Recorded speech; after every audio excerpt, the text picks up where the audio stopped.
In Feng Shui Town, under the shadow of the Black River, twilight descended and the streetlights flickered to life. This thoroughfare, packed with weapon shops, talisman stores, and pill pharmacies, remained vibrant and bustling, filled with wandering warriors clad in swords and swordsmen exuding a regal air, their voices clamoring with fervor over haggled prices. 10-year-old preserved eyeballs, perfectly intact. Their ideal for cultivating spirit-stabilizing liquid 200 silver coins is an absolute bargain. Rest assured, you'll be pleased. A half-elf steel knife, forged by a master craftsman, the blade exquisitely patterned, meticulously honed. It's been nurtured by the earth's fire for 14 days infused with its essence. This is the ultimate weapon against vile zombies and malevolent spirits. At just 300 silver coins, don't hesitate. Freshly made purging pills, effective against miasma, corpse toxins, and sinister auras, 30 silver coins each, and a complimentary small bag of premium glutinous rice to suppress the corpse poison. The street buzzed with excitement. Yet at the corner of Shadowy Alley, a starkly contrasting world lay shrouded in darkness and filth. 3 men cornered a panicked youth at the dead end of the alley, their expressions shifting from arrogance to grim malice. "You little wretch, I advise you to behave. This portion of the Black River Flea Market is under my protection. If you want to do business here, you'd better pay your dues. Thought your talisman-making father was still around?" Smack! A backhand sent the boy's face flush with blood in an instant. The trio, barely 20, were small-time thugs in Feng Shui Town, subsisting on bullying flea merchants for petty gains. Unremarkable, indeed. It was the chief thug, Brother Jean, who struck first. The other two, sworn brothers Luo Tao and Lu Zi, cast predatory gazes upon their prey, sizing him up with ill intent. Luo Tao, tall and lanky with a knife tucked in his waistband, sneered, "Listen up, before your old man vanished. You were only good for fetching him talisman paper. You ought to have picked up a thing or two about his craft. How about this? He'll plead with Brother Jean on your behalf.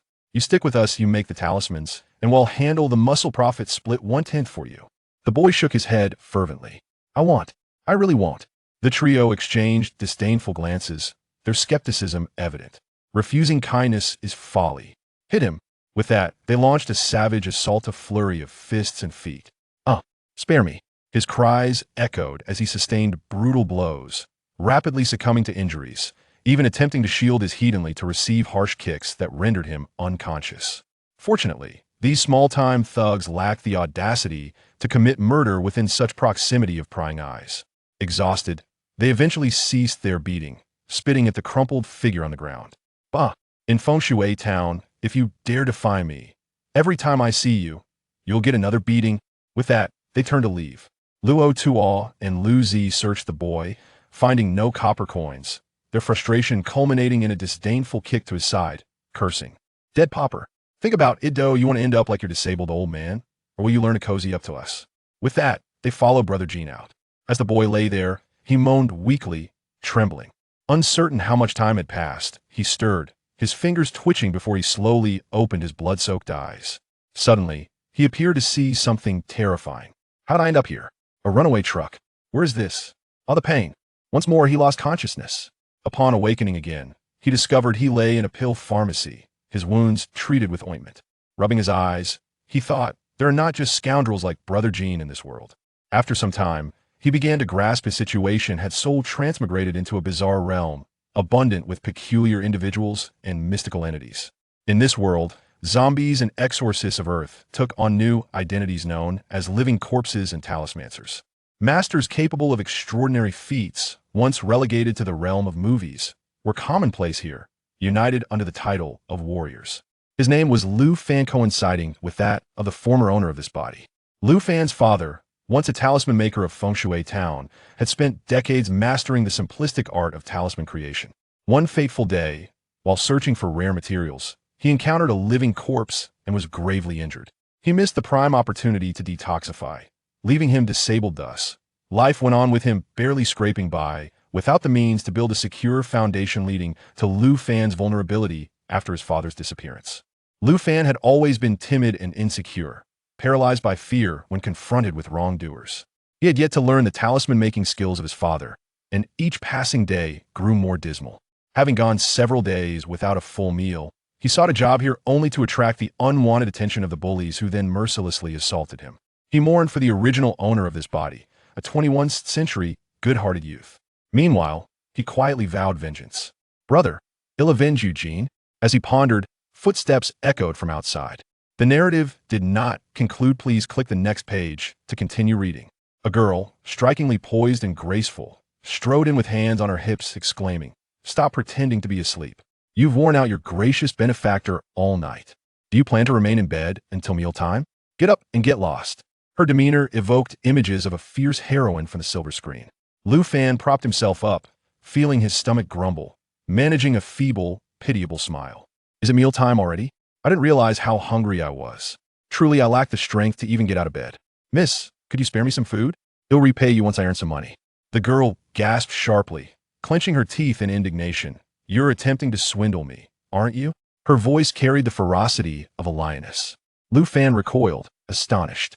Being the daughter of a shopkeeper, she was incensed over something so trivial as a meal, her glare sharp enough to cut. Fortunately, the owner was generous, ultimately sending over a few steamed buns. Having filled his belly, Lu Fan signed an acknowledgement for the medical fees and the 5 large buns before departing the pharmacy. He glanced back at the establishment's sign Revival Pharmacy. The shopkeeper's daughter, that fierce girl, was named Ling Xiaoxiao. Though her temperament was fiery, she possessed a heart concealed beneath a tough exterior. Indeed, she had taken him in. Moreover, her medical skills were remarkable. Despite his battered appearance, his physical injuries and internal bruises were healing rapidly. Tomorrow, he would likely feel just fine. With this resolve, he turned away, fully integrating the memories of the original owner and inheriting all of his experiences and knowledge. It was time to return home. His father, a humble talisman maker, concealed secrets yet undiscovered. This blind box must be opened. Chapter 2. The art of making talismans. Feng Shui Town is vast, boasting over a dozen main streets and a resident population exceeding 500,000, situated on the western frontier of the Tiannan dynasty. It shares a border with the Haimia dynasty, conferring upon it exceptional advantages and significance. Between the two nations lies the Tianmen Gorge, where colossal trees soar to the heavens in verdant abundance. It is said that in ancient times, this was once a battlefield. Now, it is home to countless mystical creatures, serving as a training ground for warriors and cultivators from both the Haimia and Tiannan dynasties. Daily, vast amounts of spoils are extracted from the gorge and flow into both realms. Feng Shui Town is, indeed, one of the pivotal hubs through which many spoils enter the Tiannan dynasty. Lu Fan's father purchased a modest residence in Feng Shui Town. A simple courtyard occupying less than 200 square meters, yet it could be deemed a comfortable abode. Though Jin Gu is a rogue, he still refrains from committing egregious acts such as seizing homes or taking lives. This time, he nearly crossed the line, not anticipating Lu Fan's frail constitution. Upon returning to the familiar abode of his memories, Lu Fan secured the door behind him. Everything from his recollections converged with the sights before him. The front yard was spacious, with a shed on the left housing long-abandoned medicinal herbs, and on the right, a well with crystal-clear water. The residence comprised 3 structures, one for living, one serving as a kitchen, and another dedicated to the crafting of talismans, furnished with a workbench and a table, stocked with talisman paper and brushes. Skirting past the kitchen, Lu Fan began to wander within the talisman-making room. It had not been cleaned in days, with dust blanketing the table. The youth, facing unforeseen tribulations, could understand the neglect. In his previous life on Earth, Lu Fan served as a police officer for 5 years. His discerning eye far sharper than that of the original inhabitant est. He discovered a hidden compartment containing 7 sheets of gray talisman paper and 22 half-finished sheets of white. The gray talisman paper bore a fine, frosted texture, distinguishing it from ordinary paper. The process of crafting talisman paper involves 5 intricate steps, and the father of Lu Fan's original body had dedicated 15 years to mastering this art. Barely scratching the surface of proficiency. It was not exceptionally arduous. Rather, it required specialized techniques and substantial financial investment. In the parlance of Earth, conducting research demands considerable expenditure. For an ordinary person, funding research could span a lifetime. Yet, to true professionals, it is akin to the simple act of cooking. Lu Fan murmured to himself. Even if I were to sell these sheets of talisman paper one by one, I could sustain myself for a year and a half, allowing me to seek new opportunities for survival, sparing me from hunger for days. Ultimately, your father sheltered you too well. In another world, he had encountered many youths similarly coddled, emerging into adulthood like oversized infants. A stack of talisman paper in his mind had already been calculated into monetary value, representing his startup capital in this realm. His keen gaze scanned the sparse, unadorned room, searching for other usable items. He found 3 brushes of varying sizes and, rummaging through a drawer beneath the workbench, unearthed a well-preserved, yellowed manuscript with the title, "The Art of Making Talismans," inscribed on the cover. Lu Fan exhaled with relief. Although this world is fraught with peril, the security within the town remains commendable. Should someone abscond with this book, he would lose a vital skill crucial for establishing himself in this new environment. The creation of talisman paper represents the most rudimentary existence among talisman makers. They are limited to crafting this paper, transforming ordinary sheets into talisman paper of greater worth, thereby earning a modest livelihood. The truly formidable talisman makers, on the other hand, are themselves skilled practitioners who inscribe ancient incantations upon the talisman paper, utilizing various precious materials and employing these incantations as conduits to unleash formidable magical power through ritual sacrifice. Lu Fan's father, seemingly in pursuit of greater heights in his prime, ventured into the perilous Tianmen Gorge, never to return. The number of talisman makers who have mysteriously vanished within the confines of Tianmen Gorge is not insignificant. With a soft sigh, Lu Fan mused to himself, "There is no need to mourn for others. In such dire circumstances, one must focus on survival." In fact, upon discovering this tome on talisman crafting, he had already set his first objective, to master the techniques of talisman creation. The public safety in Foshui town was relatively stable. By diligently acquiring the skills necessary for crafting talisman paper, achieving his goal of securing a livelihood seemed easily attainable. As for other matters, they could wait for another time. Seizing the early hours, Lu Fan took the book into the courtyard, meticulously turning its pages and earnestly studying the art of talisman crafting. The previous owner of his body had not acquired the skills of talisman making, yet he could read. After half an hour, he had perused the scant text of the method of talisman paper. Lu Fan fell into deep contemplation. The 5 essential processes of talisman crafting are selecting paper, cutting paper, washing paper, moonlight exposure, and sand flying. The first step, selecting paper, involves choosing a premium quality Xian paper, which must possess exceptional absorbency and resilience. The choice of paper is crucial to the success or failure of subsequent talisman creation. The second step, cutting paper, is an intricate craft that requires selecting the most suitable section of the paper based on its internal texture, followed by precise cutting, which is key to enhancing the quality of the talisman paper. The third step, washing paper, raises the complexity. This involves a special liquid that must be infused into the paper, meeting the standards for serving as a medium for the 5 elemental incantations. At this stage, the likelihood of paper being damaged is at its peak. Any substandard paper will be discarded, and flawed sheets will also be eliminated. A survival rate of 1 or 2 out of 10 is typical. Once the washing process is completed, the talisman paper inherently possesses some value.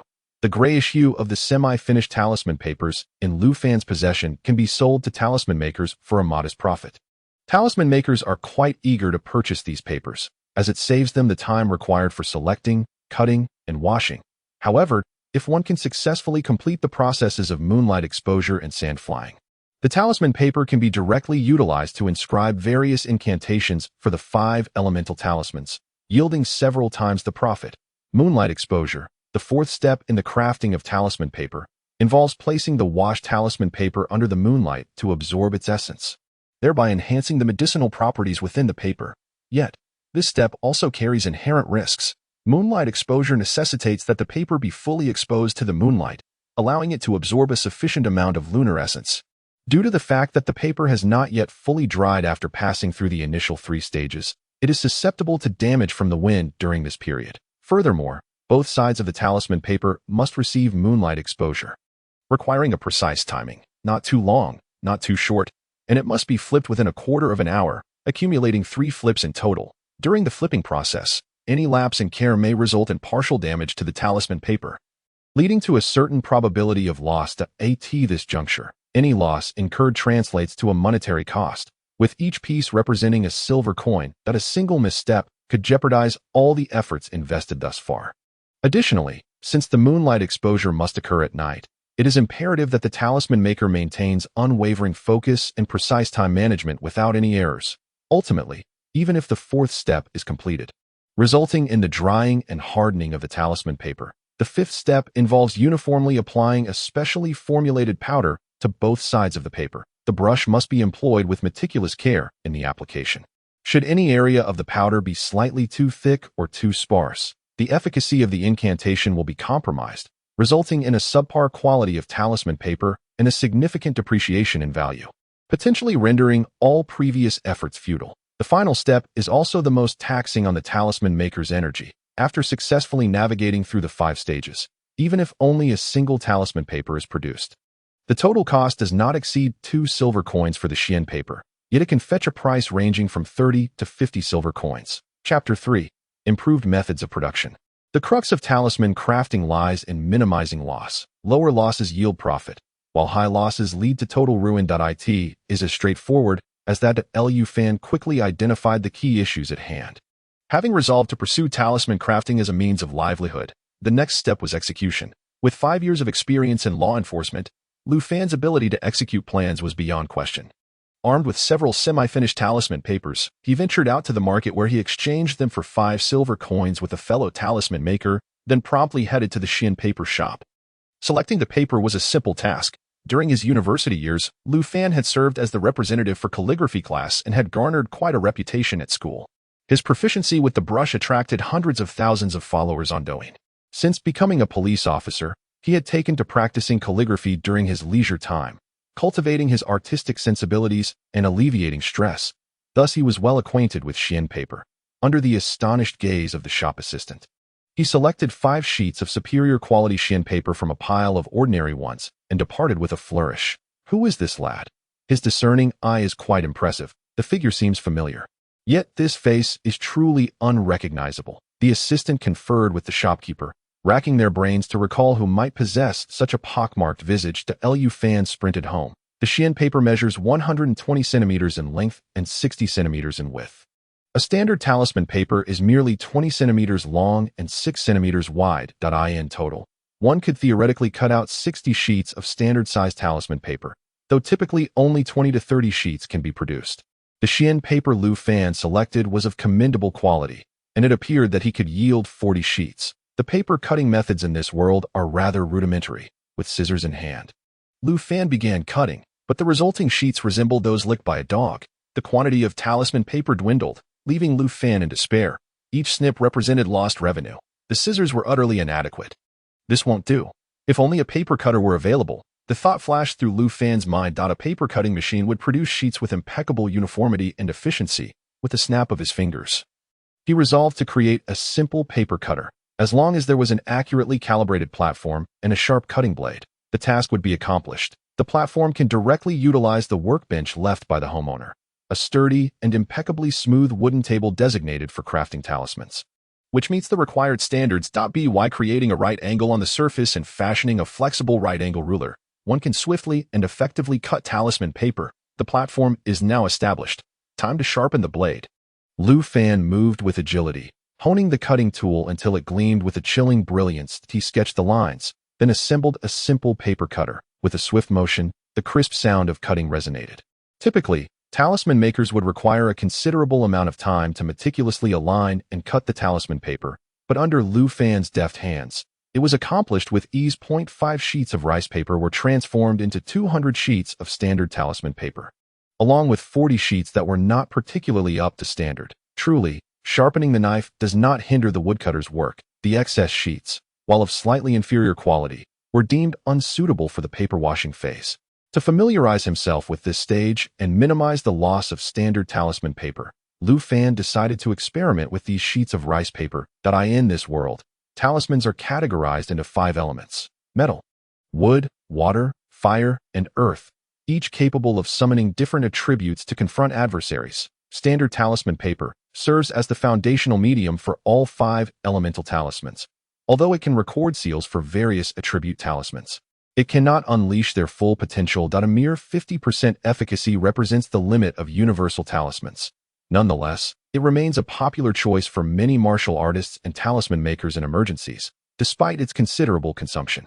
More advanced talisman paper, in fact, employs different types of animal hides and various materials imbued with elemental spiritual energy, allowing for an efficacy exceeding 70% of the talisman's power. with even more potent materials rumored to unleash multiple times their capabilities. Lu Fan was working with the most rudimentary form of talisman paper.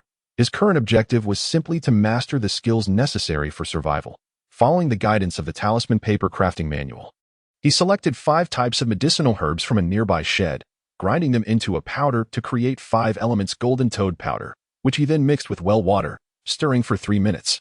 The well water quickly turned murky, emitting an unpleasant odor. 1 basin of well water could saturate 30 sheets of talisman paper. Without hesitation, Lu Fan selected 10 sheets to conduct his first experiment.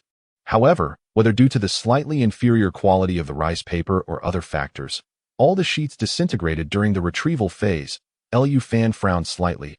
He was about to commence the second trial when he noticed the increasingly turbid sediment and floating debris in the basin. Prompting a thought, he procured a steaming cloth net to filter out the impurities. Then, he initiated the second round of testing. After 15 minutes, the rice paper absorbed the medicinal liquid quite smoothly, and during the retrieval phase, the previously substandard sheets emerged intact. Lu Fan was momentarily taken aback. It was astonishing. The success rate for washing the inferior rice paper should not have been this high. Could it be related to the filtering process? Lu Fan keenly realized that this newfound success rate might be linked to his spontaneous action. He proceeded with utmost caution in his continued experimentation. 15 minutes later, the medicinal liquid was entirely absorbed, and the success rate for washing remained an impressive 90%. Lu Fan was now nearly certain that filtering was indeed essential. After the well water was mixed with the herbal materials, the resulting liquid contained residues that, when filtered, significantly enhanced the success rate of washing the paper. These residues and impurities were the culprits behind the diminished success rate. It was no wonder that Lu Fan's family was not particularly affluent. It remains uncertain whether all talisman makers are as inept as he, or if it is solely he who crafts such rudimentary symbols. Lu Fan revealed a smile, having successfully optimized the steps for the talisman paper-making process, significantly enhancing the success rate of its production. Disposing of the nearly depleted medicinal liquid, Lu Fan swiftly prepared another batch of 5 elements golden toad powder, stirring it into well water before proceeding to filter it. This time, he employed standard shin paper. Holding his breath, he watched as the paper gradually absorbed the medicinal liquid. 15 minutes elapsed. He lifted the paper. The superior quality shin paper remained remarkably intact, achieving a success rate of 100%. Lu Fan's face beamed with joy, his heart swelling with excitement. With this skill alone, he could establish himself in Foshui town. Even at the paper washing stage, he could easily sell each standard talisman paper for 50 copper coins. The first batch of 10 standard talisman papers could fetch 5 silver coins, already recouping his investment. Everything thereafter would be profit. The sticky standard talisman papers would not dry out in the short term, allowing him to postpone the 4th stage, moonlight exposure, until evening. However, Lu Fan chose not to delay. Carefully tidying his materials, he took the talisman papers to a talisman maker's shop, where, upon appraisal, their quality was confirmed as excellent. Earning him 5 silver coins, he purchased some food, paid his respects at the 5 Organs temple to rejuvenate his body, and then, without pause, washed all the remaining shin paper, with a 100% success rate in the washing stage. Lu Fan rapidly amassed his first pot of gold. 190 sheets of semi-finished talisman paper were valued at 95 silver coins. The remarkably high success rate in washing the paper yielded substantial profits. Lu Fan even found himself contemplating whether to forego the 4th and 5th stages. Producing semi-finished talisman paper appeared to offer a quicker return. Chapter 4. The first pot of gold fame can be as perilous as fortune. With years of experience in law enforcement, Lu Fan understood that this world was not to be taken lightly. Although lacking in so-called big data collection, a mere 15-year-old boy, defenseless and ordinary, must conceal his wealth to survive in such a realm. Otherwise, the next assailant might not be a petty thug like Jin Go, Luo Tua, or Lu Zi. Lu Fan had witnessed countless individuals who, despite possessing the keys to wealth, lacked the corresponding virtue and wisdom, ultimately leading to their ruin and the disintegration of their families. This was true even in a society governed by LAW.I and this world governed by the law of the jungle, populated by peculiar creatures and martial artists. One must tread carefully, avoiding missteps that could lead to a premature demise. The foundation of this body was quite decent. After spending 2 days restoring his physical condition to its optimal state, he could commence strength training. At that point, Facing off against a petty thug like Jean Gu would be a piece of cake. The Lu Fan chuckled softly, already weighing whether to execute a deadly scissor kick to Jean Ji's throat or to employ a grappling maneuver. That evening, Lu Fan began the fourth process of talisman making. Having decided to abandon the mass production of semi-finished talisman papers, he would certainly focus on mastering the subsequent procedures of talisman paper making. After all, his current physique was not yet suitable for immediate training. He aimed to fully comprehend and master talisman paper making within the next couple of days, ensuring he was well prepared. Fortune smiled upon him that night as the moon shone brightly. With no wind in the AI, Lu Fan retrieved the pre-prepared semi-finished talisman papers and laid them out in the yard to dry. He flipped them every 15 minutes, ensuring each side received 3 exposures. Requiring a total of 1.5 hours, the foundational talisman maker meticulously lays all the talisman papers upon a pristine wooden board or the ground to air dry, with the destruction rate fluctuating between 20 to 50% during this process. The father of the original owner had endured several harrowing lessons of total military annihilation and grave losses to prevent extensive damage. Lu Fan remained exceedingly vigilant, timing his actions with precision. However, upon the first flip, he discovered that one side of the sticky talisman paper was chillingly cold, while the other side had partially adhered to the surface. The golden toad powder possessed a slight stickiness. Flipping the unexposed side encountered resistance. Applying even a little force risked tearing it, jeopardizing all previous efforts. Lu Fan, however, was not perturbed. Such minor issues are easily handled by anyone on Earth. That a hairdryer would suffice. He retrieved a pre-prepared heating charcoal pouch, lifted a corner of the talisman paper, and fashioned a wind tunnel with rice paper to direct the warm air onto the back of the talisman. The heat diminished the stickiness of the adhesive.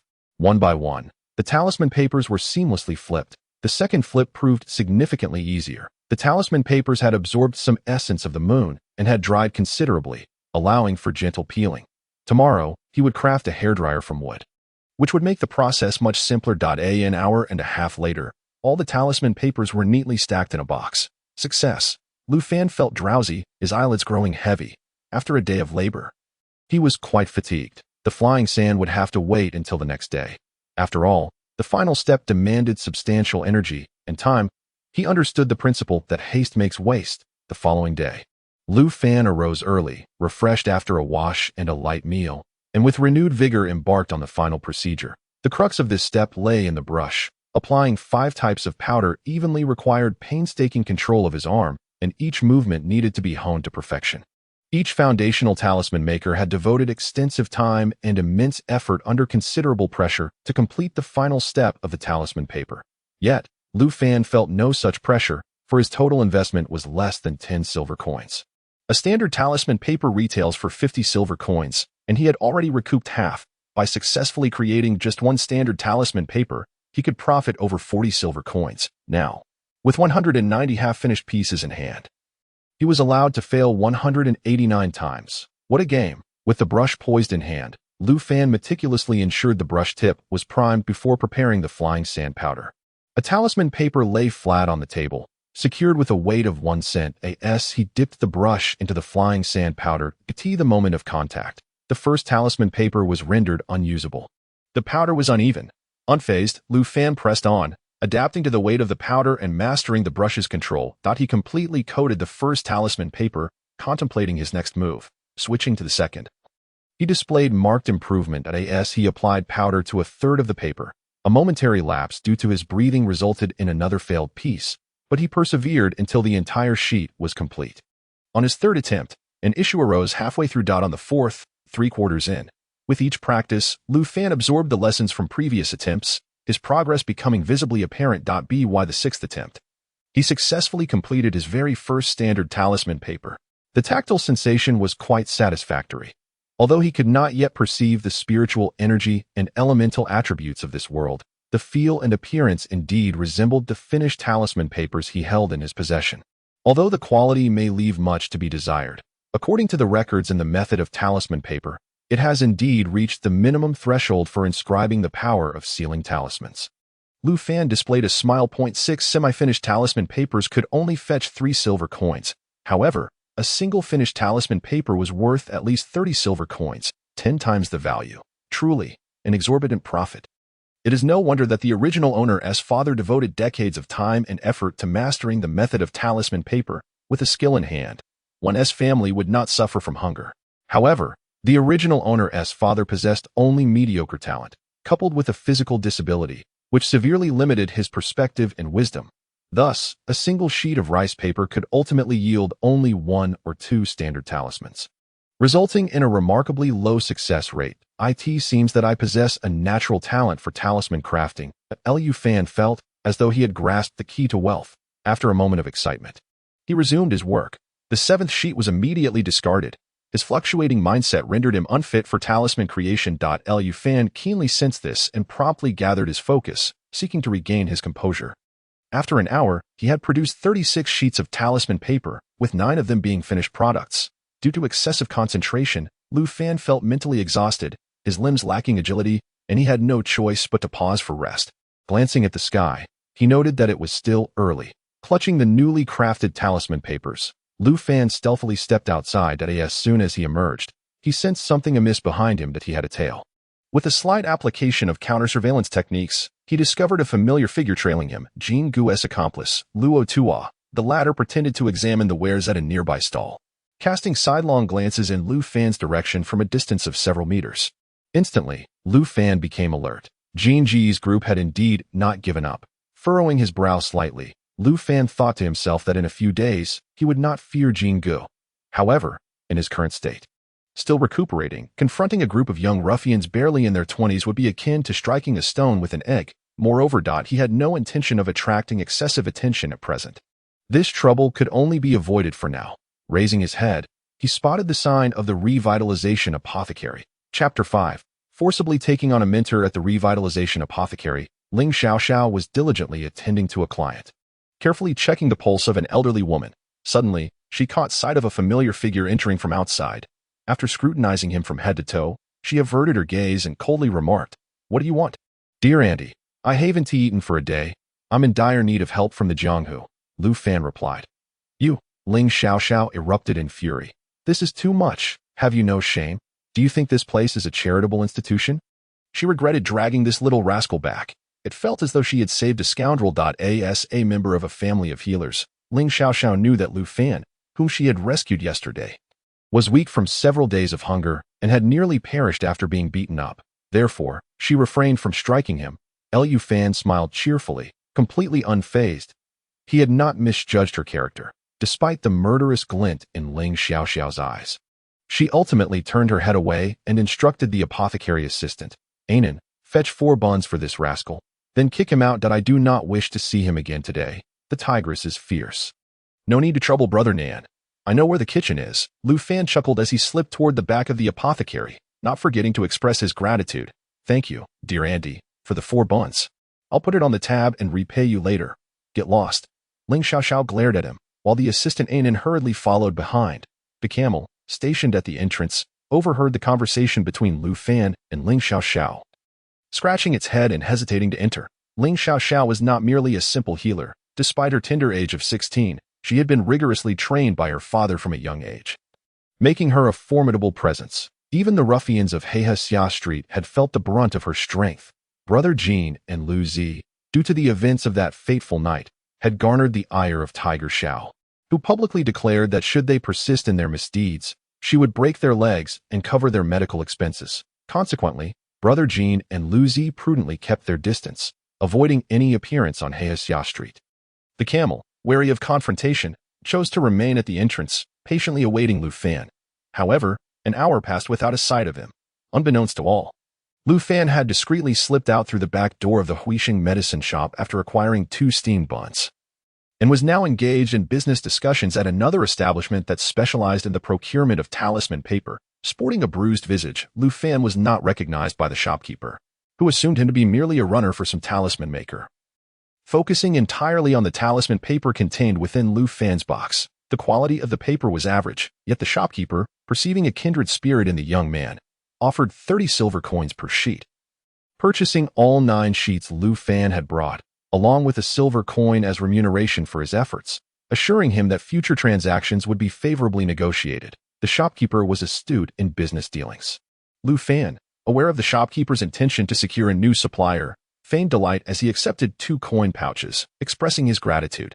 "Thank you, shopkeeper. I shall certainly return with more talisman paper." With 279 silver coins in hand, he bid farewell to the shopkeeper. "Please take care on your way, and do come again." The shopkeeper called as he escorted Lu Fan to the door. A win-win situation had been achieved. Lu Fan refrained from purchasing new rice paper, mindful that excessive expenditure could attract unwanted attention. Moreover, he still possessed 154 sheets of talisman paper, sufficient for the time being. His current focus was on addressing his weaknesses. His physique was too frail, necessitating improvement. With his first pot of gold secured, Lu Fan returned to the Huixing medicine shop, this time entering through the back door. Ling Xiaoxiao was in the courtyard, wielding an iron spear weighing around 180 pounds, performing a display that exuded the fierce aura of a battlefield, captivating the onlookers. "What brings you here again?" Ling Xiaoxiao, though sharp-tongued yet soft-hearted, was not one to extend boundless tolerance, particularly towards Lu Fan, who was merely a few months her junior. Sensing the tension, Lu Fan swiftly changed tactics, producing a small pouch of coins and stating, "Earlier, the camel was squatting at the door, and selling a few items at the Huixing medicine shop was a desperate measure. Here is the money for your ointment and 2 meals." Upon receiving the pouch, Ling Xiaoxiao's expression softened, her tone becoming more amiable. "There's no rush regarding the repayment. Selling off everything your father left you to settle debts is not a sustainable solution. You want to find some work to stabilize your life. Does the Huixing medicine shop still need help? If so, I can come and assist. No, the Huixing medicine shop is a small venture and hardly profitable. My martial training incurs significant expenses. If you were to join, Anan would be left homeless." Without a second thought, Ling Xiaoxiao declined his offer but pointed him toward another opportunity. "I have heard that the 6-fingered blacksmith shop on Heihasiash Street is looking for apprentices. You might consider offering your assistance there. Is it not a source of trouble for others if I were to engage in ironwork, given my frail constitution?" Lu Fan remarked self-deprecatingly while touching his nose. Ling Xiaoxiao praised him from head to toe and commented, "Indeed, your current physique is ill-suited for arduous tasks. How about this? You shall recuperate at the Huixing apothecary for the next few days, where I shall provide you with meals and assist in your recovery. In your spare time, you can accompany Anan to learn about herbal gathering. Venture outside the city to collect herbs." Lu Fan instinctively wanted to decline. Beyond Fengshui Town lay a perilous realm, fraught with individuals wielding blades and engaging in combat, and there was a likelihood of encountering malevolent spirits. He had no intention of leaving the city in the near future. Ling Xiaoxiao discerned his apprehensions. Anan is quite capable. By shadowing him, you can gather some ordinary herbs without provoking anyone. Moreover, the martial spirit is strong in Fengshui Town. You must also consider that while the window for optimal martial training has not yet closed, it would be prudent to hone your physique. One cannot simply drift through life devoid of ambition. Ling Xiaoxiao detested men lacking aspirations, but out of sympathy for Lu Fan's solitary plight, she couldn't help but offer a word of encouragement. Lu Fan absorbed her words. "You wish to teach me martial arts? Splendid. I shall pay my respects to my master." He knelt on one knee without hesitation. Ling Xiaoxiao was taken aback, her expression one of bewilderment. "Who am I? Where am I? When did I ever claim I would teach you martial arts? I merely suggested that you should refine your body and cultivate aspirations. For heaven's sake." This audacity was quite shameless. Yet, Lu Fan would not grant Ling Xiaoxiao an opportunity to retract her words. In this world, martial arts and talismans were steeped in ancestral heritage, and it was exceedingly difficult for someone of ordinary lineage to gain access to such skills. Otherwise, individuals like Jing Gu would not find themselves wandering the streets as vagabonds. The barriers were substantial, with each clan cherishing its own secrets. Lu Fan's father had spent decades breaking through a mere layer of such barriers. However, as someone emerging from the ranks of the national power structure, Lu Fan understood well that mere accumulation of wealth was futile. Without sufficient strength for self-preservation, increased wealth only heightened danger in a world rife with capricious spirits and malevolence. Possessing martial prowess was imperative. Having been granted a second chance at life, Lu Fan had no desire to remain a mere ant in obscurity. The Huixing apothecary not only possessed medical knowledge, but also held a legacy of martial arts. Lu Fan was determined to seize this opportunity. "Master, I bow to you," he declared, producing another bountiful purse from his pocket, presenting it to Ling Xiaoxiao with both hands. "This is a token of my appreciation. I humbly ask you to accept it." Ling Xiaoxiao gazed at the bulging purse in Lu Fan's hands, hesitating. Chapter 6. The Path of Talismans and Martial Arts. Ling Xiaoxiao was merely 16 years old. Suddenly confronted with Lu Fan's barrage of gestures, She felt a bit dazed. Someone calls me master. How gratifying. Moreover, this disciple appeared to be quite exceptional. Even in a state of destitution, he had selflessly offered his entire fortune to her. Perhaps that a flicker of interest stirred within her.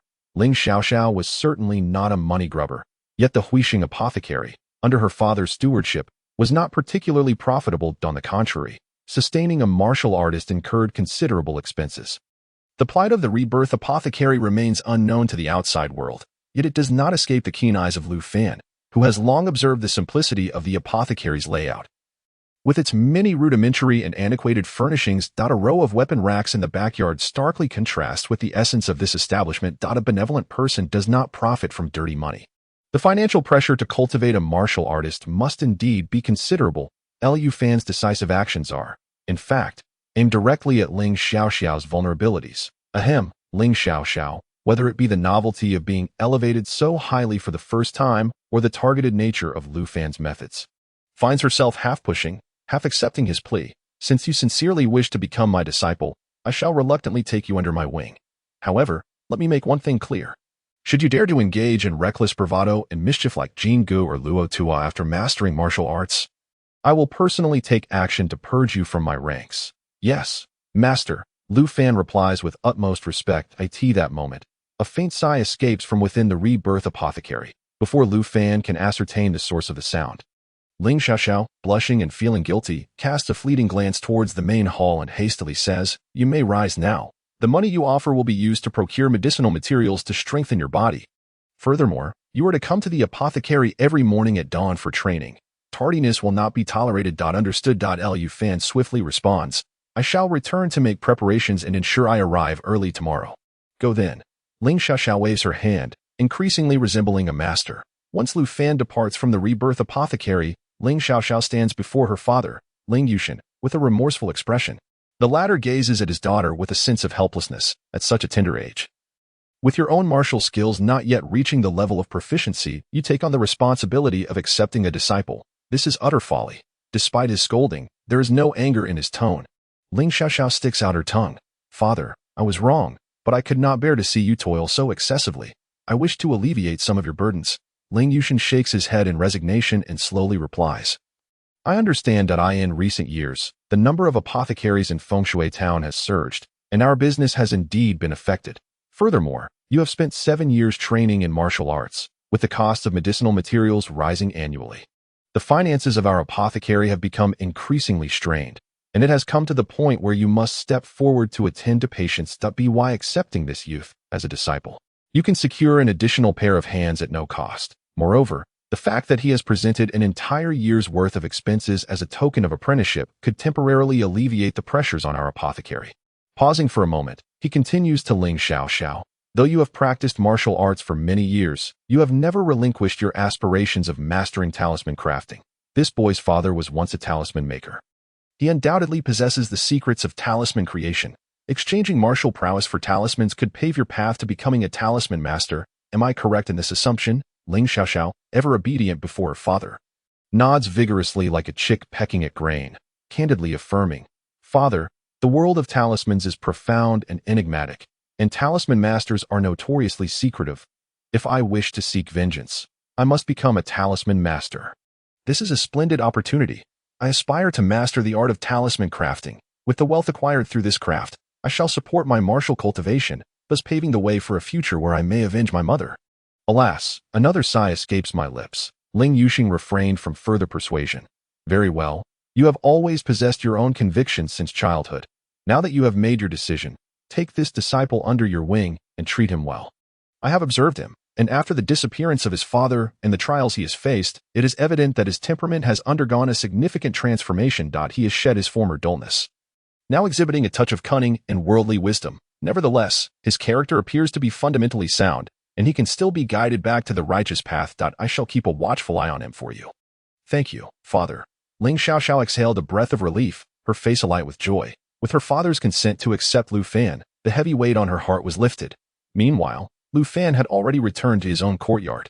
In truth, he had long been aware that everything had reached a conclusion. The fact that Ling Xiaoxiao's father did not intervene before she accepted the pouch of coins was a tacit approval of his apprenticeship. The expenditure of 270 silver coins caused him no distress. Armed with the knowledge of talisman crafting, he had secured a means of survival in this world. Yet, in this surreal realm, he remained as vulnerable as an ant. Venturing outside the city could easily lead to a fate similar to that of his father. Only through martial arts could he truly grow stronger. Opportunities must be seized. After all, life's myriad prospects may appear boundless. Yet the missed chances could very well be the most advantageous ones. Though the 270 silver coins might allow Ling Xiaoxiao and her father to deduce that he possessed something of value. Lu Fan, having spent many years in law enforcement, had his own methods of discerning character. The Ling family were good people, compared to the risks of navigating this world alone. Aligning himself with the Resurrection Pharmacy would undoubtedly mitigate those risks. This confidence he possessed. Subsequently, Lu Fan utilized the remaining time to complete the fifth process of crafting standard talisman paper, flying sand. Along with the talisman papers left behind by his father, he sold them in batches at various talisman shops throughout the city in exchange for silver coins. The total amount of talisman paper was minimal, akin to a drop of water entering the market, creating no ripples nor drawing any attention. He acquired 1,300 silver coins. For an ordinary person, this was a substantial sum. The monetary system of this world is quite simple. The foundation is copper coins, equivalent to 1 yuan on Earth. 100 copper coins equal 1 silver coin. 100 silver coins equal 1 gold coin. Above the gold coin, there exists a currency of even greater value, spirit coins, with 1 spirit coin exchangeable for 10,000 gold coins. Yet, for the average individual, a lifetime may pass without ever encountering a spirit coin. The 1,300 silver coins felt somewhat hot to the touch, their weight significant. Lu Fan fashioned a concealed compartment at home to securely hide the bulk of his wealth, keeping only a handful of silver coins on his person for emergencies. After all, a man must always have some silver when venturing out, after a hearty meal and a night of rest.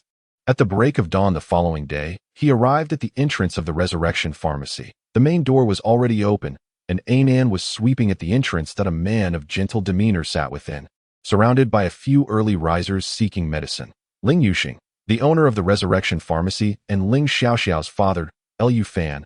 I pay my respects to the master. Lu Fan knelt before Ling Yuxing, performing the ceremonial bow with utmost respect, his movements fluid and decisive, devoid of any hesitation or timidity. A flicker of unusual color flashed in Ling Yuxing's eyes as he solemnly rose to his feet, raising his hand to lightly touch his forehead with his index, middle, and ring fingers. In martial arts, perseverance is paramount. One must neither be arrogant nor complacent. You should study diligently under your master, and if you have any uncertainties, feel free to consult me. Thank you, Master Gong. I shall earnestly heed your teachings, replied Lu Fan, finally standing up and entering the courtyard under Anan's envious gaze. Chapter 7. The Unity of Waste and Steed in the Courtyard. Ling Xiaoxiao, a novice teacher, had also spent a restless night, yet her spirits were high. Standing poised with a spear, she appeared to be in deep contemplation. The moment she heard footsteps approaching, she knew it was Lu Fan. Upon opening her eyes, she beheld Lu Fan striding in, clad in short attire, brimming with energy. The bruises from his recent beating had nearly faded, leaving him looking remarkably spirited, with bright and resolute eyes. Ling Xiaoxiao secretly nodded in approval. This disciple would not bring her shame in terms of appearance. Master, Lu Fan greeted as he quickly assessed Ling Xiaoxiao. She was dressed more formally than usual, with straps tightly binding her arms and legs, exuding an aura of elegance. The pointing spear technique, she began, concentrates myriad sharp edges into a single point, capable of striking down stars and moons, breaking formations, and vanquishing armies. However, to reach such mastery, one must cultivate strength and control to an advanced level. It was only after 5 years of rigorous training that I grasped the essence and techniques of the pointing spear technique and formally entered this path. As a novice in martial arts, you must start with the fundamentals. Suddenly, Ling Xiaoxiao made her move, hurling the iron spear high into the air. Lu Fan was taken aback. With his keen perception, he had already calculated that the spear weighed no less than 100 pounds. This object, akin to an adult falling from above, could easily bring one to their knees if not caught properly. This lady intended to give her disciple a stern lesson. Lu Fan quickly gathered his strength and stepped back, bracing himself to catch the spear. The weight was indeed substantial. He staggered back 3 steps before finally securing the spear, its tail touching the ground, a cold sweat breaking out on his back. Although he had been prepared, he couldn't help but be astonished by Ling Xiaoxiao's seemingly effortless throw of the spear. It was a shocking display of strength. If brought to earth, she could easily dominate the globe. Lu Fan's genuine astonishment greatly pleased Ling Xiaoxiao. From this day forth, I shall impart to you the methods my father once taught me. As long as you study diligently and practice earnestly, you too will reach such heights in the future. Yes, master, Lu Fan replied, adjusting the spear with a beaming smile. Shall we begin now? Indeed, today, we shall start with the waist and steed. Ling Xiaoxiao nodded and inquired. Do you understand the concept of waist and steed unity? Lu Fan lowered his waist and assumed a standard horse stance. Ling Xiaoxiao observed and nodded repeatedly. Very well, but your waist stance is too rigid and lacks flexibility. Now, lift the spear like this. Grabbing a spear from the weapon rack, she swiftly assumed a horse stance, gripping the spear's tail, the long weapon appearing as straight as a bamboo skewer, unwavering and steady. Lu Fan was momentarily stunned. The practice of standing in the horse stance is inherently exhausting. Most individuals can hardly endure it for a few minutes. To lift a heavy spear weighing over 100 pounds in such a manner is a challenge even for Olympic champions. However, upon witnessing Ling Xiaoxiao's earnest demeanor, Lu Fan felt compelled to comply without hesitation. At just 15, his cheeks flushed as he contracted his abdomen with determination. The iron spear struggled to elevate even a foot off the ground. Clang! The spearhead struck the bluestone floor with a resounding thud, sending sparks flying. Lu Fan quickly adjusted his grip, summoning all his strength, and the iron spear gradually lifted again, this time reaching a height of approximately 1 foot 3 or 4 inches. Nearly achieving a horizontal position, Ling Xiaoxiao maintained her posture. Observing quietly, Lu Fan exerted himself once more, yet the iron spear was too heavy. He felt as though he had mobilized every ounce of strength within him, but still found it exceedingly difficult to elevate the spearhead by even a fraction. The difference seemed insurmountable, as if separated by an abyss. Looking at Ling Xiaoxiao, who stood beside him as a model of poise, he noticed her horse stance was calm, her movements precise, and the spear remained utterly still. Wait, something appeared slightly amiss. Lu Fan set down the iron spear, scrutinizing Ling Xiaoxiao's stance. He soon discerned a subtle nuance. Her posture was not entirely rigid. Her body oscillated gently, with her legs moving rhythmically back and forth, akin to a finely tuned machine swiftly executing its tasks, all in pursuit of maintaining absolute control of the spear. Preventing any wobble or sway. Lu Fan quickly realized that achieving such control required an even greater exertion of strength, necessitating a constant state of readiness akin to an arrow poised on a bowstring. He could almost envision that under such formidable control and tension, Ling Xiaoxiao resembled a fully drawn bow, with the iron spear acting as the arrow. Once the force was transmitted to the spear, it could unleash catastrophic power. This was the essence of what Ling Xiaoxiao sought to impart to him. The unity of the waist and stance, while it may be termed a fundamental skill, it was indeed profoundly substantial. Determined, Lu Fan began to mimic Ling Xiaoxiao's movements, harnessing the power of his waist and stance to maneuver the long spear with finesse. With a mere flick, he aimed to achieve the effect of using 4 ounces to deflect 1,000 pounds. Compared to Ling Xiaoxiao's movements, Lu Fan's were exaggerated and clumsy, yet to her, it was nothing short of astonishing. The fact that he had grasped the key to the unity of waist and stance through mere moments of practice and observation was remarkable, propelling him onto the correct path of cultivation. Your intuition is commendable, Ling Xiaoxiao praised. The unity of the waist and stance enables the spear to strike like a dragon. You have recognized the essence of this unity. Your next focus should be on enhancing your arm strength and adapting to elevate the state of this unity. This chapter is not over. Please turn to the next page to continue reading. Enhancing arm strength. Lu Fan understood that, elevating the state of unity, he comprehended that as well. It entailed cultivating himself to reach the state that Ling Xiaoxiao currently embodied, where the waist and stance united. Akin to a bow drawn to its fullest, ready to unleash a thunderous impact, Lu Fan maintained his stance for a full 10 minutes. As the time elapsed, he felt himself teetering on the brink of collapse. Drenched in sweat, his entire body aflame, as if the blood coursing through him was racing at an alarming pace. The iron spear had nearly drooped to the ground, a clear sign of exhaustion. That will suffice. Ling Xiaoxiao proactively approached, supporting his body. The unity of waist and horse demands the full exertion of one's strength and spirit. Given your foundation, persevering thus far has been no small feat. To continue standing would jeopardize your very roots and inflict irreversible harm. Take a half-hour's rest. Anan, assist Lu Fan with acupressure. Yes.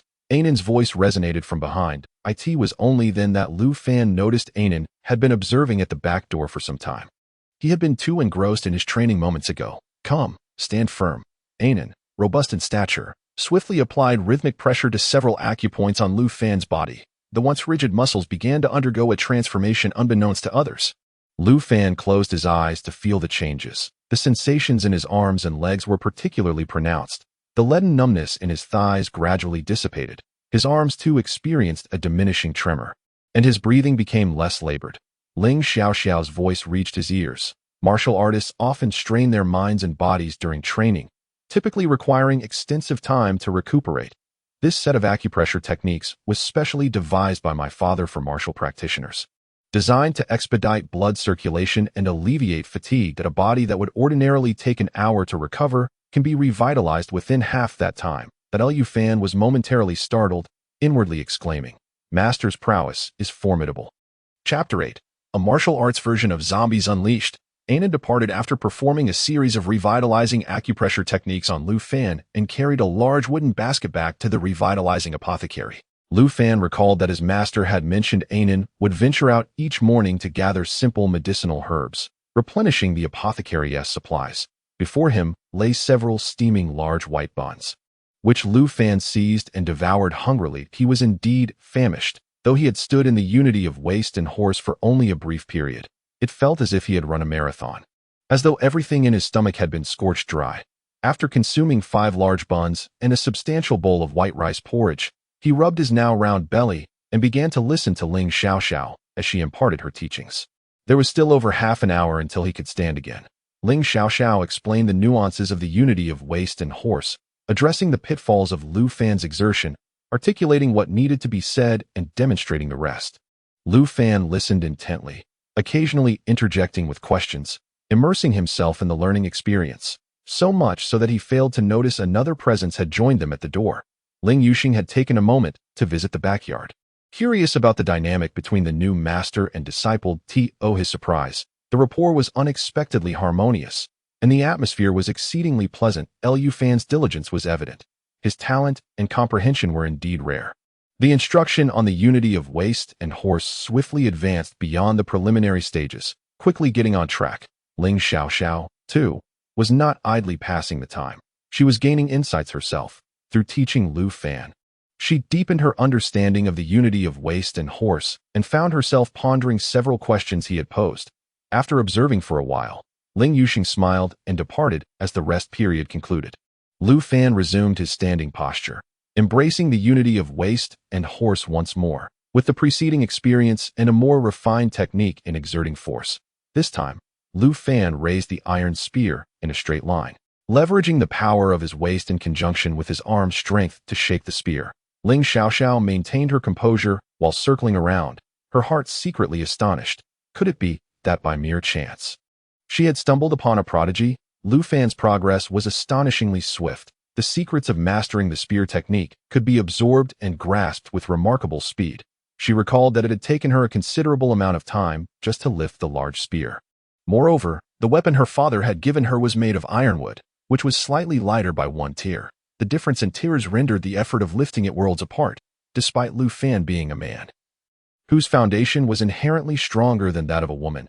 His willpower was undoubtedly exceptional. Just as Lu Fan collapsed from exhaustion, Anan returned, his backpack brimming with herbs. After setting down his load, he promptly began administering a massage, exhibiting utmost seriousness. "Thank you, brother Nan." Lu Fan then realized that a fellow from the revival apothecary was quite remarkable in his own right. Remarkably, it had taken only half an hour to leave the city and return laden with goods.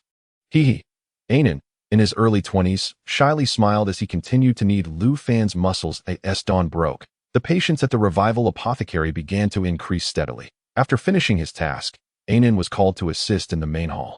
Ling Xiaoxiao continued her guidance. The morning passed in a fulfilling manner. Lu Fan's progress was rapid.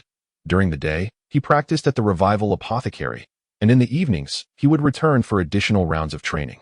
Over the course of 3 days, he had extended his endurance from the initial 10 minutes to over 15 minutes, with a slight improvement in arm strength and greater stability in his stance.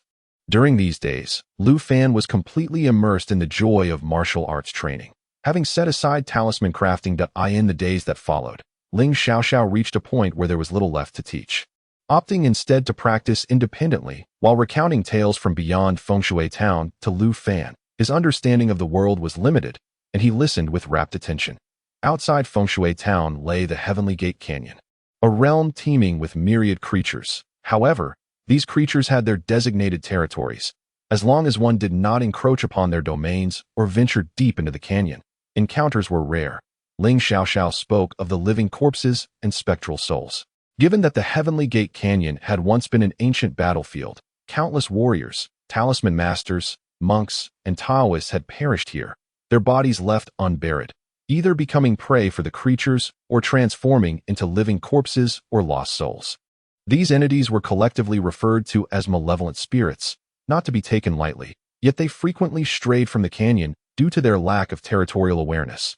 There was a chance to encounter them while traversing outside Fengshui Town. Ling Xiaoxiao informed Lu Fan that living corpses were classified into 7 tiers: white, black, green, red, purple, gold, and silver, ranging from weakest to strongest. The weakest was the white corpse, easily dealt with by someone with basic martial skills, while the most formidable was the Millennium Silver Corpse, capable of poisoning the surrounding area within a 10-mile radius with a mere breath. Approach not advised. Point 1 could discern the tier of these beings through their pupils. For someone like Lu Fan, even the white corpse required utmost caution. Ling Xiaoxiao occasionally ventured into the Heavenly Gate Canyon in search of rare herbs and had experience in confronting green corpses. Though neither side had managed to best the other at this juncture, Ling Xiaoxiao once again cautioned Lu Fan. Various types of corpses, in truth, vary greatly in strength. The white corpse refers to those recently risen from the dead, possessing limited combat capability. Only the instinct to attack remains, while the venom of the corpse is easily remedied. However, the physical conditioning they possessed in life determines that their speed and strength vary greatly. There were once overconfident martial artists who met their demise in the Tianmen Gorge, torn apart by the white corpse. That a martial arts version of the undead unleashed. Lu Fan shrugged, swallowing hard. It was likely that the white corpse was transformed from a formidable warrior. Ling Xiaoxiao continued, in the future, when you encounter living corpses with black pupils, exercise caution. The black corpse is even more perilous, its body infused with corpse venom, and its claws as sharp as blades. They have adapted to their state as living corpses, mastering some of the combat techniques they possessed in life. When facing a black corpse, if you are a talisman master, you may fare better, for they cannot cast spells, posing a threat not much greater than that of a white corpse. However, if you are a martial artist, run as far as you can, for they fear neither death nor weapons, making them exceedingly difficult to contend with. Lu Fan remarked in astonishment, if the black corpse is already this formidable, what of the green corpse, blood corpse, and purple corpse? Surely they possess powers beyond imagination. Ling Xiaoxiao nodded. The green corpse has awakened its intelligence. Its body is hard as gold and iron, making it exceedingly resistant to blades and firearms. It can effortlessly employ corpse venom, set ambushes, and is cunning and treacherous, thus proving far more challenging to deal with. One must employ targeted talismans to vanquish it. Had I not carried vermilion and glutinous rice, it would have been quite difficult to repel the green corpse. As for the blood corpse, it is akin to a zombie king, its venom imbued with a hint of sentience. It can expel blood arrows, and those injured by it will swiftly perish, transforming into black corpses under its command. 3 years ago, a blood corpse king appeared outside Fengshui Town, secretly causing the deaths of hundreds, setting traps within and around Tianmen Gorge, and leaving a trail of slaughter. The number of martial artists and talisman masters who perished at its hands is incalculable. In the end, the commotion attracted several sects and family experts to encircle it, after which its whereabouts became unknown. A.S. Ling Xiaoxiao recounted this. Her face was etched with fear when the blood corpse king wreaked havoc. I was merely 13 years old. The pharmacy was teeming with victims afflicted by corpse venom, resembling a hell on earth. Chapter 9. An uninvited guest. A month passed in the blink of an eye. Under Ling Xiaoxiao's guidance, Lu Fan's arm strength grew at a visibly rapid pace, and his posture, harmonizing waist and horse stance, became increasingly stable. Now, wielding a 100-odd-pound iron spear, the amplitude of his movements diminished significantly, allowing him to maintain it for over 20 minutes. One day, while training in his yard, Lu Fan utilized a self-made wooden spear with a spearhead suspended by over 20 pounds of rock. The difficulty comparable to that of the iron spear that he stood firm for half an hour. Exhausted, he moved to the wooden dummy in the yard, pulling the ropes to secure the hammer at a fixed angle. With a release and a pull, he struck the acupoints on his body. This was a mechanical massage device he crafted for himself, proportioned to his height, featuring over a dozen hammers performing repetitive mechanical motions at different positions, with force adjustable. During this time, he had learned the massage techniques created by Ling Yuxing. Although the device was somewhat crude and lacked the finesse of Ainan's personal touch, it nonetheless significantly alleviated his fatigue, allowing him to recover to a substantial degree within a maximum of 40 minutes. Upon returning in the evening, he could typically practice standing postures for 2 rounds, but now, with this device, he could practice for 2 additional rounds, yielding remarkable results. The items transported from Earth still possess considerable utility. As the night deepened, Lu Fan prepared to rest. A faint rustling sound emanated from the courtyard, instantly heightening his vigilance. This seemingly simple courtyard, with its corners strategically arranged by him, harbored several precautionary measures, a skill acquired during his time as a scout in the military. Any intruder would inevitably trigger an alarm. Grasping his long spear, Lu Fan stealthily approached the window, and by the light of the moon, he discerned 3 shadowy figures in the yard. Quickly assessing their silhouettes, he identified them. Jin Gu, Luo Tuo, and Lu Zi. A chuckle escaped him. It was a familiar trio. After enduring over a month of restraint, they had finally resolved to take a perilous risk. During this time, Lu Fan had been leaving before dawn and returning only at sunset for his martial training at the herbal medicine workshop, a fact they were undoubtedly unaware of. Having failed to locate him in Feng Shui town and unable to find a target elsewhere, they must have been at war with their own thoughts for quite some time. Committing a crime in Feng Shui town, even if minor, could lead to imprisonment, while breaking into a residence was a serious offense, punishable by a minimum of 15 years. As Lu Fan observed the trio stealthily making their way towards his dwelling in the pitch darkness, he felt an unexpected surge of excitement.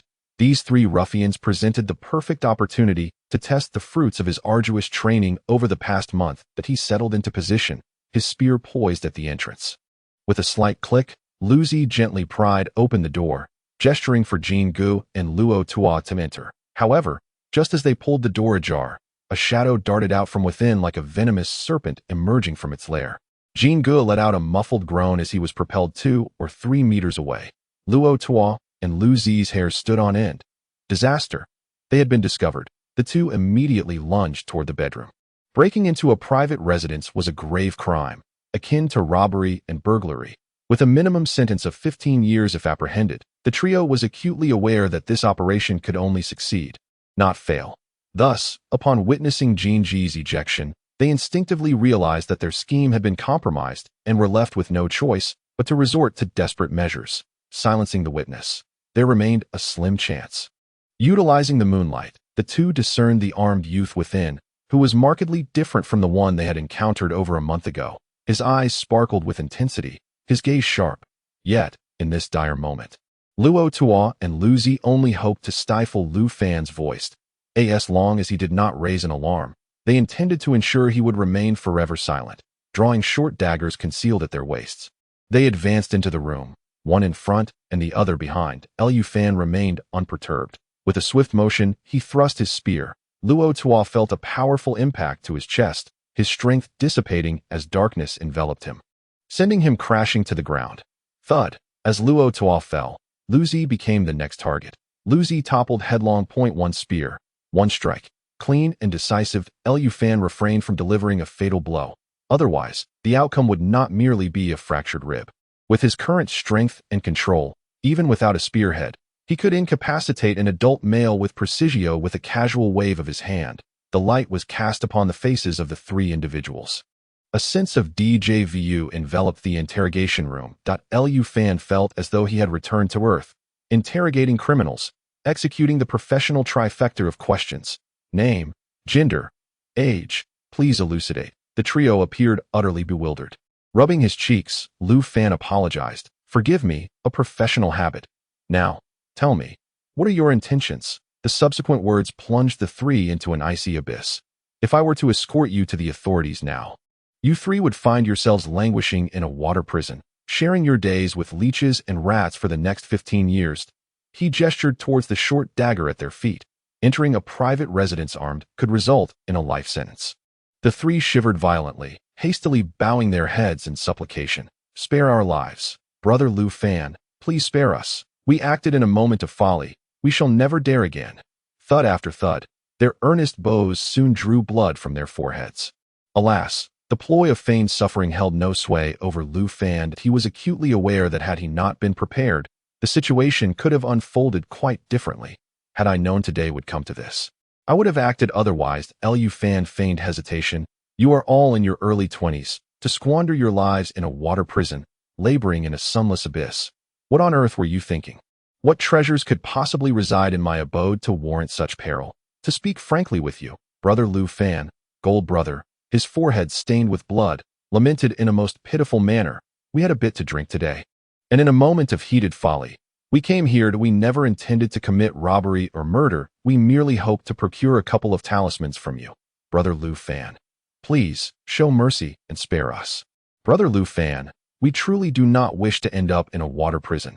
Woe is us that I implore you to be lenient. If you have any tasks in the future, do not hesitate to call upon us. We would traverse mountains of blades and seas of fire without a moment's hesitation. Indeed, Brother Lu Fan, we will heed your every command. The three fervently pleaded for clemency, making promises of unwavering loyalty. Are you sincere? Lu Fan pretended to be swayed. As their spirits began to wane in their fervent oaths, he posed a question. Why do you not reek of alcohol? Who did you drink with? Surely, you are not attempting to deceive me. I, Gold Brother, swear that if any word I utter is untrue, may the heavens strike me down. They were compelled to drink by the scoundrel Du Lao San of the Haiha Gang's outer circle. That rascal who delights in diluting his liquor to deceive others. We were merely led astray by his provocations, nearly committing an unforgivable error. I will not let him off the hook when I return. Yes, that scoundrel, always spouting that for the sake of wealth one must seize every opportunity that he even claimed. Brother Lu Fan, your father's room surely holds hidden compartments. If you fail to find them, it is due to your own inadequacy. But it presents a chance for us brothers to rise. Lu Fan's eyes widened in sudden realization, his smile chilling. So that is the case. No wonder Gold Brother and the others delayed their actions for so long. The puppeteers behind Gold Brother had been identified, disciples of the Haiha Gang's outer circle, their status not inferior to that of Gold Brother and his ILK-IN. The next moment, Gold Brother and his companions were unceremoniously kicked out of the bedroom. The gong struck to summon the authorities. The trio instantly crumbled to the ground, utterly despondent. Chapter 10. Captain Zhang Lin. Lu Fan's courtyard had become lively. The constables from Fengshui Town arrived promptly. A group of 5 clad in black robes, black caps, and wielding black blades. Leading the contingent was Captain Zhang Lin, whose piercing gaze swept over Jin Gu and his companions, who were weeping in despair like a mass of mud. He then glanced at Lu Fan, who stood resolutely with his firearm, nodded slightly, and instructed his subordinates to commence their duties. The evidence was irrefutable, leaving little room for deliberation. They could proceed directly to sentencing and imprisonment upon their return. Though the formalities must be observed, it was imperative to ascertain the circumstances of the crime scene. The 4 constables were notably curious about Lu Fan, seemingly aware of his circumstances and puzzled as to how he had emerged unscathed before Jin Gu and his cohorts. They began their investigations both within the courtyard and beyond. Captain Zhang Lin, in the prime of his life at 40, exuded the aura of a seasoned detective, his discerning gaze imparting a sense of pressure upon Lu Fan. Do not be anxious. I shall pose but a few questions. Do you know them? He inquired. Yes, Lu Fan replied. Oh, do you harbor a grudge against them?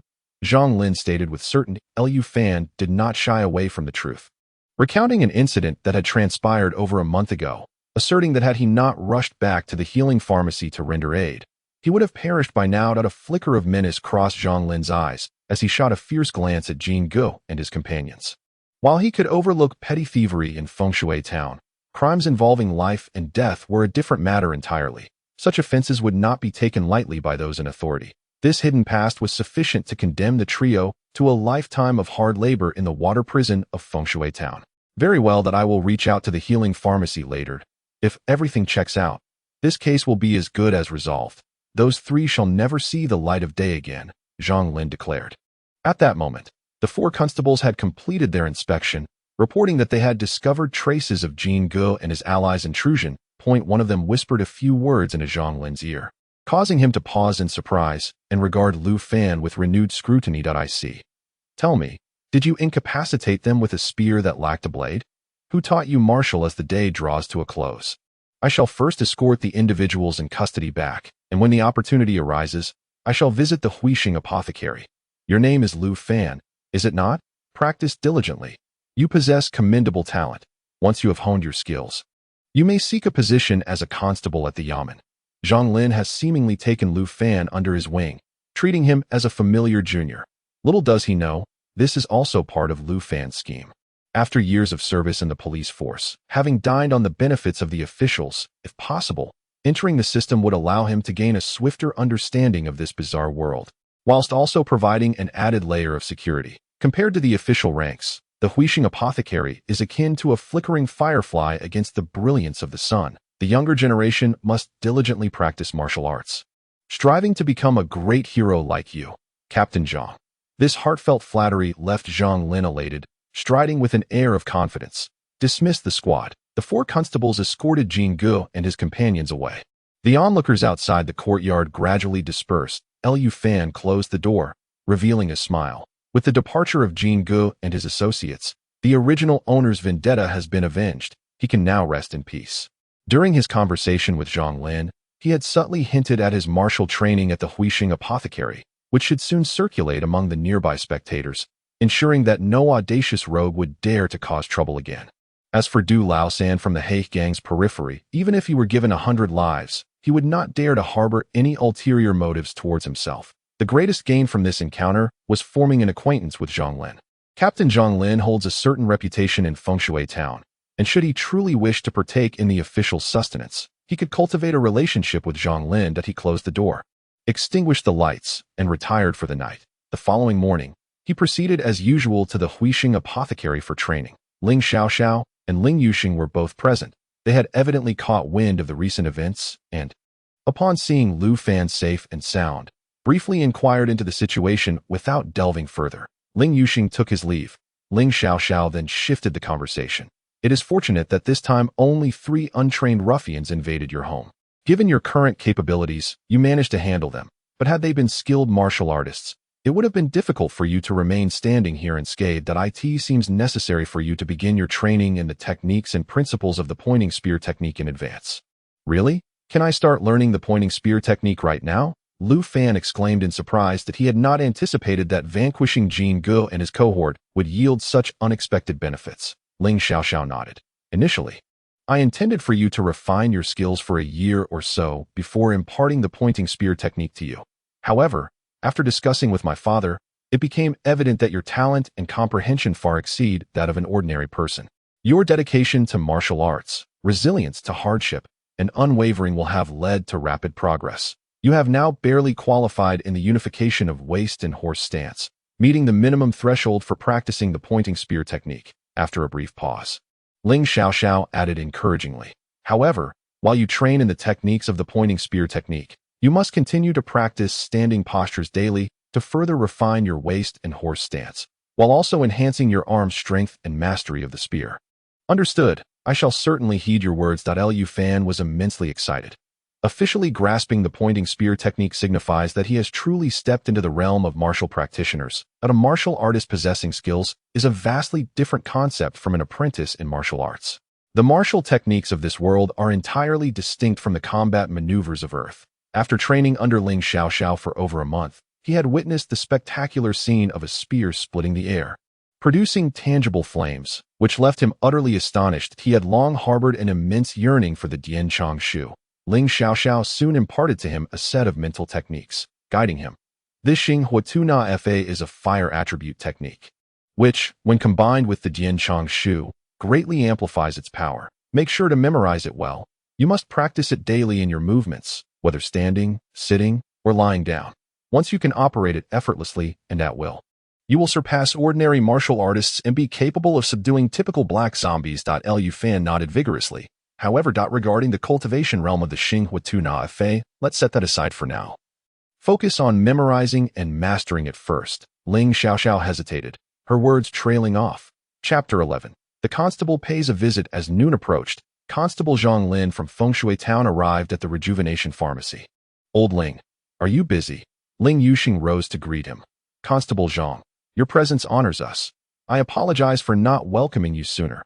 His tone, however, carried a hint of indifference. May I inquire whether Constable Zhang is here for a consultation or a matter of business?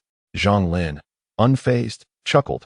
This visit pertains to business. Last night, a thief broke into your young apprentice's home, and I'm here to inquire with Ling Xiaoxiao about the situation. Ling Yuxing replied, sitting back down and gesturing. The person is in the backyard. Anan, please escort the constable over. Yes. Anan promptly set aside his work and led Zhang Lin in the backyard. The atmosphere was heavy with commands. Liu Fan was diligently practicing the Xing, Huatu Na Fa, while Ling Xiaoxiao stood nearby, offering guidance. Faster. Are you not even managing your breath? Do not fear injury. I have already given you the tiger bone wine, which is quite potent. It will open your throat and effectively protect your voice. Even if it does sustain damage, it is not a grave concern. It will heal by the next day. Just endure it for a moment. Zhang Lin had not anticipated stumbling upon Ling Xiaoxiao instructing her apprentice, and felt a bit awkward. He cleared his throat and raised his voice. Xiaoxiao, are you busy? If so, I can return another day. Ling Xiaoxiao turned around, and, upon seeing Anan leading the imposing figure of Constable Zhang, immediately straightened her posture and performed a fist salute, infused with a strong sense of the martial world. Greetings, Constable Zhang. Liu Fan followed suit, setting down his iron spear and cupping his hands. Greetings. Constable Zhang. Zhang Lin entered with a broad smile, glancing at the increasingly spirited young woman, and remarked, at just 16, you've taken on disciples and are passing on your skills. Impressive. However, you're quite generous in providing your disciple with tiger bone wine and teaching the Xing, Huatu Na Fa so soon. Can your pharmacy afford it? As the constable of Fengshui Town, his intelligence was razor-sharp. His words not only highlighted the pharmacy's predicament, but also served as a reminder to Liu Fan that tiger bone wine is not a trivial expense. Liu Fan's expression shifted slightly, deep in thought. During this period, he had indeed been so engrossed in his training that he had overlooked certain matters. Ling Xiaoxiao, however, deftly shifted the topic. As for the internal affairs of the rejuvenation pharmacy, there is no need for Constable Zhang to concern himself. You are here regarding last night's incident, correct? Indeed, the constable replied, adopting a serious demeanor. Let us address the matter at hand. This morning, we conducted an overnight interrogation of the 3 delinquents, who confessed without reservation to the crime of breaking into the residence of young brother Liu Fan. However, they vehemently defended themselves, asserting that their intentions were not to commit robbery or murder.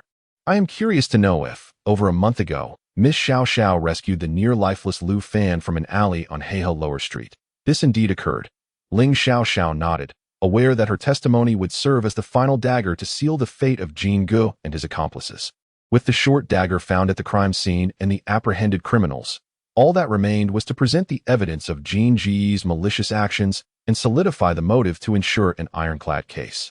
Condemning the 3 to a lifetime of toil in the water prison, Ling Xiaoxiao meticulously detailed Liu Fan's injuries and recounted how, following this incident, Camel frequently trailed Liu Fan. Zhang Lin nodded repeatedly, jotting down notes. I know what needs to be done. If there are no further questions, Miss Xiaoxiao, please sign and endorse this testimony. Ling Xiaoxiao complied without hesitation. The fate of Jin Gu and his cohorts was sealed. Zhang Lin collected the testimony and stated solemnly, I will handle the matter of Jin Gu and his companions. Now let us discuss personal matters. Young brother Liu Fan, you possess considerable talent and keen insight. I am contemplating filling a vacancy in the Yamen. As a constable is about to retire without suitable successors, I came here to seek your opinion as his potential master at this juncture. He smiled at Ling Xiaoxiao. I once considered introducing you into the Yamen as a female constable. But your father disapproved.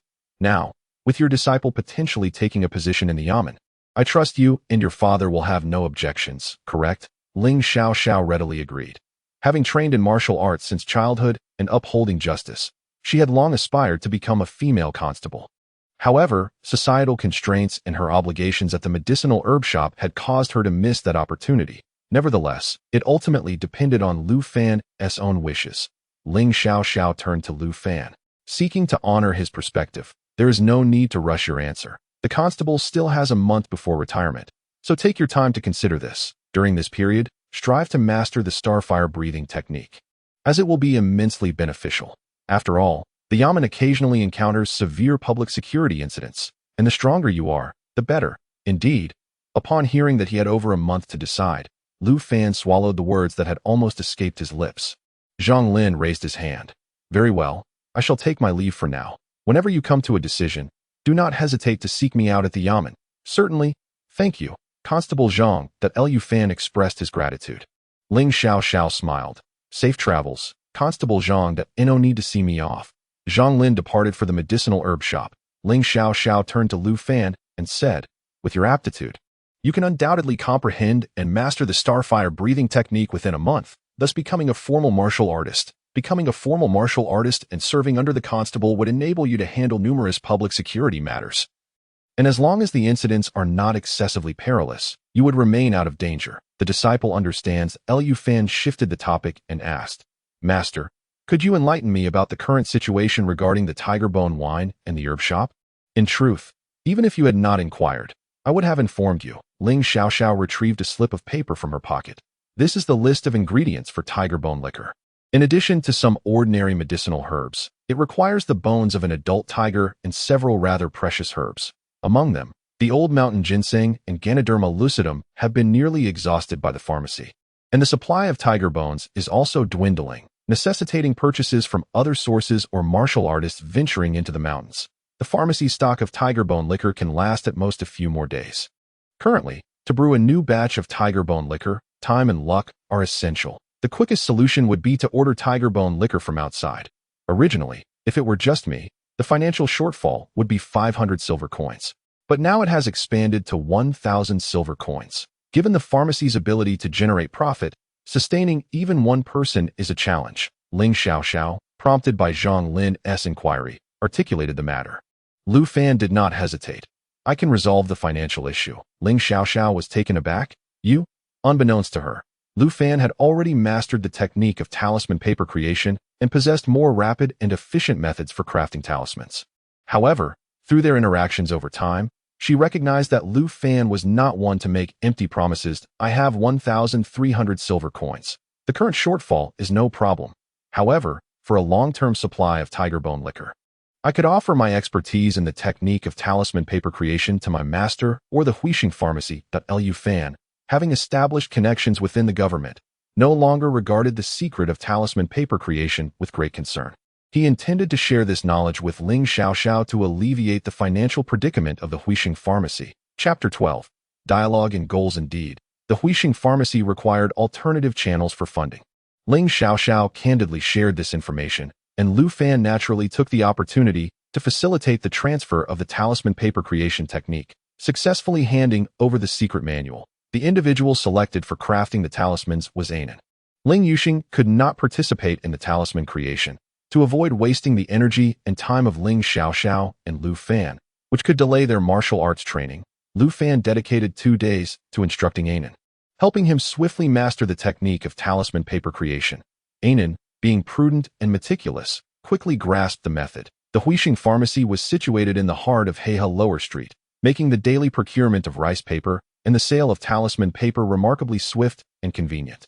Within 3 days, the first batch of talisman paper was sold, generating an income of over 300 silver coins for the Huixing pharmacy, significantly outpacing the profit rate of the pharmacy. The financial woes of the Huixing pharmacy were rapidly alleviated.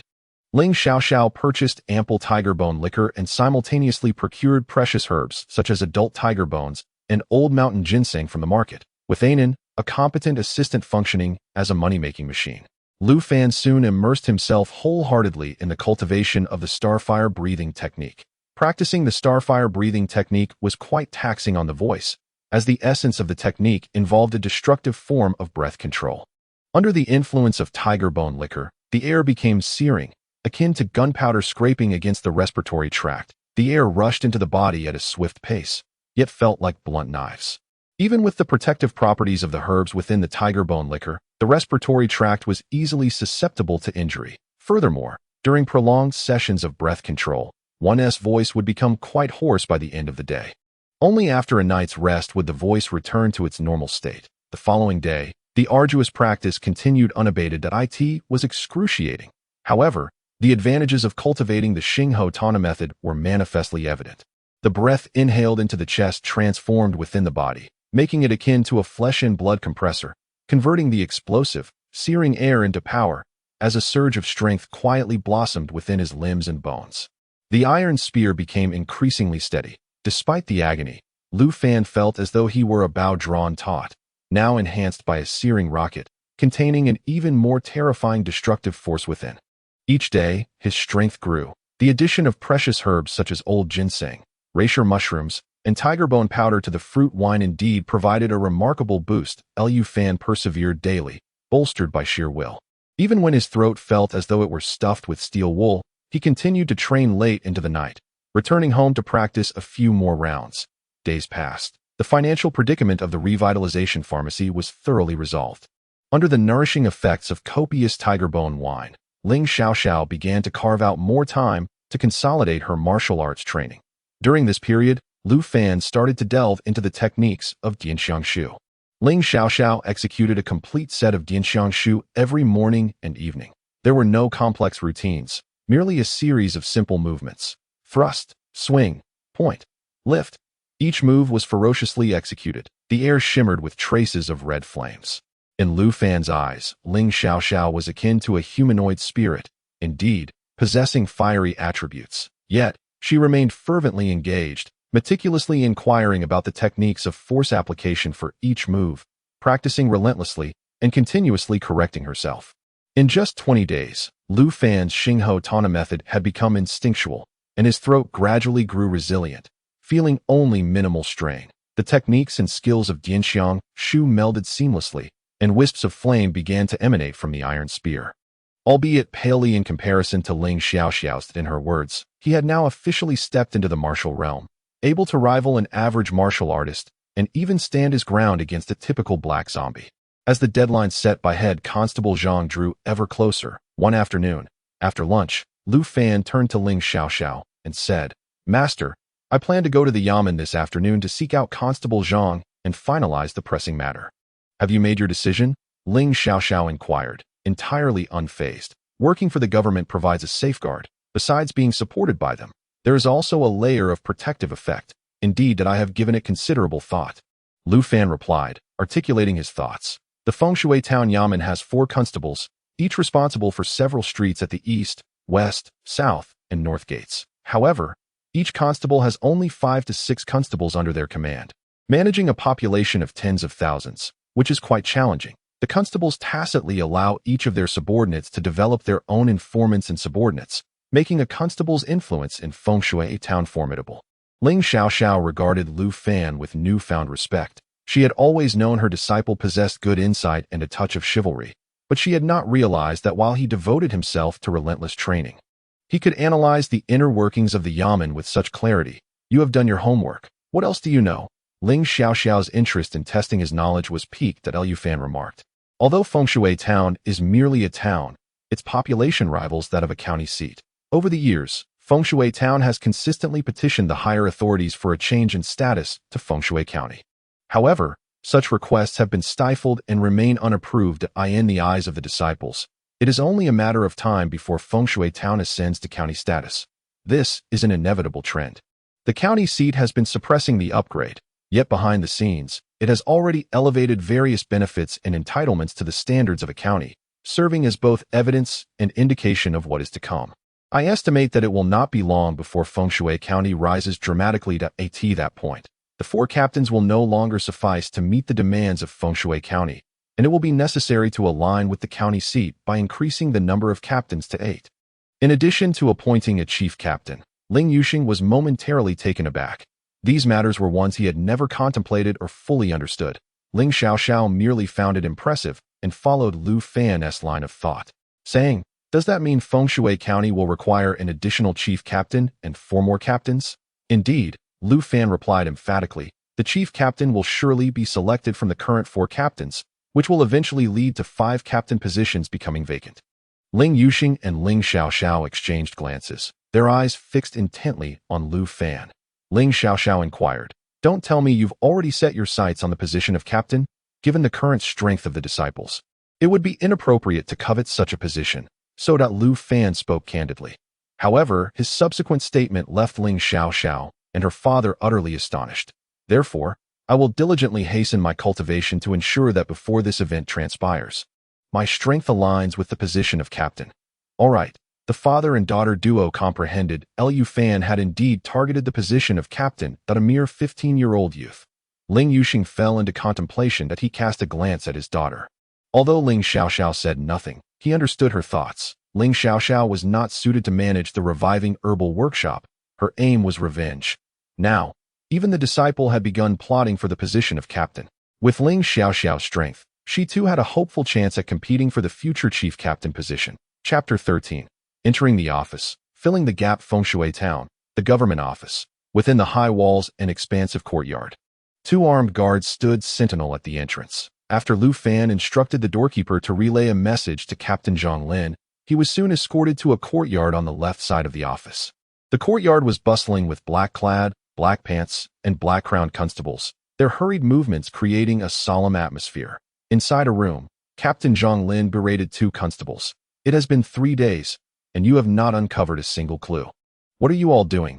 Captain, this matter is truly not our fault. The perpetrator may have fled into Tianmen Gorge and possibly even out of the jurisdiction. There is no point in us wasting our time.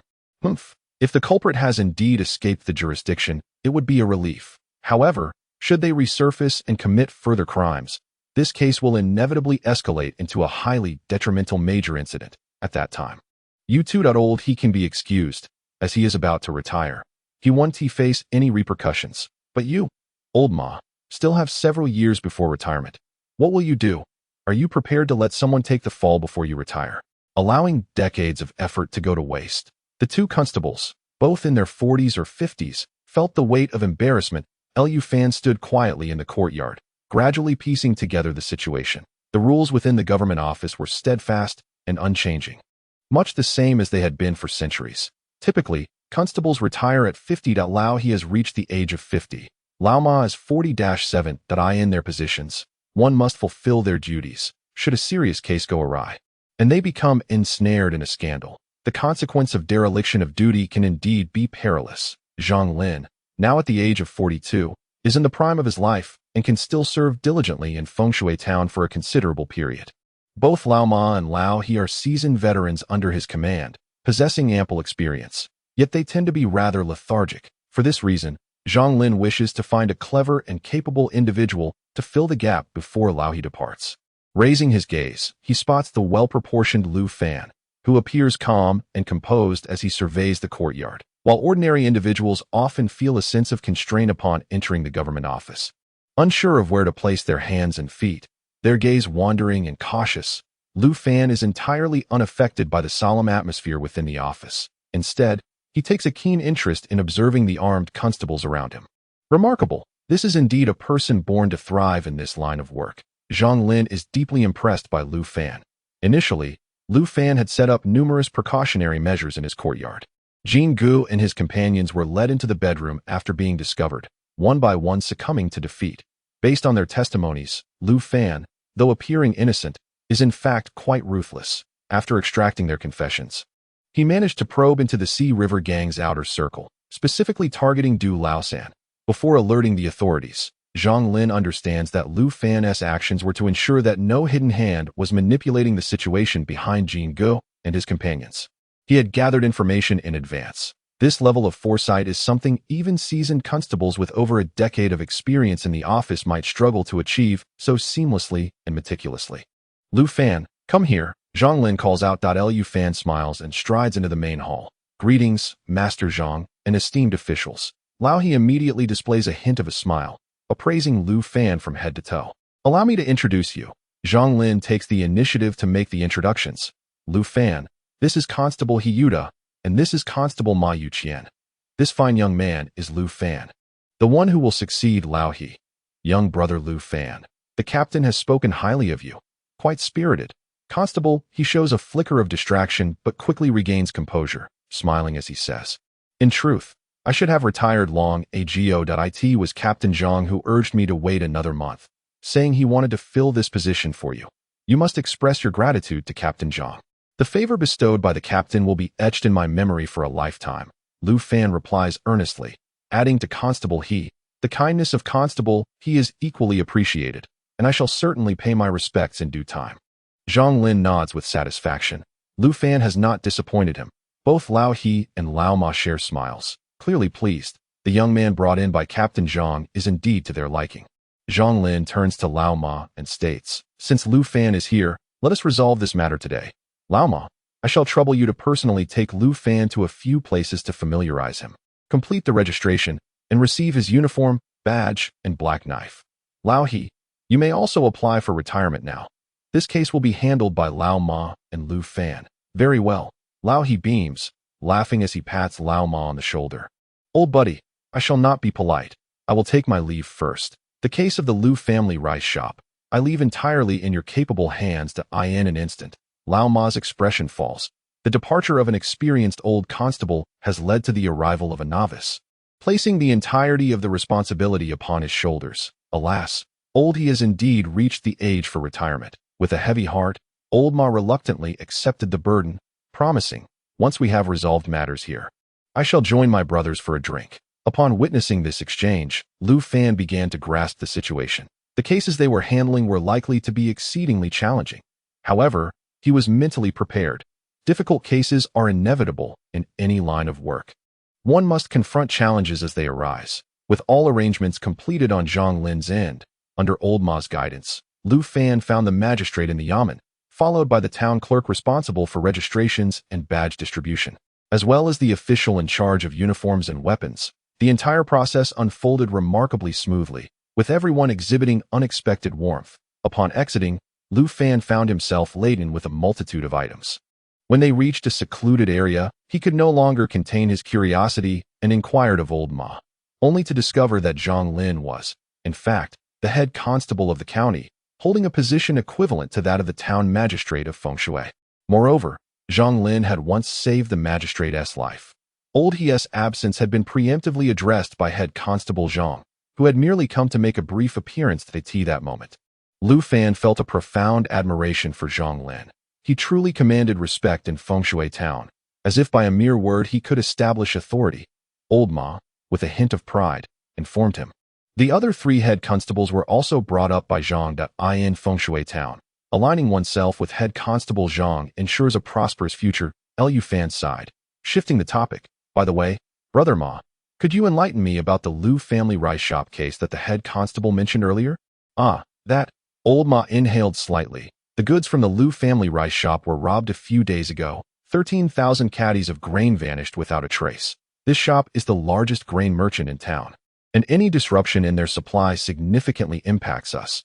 The entire town is in a state of distress, and both the head constable and the magistrate are urging us to solve this case post-haste.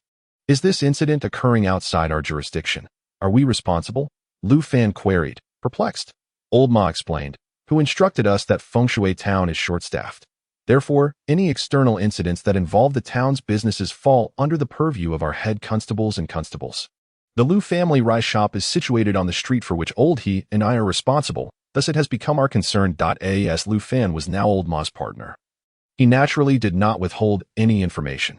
Upon hearing this, Lu Fan recognized the complexity of the situation in a world devoid of omniscient oversight. Incidents occurring outside the city provide the perpetrator ample time to tamper with the scene and eliminate traces. It was no wonder Old Ma wore a frown. Old Ma continued, the Lu family rice shop has suffered considerable losses and is unwilling to accept this fate. They have leveraged connections from the county, exerting pressure on us to expedite the investigation. However, cases like these are quite troublesome, and resolving them in a short time frame is nearly impossible, that I fear it may reflect poorly on the head constable. As they spoke, the two passed by a courtyard where the sounds of chopping and striking piqued Lu Fan's interest. What on earth are they doing? In the neighboring courtyard of the constable's precinct, a significant commotion ensued. Several constables, accompanied by a group of men not clad in constabulary attire, were vigorously striking a towering boulder, leaving shallow marks in their wake. Some exhibited remarkable finesse in their movements, while others struggled clumsily, even bending their weapons in the process. What a sight to behold! Lu Fan found himself instinctively pausing to observe. Lao Ma halted beside him and chuckled. This is a device specifically designed by the magistrate's office to test the strength of our constables, Iron Sandrock. These individuals are evaluating the progress of their subordinates during this period to be by the way. How much force can you exert in a single strike? I do not know, Lu Fan replied, shaking his head to indicate he had never attempted such a feat. Come, let us give it a try. Lao Ma lifted his leg and stepped forward. Curiosity piqued about the youth whom Captain Zhang held in such high regard. The onlookers near the iron sand rock parted to greet Lao Ma, exclaiming, Lao Ma, you've arrived. Brother Ma. As a close associate of Captain Zhang, Lao Ma held a respectable position among the constables, who readily approached him to extend their greetings. With a proud demeanor, Lao Ma introduced. This is old He's nephew, Brother Lu Fan. Since old he has departed, this is the Constable Lu Fan who will be my partner from now on. Everyone, please make his acquaintance. The magistrate's office was already quite small, and with the constables being well informed, they quickly grasped the situation. A few of them chuckled and addressed Lu Fan. We heard about you, Brother Lu Fan, the one who single-handedly captured Jin Ge, Luo Tuo, and Lu Zi at home. It is said you studied under the Huixing apothecary, practicing the Dian Chang technique. Your future is limitless. How could someone favored by Captain Zhang be anything less, Brother Lu Fan? From now on, we are all brothers. Just let us know if you need anything. The three constables declared in unison that Lu Fan committed their names to memory and responded courteously, Brother Lin, you flatter me. Brother Yuan, you are too kind. Brother Zhang, I will certainly do my best. After the constables, a group of attendants also paid their respects. They had noticed the constable's attire and black blade in Lu Fan's hands. Their envy unmistakable. Constable Lu, please look out for us in the future. With so many present, it was impossible for Lu Fan to remember every name. Lao Ma had no intention of wasting time, so he promptly shifted the conversation, stating that Lu Fan had never tested his strength against the iron sandrock and suggested they proceed. Lu Daxiang, come over and demonstrate for Brother Lu Fan. Constable Lin Zixuan called over a slender man wielding a blade. After bowing to the constables, the latter took his position before the iron sand rock, his hand resting on the back of the blade. It was evident from his stance that he lacked formal martial training, employing only the most basic technique of breath control for force generation.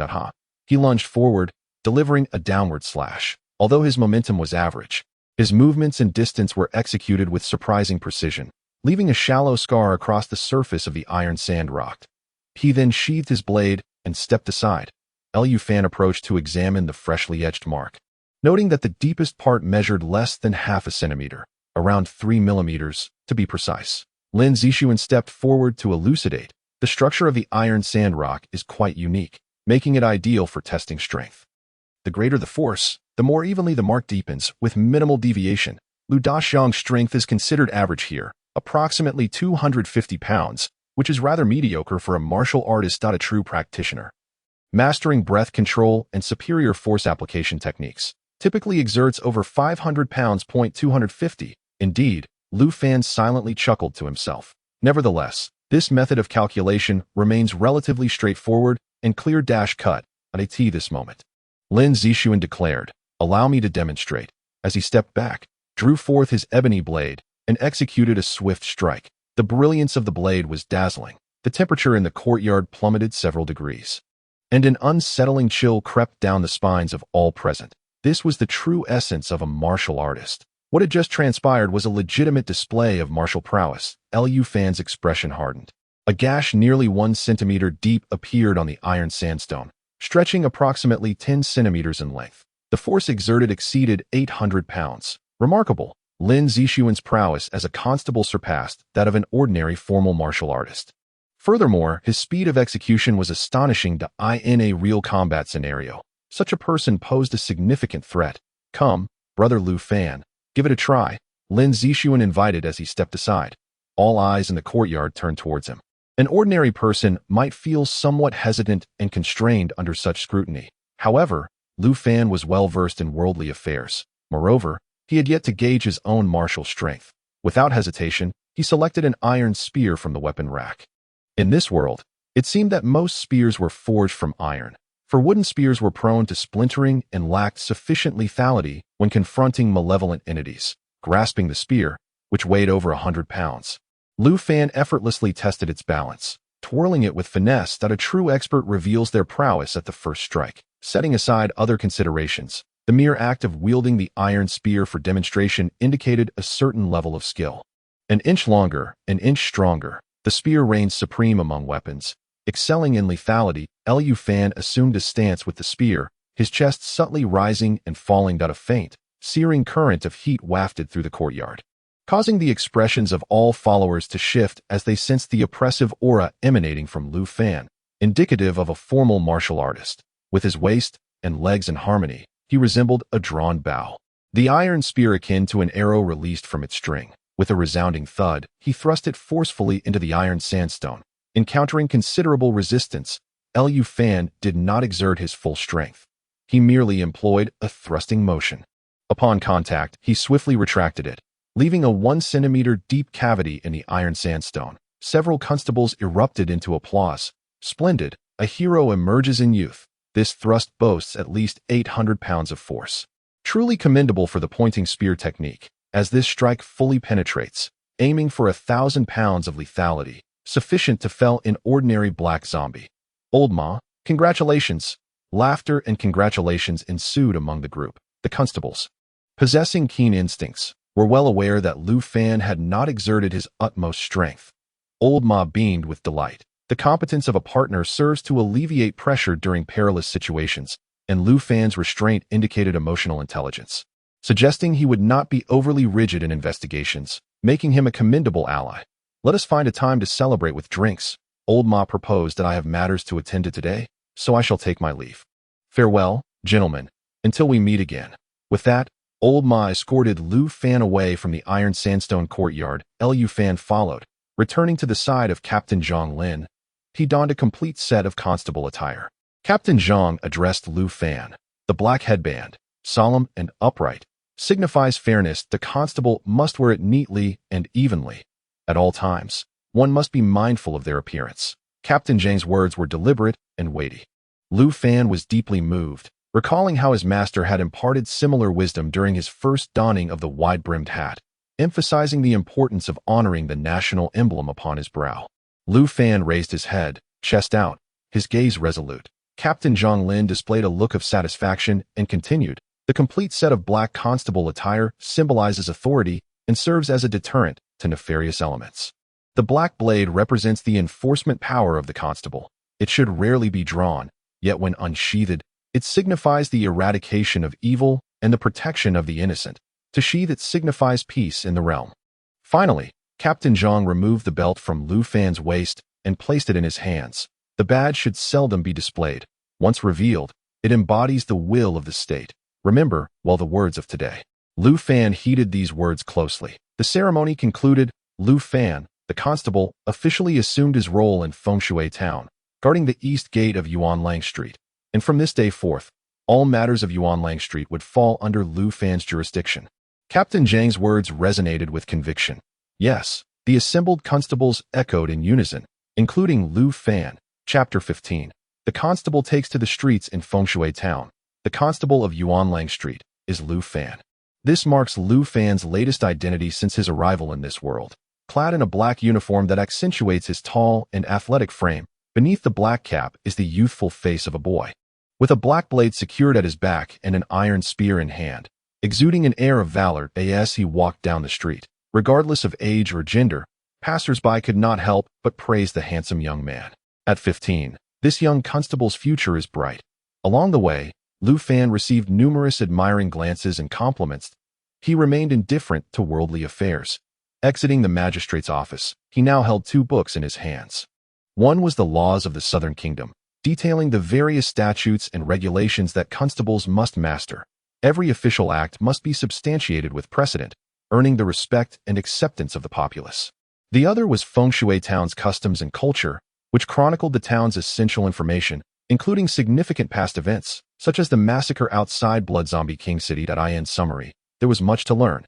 Old Ma walked alongside Lu Fan, offering guidance. We serve under Captain Zhang, overseeing the town's most prosperous thoroughfare, Yuanlang Street. This street, while seemingly tranquil, is rife with hidden currents, watched by countless eyes. Should anything occur, it would be a grave matter.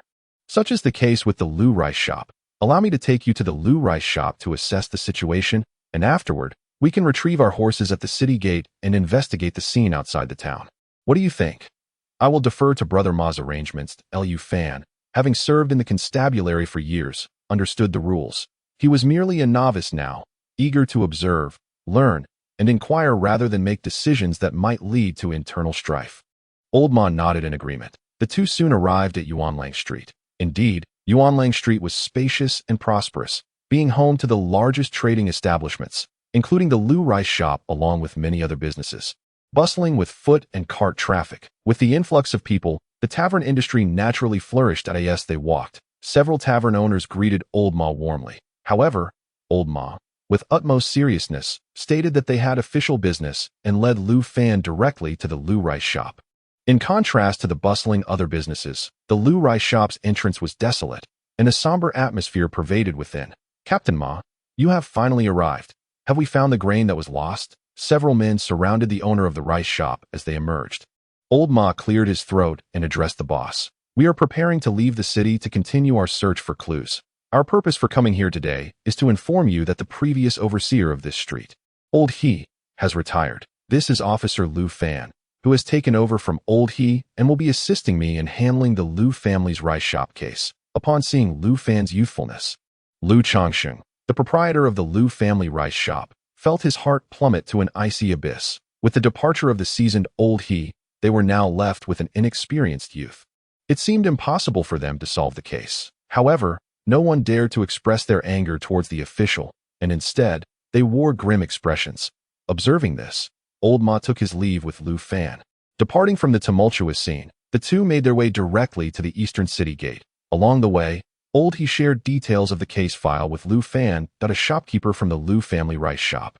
6 employees, 12 drivers from the transport team, and 4 bodyguards from the escort bureau had all gone missing. A staggering 13,000 jin of grain had vanished without a trace, due to the unknown whereabouts of the transport team.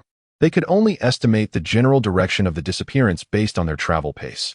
Old He and Old Ma had previously ventured outside the city to investigate, but found nothing, completely at a loss. One had resigned to inaction, while the other planned to feign ignorance of the robber's escape, turning it into a cold case. After all, they lacked the authority to pursue the investigation beyond the borders. Lu Fan opened his mouth, but ultimately refrained from speaking. The investigative techniques and experiences from his world were far more advanced than those of this realm. In his view, the clue-gathering and case-solving abilities of Old He and Old Ma were inferior to those of students at a police academy. As a young man utterly lacking in knowledge, it would not do for him to make a sensational debut. He resolved to observe for now at the city gate. A group awaited their arrival. 8 men and 10 swift steeds stood ready. Among them, 4 were Old Ma's men, while the other 4 were former associates of Old He. With Old He gone, they had come to meet Lu Fan in hopes of remaining in service. Old Ma informed Lu Fan, the constables of Fengshui town are quite occupied. In addition to a monthly salary of 200 silver coins, there is also a travel allowance of 300 silver coins. This fund is typically employed to hire aides to assist us in errands and intelligence gathering. You may utilize Old He's men for now. Keep those who prove useful, and do not hesitate to replace those who do not meet your expectations. Lu Fan nodded in understanding, noting the names of the 4 aides amidst their obsequious and eager smiles. Mount up. Today, we shall thoroughly investigate outside the city. Let us proceed. With that, Old Ma swiftly mounted his horse. One of the aides below, displaying keen insight, promptly offered to retrieve Lu Fan's iron spear. Officer Lu, allow me to fetch your weapon. Very well. Although Lu Fan wished to keep his weapon close, he had to admit that he had never ridden a horse before and would need some time to learn and adapt. He relinquished the spear and mounted his steed. The 4 aides followed suit. Practicing the pointing spear technique, they melded seamlessly with their horses, deftly controlling their mounts with ease and comfort, quickly acclimatizing to the experience. With the sound of hoofbeats echoing, the group surged forth from Fengshui town. Galloping along the official road, reveling in the exhilarating rush of the wind, Lu Fan had familiarized himself with the route from Fengshui town to the county seat, which spanned over 40 kilometers. With the horse-drawn carriage making its way, it would take the better part of a day. The mysterious disappearance of the transport team was indeed baffling. This chapter has not concluded. Please turn to the next page to continue reading.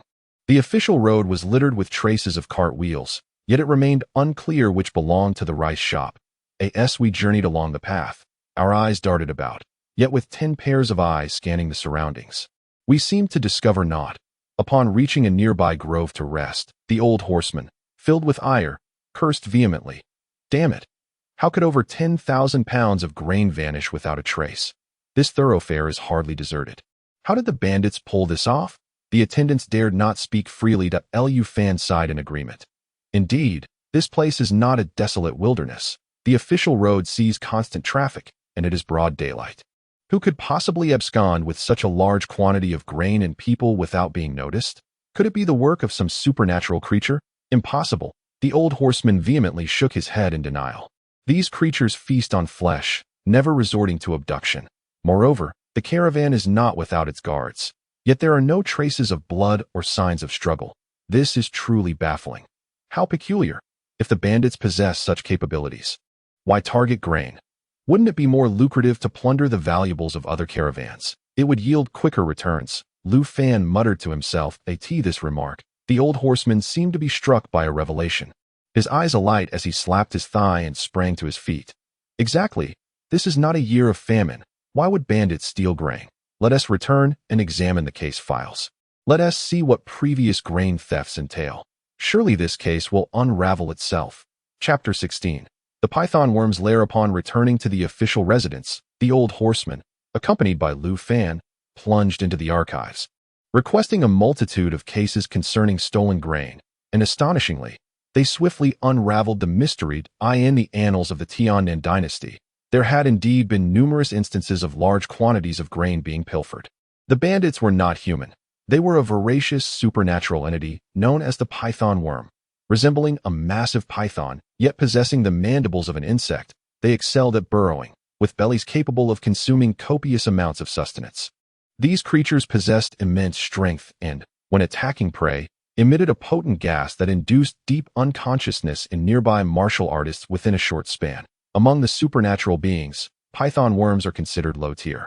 Yet their penchant for collective action renders them particularly perilous, as ordinary martial artists hesitate to confront them. When acting in unison, python worms exhibit formidable ambush capabilities, capable of swiftly assaulting a caravan and rendering it defenseless, subsequently absconding with tens of thousands of pounds of goods and all personnel. The records of the Tiannan dynasty chronicled their efforts in dismantling several python worm lairs. Rice, fermented into a substance akin to distillery dregs, is utilized to construct nests, reinforcing the humidity of their lairs. The documentation meticulously detailed the environmental conditions of python worm nests, a lush and thriving locale, suffused with a faint, rancid odor reminiscent of fermented dregs. After reporting to Captain Zhang Lin, he, along with 3 other captains, led over 20 martial artists of formal rank, swiftly following the leads indicated in the records, discovering a waterhole overgrown with aquatic vegetation. Following the cave's path, they located the python worm's lair. A dozen python worms were trapped within their den, while the 24 martial artists, accompanied by over 100 bow-bearing attendants, surrounded the lair, leaving no avenue of escape. Lu Fan was among them. Old Ma, filled with excitement, retreated to the back, patting Lu Fan on the shoulder and saying, when confronting the serpent-like creature, "Stay behind me." Although the python worm is a lower-level monster, its venom is potent. Let us look out for each other. And remember, do not let the python worm get too close. Understood, Brother Ma, Lu Fan replied. Facing a monster for the first time, he was naturally very cautious and refrained from acting recklessly. The constables of Fengshui Town had previously battled the Blood Zombie King, so they were no longer intimidated by ordinary monsters.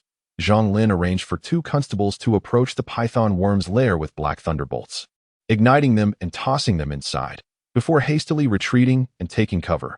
Boom! Boom! The tremendous noise caused a slight tremor in the ground. Immediately, Lu Fan witnessed several massive pythons, each over 10 meters long, burst forth from the lair. Their gaping mouths filled with sharp teeth and drenched in blood. The water surface was disrupted as these colossal beings emerged, and the aquatic vegetation parted, releasing billowing clouds of gray-black toxic mist. Lu Fan was instantly filled with dread. Despite having read about the python worms and being mentally prepared, the sight of these monsters left him profoundly shaken. The python worms were enormous, appearing far more formidable than ordinary pythons. Moreover, the black thunderbolts, despite their destructive power, merely grazed their hides. Truly, they were formidable creatures. In the face of the dozen or so wildly charging python worms, the constables remained remarkably calm, raising their crossbows and pulling the triggers.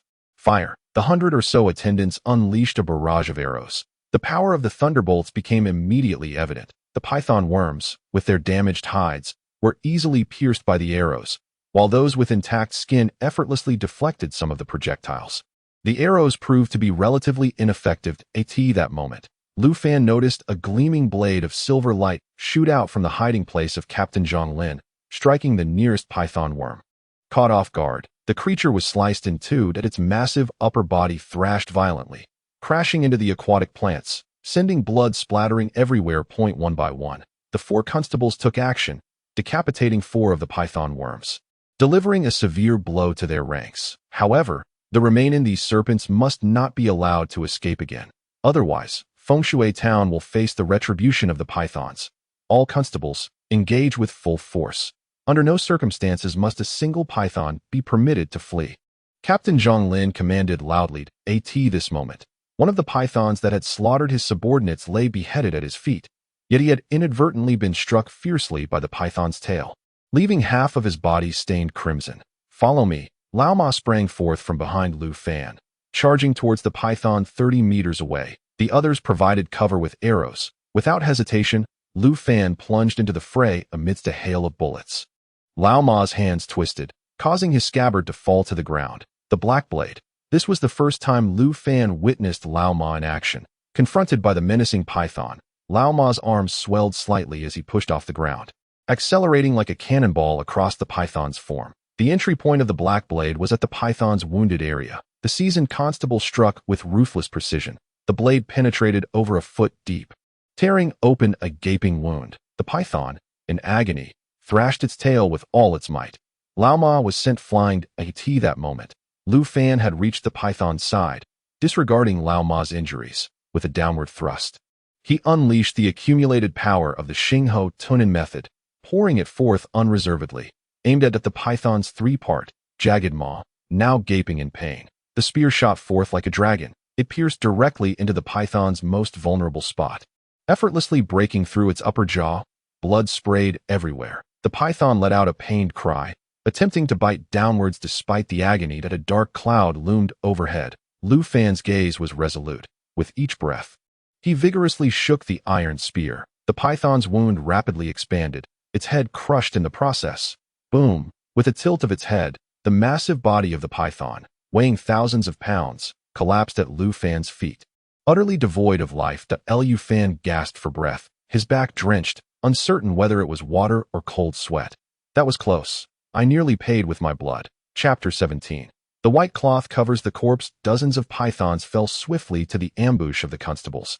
Their numbers halved, leaving only 8 remaining. However, the pythons that had breached the crowd continued to unleash astonishing combat prowess, claiming lives with every passing moment, as individuals were either bitten to pieces or struck by the python's tail, leaving their fates uncertain. Many were incapacitated by the toxic gas expelled by the pythons, including several constables who unwittingly found themselves caught in the chaos, resulting in utter disarray on the scene. Captain Zhang Lin's expression darkened. This was a miscalculation. The number of pythons was unexpectedly high, and their fighting capability exceeded expectations. Additionally, the challenging battlefield conditions, with excessive water accumulation, favored the pythons, leading to an early collapse of their defenses. Out of the 24 constables deployed, 1/3 had sustained injuries and were momentarily incapacitated. They were struggling to hold their ground. Do not hold back. Use every means at your disposal. We must ensure the capture of all pythons. Captain Zhang Lin commanded loudly. Lu Fan was taken aback. What does he mean? He then saw Captain Zhang Lin produce a piece of dark gray talisman paper from his bosom, upon which a deep crimson pattern was distinctly drawn. Just as the words left his mouth, Zhang Lin smeared a streak of blood across the center of the talisman with his blood-stained hand, and a fireball the size of a basin roared down upon the nearest python. The flames erupted in a radius of several dozen meters. The fire shot skyward, and the temperature soared dramatically. Struck by the fireball, the python was instantly engulfed in flames. emitting a wretched and agonizing wail as it turned to flee into the water. With a resounding crash, the python plunged into the pool, extinguishing the flames. Yet, its charred and bloated carcass soon floated to the surface, a testament to its fiery demise. Lu Fan's eyes sparkled with exhilaration. In mere seconds, a low-level spirit creature had been incinerated. Such formidable fire magic. Simultaneously, the other three captains also sprang into action, drawing forth their talismans that a flurry of fireballs, each the size of a basin, swiftly eliminated the rampaging pythons among the crowd. The number of pythons dwindled sharply to just 4. Oh no. Now it was 3. Among the 4 captains, one constable also produced a talisman, dispatching a python that had come too close. Lu Fan couldn't help but steal a glance. The young man had a sharp face and slender cheeks, strikingly handsome, barely over 20, and was retreating, pale-faced, amidst a throng of attendants. After dispatching a python, he swiftly retrieved a second talisman from his bosom. Lu Fan was left astounded. He knew the talismans wielded by the captains were not of the most basic grade. They could annihilate low-level spirit creatures and would cost at least 1,000 silver coins each. Even for captains with a monthly salary of 500 silver coins, using a talisman meant preparing to tighten their belts for a season. This constable possessed quite a fortune, with the 3 remaining pythons significantly weakened. The morale of the constables surged. Over 100 individuals focused their firepower, and the pythons, cornered and beleaguered, soon faced defeat. At that moment, Old Ma stumbled over, clutching his shoulder, and glanced at the python carcass beneath Lu Fan's feet. Grinning widely, "Lu Constable, impressive. Your first battle against spirit creatures, and you managed to secure a kill, dispatching a low-level spirit creature. That's no small feat, please. Magu, spare me the mockery. Had you not charged in first to draw the python's attention?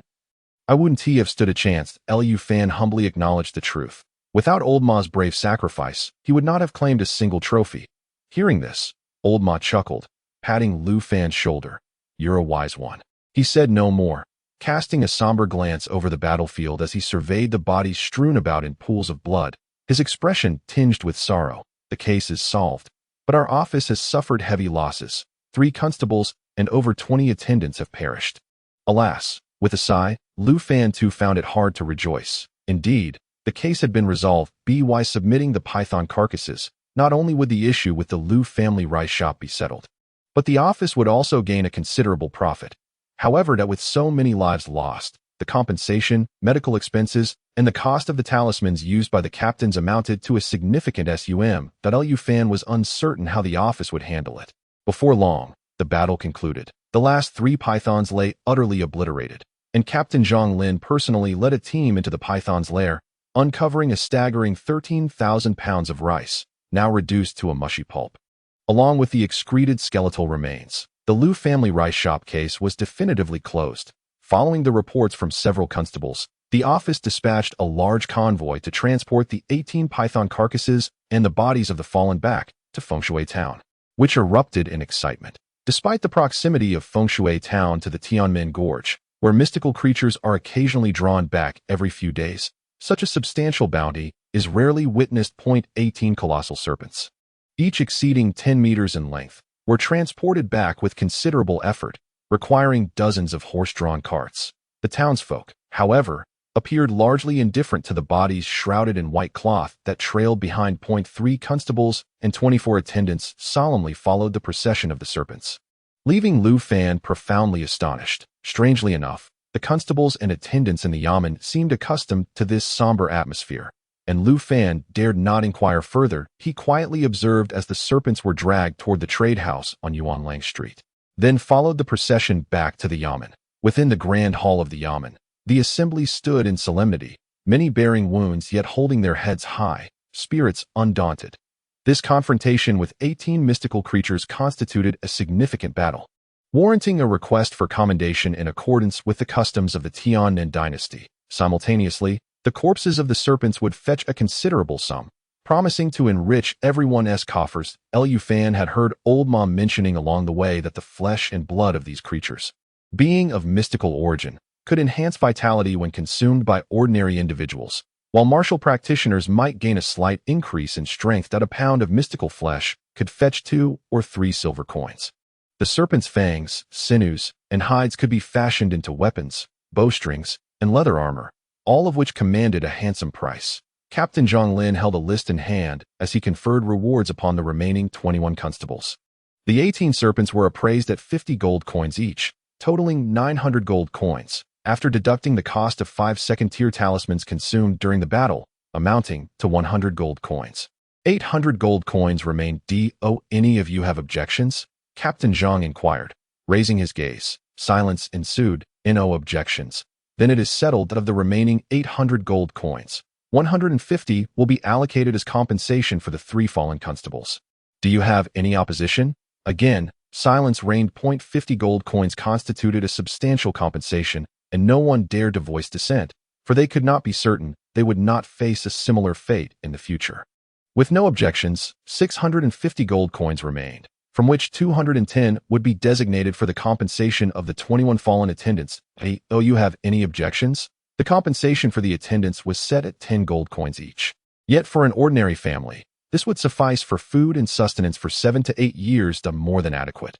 Finally, for 140 gold coins remained. 40 gold coins would be set aside for medical expenses, leaving 400 gold coins as rewards for those who fought valiantly. Liu Fan was uncertain of the amount he might receive. Chapter 18. Unassuming and steady, the final distribution was announced.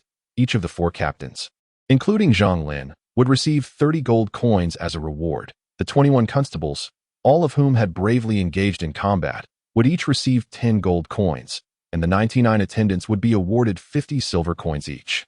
50 gold coins would be retained as reserve funds in the Yaman's accounts, as the Yaman provided various supplies for everyone. Zhang Lin's allocations were met with universal acceptance. Dismissed. As the assembly dispersed, individuals clutched their rewards, eagerly expressing their intentions to celebrate with a hearty feast. Old Ma, having sustained injuries, refrained from mingling and pulled Liu Fan aside. On your first day in office, you encounter such an event. How thrilling is it? Ma go. Your injury needs immediate attention, that I shall take you to the revitalizing apothecary to seek the master, Liu Fan urged anxiously. Old Ma waved his hand dismissively. What is this minor injury? In the past, even the gravest wounds would heal with just a bit of ointment. You need not concern yourself with me. Return and report to your master. I am capable of walking on my own. As he spoke, he began to leave the Yaman unperturbed. Liu Fan attempted to follow, only to be restrained by a hand on his shoulder. Turning around, he saw Zhang Lin. With a smile, Zhang Lin reassured him. Worry not. The Yaman has its own medical facilities. Our physicians are no less skilled than your master, and treatments here are complimentary. It was then that Liu Fan comprehended why old Ma was so eager to depart. An internal benefit indeed. Zhang Lin's gaze fell upon Liu Fan's face, and with a sense of approval, he patted his shoulder. Well done today. Your composure during that final display of marksmanship was commendable. You exhibited a measure of bravery that brought me pride. Liu Fan scratched his head and smiled sheepishly. At that moment, I was simply overwhelmed, thinking that even if I were to perish, I must take it down. The thought of fleeing did not cross my mind. Zhang Lin chuckled softly. Despite his high standing in the Yaman, he faced scrutiny for allowing a nameless youth like Liu Fan to fill old He's position. Should Liu Fan falter, it would reflect poorly on Zhang Lin. However, Liu Fan's performance in today's confrontation was noteworthy enough to leave the onlookers speechless. Zhang Lin felt a weight lifted from his shoulders. Old Ma's injuries will likely require him to rest at home for a few days. You may need to endure some difficulties in the meantime. Attend to matters on Yuanlang Street. Old He's subordinates are of decent quality, and their assistance will enable you to acclimate swiftly. This decision to not send Old He's team along was at Zhang Lin's behest. Understood. Liu Fan nodded. Given the magnitude of today's events, I must report to Old He as well, informing him that the Liu family rice case has been resolved, allowing him to rest easy. I shall summon Old He's team when the time comes. Excellent, Zhang Lin praised, clearly pleased with Liu Fan's plan. Off you go. Liu Fan departed from the Yaman, making a brief visit to the revitalizing apothecary. Such significant occurrences necessitated a report to his master and the elder, upon hearing of the tumultuous events outside the town, particularly as they were handled by Liu Fan himself. Ling Xiaoxiao was taken aback and pursued him with questions, her concern evident but tinged with a hint of yearning. Liu Fan understood her sentiment. After all, Ling Xiaoxiao had been training in martial arts for over 8 years since the age of 8, and surely she wished to prove herself on the battlefield.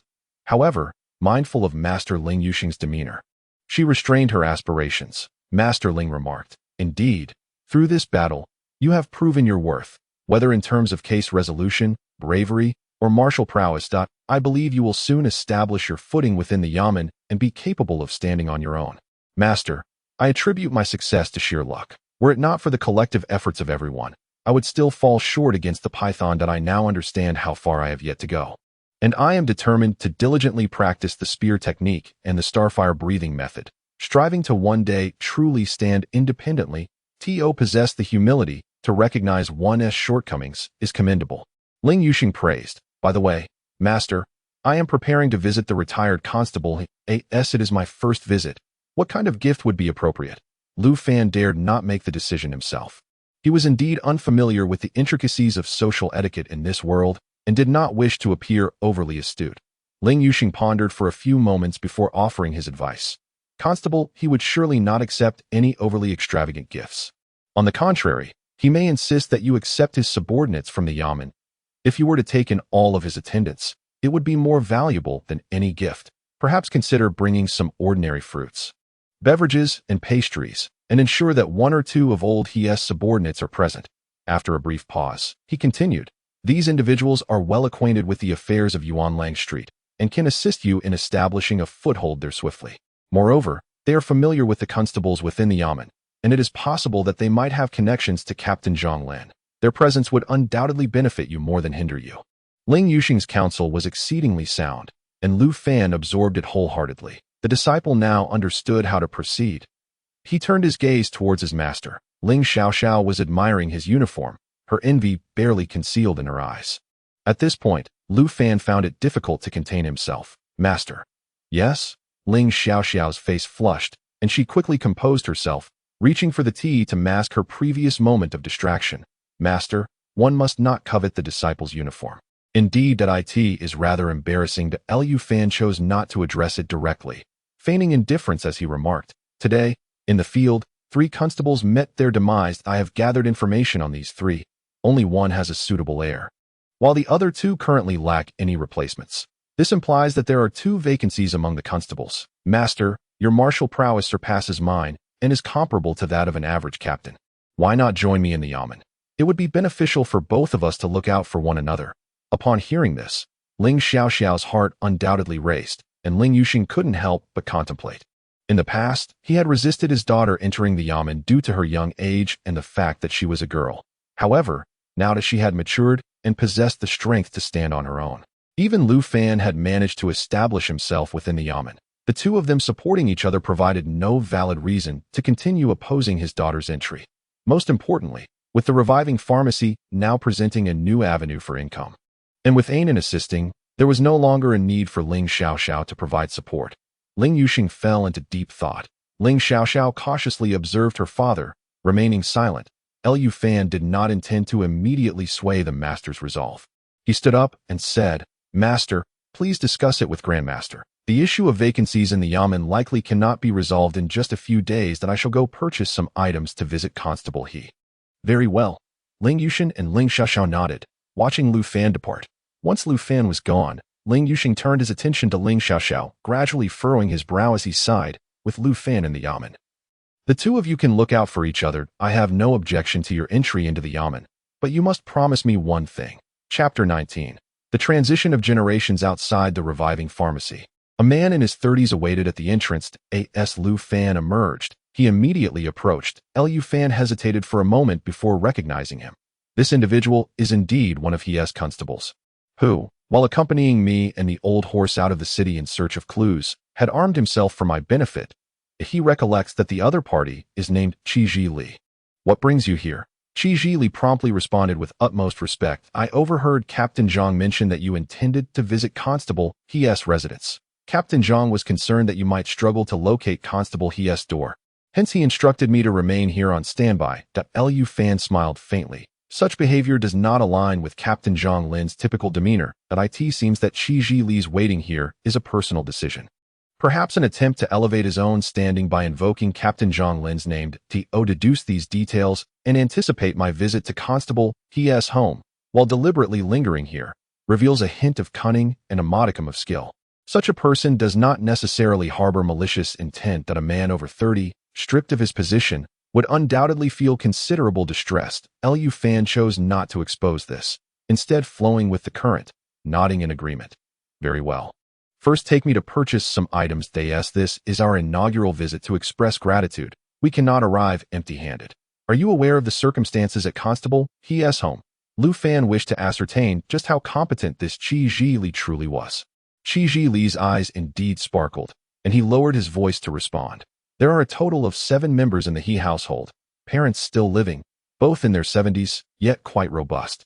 The wife manages the household, and they have 3 children. 3 children? Lu Fan was momentarily taken aback. Captain Zhang had mentioned that Constable He had no one to take over, and he had assumed. Indeed, Qi Ji Li elaborated. Constable He has 2 daughters and 1 son. The eldest daughter is 17, the second daughter is 13, and the only son is merely 8 years old. It seems Constable He intends to pass on his martial skills to his son, for he was seen purchasing items for the boy's training earlier today after leaving the office. The final statement from Qi Ji Li piqued Lu Fan's interest. The fact that he was privy to Constable He's schedule for the day and had the insight to analyze future developments was intriguing. This is indeed valuable intelligence. After a moment's reflection, Lu Fan resolved to alter the gifts he intended to present. In addition to some fruits and pastries, he decided to bestow upon Constable He some rare cosmetics favored by young ladies, along with herbal remedies beneficial for a child's martial training, which would aid in strengthening their physique. These arrangements were perfectly suited for Qi Ji Li to handle. He accomplished the tasks with remarkable efficiency, and the 2 of them proceeded to Constable He's residence. Upon arrival, the door was opened by a young lady, Constable He's eldest daughter, He Xiao Lian, who quickly recognized Qi Ji Li and then turned her gaze to the dashing figure of Lu Fan in his constable's uniform. A flush crept onto He Xiao Lian's cheeks as she promptly stepped aside, gracefully bowing. The young lady exhibited a hint of shyness. Lu Fan glanced at Qi Ji Li, who understood the cue, and entered, carrying the items. Miss Xiao Lian, this is Constable Lu, who has come specifically to pay his respects to Constable He at home. He has already retired. There's no need to keep calling him Constable. Came the hearty voice of Constable He from within, who personally stepped forth to welcome them. Young brother Lu, it is a pleasure to have you visit. Please, do come inside. Xiao Lian, prepare a pot of hot tea. Certainly, replied He Xiao Lian as she turned to leave. Qi Ji Li quickly interjected, allow me, as he bore the items into the house. The constable, pointed at Qi Ji Li's retreating figure and, with a resigned smile, remarked, this lad has been by my side since his teenage years. He's remarkably astute. Brother Lu, you will soon comprehend this after spending some time with him. He can save you a great deal of trouble. He was speaking on behalf of Qi Ji Li and his companions. The individuals trained personally by Constable He are undoubtedly of exceptional caliber. Lu Fan chuckled as he took a seat in the main hall alongside Constable He. Observing Lu Fan's handsome and upright demeanor, along with his distinctly different aura from that of the daytime, Constable He couldn't help but express his admiration. I must say, this attire looks splendid on you. I owe my gratitude to you, Constable He, for this opportunity, Lu Fan replied earnestly. Constable He waved his hand slightly. It's merely a trivial matter, hardly worth mentioning. Moreover, the chief has promised me that he will reserve a position for my boy in the yamen in the future. If you wish to express your thanks, direct it towards Chief Zhang. Nevertheless, I warmly welcome you to visit often for tea. I shall certainly take the liberty of coming by frequently, but I hope you won't find my visits too burdensome. Haha, nonsense. Constable He laughed heartily. Before your arrival, old Ma sent word expressing his satisfaction with your new partner. Alas, typical of someone to forget the old once a new companion is found. But enough of that. Let us drink tea. Qi Ji Li brought forth the tea. Constable He's gaze fell upon Qi Ji Li, and he shifted the conversation. Brother Lu, Qi Ji Li and a few others have been with me for some years. They have contributed both in merit and in toil, that if you could show them some leniency and allow them to stay for a while longer until more suitable candidates are found, it would be appreciated. You flatter me, Constable. Being able to directly inherit the individuals you have trained is already a significant advantage. I am profoundly grateful. Here, I assure you, I will retain all 8 of these brothers. Unless they err, as long as I have a meal, they shall have one as well. The young man raised his cup in a gesture of respect. I toast to you with this tea in place of wine. Rising, Lu Fan respectfully drank a cup of scalding tea. Lu, it's hot. Qi Zhilia could not intervene. Constable, he remained composed, aware of the efficacy of the rejuvenating elixir from the pharmacy, and with a beaming smile, he exclaimed, with your assurance, Brother Lu, I am at ease. I also guarantee to you, these men will serve you wholeheartedly. Qi Zhilia, go summon those 7 individuals. That Qi Zhilia looked towards Lu Fan, who nodded slightly. Only then did Qi Zhilia turn to leave. He was perceptive. Qi Zhilia truly understood the gravity of the situation. Whether he would meet with the 7 men depended on Lu Fan's inclination. Although Constable he sensed this, he chose not to comment. Shortly after, the other 7 arrived. Standing in a line outside the main hall, Qi Zhilia positioned himself at the far left. The group, ranging in age from 25 to 40, stood before Lu Fan, who declared in front of Constable he, those willing to remain and continue working within the yamen, from henceforth, we shall be brothers. That I, Lu, shall ensure none of you are treated unfairly. This is my pledge to Constable he. However, I must lay a harsh truth before you. I shall not be lenient towards those who defy orders or exhibit indecisiveness. Do we understand? Understood. 8 voices responded in unison, resonating with great volume. Their hearts were finally at ease. At this moment, Lu Fan turned to Constable he and remarked, the matters concerning the Lu family rice shop have just concluded. Old Ma has sustained injuries and requires several days of recuperation. I am eager to familiarize myself with the affairs of Yuanlong Street and shall not linger for a meal. Once the matters of Yuanlong Street are sorted, I shall pay a visit to discuss further. It is settled. Constable he made no attempt to retain the guests and saw them off. Meanwhile, his eldest daughter, He Shilian, appeared at the doorway, gazing outside. Father, you have always managed Yuanlong Street. Why did he not stay and consult you directly? Would that not enable him to grasp the situation more swiftly? Silly girl. How can it be the same? A new ruler brings new ministers. Constable he muttered to himself as he looked in the direction of Yuanlong Street.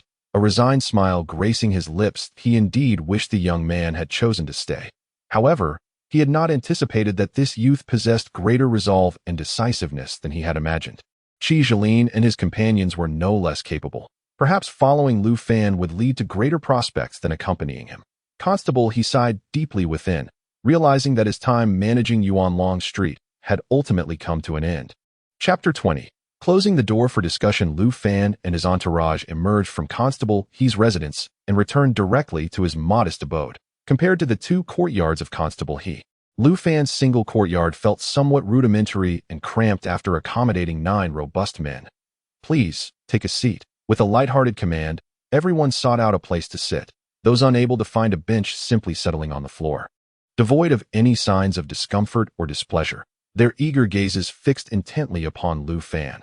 They had received Lu Fan's assurance of continued employment at the yamen, with their salaries and certain hidden benefits assured, which provided them with considerable peace of mind as they awaited directives and arrangements from their newly appointed leader, Qi Zhiling. Please share the particulars of Yuanlong Street, Lu Fan instructed. This time, it was not an assessment, but rather an indication to all present that Qi Zhiling was distinct from them. Throughout their journey, from Qi Zhiling waiting at the entrance of the Huixing medicine shop for an opportunity, to providing valuable intelligence, procuring gifts, and demonstrating commendable conduct in Constable he's residence, it was evident he possessed a keen sense of propriety. Such individuals can be relied upon to take charge wherever they may be placed. He was indeed the first subordinate to earn Lu Fan's recognition. That a hint of color rose to Qi Zhiling's face. Though obscured by the dimming light, it was not readily apparent. He soon regained his composure and stood to recount some of the unique aspects of Yuanlong Street. Yuanlong Street boasts the largest commercial establishments in Fengshui Town, including transport companies, rice shops, fabric stores, money exchanges, taverns, as well as the most prominent talisman and magical artifact shop, and the finest blacksmith and weapon stores. This street is overseen by head Constable Zhang Lan, though it is currently managed by Constable Ma, and Constable Lu Fan.it serves not only as the principal source of tax revenue, but also as the face of Fengshui Town. Ordinarily, the street is not devoid of petty thefts, which are difficult to entirely eradicate. Such matters do not necessitate direct intervention from the constables, lest they find themselves overwhelmed.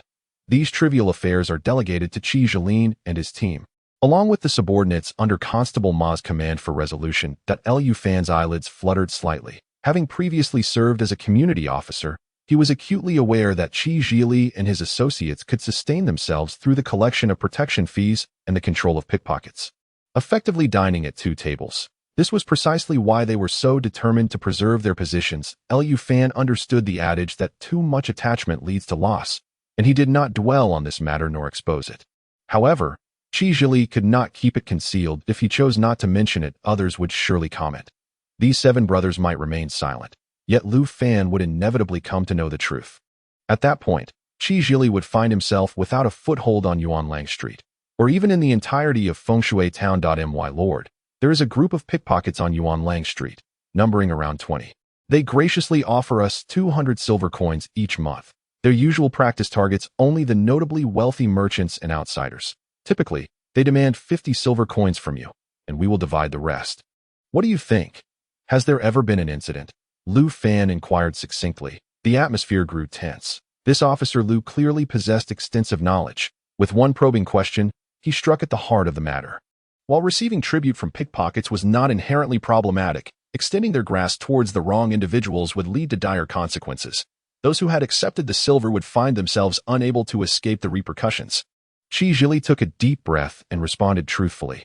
2 years ago, Officer Zhang from Heihe Street lost his position due to pickpocketing issues. The mood instantly turned somber, but Liu Fan cast a glance at Qi Zhili, who, feeling guilty, added, Officer Zhang ultimately was expelled from Fengshui Town due to this incident and has since disappeared, along with several of his subordinates. Small sums are not worth the greed.as for these pickpockets. They must vacate Yuanlang Street and seek their fortunes elsewhere, but I shall supplement any financial shortfall you may have. However, should anyone dare to touch the illicit money in the future, igniting trouble, let it be known that I will not come to their aid. Liu Fan's words effectively delineated a boundary for the pickpockets of Yuanlang Street. Henceforth, not a single pickpocket would be tolerated on the most prosperous street of Fengshui Town. Qi Zhili and the others nodded in agreement. Qi Zhili proceeded to report on other matters concerning Yuanlang Street, particularly a clandestine gambling den and an underground money house, which were points of concern for public order. Lastly, he mentioned incidents involving external influences, such as the Liu rice business, that if these 3 areas were properly managed, peace would prevail on Yuanlang Street. It would simply require Qi Zhili and his associates to keep vigilant, allowing Liu Fan to return home daily to focus on his training. Considering the considerable distance between Yuanlang Street and Heihe Lower Street, which made traveling back and forth quite time-consuming, Liu Fan tossed the 10 gold coins he had acquired today to Qi Zhili. Procure a residence on Yuanlang Street. Whether by purchase or rent, I require a place to settle. It must be suitable for martial practice and conveniently located near the yamen. Turning to the others, he declared, from this day forth, my expectation is for you to share my meals and accommodations while visiting every proprietor and resident on Yuanlang Street. For those with families, I ask for your understanding during this period, as I must ascertain the entirety of the circumstances on Yuanlang Street in the shortest time possible. Upon hearing this, Qi Zhili's eyes brightened. The others immediately rose. Yes, I am aware of a residence currently on the market for sale. Although modest in size, akin to Lord Liu's abode, it is situated right in the back alley of Yuanlang Street. Within 100 paces of the yamen. Qi Zhili, well informed about Yuanlang Street, quickly identified a suitable target. Liu Fan was quite satisfied with these terms and directly inquired about the price. How much do you ask for? 30 gold coins, came the reply, though I estimate we could negotiate it down to 25. Qi Zhili patted his chest in assurance. Liu Fan nodded silently. He possessed 23 gold coins, and with next month's salary, he would be able to finalize the deal. He contacted the owner of the residence, expressing his willingness to purchase it, offering a deposit of 10 gold coins, with the remaining 15 to be paid next month.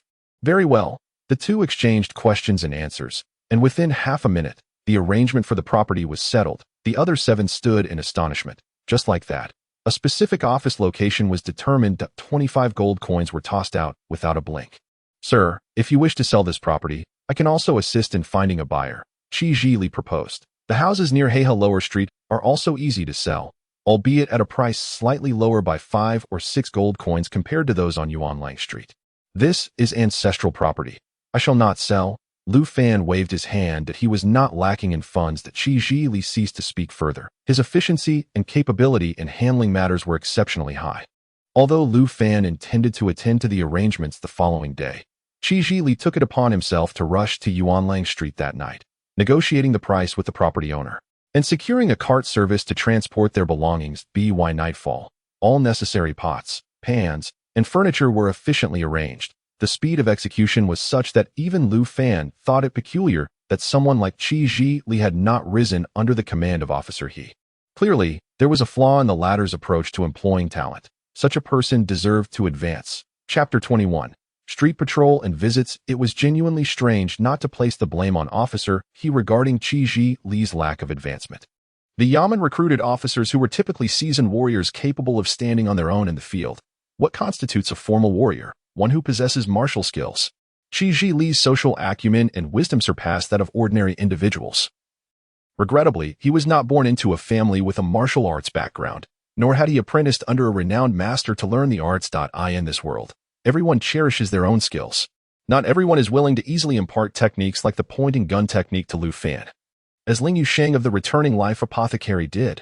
Moreover, Ling Yusheng indeed had his own ulterior motives. If Lu Fan did not possess the method of crafting talismans, which could pave a broader and more prosperous financial path for the Returning Life Apothecary, the pointing-gun technique would certainly not have been shared. Anan, who had followed Ling Yusheng for over a decade, merely learned a set of massage techniques at the apothecary and did not receive the inheritance of the pointing-gun technique. This illustrates the difficulty for ordinary families to rise above their station and transcend social classes. It is truly not achievable solely through personal effort. Lu Fan sighed deeply. The following day, Lu Fan arose before dawn. Feeling famished, Qi Zhili and the other 8 had completed their morning routines, and someone had already returned from outside with meat buns and porridge. The group devoured their meals with great haste and made their way to Yuanlang Street. The street had been thoroughly cleaned, and many shops were already preparing to open for the morning market. Clad in a black officer's uniform, with his attire impeccably arranged and a black blade at his side, Lu Fan led his 8 attendants down the street, as merchants passing by bowed respectfully to make way. "Good morning, Sir Lu." "Good morning, Sir Lu." Overnight, the merchants of Yuanlang Street seemed to universally acknowledge the newly appointed Constable Lu Fan, greeting him with cheerful smiles and remarkable warmth. As Lord Lu enjoyed his breakfast, savoring freshly steamed pork buns and piping hot soy milk, the shops and stalls lining the street enthusiastically beckoned to him. Lu Fan understood that his newfound fame was partly due to the case involving the Lu family rice shop, which had brought back 18 giant pythons, causing quite a stir. On the other hand, it was also thanks to Qi Zhili and others, who had spread the news of his imminent official debut throughout Yuanlang Street overnight, resulting in such a reception. No wonder several of Qi Zhili's companions had been elusive after moving, only returning late at night. Their diligence paid off. By disseminating his identity and position effectively, Lu Fan had spared himself much trouble. As he engaged with the merchants on either side, he instructed Qi Zhili and the others to publicize the location of his residence. In the future, should any issues of public order or crime arise on Yuanlang Street, they could report them locally without needing to travel to the magistrate's office. Simultaneously, under the guidance of Qi Zhili and his associates, Lu Fan acquainted himself with the basic circumstances of every shop on the street. Constable Ma was recuperating at home, and Lu Fan dedicated half a day to thoroughly understanding the ins and outs of Yuanlang Street, ensuring that each household was aware of his presence and the 8 attendants accompanying him. Around noon, 5 burly men observed the group still meandering through the street from above a tavern. As one tossed a chicken bone onto the table with a thud, a scarred man, visibly displeased, remarked, creating such a commotion right from the start, one might think a gilded young master had parachuted down from above. Putting on quite the show. "Humph, Scarface, I've heard that this lad is merely the son of a cripple from Xia Street, who picked up a few martial arts skills from Ling Xiao at the Rebirth Apothecary. Filling in for old he is utterly unanchored, and his first act in office is to shatter our livelihoods. How inconsiderate." Zhao Lang, with his triangular eyes, lamented, once held in high regard. The now retired constable, he had become old in their eyes. They were indeed the remnants of Constable Ma's entourage, 3 of whom had perished during the battle with the pythons. Leaving only these 5 starting today, the pickpockets of Yuanlang Street would have to relocate, resulting in a monthly loss of 200 silver coins in their earnings. To their astonishment, Qi Zhili had even begun to curry favor with the new authority. The crux of the matter was that Constable Ma, injured and resting at home, seemed indifferent to this situation, as if he had no intention of responding. Was it to be that the power in Yuanlang Street would soon bear the surname Lu? With a significant reduction in their income, the group was naturally filled with resentment, their words cutting deep. It was not just Constable Ma, they all knew it was a dire situation. Had Lu Fan displayed even a hint of cowardice during the python hunt yesterday, Constable Ma would have met his end. Thus, it was hardly plausible for the elder to reproach Lord Lu over such trivialities. One individual spoke a candid truth. This man, in his 30s and dressed quite appropriately, gazed at the dishes on the table with an air of calm, seemingly unperturbed by the thefts. He was Liao Qing, Constable Ma's right-hand man. Just like Scarface, we had painstakingly suppressed Old He's faction to secure our interests on Yuan Long Street. And now this brash newcomer has trampled all over us. Can you endure this? The man known as Scar Brother erupted in anger, slamming his hand on the table and rising abruptly. Liao Qing, with deliberate calmness, wiped his mouth with his sleeve and gazed at Scar Brother. Do not provoke Ma Bu in vain. Everything that Lu Bu is currently undertaking is entirely justified. The matter of pickpockets is beneath discussion. And that is precisely why Ma Bu cannot make an appearance. Do you truly believe that you can accomplish what Ma Bu cannot? Upon finishing, Liao Qing stood and declared, "Let us go, tidy yourselves up. We must pay a visit to Lord Lu. Why must we see him?" Scar Brother protested, his face contorted with reluctance. Liao Qing rolled his eyes. The residents of Yuan Long Street have already been visited by Lord Lu. As representatives of Yuan Long Street, should we not make an appearance and extend our greetings? Are you intent on slapping Lord Lu's face or Ma Bu's? Scar Brother immediately fell silent. A group of individuals descended the stairs in a grand procession. At that moment, Lu Fan, accompanied by Qi Zhili, entered the talisman shop on Yuan Long Street. The shopkeeper, Su Wei, greeted them warmly. Lu Fan has passed by here before, and the two exchanged pleasantries. With Lord Lu gracing our humble establishment, it truly shines with glory. Please, allow me to offer you tea. Su, the shopkeeper, was being overly courteous. I am not here on official business, but rather for personal matters. Yesterday, in the battle outside the city, we faced 18 formidable spirit serpents, resulting in severe casualties at the Yamen. During the skirmish, fire element talismans played a crucial role in turning the tide. Hence, I have come today to inquire about the market conditions for various talismans. Is Lord Lu considering acquiring some talismans for personal use? Su Wei quickly grasped the situation. Indeed, Lu Fan nodded and smiled. You run the largest talisman shop in Foshui town, and even the Yamen procures talismans from you.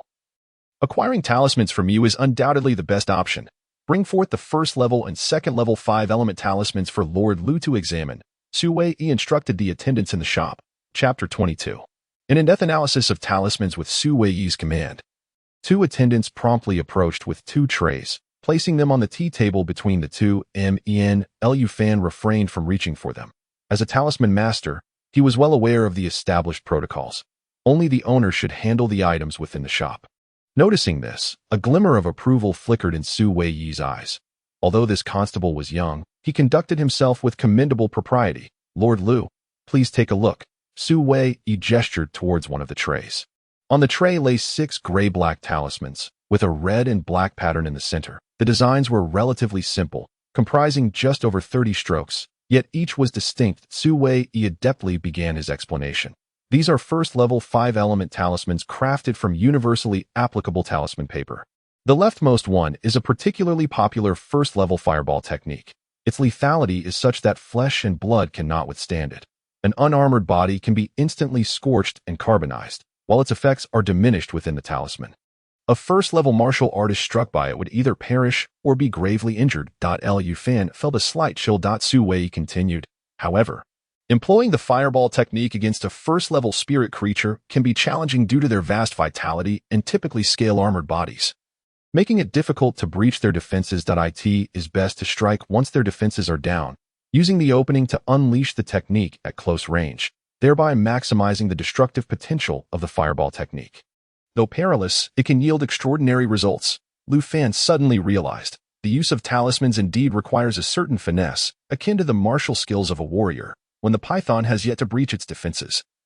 Blades and spears can only inflict superficial damage. However, by targeting relatively weaker wounds or accessing areas like the oral cavity, one can easily deliver a more lethal blow. To subdue the spirit creature in one fell swoop, one must employ a higher-grade talisman, such as the second-level talisman Explosive Fireball. Its superior penetrating power and intense thermal destruction can directly suppress the python. Su Wei observed Lu Fan's contemplative expression as he gestured towards the second talisman after passing over the first, explaining, the first-level offensive talismans predominantly feature fireball technique, while this second one is a defensive talisman, golden bell shield. Upon activation, it forms a layer of exceptionally hard golden bell around the user, capable of withstanding various forms of attacks, including both martial techniques and spellcraft. For instance, fireball technique can be completely countered, though it will dissipate after absorbing a certain amount of damage. Golden bell shield. Lu Fan raised an eyebrow as Su Wei continued with detailed elucidation. Golden bell shield is the preeminent defensive spell among first-level techniques, offering perfect protection against first-level spells, and can even endure attacks from spirit creatures. Its efficacy is particularly pronounced against martial damage. How so? Lu Fan inquired with interest. Su Wei smiled and explained, Golden Bell Shield is a metal-based defensive spell that, when faced with melee attacks, will reflect a portion of the attacking force back, capable of withstanding up to 3 strikes from assaults weighing under 1,000 pounds, while also exerting a certain degree of influence on the opponent's vitality.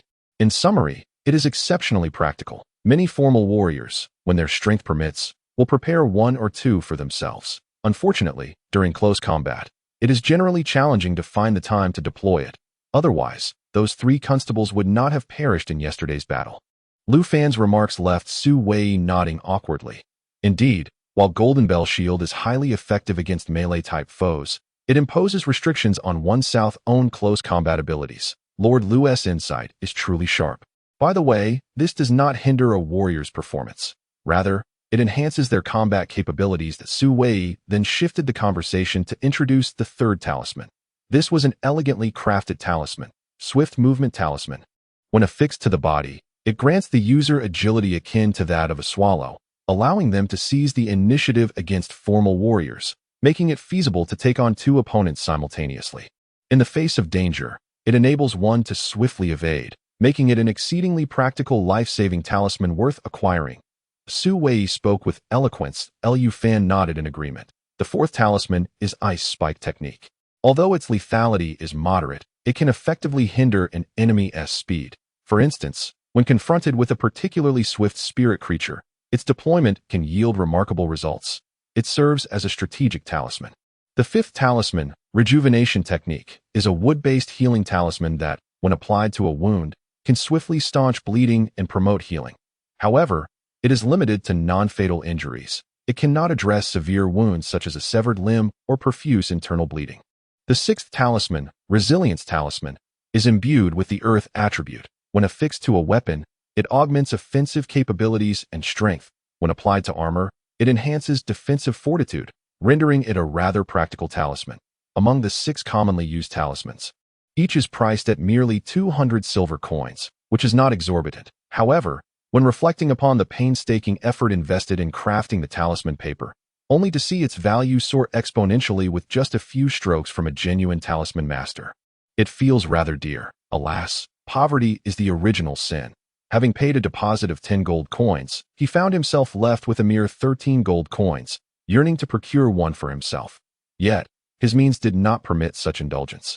His gaze drifted towards the second tray, which bore only 2 talismans. 1 He recognized the Explosive Fireball, a second-tier fire attribute talisman with astonishing destructive power, distinguished by its yellow background and red lettering, exuding an entirely different aura. The other, also featuring a yellow background and red lettering, bore a somewhat chaotic design. Su Wei, comprehending the situation, picked it up and introduced it directly.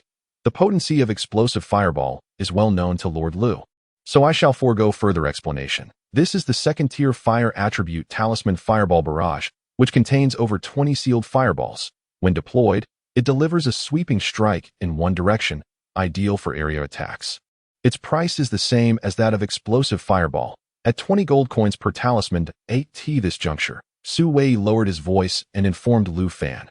The esteemed officials at the Yamen receive a 10% discount on our goods. We charge only the cost price. If Lord Lu wishes to make a purchase, the same discount applies. However, there are monthly limitations. For first-tier talismans, one may acquire only 3 each month, with any excess sold at full price. Should you desire to buy more, you may invite other lords to join. As for second-tier talismans, one may procure only 1 per month, with similar stipulations for additional purchases and Su Wei's adeptness in catering to others, displaying an accommodating demeanor, was quite pleasing to the ear. After careful consideration, Lu Fan decided to acquire 1 fireball technique, 1 resilience talisman, and 1 swift movement talisman, totaling 540 silver coins. Despite the modest nature of the transaction, Su Wei was diligent in his service, warmly escorting Lu Fan out. Both host and guest departed in high spirits. Upon exiting the shop, Lu Fan spotted Qi Zhili approaching with palpable excitement. Unable to conceal his joy as he delivered the good news. "My lord, splendid news. The application for the merit from yesterday's campaign against the python worms has been approved. You have successfully resolved the case involving the Lu family rice shop, earning 1 merit point. Additionally, for participating in the campaign, you earn another. With both merits acknowledged, you and Lord Ma have a promising chance to receive commendations from the county yamen. You should hurry to the yamen and claim your honors." Chapter 23. Ling Xiaoxiao's partner. The theft of 13,000 jin of grain from the Lu family rice shop, coupled with the murder of over 20 individuals, constitutes a grave and heinous case.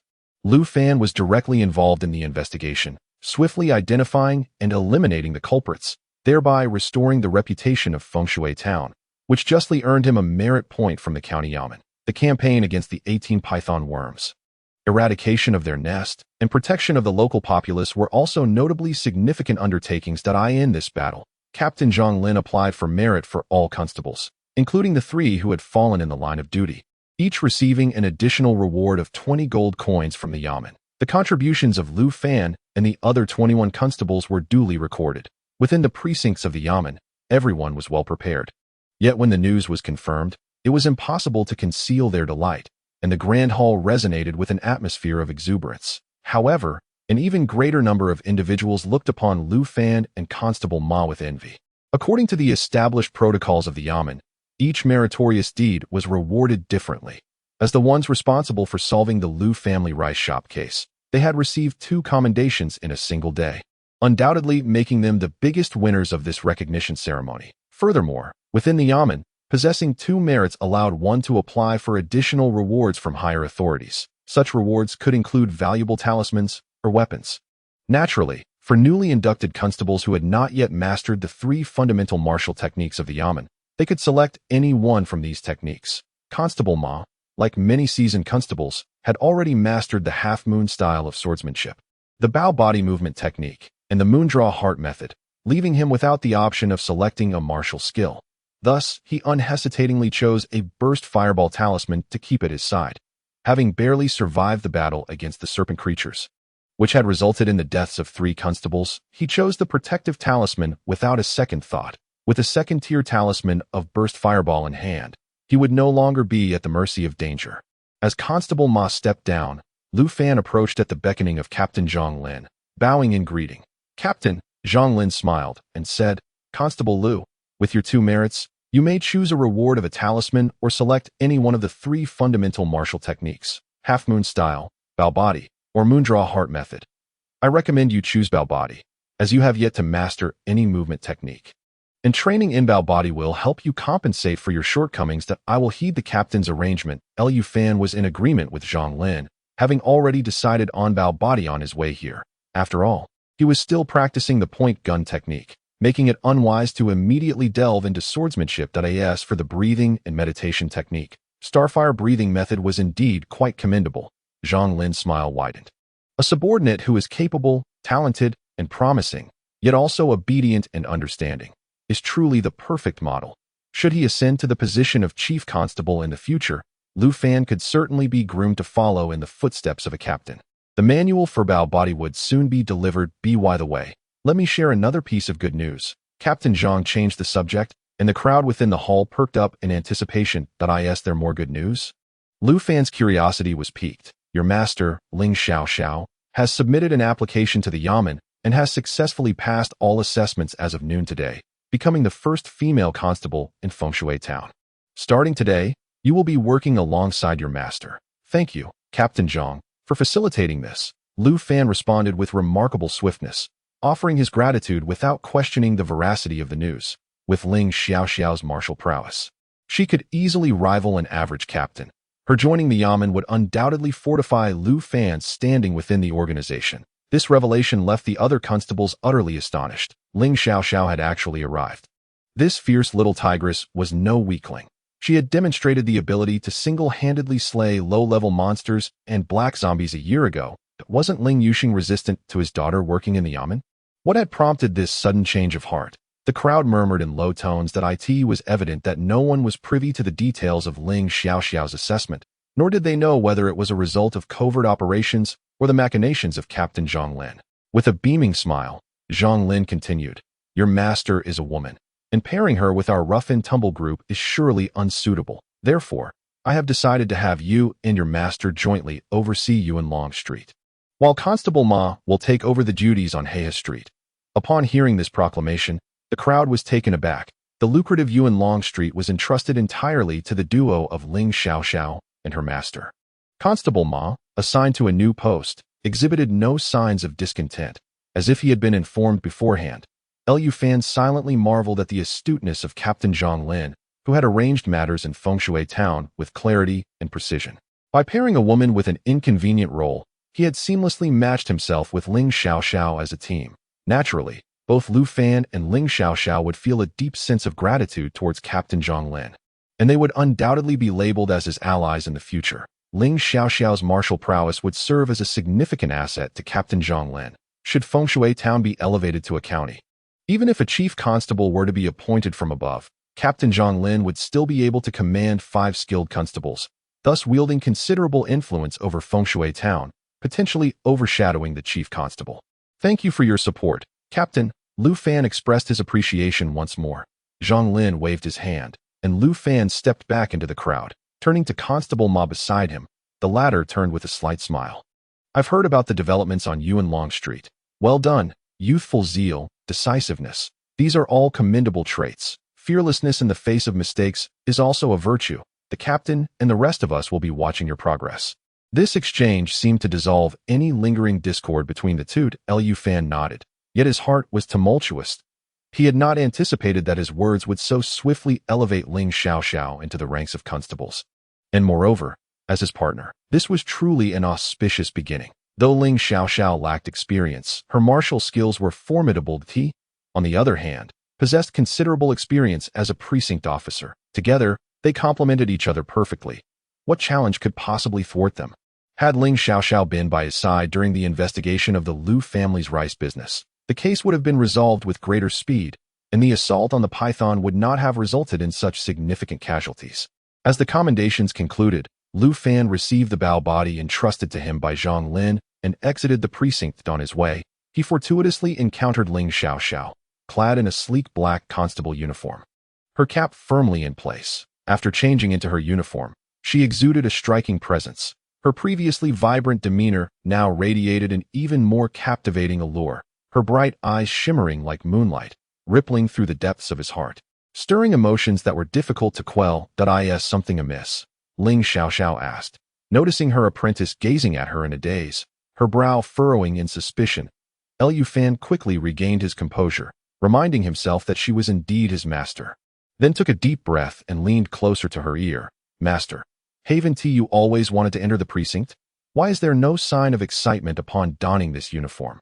Ling Xiaoxiao raised her hand in a mock threat, shooting him a fierce glare. "Get lost. Do you want your fellow colleagues to mock your master?"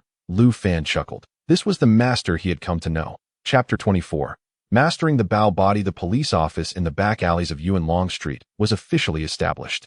3 rooms, 3 bedrooms. In the left room resided 4 individuals, while the right housed another 4. The central chamber, originally occupied solely by Lu Fan, underwent a transformation when Master Ling Xiaoxiao, unwilling to receive a salary without work and reluctant to burden her disciple with the affairs of Yuan Long Street alone, insisted on moving in a bed. This decision consequently turned Lu Fan's solitary accommodations into a mixed dormitory. Fortunately, the space was ample, with curtains separating the left and right sides, alleviating some awkwardness. The results from yesterday were evident.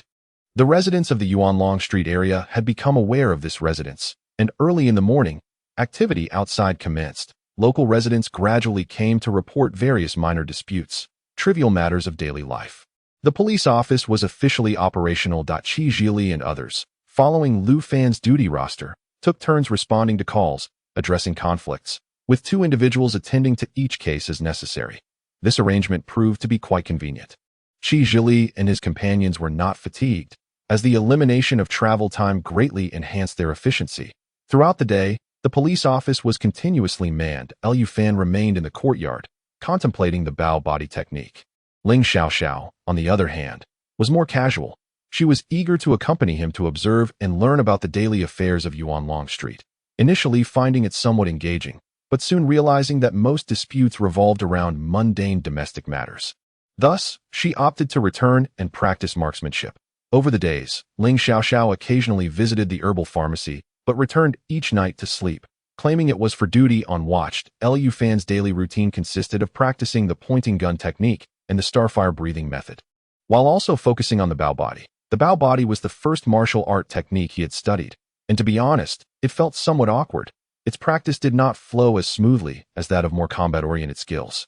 By nightfall, he would often wander around his bedroom, stepping in various footprints, maneuvering clumsily. Occasionally, he would trip over himself, appearing quite ungainly as he stumbled about. It seemed he could barely walk normally. Ling Xiaoxiao, unable to bear the sight any longer, remarked, "What kind of nonsense are you practicing? Let me take a look." "All right," Lu Fan replied without hesitation, presenting the bow body manual to her. After carefully reviewing the text, Ling Xiaoxiao looked up, expressing her confusion. "Logically speaking, your comprehension should be adequate. This set of techniques isn't difficult. How is it that after 3 days, you haven't made any progress?" "I don't know," Lu Fan sighed, feeling quite helpless. Techniques that involve footwork just aren't as fluid as those that require hand movements. The essence of it lay in utilizing the breath control to enhance the explosive power of one's steps. The starfire breathing method excelled at building momentum and should align perfectly with the bow body. "Why don't you try combining the starfire breathing method with the bow body?" Ling Xiaoxiao suggested. Lu Fan nodded in agreement, inhaling deeply to channel his energy, then adopting the stance of the bow body to unleash his force. Whoosh! His body sprang into motion. Bang! He collided with the bed in the adjacent bedroom. Qi Zhili and the others perked up their ears, halting all actions at that moment, turning their attention toward the main bedroom with subtle expressions. Ignoring the pain, Lu Fan's eyes sparkled as he exclaimed, "Master, I really want to grasp something." Ling Xiaoxiao, having recognized the source of the issue, advised Lu Fan, "It's not suitable to practice in here. Go outside to a more spacious area." "All right." Lu Fan stepped out of the bedroom. The yard was enveloped in a tranquil silence. Paying no heed to his surroundings, he followed his master's guidance, harnessing energy through the starfire breathing technique and gathering momentum with the bow stance. With each step, it felt as though he were treading upon clouds, effortlessly leaping 2 meters forward. Fortunately, the yard was spacious enough for him to circle around, gaining speed with each stride, his steps growing wider. As his sensations heightened, Lu Fan felt as if he were soaring through the air. With a mere thought, he gracefully ascended to the top of a 3-meter wall, then pivoted and landed on the rooftop. Moving with increasing swiftness, Qi Zhili and the others were drawn outside, captivated by the sight. "The adults are practicing," they exclaimed, their laughter echoing as they exchanged silly grins, only to be shooed inside by Qi Zhili. "Enough of the gawking. Return indoors to rest. We have much to attend to tomorrow." Before he entered, he cast a glance at the black figure whose movements had grown more fluid and confident, a hint of envy flickering in his eyes.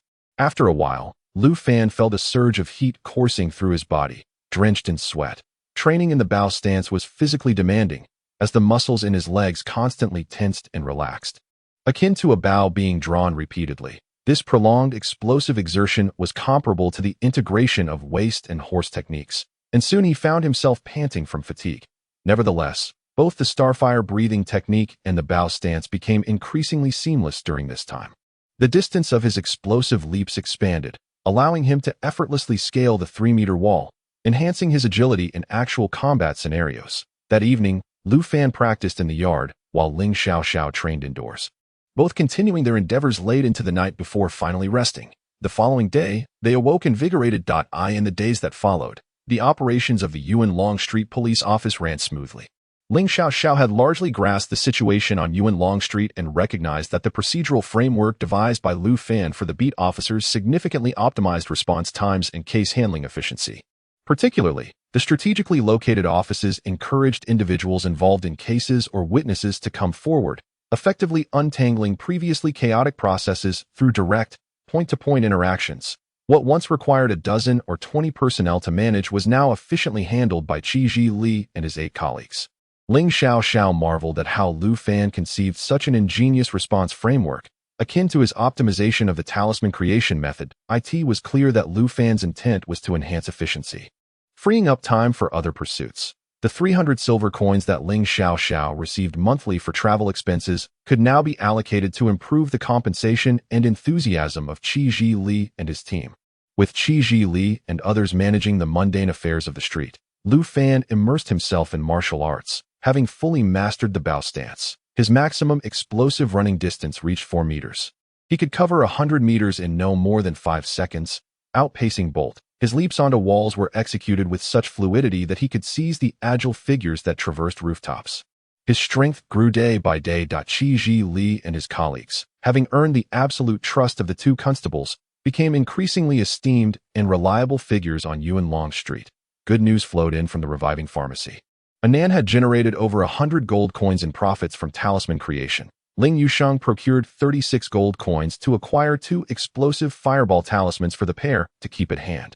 Once a financially beleaguered proprietor, Ling Yusheng has now transformed into the affluent Ling Dekaizu. Yet, Lu Fan is acutely aware that Fengshui Town, situated in a tumultuous borderland fraught with strife, cannot possibly sustain such tranquility for long.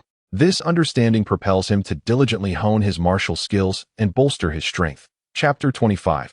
The disappearance of Nangong Zue. On the 15th day of his employment, Lu Fan and Ling Xiao received a communique from the magistrate's office.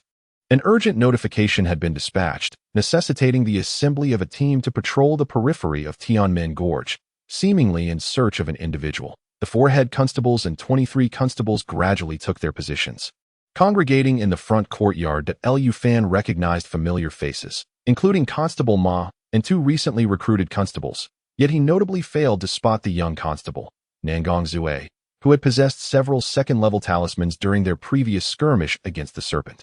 Lu Fan's expression shifted to one of contemplation. Nangong Zue could not simply be late without cause or disregard the summons. Such behavior was beneath him in Fengshui Town. Indeed, as head constable Zhang Lin rose to speak, Lu Fan began to comprehend the unfolding situation. Recently, a contingent from the Nangong family in the county had ventured into Tianmen Gorge to gather spiritual herbs and hunt mystical creatures, thereby replenishing their materials for talisman crafting. As a landlord, Nangong Zue, being a member of the Nangong family, had taken leave to join this endeavor. However, this team had vanished without a trace for 10 days, utterly unaccounted for. The duration of their disappearance had surpassed the stipulated timeframe set by the Nangong family. Consequently, the family dispatched personnel to conduct a search, while simultaneously requesting assistance from Fengshui Town to aid in the search for the missing team. The assembly was struck with realization, while Lu Fan remained in silent contemplation. Lu Fan had gleaned insights into Nangong Zue's identity from Qi Li. He was a direct descendant of the Nangong family in the county, a lineage historically engaged in the talisman industry, where nearly every direct descendant is a talisman master. The Jinxian Talisman Shop was one of their family enterprises. However, Nangong Zue was considered somewhat of a disappointment within the family, entirely inept in the art of talisman crafting. He harbored no interest in becoming a talisman master. Rather, he preferred the wielding of swords and spears. Regrettably, at the age of 27, he remained merely an ordinary first-level martial artist, possessing a strength barely exceeding 1,000 pounds, and was reluctantly assigned to serve as a constable in Fengshui Town.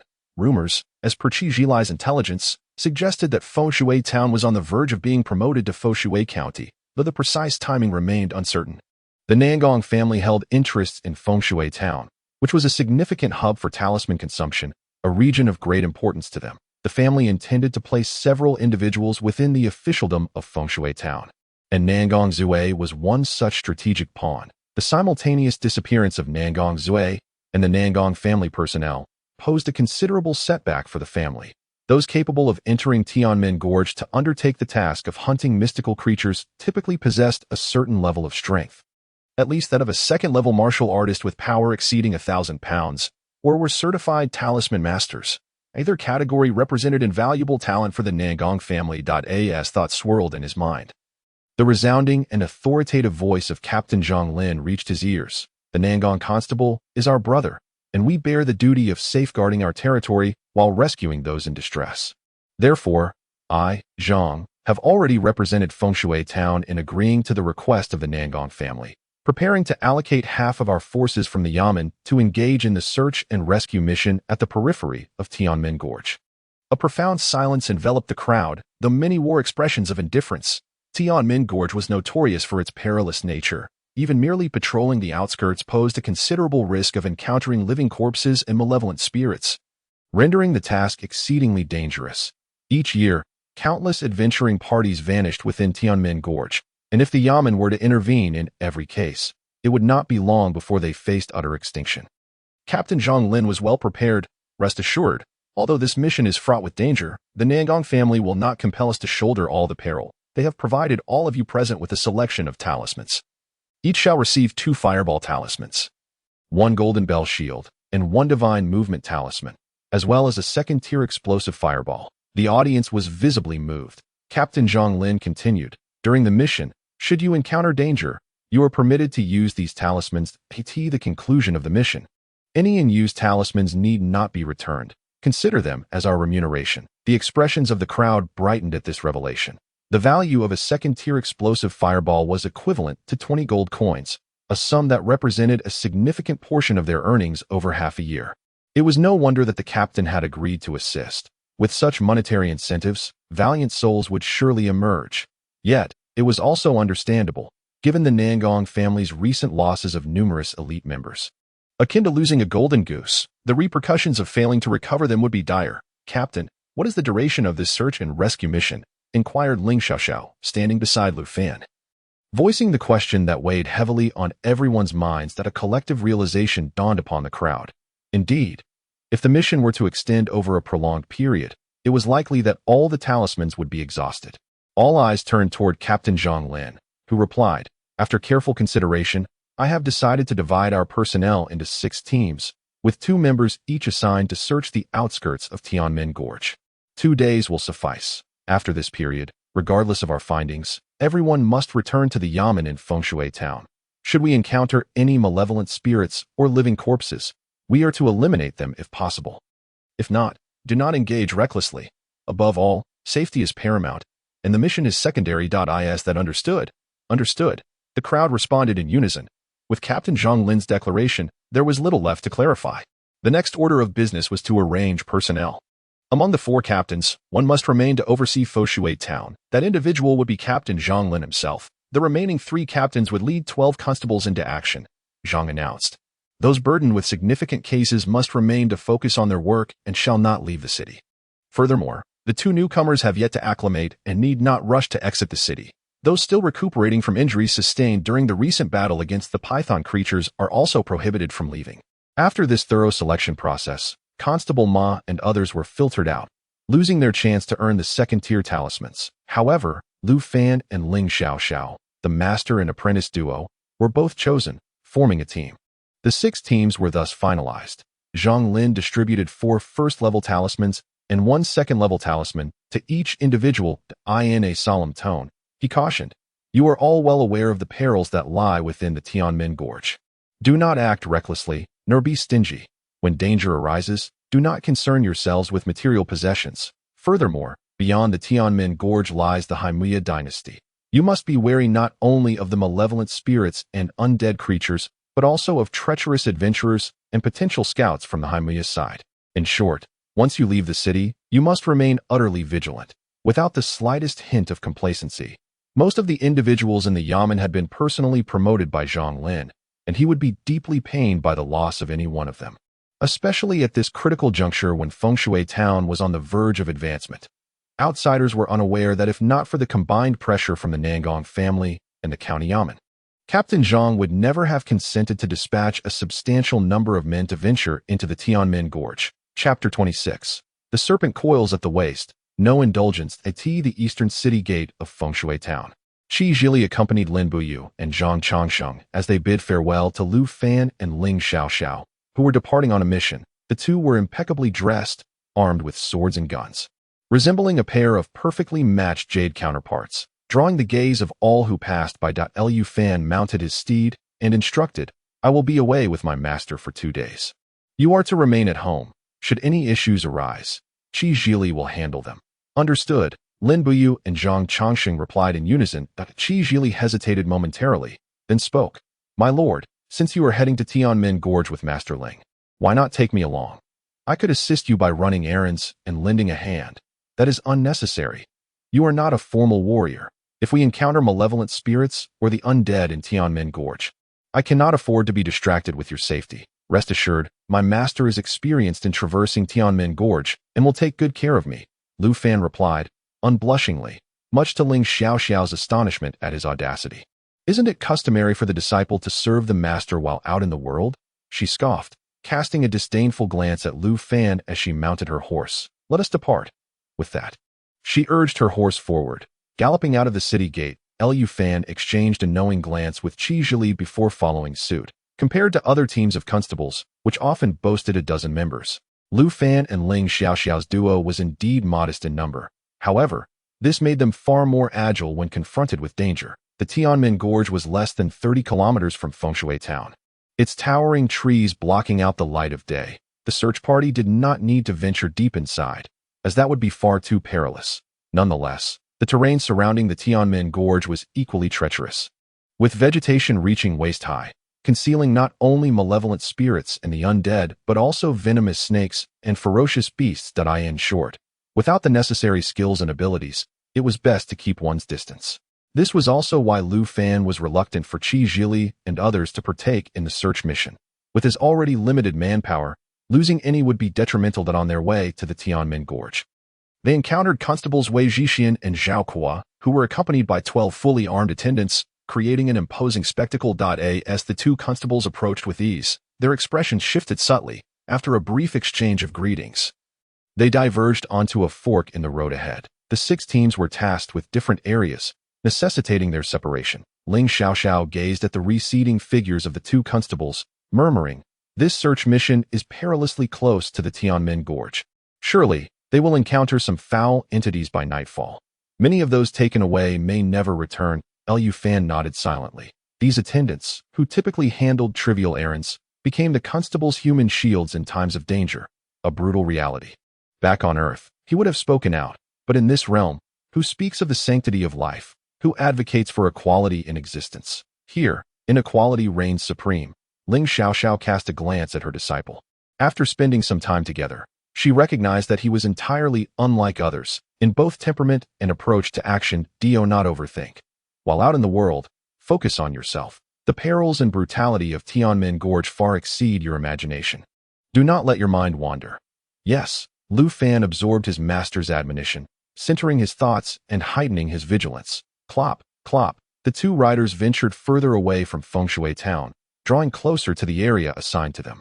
The official road ahead grew increasingly sparse, soon to be completely engulfed by verdant foliage. In unison, they slowed their pace, not wishing to rashly intrude upon the unknown, and also to avoid injuring their steeds.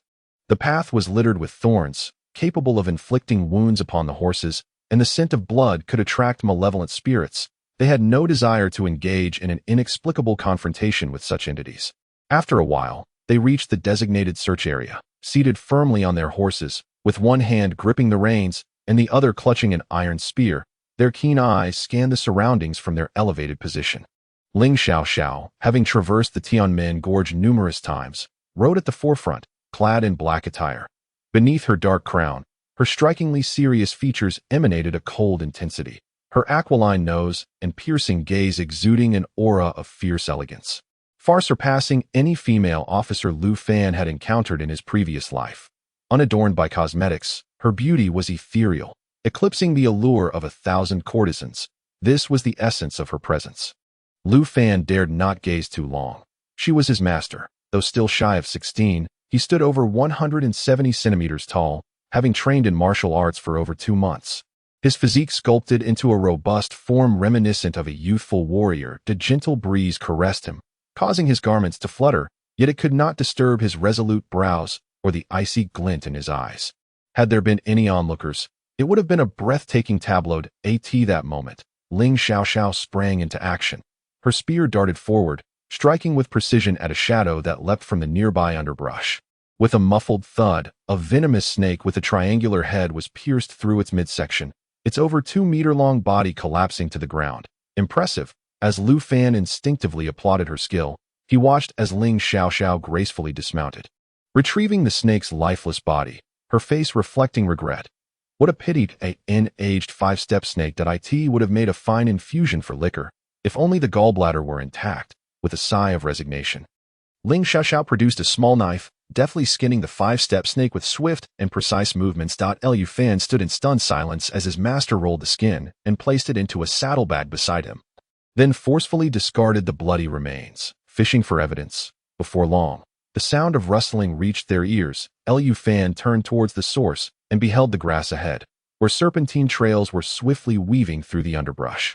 At that moment, Ling Xiaoxiao leapt gracefully into the air, her movements agile and rapid as she deftly landed atop the soft blades of grass several meters away.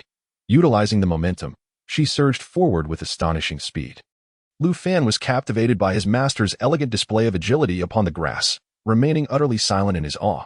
Soon, Ling Xiaoxiao found herself hovering above the serpents. The venomous snakes hidden among the foliage were startled, raising their heads and lunging towards the intruder. Undeterred, Ling Xiaoxiao planted her spear into the ground, swiftly dispatching several snakes with precise kicks, while deftly capturing 2 by their necks with her hands. With a flourish, she descended, already adorned with several unconscious snakes hanging from her waist, boldly beginning to gather the fallen serpents. In total, 6 snakes lay vanquished. Lu Fan, witnessing his master adorned with the defeated serpents, felt a shiver run down his spine. Should he join in with exclamations of admiration or assist her in securing the snakes? A sense of inner turmoil ensued. After years of service, he had never encountered such a spectacle. Despite his reluctance, he stepped forward to lend a hand. The slippery, slimy texture of the snakes was unsettling, and he knew he would be haunted by nightmares that night. "Master, have you captured so many snakes? We still need to stay here for another 2 days." The very reason for their prolonged stay in the wilderness necessitated the capture of these serpents, proving invaluable for their survival. Thus, the seasoned camper Ling Xiaoxiao took charge. Chapter 27. The initial encounter with living corpses. As hours passed, the sky gradually darkened. Ling Xiaoxiao and Lu Fan had tied several venomous snakes to the backs of their horses. Not only did Lu Fan feel a wave of nausea, but had it not been for Ling Xiaoxiao's imposing presence, the horses would have revolted long ago. In the evening, Ling Xiaoxiao led Lu Fan to a nearby grove to set up camp. The unconscious snakes, finally released, were suspended from the surrounding tree trunks, coiling themselves around the branches in the night, nearly invisible to the untrained eye. Ling Xiaoxiao remarked, "When night falls, human vision is diminished, but snakes perceive their surroundings with greater clarity. With them as our night watch, we are well protected." Lu Fan suddenly understood. Truly, his master was remarkable. He discreetly wiped the cold sweat from his brow, having initially thought these snakes were merely provisions for their journey.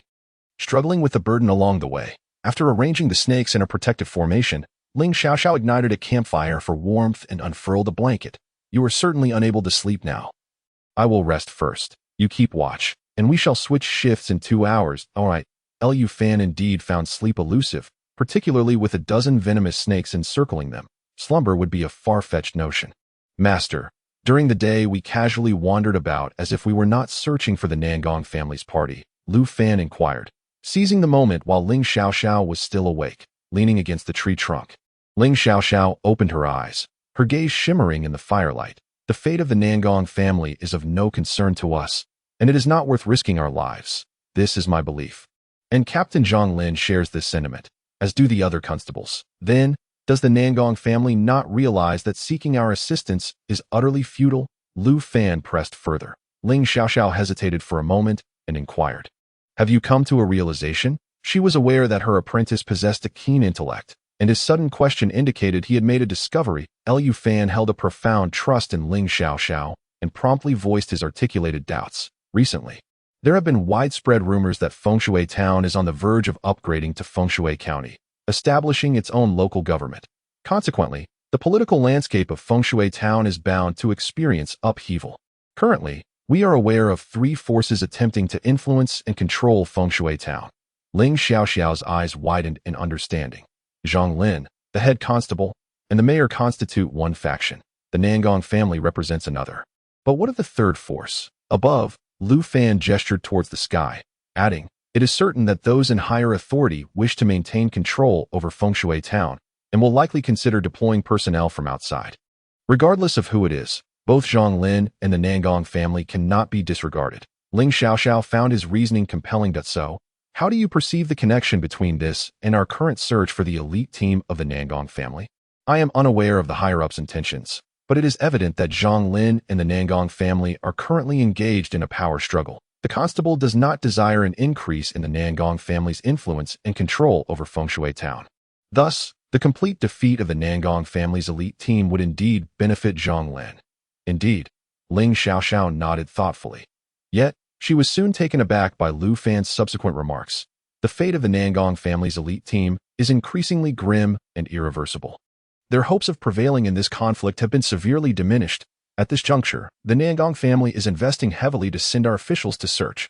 Personally, I believe this is exceedingly perilous. As these words were spoken, Ling Xiaoxiao's brow furrowed at an observable pace, her demeanor turning serious. Although her combat prowess far surpassed his, she was nevertheless just a 16-year-old girl, lacking experience in navigating the intricate web of relationships and schemes that characterized this world.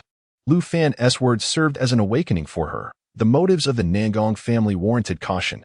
His thoughts were not born of darkness. This world was entirely different from Earth. The ruthless law of the jungle resembled an environment rife with betrayal among comrades, compelling him to remain vigilant to ensure he would not become collateral damage in the struggle for power. Ling Xiaoxiao processed the shock brought forth by Lu Fan and gradually closed her eyes to sleep. Lu Fan recognized that he had achieved his objective and grasped his iron spear to begin a standing meditation. After 2 months of training, his stance had become remarkably stable, with the quivering of the spearhead diminishing significantly. The world around him soon fell silent, leaving only the sound of his heartbeat and the crackling of the campfire. Time passed, the duration unknown, when suddenly a hissing noise reached his ears. Lu Fan abruptly opened his eyes to discover that Ling Xiaoxiao had also awakened.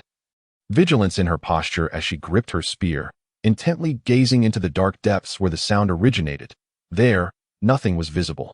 However, the serpent stirred, indicating it had sensed something. Before long, a dark silhouette approached. Agilely climbing a tree. It was a leopard. The leopard had spotted the serpent above, and the two began to confront one another. Although the venomous serpent was ensnared, its menacing fangs remained a formidable threat.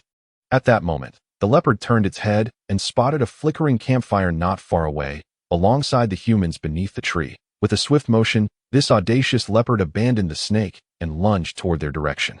The rustling of grass grew nearer. Lu Fan gently adjusted his position, the butt of his iron spear poised to strike. With a force approaching 1,000 pounds, it collided brutally with the leopard's throat. Thud. This chapter is not yet concluded. Please turn to the next page to continue reading. How could the panther withstand such an assault? It rolled its eyes and fainted on the spot. Out of the corner of his eye, Lu Fan caught a glimpse of Ling Xiaoxiao's lips curling into a faint smile. Seemingly pleased with his handling of the situation, the bloodless subjugation would not attract the attention of the creatures lurking near Tianmen Gorge. Lu Fan crouched beside the black panther, stroking its sleek fur, while calculating the potential worth of this beast. 2 hours passed. Ling Xiaoxiao stood and took her turn on watch. Lu Fan added firewood to the campfire and then laid down in his clothes. Ling Xiaoxiao positioned herself nearby, practicing her martial stance. The night remained eerily calm. The following day, the panther became a meal for a horde of venomous snakes. The snakes who had stood guard all night were rewarded, feasting heartily before being rendered unconscious by Ling Xiaoxiao, only to be bound and continue their patrol. On this day, the duo ventured deeper towards Tianmen Gorge, entering the woods, where they inevitably encountered a gruesome sight. A half-decayed corpse. A living zombie. It was unclear how long it had been reanimated. The remains were scarcely recognizable, tattered clothing barely concealing the stark, white bones beneath, evidently having been ravaged by wild beasts, as it stood beneath the shade of a tree. Drawn by the scent of the living, it sniffed intently, crouching low like a predator, advancing towards Lu Fan with a palpable menace. Ling Xiaoxiao halted, not turning her head as she instructed Lu Fan. "This one is yours." Lu Fan dismounted. Although the white zombie was the weakest of its kind, this particular specimen exhibited the agility of a martial artist, swiftly closing the distance to within 30 meters. Its grotesque features marred by writhing white maggots. Utterly repulsive, He could not allow this creature to close in. With both hands gripping his spear, Lu Fan seized the moment, executing a precise thrust that struck beneath the creature's feet, sending its 100+ pounds of weight toppling over. Disoriented, the white zombie struggled to regain its footing. Lu Fan, embodying the harmony of horse and body, channeled his energy as the spear flickered with a searing red glow, piercing the zombie's form and expelling a torrent of dark mist from within. The fire-based pointing spear technique was particularly effective against the living dead. The white zombie, unable to withstand the intense heat embedded within the technique, convulsed violently, black vapor pouring from its mouth, and with a resounding crack, its ribcage shattered, splitting its body in twain. Chapter 28. Truly, it is you that the white zombie fell. Its upper half writhed in a grotesque struggle while the lower half lay still. An eerie sight to behold. Lu Fan, filled with astonishment, remarked, "It's not dead yet. This is nothing like what they portray on television." Ling Xiaoxiao's voice reached his ears from behind. A living zombie, when injured, will instinctively attempt to reassemble its body or repair itself with whatever it can find. To completely eradicate a living zombie, there are two methods: either crush every bone in its body to render it immobile, or incinerate it to ashes. This indicated that the battle was far from over. However, employing martial arts techniques to utterly shatter the bones of a living corpse is an egregious waste of effort. Consequently, many adventurers, after dismantling the limbs of such a creature, merely scavenge what they can and depart, leaving it to perish on its own. A practical demonstration, easily comprehended at a glance.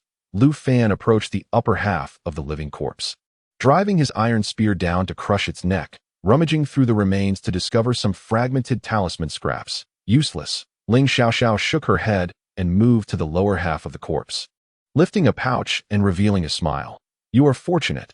This living corpse has yet to be looted." Lu Fan accepted the pouch and shook out 3 gold coins along with a small handful of silver coins.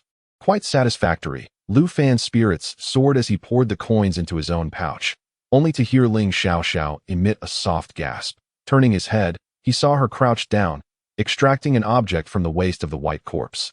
"Found it." Lu Fan hurried over. In Ling Xiaoxiao's hand was a wooden plaque, inscribed with Qingyuan on one side and Nangong on the reverse. Nangong Qingyuan. This was a missing person from the Nangong clan.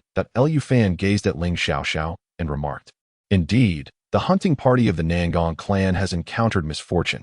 Yet, they have only been missing for about 10 days. How could they have risen from the dead? Did they perish at the hands of the black corpse?" Lu Fan's analysis did not find favor with Ling Xiaoxiao, who shook her head. Black corpses are quite common in Tianmen Gorge, and the Nangong clan consists of talisman masters. They should be able to handle even green corpses, let alone something above that. Above green corpses? A shiver ran through Lu Fan. Could it be blood corpses? Green corpses are beyond what even masters can contend with if they truly encountered a blood corpse. Fengshui town would face a calamity of great magnitude. Ling Xiaoxiao quickly shook her head. No, if it were a blood corpse, these zombies would not be roaming about independently. Blood corpses possess strong dominion, and those who are slain would transform into black corpses, not white ones. Upon hearing this, Lu Fan immediately felt a wave of relief wash over him. Truth be told, he was not prepared to confront a blood corpse. He was reluctant to even engage with green corpses. Yet, if it was not a blood corpse, what else could cause the dead to rise and become living corpses in such a short span? Lu Fan was left perplexed. Ling Xiaoxiao shook her head. "I am uncertain about this matter as well, but my father has mentioned that the increasing number of zombies in the world is not due to an inability to exterminate them, but rather because of the treachery of human hearts. When venturing outside, one must be most wary of the human heart." Ling Xiaoxiao's eyes sparkled with intensity. "Let us go," she declared, rising to her feet. "Since we have found the identity plaque of the Nangong clan and identified the victim, we cannot dispose of this living corpse carelessly. We shall take it back, as a means of accountability to the Nangong clan." "Take that IT back? Me?" Lu Fan exclaimed, incredulity etched across his face. Ling Xiaoxiao, with righteous conviction, countered, "If not you, then who?" Lu Fan's neck stiffened as he turned to glance at the head still furiously snapping its jaws, as if yearning to bite something. Filled with resistance, "I am but 15. I am still a child." Yet Ling Xiaoxiao paid no heed to his inner monologue, securing the plaque and instructing, "Tear a strip of cloth to bind it, and gather any other substantial fragments. How to deal with it is up to the Nangong clan." Then he gazed at the sun, which was gradually reaching its zenith. Let us wait until the sun sets before we depart. With this artifact, we can suffice our duties. The talisman of the Nangong family is a burden we can easily bear. Lu Fan's lips twitched, and he gritted his teeth in frustration. Aren't you concerned about your disciple carrying the heavy burden of lifeless components? Truly, you are a master of your craft. Well done. With the master's guidance, Lu Fan meticulously packed the white corpse and commenced to follow Ling Xiaoxiao in a state of lethargy. The spacious surroundings provided an ideal setting for Lu Fan to cultivate the Bao body. However, no matter how potent his explosive power was, he could not replicate Ling Xiaoxiao's nimble grace as she glided effortlessly on the tips of the grass. Inquiring with his master revealed that the key to the Bao body lay in the accumulation of energy for an explosive release, which necessitated a solid leverage point. Attaining perfection in the Bao body would never allow him to reach the level of flying above the grass. Lu Fan was instantly engulfed in despair. Turning back, he asked, "Master, what would the pinnacle of the pointing spear technique look like? What are you thinking? Do not be overly ambitious. First, master the pointing spear technique to a minor accomplishment." Ling Xiaoxiao rolled her eyes dramatically, as if regarding a fool. Lu Fan, feeling indignant, retorted, "Master, I have already manifested a hint of red. Does that not count as minor accomplishment?" Ling Xiaoxiao, uninterested in further discussion, took a few steps forward with her iron spear. Whoosh, a crimson flame, over 2 meters long, coalesced in the air along the spear before dissipating slowly after several seconds. Ling Xiaoxiao turned back, thrusting the spear into the ground, and stated, "To cultivate to the point where the spear emerges like flame, solid yet fleeting, is considered a minor accomplishment in the pointing spear technique." This implied that Ling Xiaoxiao, despite her current prowess, had merely attained a minor accomplishment. Lu Fan's mouth gaped in astonishment, utterly speechless. This chapter does not conclude here. Please click to the next page to continue reading. So, after training for over 2 months, he had merely reached the threshold of entry level. After a while, noticing Lu Fan's silence, Ling Xiaoxiao softened her tone, concerned that her disciple might feel disheartened, and explained, "In truth, many martial artists spend their entire lives searching for the correct path of cultivation. Some dedicate themselves to a single art and may never even reach the minor accomplishment stage before they pass away. It is a matter of comprehension. Your insight is quite commendable, and you should progress to minor accomplishment swiftly. Lu Fan did indeed feel somewhat disheartened. He had not anticipated that mastering martial arts would be so arduous. However, he had no intention of retreating. The path of martial arts is forged through 10 years of unseen toil. It is not something easily attained. It is merely, this world is perilously dangerous, which has made him somewhat impatient for results. Rest assured, Master, I will devote myself to diligent practice and strive to achieve a breakthrough in the pointing spear technique to minor accomplishment as soon as possible. By the way, after reaching minor accomplishment, will I then ascend to the rank of a second-tier martial artist? Minor accomplishment in the pointing spear technique surpasses that of a second-tier martial artist. Ling Xiaoxiao retrieved a flask of tiger bone wine from her garment, took a small sip, and then offered it to Lu Fan. The standard for a second-tier martial artist ranges from 1,000 to 1,200 pounds. With my full strength in the pointing spear technique at minor accomplishment, I have long surpassed 1,300 pounds. Before Lu Fan could respond, she revealed, with the starfire breathing technique at minor accomplishment, I can augment my strength by 100 pounds. I should possess the strength and speed of a peak third-tier martial artist, second only to Captain Zhang Lin in the precinct. Chapter 29. The pinnacle of level 1. Ling Xiaoxiao candidly revealed that among the martial artists in Fengshui town, her prowess was second only to Captain Zhang Lin. To be frank, Lu Fan was taken aback. The other 3 captains in the precinct were all around 40 years of age, each possessing a wealth of experience and a lengthy history of martial training. Ling Xiaoxiao, who began her martial journey at the tender age of 8, had only dedicated a mere 8 years to her practice. In contrast, those 3 captains had trained for at least a decade, or even 2. Once Lu Fan voiced his concerns, it promptly elicited Ling Xiaoxiao's customary retort. Martial arts are contingent upon innate talent, given equal aptitude. It is undoubtedly the one with more experience and time spent in training who emerges stronger. I have stated before that martial practice does not rely on strictly correct methods. Relentless toil, without direction, is futile, and one may find themselves forever limited to just 3 basic moves, unable to transcend. Noticing Lu Fan's incredulous and bewildered expression, she continued to elucidate. My father, in his youth, had already attained the rank of level 3 martial artist by the age of 20, progressed to level 4 by 30, and reached level 5 by 40. That he believed his progress was too slow, having squandered excessive time on trivial matters. Thus, when I turned 8, he began to meticulously refine my physique, strengthen my foundation, brew tiger bone wine, and create a swift path for my martial training. Otherwise, do you think it would have been possible for you to ascend to the pinnacle of level 1 martial artist in just 2 months? Her words were laden with profound significance. Liu Fan had not anticipated that his master, Ling Yushin, had once been a level 5 martial artist. In the Tiannan dynasty, a level 5 martial artist represented an astonishing level of achievement. Consider that Captain Zhang Lin from Fengshui Town was merely a level 4 martial artist.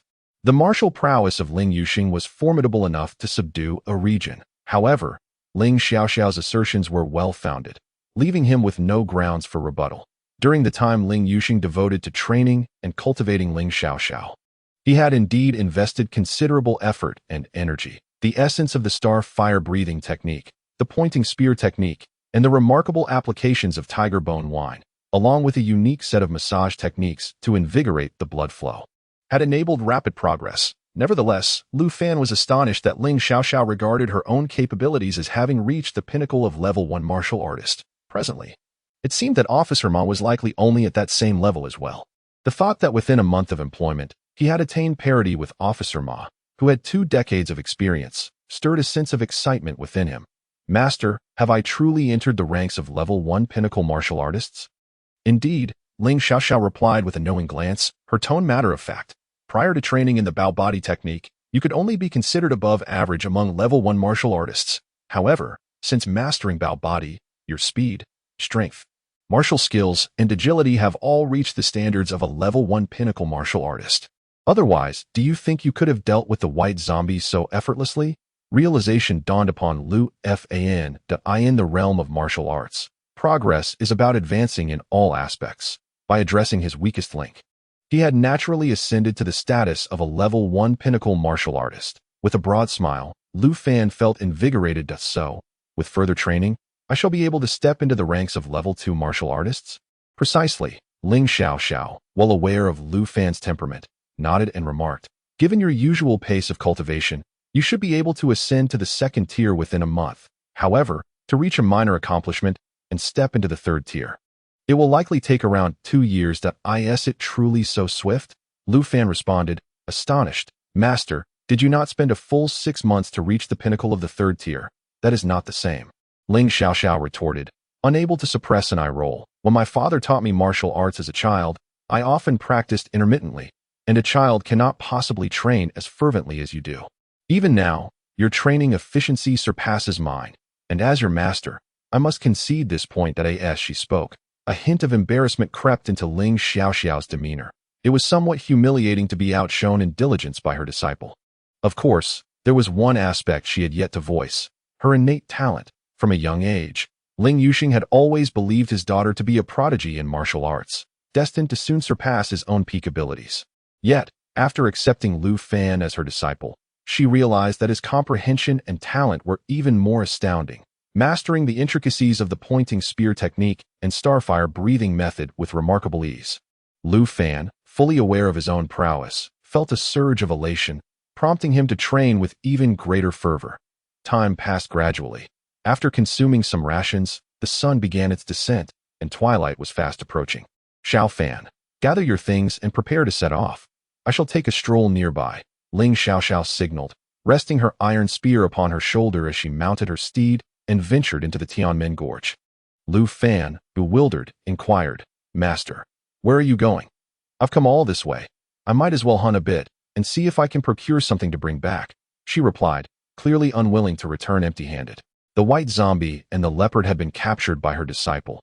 She could not simply return with a handful of poisonous snakes to brew in a liquor, could she? Unable to dissuade his master, Lu Fan could only hope that Ling Xiaoxiao would remain safe. He blindfolded the horse with a cloth strip and then hung the Black Panther's carcass onto the saddle, the head in the nearby bag still rattling ominously as its teeth clashed. Before long, Ling Xiaoxiao returned on horseback, dragging 2 Black Panther carcasses, one large and one small. Lu Fan was momentarily speechless. The family of Black Panthers had been perfectly assembled. As he drew closer, He noticed a claw mark on Ling Xiaoxiao's back and could not help but gasp softly. With a hint of irritation, she huffed, "I encountered a lightning marten on the way and took a hit, but it fared no better, as I pierced it with my spear before it could escape." Lu Fan leaned back, feeling a wave of fatigue wash over him. That a lightning marten, a second-tier creature, possesses astonishing speed. An ordinary third-tier warrior would either perish or be gravely injured in its presence. For you to return unscathed is no small feat yet. Her tone suggested a degree of frustration at not having subdued the lightning marten. "Master, please spare your disciple the worry. Why do you gaze at me so? Do you doubt your master's strength?" Ling Xiaoxiao's piercing gaze scrutinized Lu Fan. The latter hastily averted his eyes, feigning nonchalance. "No, I am unaware of what you speak, master." "Humph." Ling Xiaoxiao rubbed her injured shoulder and glanced at the sky, saying, "If it weren't so late, I would have pursued it for a while longer. After a few more exchanges, I would have brought back some wild game. It would be quite the joke if I were to speak of it." Lu Fan felt a surge of sympathy for the two Black Panthers, one large and one small. "Oh, Black Panthers, my apologies. Had I not captured your leader, my master would not be so insistent on bringing your entire family back."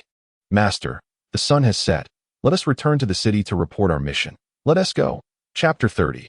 Re-entering the Tianmen Gorge, the two riders returned to Fengshui, a town late at night. After calling for the city gate to be opened, they handed over the prey to Qi Zhili and others for handling, before heading straight to the Yamen with the remains of the white zombie in tow to report on the situation. Captain Zhang Lin arrived upon hearing the news, accompanied by an unfamiliar face. The man, in his 30s, was adorned in golden thread patterns, clearly a talisman master of considerable standing. Captain Zhang Lin took the initiative to introduce. "This is Elder Nangong Yuelin from the Nangong family, responsible for the affairs of the Nangong clan in Tianmen Gorge. Your sudden early return must indicate some significant discovery outside the city." Lu Fan promptly retrieved the package from his back and placed it on the ground to open it. The head of the white zombie, which had been dormant throughout the journey, rolled out and began to snap its jaws once more. Captain Zhang Lin frowned slightly, while Elder Nangong Yuelin stepped forward, recognizing the clothing on the remains, a clear indication of its origin from his own family. He could not help but take 2 steps closer and reach for the lively head on the ground to examine it closely. What a formidable individual! Lu Fan's heart raced. This Elder Nangong Yuelin was evidently no ordinary person. The grotesque, repugnant face of the white zombie was barely 10 centimeters away from him, yet he remained composed. Remarkably, Elder Nangong Yuelin indeed recognized the individual. "This is a member of our family's hunting team, named Nangong Qing Yuan. He only joined the hunting team 3 years ago. I remember the distinct shape of his brows." Upon hearing this, Lu Fan handed over the prepared identity badge. Elder Nangong Yuelin accepted it with both hands, closed his eyes, and inhaled deeply. "Indeed, it is he. The hunting team of our family has encountered misfortune. Thank you both for escorting the remains of my clan's disciple back. I shall take these back with me, and these 2 talismans shall serve as a token of gratitude from the Nangong family." True to his opulent status, Elder Nangong Yuelin casually produced 2 talismans from his bosom and handed them to Lu Fan. Recognizing these talismans, Lu Fan noted they were second-tier talismans, Fireball Barrage, a splendid item worth 40 gold coins. Lu Fan felt a surge of joy as he accepted them, saying, "Elder, may you find solace." Elder Nangong Yuelin nodded at Captain Zhang Lin. "Since we have identified a member of our hunting team, I would like to trouble Captain Zhang to allow these 2 constables to accompany me back to Tianmen Gorge, to the site where we discovered Nangong Qing Yuan. I wish to attempt a soul-recalling technique to ascertain the circumstances that led to our clan's disciple becoming a living corpse in such a short span of days." Upon hearing this, Lu Fan's heart sank. That we are to return to Tianmen Gorge. This old fellow. Were those 2 second-tier talismans merely a fee for running errands? Lu Fan inwardly cursed, yet outwardly remained composed, awaiting the instructions of Captain Zhang Lin. Naturally, Captain Zhang could not acquiesce, furrowing his brow as he remarked, "It is too late now. The night brings many uncertainties. That we shall set out at dawn instead." Zombies typically operate under the cover of darkness, and the soul-calling technique can only be activated at night. Captain Zhang, the entire Nangong clan owes you a debt of gratitude for uncovering the cause of the hunting team's misfortune, remarked Nangong Yuelin, who suddenly clasped his fists and bowed deeply to Captain Zhang. Caught in a dilemma, Captain Zhang turned to Lu Fan and Ling Xiaoxiao. "In that case, the 2 of you shall accompany Elder Nangong Yuelin. I will join you to provide protection on your journey." Elder Nangong Yuan's expression shifted slightly. But, Captain Zhang insisted, I still need to guard Fengshui Town. Not to worry, Captain Zhang replied decisively. Fengshui Town is protected by the city guards. Nothing untoward will happen in the short term. Moreover, dawn is approaching. I shall return by then. Let us seize the moment and depart at once. With no other recourse, Elder Nangong Yuan nodded in agreement. Leading the 4 capable warriors of the Nangong clan outside the yamen, making their swift exit from the city with a party of 8, Lu Fan noted that the warriors accompanying Elder Nangong Yuan were primarily adept second-tier fighters. Their strength not to be underestimated. However, Zhang Lin and Ling Xiaoxiao paid little heed to these warriors, their focus primarily on Elder Nangong Yuan, who was undoubtedly the strongest among them. It was said that he was at least a 3rd-tier talisman master, possessing the power to easily annihilate 3rd-tier warriors. Caution was warranted. Upon reaching the city gate, they found themselves lacking sufficient horses. Elder Nangong Yuan produced several talismans, distributing one to each person. Use this for the journey. Following his instructions, everyone affixed a divine movement talisman to themselves, priced at 200 silver coins each. This was Lu Fan's first experience with the divine movement talisman. A powerful force surged within the talisman, rendering their bodies light and granting them explosive speed akin to the bow stance, allowing them to leap 3 or 4 meters effortlessly. The journey became remarkably easy, essentially bestowing them with the speed of the bow stance without exhausting their stamina. The divine movement talisman was expected to last approximately half an hour. As their group of 7 arrived at the location where Lu Fan had previously encountered the white zombie, Elder Nangong Yuan's experienced companions detected the lingering scent of zombies in the air and swiftly located the footprints left by the white zombie. With a soft pop, a flame ignited in Elder Nangong Yuan's hand, dispelling the surrounding darkness. The illumination extended for a radius of 10 meters. Lu Fan recognized this as a 1st-tier illumination talisman, a luxury only a wealthy clan like the Nangong family could afford to use for immediate lighting. How wonderful it is to be wealthy. Though envious, Lu Fan felt a surge of anxiety as he observed the Nangong family members raising the illumination talisman and advancing toward the Tianmen Gorge. He hurriedly followed, secretly preparing a golden bell shield talisman and an explosive fireball talisman, ready for any unexpected developments. Just as he readied himself, he caught a sharp glare from his master, Ling Xiaoxiao. Never rely on forces that do not belong to you. You are a warrior. One must have faith in oneself. When danger looms, it is the instincts honed through daily training that prove to be the most reliable. The individuals ahead turned to glance back at Ling Xiaoxiao. Seemingly in disagreement, Elder Nangong Yuan paused to chuckle, stating, This young lady is mistaken. The talismans of a talisman master are forever worthy of trust. Much like the power of talismanic incantations far surpasses that of mere martial artists in this world. The warriors of the Nangong family nodded in accord, their hands already clasping prepared talismans. Lu Fan glanced at Captain Zhang Lin, who, wielding a black blade, offered a faint smile and said nothing. Yet it felt as though he had communicated everything. Without a moment's hesitation, Lu Fan retracted the talisman he had readied into his bosom and tightened his grip on the iron spear. Elder Nangong Yuan's expression darkened slightly as he shook his head, perhaps lamenting the futility of attempting to carve a rotten wood. Captain Zhang Lin, however, patted Lu Fan's shoulder and remarked, In time, you will understand that your master's advice is indeed sound.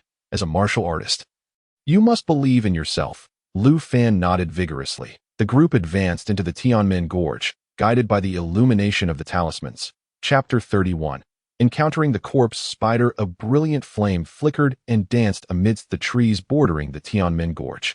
Under its glow, every detail became starkly visible. Lu Fan could distinctly observe the heavy footprints of the white zombie and the lingering scent of decay upon the ground and foliage. Elder Nangong Yuan had stated that they were there to summon souls, necessitating the discovery of the location where Nangong Qingyuan had perished. Only at the scene of the incident could the summoning be successfully accomplished. Their current task was to search for the place where Nangong Qingyuan had fallen. The footprints left by the white zombie would guide them to the correct destination. Traversing the Tianmen Gorge at night naturally presented numerous hazards. Venomous snakes, wild beasts, and various insects occasionally launched ambushes against the party. The Nangong family warriors at the forefront were seasoned veterans familiar with the gorge, swiftly dispatching the lurking snakes with ease. Lu Fan and Ling Xiaoxiao walked in the middle, while Captain Zhang Lin took up the rear. Ironically, being last was the most perilous position. The number of snakes and beasts that fell to Captain Zhang Lin's blade far exceeded those defeated by the 4 Nangong warriors combined. Yet, each of Captain Zhang Lin's strikes carried an air of nonchalance. Executed with such speed that it seemed he was merely strolling through a garden, as if true danger could only provoke his full attention. Liu Fan observed closely, noting that Captain Zhang Lin's black blade struck with the swiftness of lightning, reminiscent of a tragically beautiful waning moon. Sheathing the blade with an elegance that conveyed an extraordinary power, Captain Zhang Lin employed the half-moon style. However, during the battle against the python worms, only 3 had perished at his hands, one of which had been charred by an explosive fireball. It was peculiar.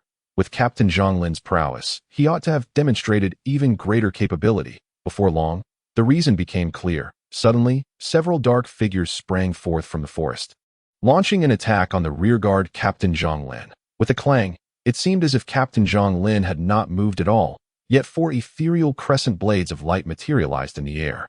Thud, thud. 4 venomous snakes were cleaved in 2, lifeless. Captain Zhang Lin had already returned his blade to its sheath. Zhang Lin, the head of the capture team, demonstrated the extraordinary prowess of his half-moon style, executing a series of 4 swift strikes that showcased his mastery of this technique.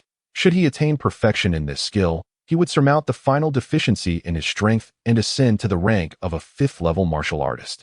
Nangong Yuan paused to offer his evaluation, his words illuminating the minds of those lost in reverie. The half-moon style emphasizes speed and initiative, boasting formidable aggression and control. However, its power is rather mediocre, likely inferior to the proficiency of the point gun technique at the minor accomplishment level. Creatures of extraordinary nature typically possess resilient physiques, requiring a certain degree of destructive capacity to ensure their demise.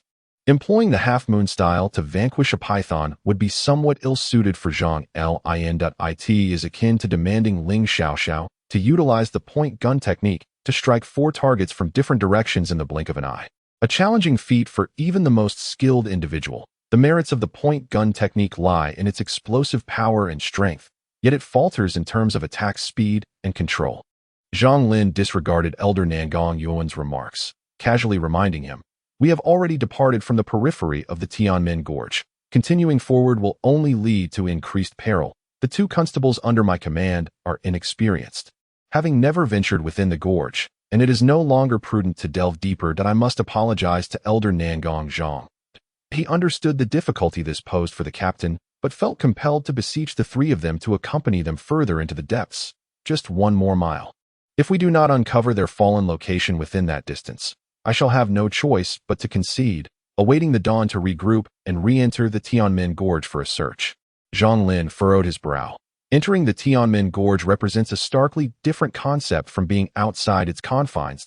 He was not inclined to acquiesce to Elder Nangong Yuan's excessive demands. However, at that moment, an unforeseen turn of events transpired. Several sharp, piercing sounds sliced through the darkness beyond the illumination of the talismans. The 2 martial artists from the Nangong family were caught off guard, succumbing to the assault, clutching their faces in agony as they collapsed. The attack aimed at Zhang Lin was intercepted by a flash of blade light. A burst of dark green liquid erupted in mid-air, splattering onto the ground beside Zhang Lin, causing the grass and foliage to emit wisps of smoke. It was poison. The ambush came with astonishing abruptness, resulting in 2 members of the 8-person team falling incapacitated. Liu Fan observed as the assaulted Nangong family warrior tore away a grotesque, spider-like mass of flesh from his face, along with a portion of his skin. His visage continued to writhe, dissolving in blood and flesh. His eyes the wails echoed through the night sky, sending a chill through the hearts of all present. Without needing to look, it was evident. It was over.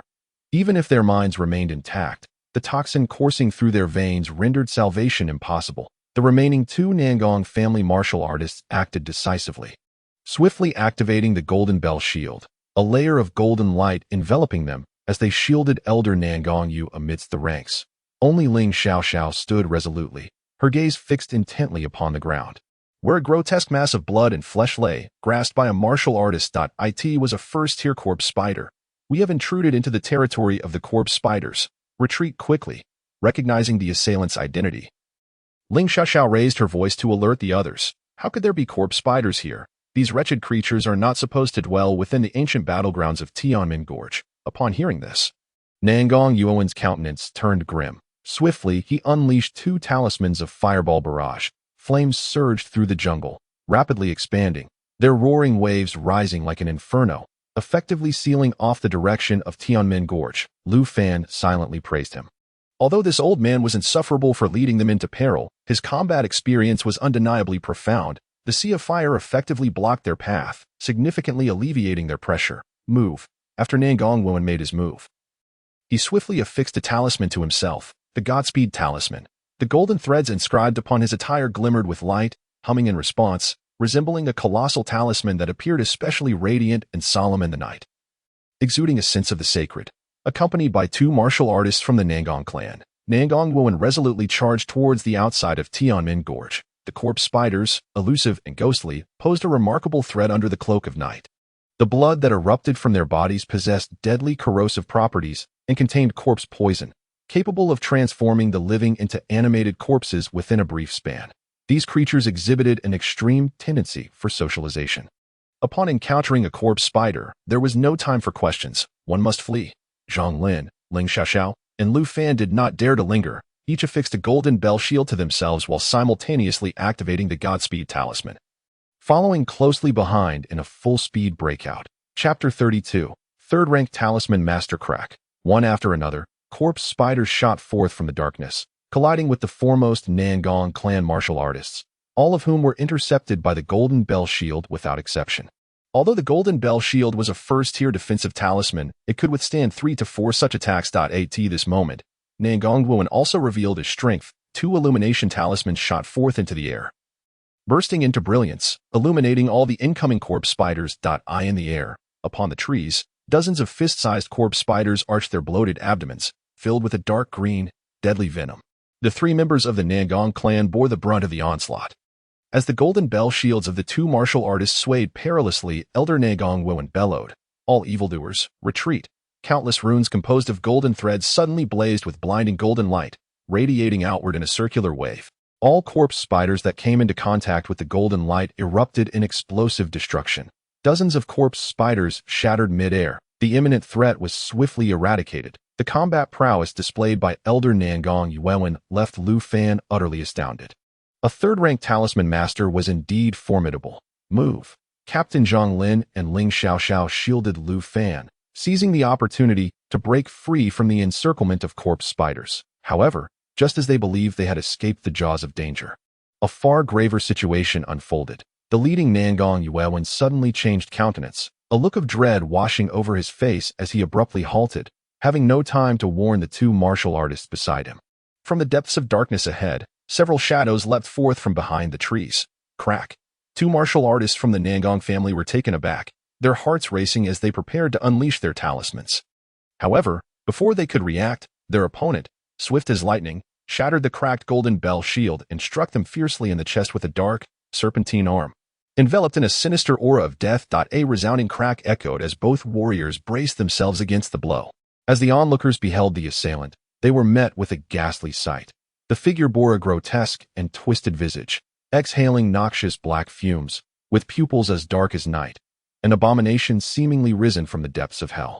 Black Zombie, caution! Zhang Lin and Ling Xiaoxiao simultaneously issued their warnings, yet it was tragically too late. The lurking black zombies launched a sudden attack, obliterating the defenses of the two Nangong warriors and shattering their sternums, causing their chests to collapse inward, blood and shattered innards spilling forth from their mouths and noses. They were flung like dead fish against nearby tree trunks, slowly crumpling to the ground, witnessing the horrific fate of the Nangong warriors.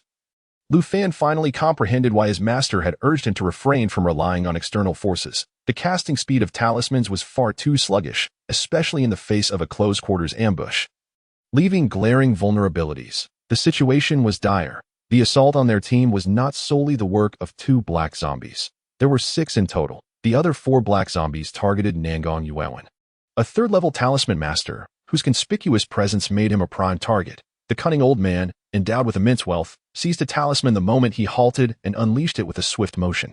Fireballs erupted in rapid succession. The 4 black zombies were immediately engulfed in a chaotic barrage of flames, their forms writhing in agony as they were scorched. The intense heat of the flames was particularly effective against the undead. Although the black zombies were significantly stronger than their white counterparts, they still struggled to evade the damage and intimidation inflicted by fire-based spells. Seizing the opportunity, Captain Zhang Lin and Ling Xiaoxiao charged forward. Facing 6 black zombies, the loss of half their team rendered the remaining warriors nearly invincible adversaries.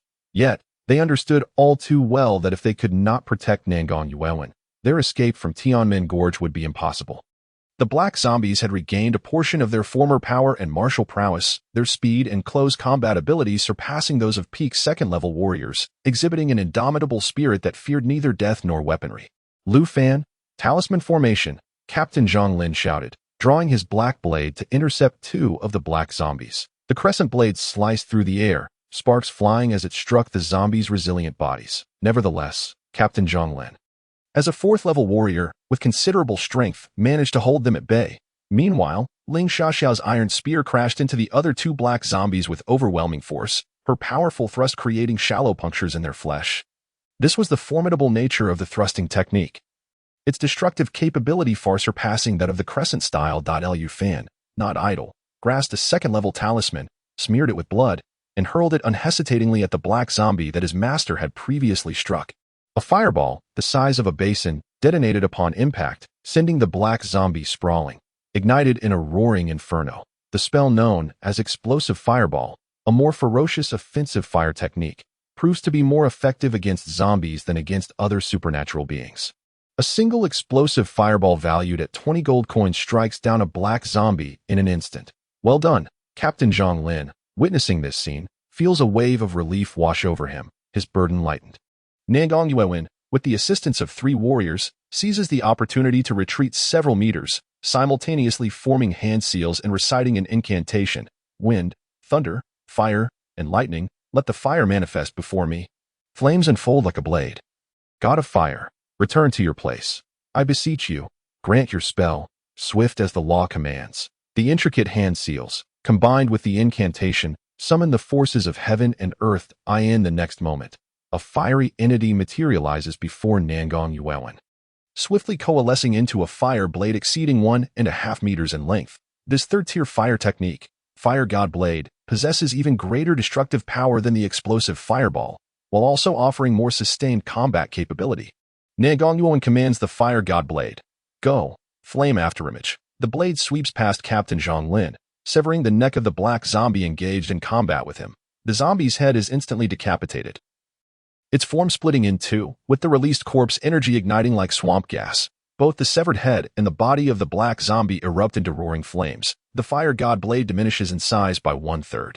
Now measuring merely 1 meter in length, Nangong Yuewen deftly guides the Fire God Blade with his fingers, conjuring a dazzling afterimage of flames, and once more decapitates another black zombie that was advancing on Captain Zhang Lin. The blade's momentum wanes, now reduced to half a meter. In an instant, this 3rd-tier fire technique has felled 3 black zombies. The tide of battle shifts dramatically, such as the prowess of a 3rd-tier talisman master.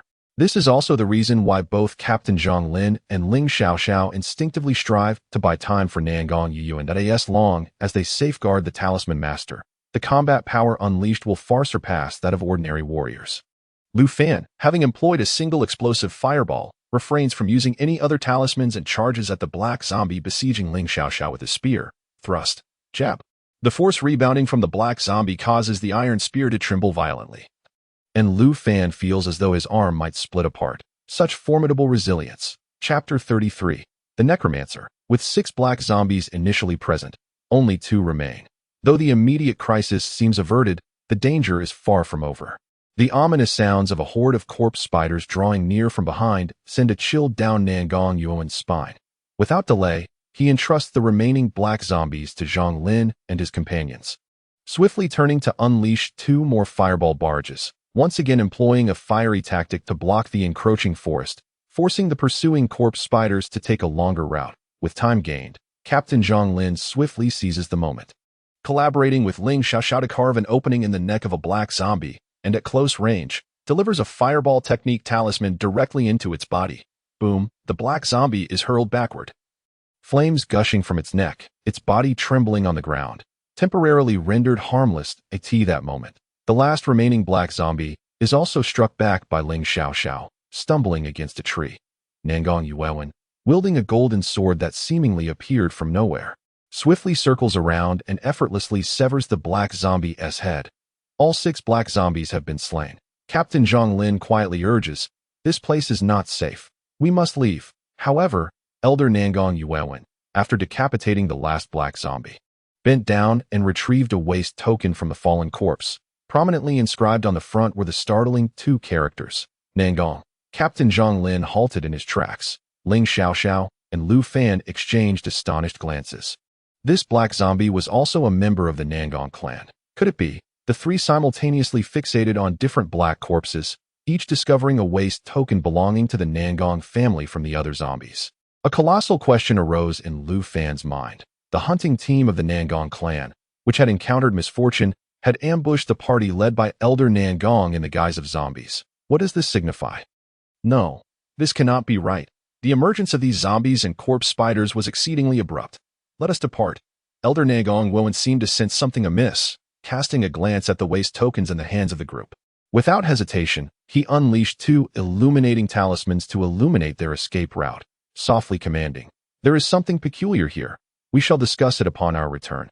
However, Captain Zhang Lin glanced into the depths of the illuminated forest and silently tightened his grip on his black blade, remarking, "I fear some may not be pleased to see us return." Upon uttering these words, Ling Xiaoxiao and Lu Fan instinctively tightened their grips on their iron spears. Just then, not far away, the illuminating talismans were extinguished by a hand of dark purplish hue. The escape route was once again shrouded in darkness. The 4 observed closely, recognizing that it was 2 black zombies. Simultaneously, the sound of corpse spiders slicing through the air echoed from both sides of the blazing inferno. Nangong Yuewen's expression darkened considerably as he formed hand seals while stating, "Indeed, they are targeting my Nangong clan." However, do they truly believe that a mere gathering of first-level spirits and black zombies can encircle and slay a third-level talisman master? Such arrogance is unbecoming. They do not regard the third-level talisman master with due respect. At that moment, Nangong Yuewen's eyes radiated an extraordinary confidence, and the golden-threaded runes on his talisman robes reignited. This time, it was not a talisman to disperse evil. The runes shone with golden light. From the roaring flames behind him, as if summoned, a wolf entirely composed of fire leaped forth, its 4 paws striking the ground. Thud, thud, thud. Following closely, 2 more fire wolves sprang forth. The 3 fire wolves exuded an imposing aura, fierce and majestic. As the golden-threaded runes on Nangong Yuewen dissipated, his confidence surged even further. He pointed at the several black zombies emerging from the darkness, his expression a portrait of seething rage. "To use my Nangong clan as people to assault me, Nangong Yuewen. Today I shall unmask your clandestine visage and reveal the cowardly entity that dares to oppose my Nangong clan." The 3 fire wolves, receiving their command, pounced forth. Their speed surpassed that of second-level warriors, reaching the black zombies and detonating into a conflagration, igniting the zombies before transforming into smaller fire wolves that lunged at other nearby black zombies. Meanwhile, Elder Nangong Yuewen completed his second spell, a dispersal of evil. That a throng of corpse spiders that had pursued from the depths of the forest was shattered. In that instant, Elder Nangong Yuewen showcased the full extent of a third-level talisman master's prowess, nearly commanding the battlefield entirely, leaving Lu Fan profoundly astonished. How formidable! Talisman masters are truly formidable. Granting him ample time to cast his spell, he not only eliminated 6 black zombies and a swarm of corpse spiders in one breath, but also appeared to have reserves of strength remaining. Truly, he is a remarkable elder of the Nangong family, an existence that seems almost supernatural. The brilliance of Captain Zhang Lin and Ling Xiaoxiao has been completely overshadowed by Elder Nangong Yuewen. It is no wonder that rumors abound regarding the Nangong family's prospects of seizing the position of chief hunter in Fengshui town. With such foundational strength, it is indeed difficult for Captain Zhang to contend with him. While Lu Fan was lost in thought, Nangong Yuewen's 3 fire wolves had already vanquished 9 black zombies, and he had subsequently exhausted his final vestige of energy, the flames extinguishing. However, the black zombies did not cease their assault. More figures surged forth from the forest, their grotesque, contorted black skin and pitch-black pupils, accompanied by a noxious miasma, relentlessly launching an onslaught towards them.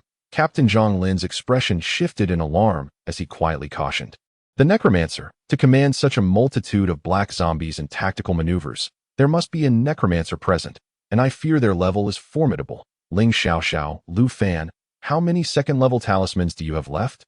I have 3 explosive fireball talismans and 2 fireball barrage talismans, Lu Fan replied. The same, Ling Xiaoxiao added, without hesitation. Lu Fan planted his spear into the ground and retrieved 2 explosive fireball talismans from his pocket. He understood that, given his combat prowess, he could contribute little against the onslaught of black zombies. It would be more effective to become a monetary warrior. In such dire circumstances, only by spending wealth could they alleviate the pressure on everyone. The talismans were entrusted to Lu Fan. Ling Xiaoxiao, you will protect Elder Nangong with me, Captain Zhang Lin instructed. Ling Xiaoxiao nodded and handed a talisman to Lu Fan. In addition to 5 second-level talismans, there was also a golden bell shield talisman. Without the golden bell shield, Lu Fan would not be able to stand firm against the black zombies. At this moment, Elder Nangong Yuan had once again gathered his fire god blade, quietly reminding, with my spiritual power, I can only summon the fire wolves once more, and the prerequisite for casting this spell is that there must be sufficient fire nearby. I need 2 fireball barrage talismans. Lu Fan recognized that Nangong Yuan was speaking directly to him. Without a moment's hesitation, he hurled a fireball barrage talisman at the encroaching black zombies. 3 black zombies were sent flying, while the remaining fireballs ignited in the forest, flames erupting. Zhang Lin and Ling Xiaoxiao stood guard before Nangong Yuan, intercepting the 2 black zombies that slipped through. Lu Fan stepped forward, taking advantage of Ling Xiaoxiao's pushback against the black zombies, igniting an explosive fireball at close range against one of them, swiftly following up by incinerating another second-level explosive fireball. The trio worked in perfect harmony, eliminating 2 black zombies. Elder Nangong Yuan seized this opportunity to cleave through 3 black zombies with his fire god blade. With another fireball barrage, Lu Fan did not forget to create opportunities for Elder Nangong Yuan, unleashing a wave of fireballs that engulfed a vast area in flames. Under the intense heat, the battlefield resembled a furnace, meeting the conditions for summoning fire wolves. Once more, Nangong Yuan performed the incantation and cast his spell. The fire wolves leaped forth. As the spell took effect, Nangong Yuan's complexion paled. He had consecutively cast 4 third-level spells and 2 quasi-4th-level spells, nearly depleting his spiritual energy. Chapter 34. Breaking through the siege. Nangong Yuan had not exhausted all his means. The fire wolf plunged into the shadows of the black zombie, applying a rejuvenation talisman upon himself, enhanced by the swift movement talisman. He darted with remarkable agility to the side of Captain Zhang Lin, where his golden money sword swiftly sliced through the head of a nearby black zombie, embodying the vigor of a seasoned warrior. Suddenly, with a resounding crash, a corpse spider emerged from behind, colliding with Lu Fan's golden bell shield, which erupted into a burst of dark green liquid. The golden bell quivered slightly, with cracks beginning to spread across its surface. Another crash echoed as yet another corpse spider attacked. The number of black zombies dwindled, yet the corpse spiders continued to flood the battlefield relentlessly. Lu Fan remained unperturbed. Still holding cards close to his chest, he unleashed a barrage of fireballs towards the thicket where the corpse spiders were most numerous, significantly alleviating the pressure. As he observed the imminent collapse of his golden bell shield, he affixed another golden bell talisman upon himself and, at a measured pace, followed closely behind the 3 ahead, his gaze fixed intently on the vibrant flames where the corpse spiders still thrived. Most of the obstacles and threats had been decisively eradicated by the firewolf, while the remaining black zombies were subdued by the combined efforts of Nangong Yuan, Zhang Lin, and Ling Xiaoxiao. With all the black zombies vanquished, their charred remains lay scattered, engulfed in flames, either reduced to ash or rendered powerless. Nangong Yuan generously cast 2 illumination talismans to enhance visibility. This time, no black zombies attempted to reach out. Let us go. Lu Fan, keep up. The 3 forged ahead. Amidst the flames, the 4 of them fought their way through a siege of zombies and other creatures. With the aid of the swift movement talisman and the protection of the golden bell shield, they advanced rapidly. In the deep of night, visibility was poor, and Elder Nangong Yuan did not hesitate to use talismans, illuminating the path intermittently while being shielded in a triangular formation by Captain Zhang Lin, Ling Xiaoxiao, and Lu Fan, pushing forward towards the exit of the Tianmen Gorge. Throughout this time, they encountered no further black zombies. The puppeteer controlling the black zombies and corpse spiders did not reveal themselves, whether due to having exhausted their resources or recognizing the formidable strength of the warriors surrounding Nangong Yuan. After traversing 10 miles, they spotted a group of individuals brandishing torches approaching from a distance. Under the firelight, it was clear they were a band of constables clad in black uniforms. Captain Ma and his companions had arrived. The two parties united, and a wave of relief washed over them. Safety was finally at hand. Captain Ma, his demeanor grave, stepped forward to clasp his fists in a salute, reporting, "Captain, upon seeing your signal, we immediately gathered our forces and rushed out of the city. Are you unharmed?" Lu Fan noted that Captain Ma and his companions had all affixed swift movement talismans to themselves, yet he was perplexed as to when the captain had sent the signal. "I am unharmed. We encountered the puppeteer in Tianmen Gorge, and the Nangong family's team must have perished at their hands. We nearly met the same fate.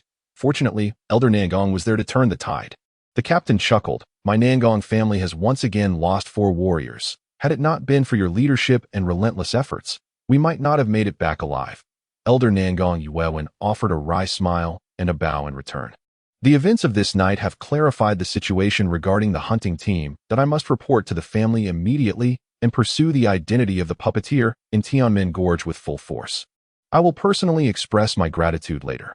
Elder Nangong, "My condolences," Zhang Lin, the head constable, proclaimed. "The emergence of corpse manipulators in the Tianmen Gorge poses a grave threat to the safety of our Fengshui town. Consequently, our town's magistracy shall assemble capable officers to investigate the whereabouts of these fiends and issue a bounty for their capture. Let it be known to those who commit evil that the outskirts of the city are by no means a lawless territory." "Thank you very much," replied Nangong Wewen, clasping his hands in gratitude. The group returned to the city safely, where the magistracy was already in a state of turmoil. That night, all personnel in the magistracy were roused from slumber to work overtime. Head Constable Zhang Lin personally led a team into Tianmen Gorge, where they encountered the corpse manipulators, resulting in the demise of 4 warriors from the Nangong family, an incident of no small consequence. The magistracy conducted a night-long search for intelligence, posting notices and crafting a bounty for the capture of the corpse manipulators active in Tianmen Gorge. The bounty stated that anyone providing valid information regarding the identity or location of the corpse manipulators would receive no less than 5 gold coins.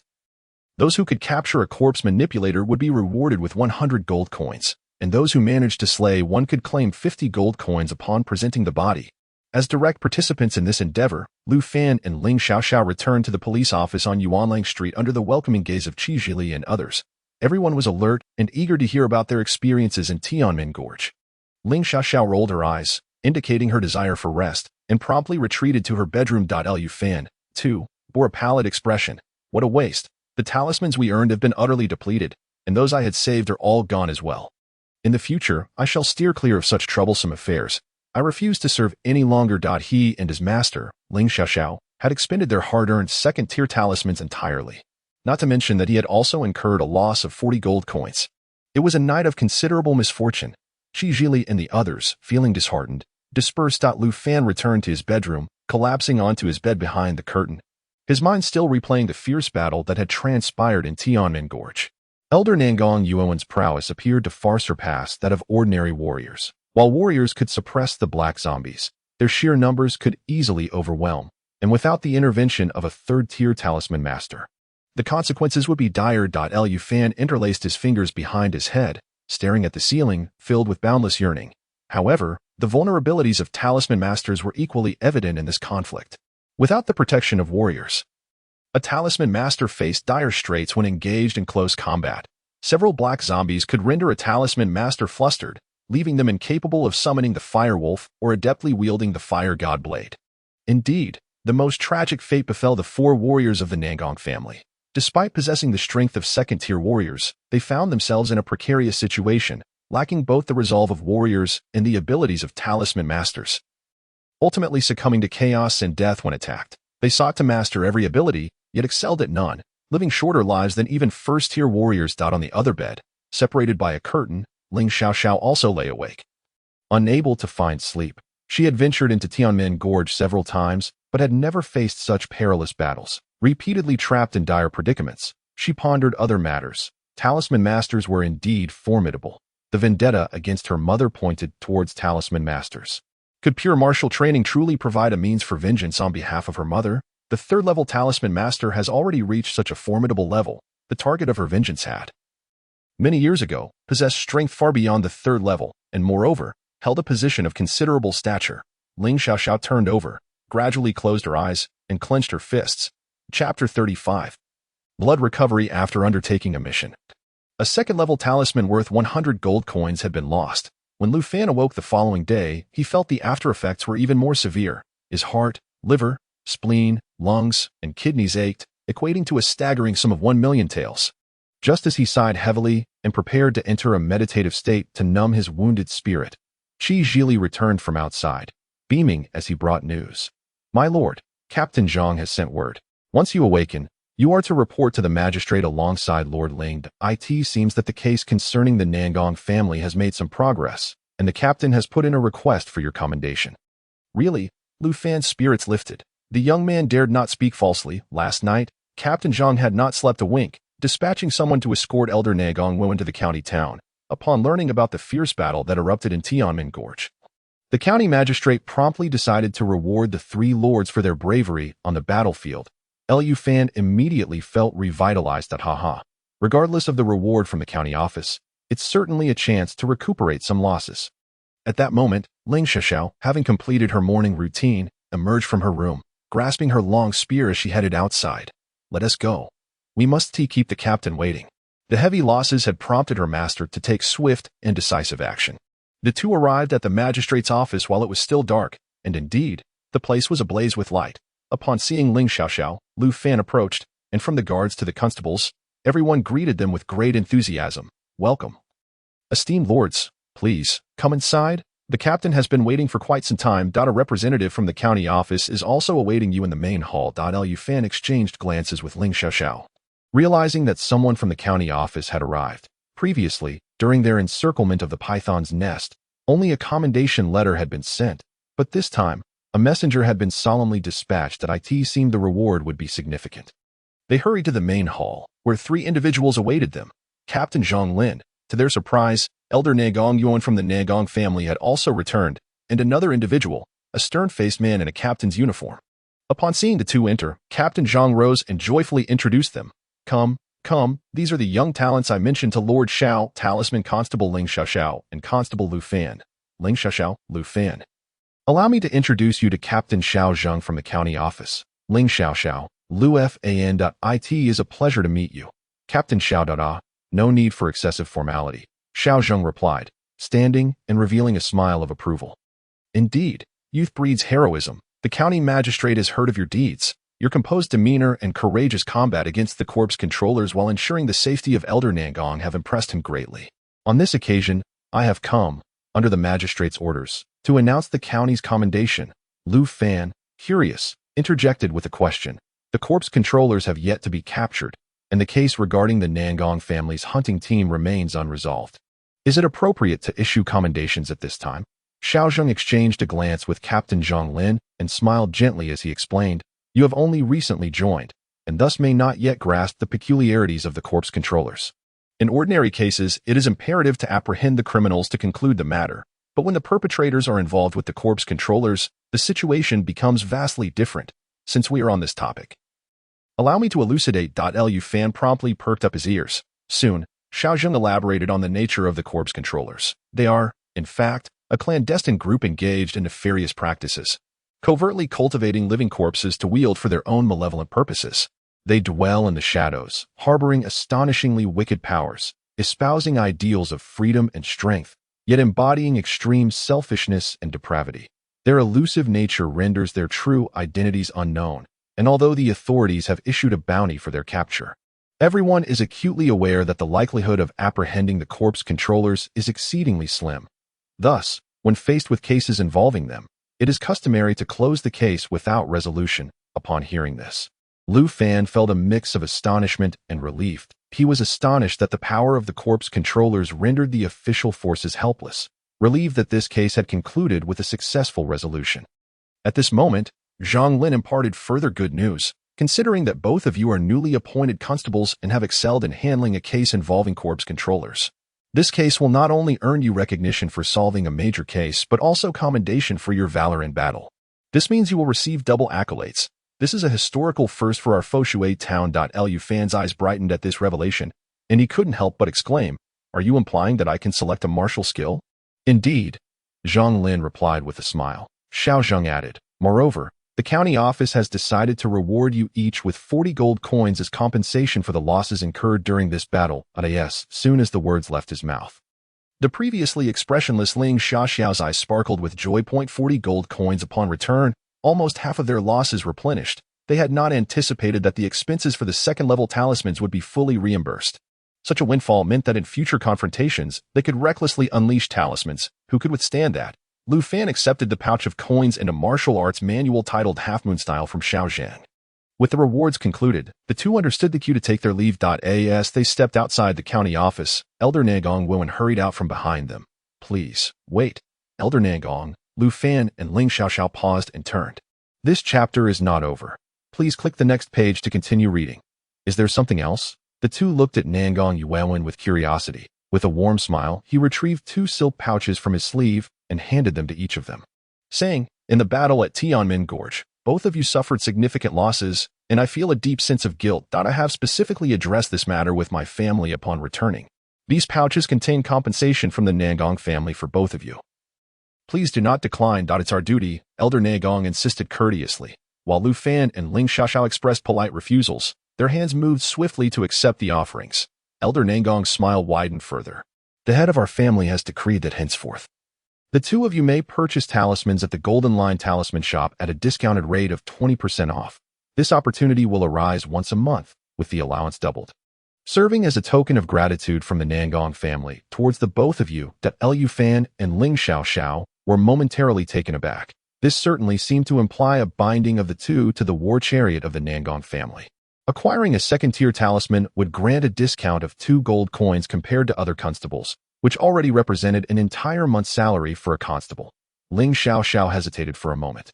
However, Lu Fan readily agreed, expressing his gratitude. Thank you, head of the Nangong family. We shall graciously comply. Nangong Yuan, seeing their acceptance, was exceedingly pleased. He clasped his fists in farewell and returned to the magistrate's office. Once they had distanced themselves, Ling Xiaoxiao remarked to Lu Fan, if this matter reaches the ears of the captain, he will not be pleased. What is there to fear? As long as I refrain from purchasing talismans at the Golden Line Talisman Shop, it will not be deemed as accepting favors from the Nangong family, and Captain Zhang will have no grounds to object. Lu Fan's response was a calculated strategy that in Chapter 36, having obtained the Starfire breathing method at the minor success level and the half-moon stance, Lu Fan kept them in hand without practicing. Ling Xiaoxiao exchanged her 2 merits for the lunar guidance method, thereby assembling the 3 techniques required by the constables. Lu Fan entrusted these 3 martial arts to Ling Xiaoxiao, who promptly took them to the revitalization apothecary, intending for her father, who once possessed the strength of a 5th-tier warrior, to thoroughly analyze them and devise an effective accelerated training regimen. After Ling Xiaoxiao's departure, Lu Fan continued his daily training as usual. Through the battle at the Heavenly Gate Canyon, he had realized one crucial truth. The outside world is perilously dangerous. When venturing beyond, one's strength must be adequate. During the Heavenly Gate Canyon skirmish, his combat prowess had been woefully insufficient. Had it not been for the support of 3 formidable allies, he might have met the same fate as the Nangong family's warriors. Thus, upon returning, he committed himself to even more rigorous training. Each day, he consumed tiger bone wine to strengthen the Starfire breathing method, practiced the stance of waist and horse integrations, and diligently learned the control techniques of the spear point technique. In the meantime, all trivial matters on Yuanlang Street were managed by Qi Zhili and others, as if the incidents concerning the Nangong family and the corpse controllers had never occurred. Driven by a fervent desire to grow stronger, Lu Fan consumed over 60 pounds of tiger bone wine in the brief span of half a month, and the Starfire breathing method miraculously reached a breakthrough. The signs of this breakthrough were exceedingly evident. Within his chest, it felt as though a space had been opened. With the next breath, Lu Fan sensed he was inhaling more air than usual, his breathing becoming deeper and more prolonged, his chest slightly swelling. As a torrent of searing airflow rapidly spread through his limbs and bones in an instant, a surge of formidable strength surged within him. The iron spear felt steadier in his grip, and the tremors at its tip diminished to a barely perceptible degree. Lu Fan's expression was one of astonishment. The signs of minor success in the Starfire breathing method were precisely as his master had described, yet it seemed his master had only recently achieved this level after mastering the spear point technique. This indicated that the difficulty of the Starfire breathing method surpassed that of the spear point technique. But what could account for his own situation? The spear point technique had not yet reached a breakthrough. Yet the starfire breathing method had already attained minor success. Did this not mean he had directly stepped into the ranks of second-tier warriors? Lu Fan suppressed the tumult within his heart. Unleashing layers of spear shadows with his iron spear, the force he exerted had, at the very least, increased by 100 pounds. Now, with a full-powered strike, his strength had firmly surpassed 1,000 pounds. The second benefit brought about by the Xingho Tana method was even more pronounced. In the past, a single blow would consume all his energy, necessitating a rapid breathing technique to recuperate, allowing new vitality to surge forth in order to continue striking. The sense of pause and momentum was profoundly intense. However, after the breakthrough with the Xingho Tana method, the prolonged breath endowed him with greater reserve power. A thrust from his spear would unleash a force that remained unspent. The spear whistling through the air, the vigor was abundant, and the movements flowed seamlessly. The Xingho Tana method accelerated the inhalation and exhalation of air, incrementally amplifying his strength, while his breathing gradually transformed into a more prolonged rhythm. Remarkably, the time taken for breath transitions did not extend, but rather diminished progressively. With each technique, Lu Fan practiced fervently, gradually entering a state of blissful oblivion as Qi Ji Li and Lin Buyu entered from outside. They were met with a wave of heat, prompting them to halt in astonishment at the doorway, gazing at the transformed figure within, utterly stunned. The master has broken through. The two displayed expressions of sheer elation. Having spent each day in close proximity to Lu Fan, they were acutely aware of his usual practice routines. Now, his spear techniques exhibited a significantly enhanced aura, drawing ever closer to that of the renowned constable Ling Xiaoxiao. The implication was unmistakable. Lu Fan had practiced for nearly half an hour, drenched in sweat, yet undiminished in enthusiasm, until fatigue overcame him, at which point he relinquished the iron spear and sprawled on the ground, blissful. Having ascended to the rank of a second-level warrior, Lu Fan was overwhelmed with joy. Qi Ji Li, Lin Buyu, and the others surged into the courtyard, pressing hands and kneading limbs. Congratulations, Master! Your martial prowess has ascended to a new echelon. Although Lu Fan dared not impart the Dianchong technique to Qi Ji Li and the others, he had subtly taught them the art of massage and blood circulation. Ling Xiaoxiao had raised no objections to this. Go buy 10 pounds of soy sauce beef, get some appetizers to accompany the drinks. Today, the master is in high spirits. Let us revel together, Lu Fan declared. Qi Ji Li signaled to Lin Buyu to prepare. As Lu Fan regained his composure, the wine and dishes were swiftly laid out on the table. The group began to drink heartily in the courtyard. Before long, Ling Xiaoxiao arrived upon hearing the news. Upon seeing the jubilant atmosphere, she was momentarily bewildered. She had already discerned the Banyue style and Yuan heart method from her father. Qi Ji Li quickly fetched a stool. Ling Darren, great news. Lu Darren has made a breakthrough. Just as Ling Xiaoxiao settled herself, she heard this statement, her expression one of utter confusion. A breakthrough. What breakthrough? She turned her gaze towards Lu Fan. In her estimation, Lu Fan would require at least 6 months to achieve a breakthrough, leading her to wonder if he had perhaps surpassed the Gongshan level. Lu Fan said nothing, taking a hearty swig of the nearby tiger bone wine, his chest rising and falling rapidly. After a long inhalation, Ling Xiaoxiao suddenly stood up, her face alight with disbelief. Xingho Tana method has reached minor success. Lu Fan wiped his mouth and chuckled. I didn't expect it either. While enjoying the tiger bone wine, the Xingho Tana method just unexpectedly broke through today. Ling Xiaoxiao pondered for a moment. The tiger bone wine indeed aids in the rapid minor success of the Xingho Tana method. But a greater factor may lie within you. Lu Fan was perplexed. Ling Xiaoxiao remarked. Men embody masculinity, and the potency of tiger bone wine complements this vigor, thus enhancing absorption. However, women possess femininity. To this day, I have yet to develop a fondness for tiger bone wine. This may explain why it has taken me so long to achieve a modest mastery of the starfire breathing technique. At this juncture, a fleeting shadow of melancholy crossed Ling Xiaoxiao's face, yet she quickly regained her composure. Nevertheless, in recent days, I have been practicing the half-moon technique as per my father's guidance, making rapid progress and mastering all the intricacies. My father has remarked that perhaps the half-moon technique is more suited to me than the point gun technique. Lu Fan discerned the underlying implications in Ling Xiaoxiao's words. Indeed, Ling Xiaoxiao nodded and continued. I am preparing to temporarily abandon the point gun technique to focus solely on the half-moon technique and the moonheart method. After all, I have yet to achieve a breakthrough in the point gun technique. and .my training in the point gun technique and the starfire breathing technique has fortified my foundation and enhanced my control over power. Mastering the half-moon technique should yield results with relatively lesser effort, and I should attain modest success in no time. Ling Xiaoxiao's gaze was resolute, indicating her firm resolve. However, Lu Fan understood that prompting a master who had trained for 8 years to forsake her most proficient and cherished point gun technique for the half-moon technique would undoubtedly weigh heavily on her heart.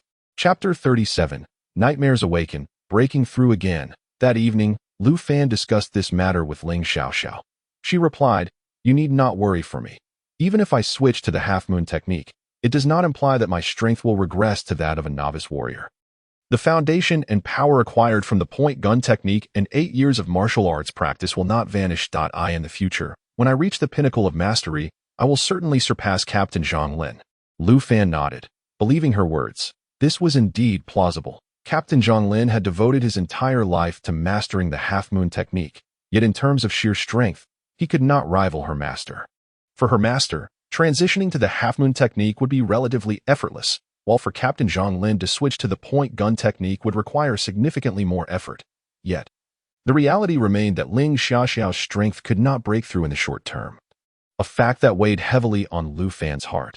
This situation resembled a martial artist straying from their path, necessitating a prolonged period of stagnation before any breakthrough could be achieved. Furthermore, there was the possibility of returning to the point gun technique in the future, resulting in a considerable waste of time. After much contemplation, Lu Fan inquired, "Has your master ever considered why not transition to talismans and become a talisman master? Becoming a talisman master is not so simple." Ling Xiaoxiao sighed, clearly having entertained this notion. Regrettably, the talisman techniques are predominantly monopolized by family clans, making it exceedingly difficult for outsiders to acquire the means to cultivate talismans. You think everyone can easily access a secret technique like the talisman paper crafting method as you have? The monopolization of talisman techniques by families poses significant drawbacks that if a family can continuously produce outstanding talents, the various talisman techniques can be passed down. However, should a gap in talent occur or a calamity befall them, would these talisman techniques not face the risk of being lost forever? After a prolonged silence, Ling Xiaoxiao finally spoke again. "You may be young, yet your thoughts reach far beyond your years. However, these matters are not for us to ponder. Besides, how could those families allow their treasured secrets to be easily lost?" Lu Fan let out a sigh. The loss of unique skills is all too easy. In another world, countless families have been decimated due to various wars, resulting in the irretrievable loss of many precious techniques. Currently, the Tian dynasty has not experienced war. Yet, should a great conflict arise, oh, how it would unfold. That night, Lu Fan fell into a most absurd dream. Fengshui town was attacked by the Haimuya dynasty. Falling swiftly to their assault, countless monsters and zombies surged into the Tian dynasty under the command of a legion of necromancers. Captain Zhang Lin perished in battle, and Nangong Yuan met a similar fate. While countless acquaintances and strangers alike were mercilessly slaughtered, Fengshui town, along with many other cities, descended into a hellish nightmare, with souls suffering immensely. In the dream, Lu Fan fled alongside Ling Xiaoxiao, yet they were ultimately caught. As he witnessed his master Ling Xiaoxiao being seized and devoured by a monstrous creature towering over 3 zhong, Lu Fan struggled with all his might, finally awakening from the nightmare with a gasp. He breathed heavily, like an exhausted beast. At that moment, the curtain was drawn back, revealing a cool little hand pressed against his forehead. "Did you have a nightmare?" "Yes." Lu Fan's gaze sharpened, and he felt a wave of relief wash over him as he rose to leave. "Where are you going?" "I can't sleep. I'm going to practice." Lu Fan did not look back. This was the first nightmare he had experienced since arriving in this world. Moreover, he harbored a lingering sense that this dream might be an ominous portent. Throughout history, it has always been true that unity is often followed by division and division by unity. The Tian dynasty and the Haimuya dynasty have frequently clashed in battles. Now, after decades of peace along the borders, the citizens seem to have completely forgotten the specter of war. The more tranquil the times, the more likely a sudden outbreak of conflict may occur. Grasping his iron spear, Lu Fan stood resolutely in the moonlit courtyard, resolving in his heart, he must not allow the events of his nightmare to manifest into reality. The only way to avert disaster is to grow stronger. With this thought, his gaze hardened and sharpened. He took a swig of tiger bone liquor, inhaling the fiery air deeply into his chest like a bellows, then stepped back, lowering his stance. The iron spear sliced through the air with swiftness. Becoming increasingly heated, Ling Xiaoxiao had already followed him to the door, leaning against the frame, her expression a mixture of helplessness and amusement as she observed Lu Fan wielding the spear, while the spear's force remained steady. It was evident he had yet to find his rhythm. However, as time passed, Ling Xiaoxiao gradually suppressed her relaxed demeanor, slowly straightening her posture, her cool gaze fixed upon the figure moving in the courtyard. The iron spear in Lu Fan's hands began to find its flow, revealing a fiercer and more formidable aspect than in the past. While Lu Fan's movements were indeed powerful and precise, they lacked the battlefield's martial spirit that he now exuded. In this moment, Lu Fan's eyes burned with fire, his spirit enlivened, as if the spear had found its unwavering target. Each strike resonated with intent and resolve. The Dian Chong technique was on the cusp of being imbued with a soul. A crimson light began to manifest. Ling Xiaoxiao could not help but display an expression of astonishment. This is the sign that the Dian Chong technique is about to break through. In those years, she was consumed by thoughts of her mother's blood feud during her training, and suddenly her marksmanship advanced, achieving a breakthrough in the pointed spear technique to a minor success.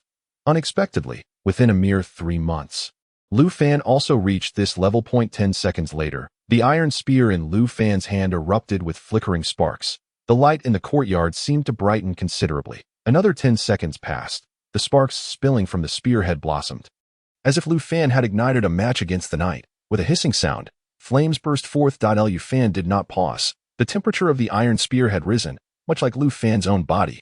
It felt as though his entire essence was ablaze, a torrent of power surging forth from within, continuously elevating the temperature in the courtyard. The flames at the spearhead grew ever brighter.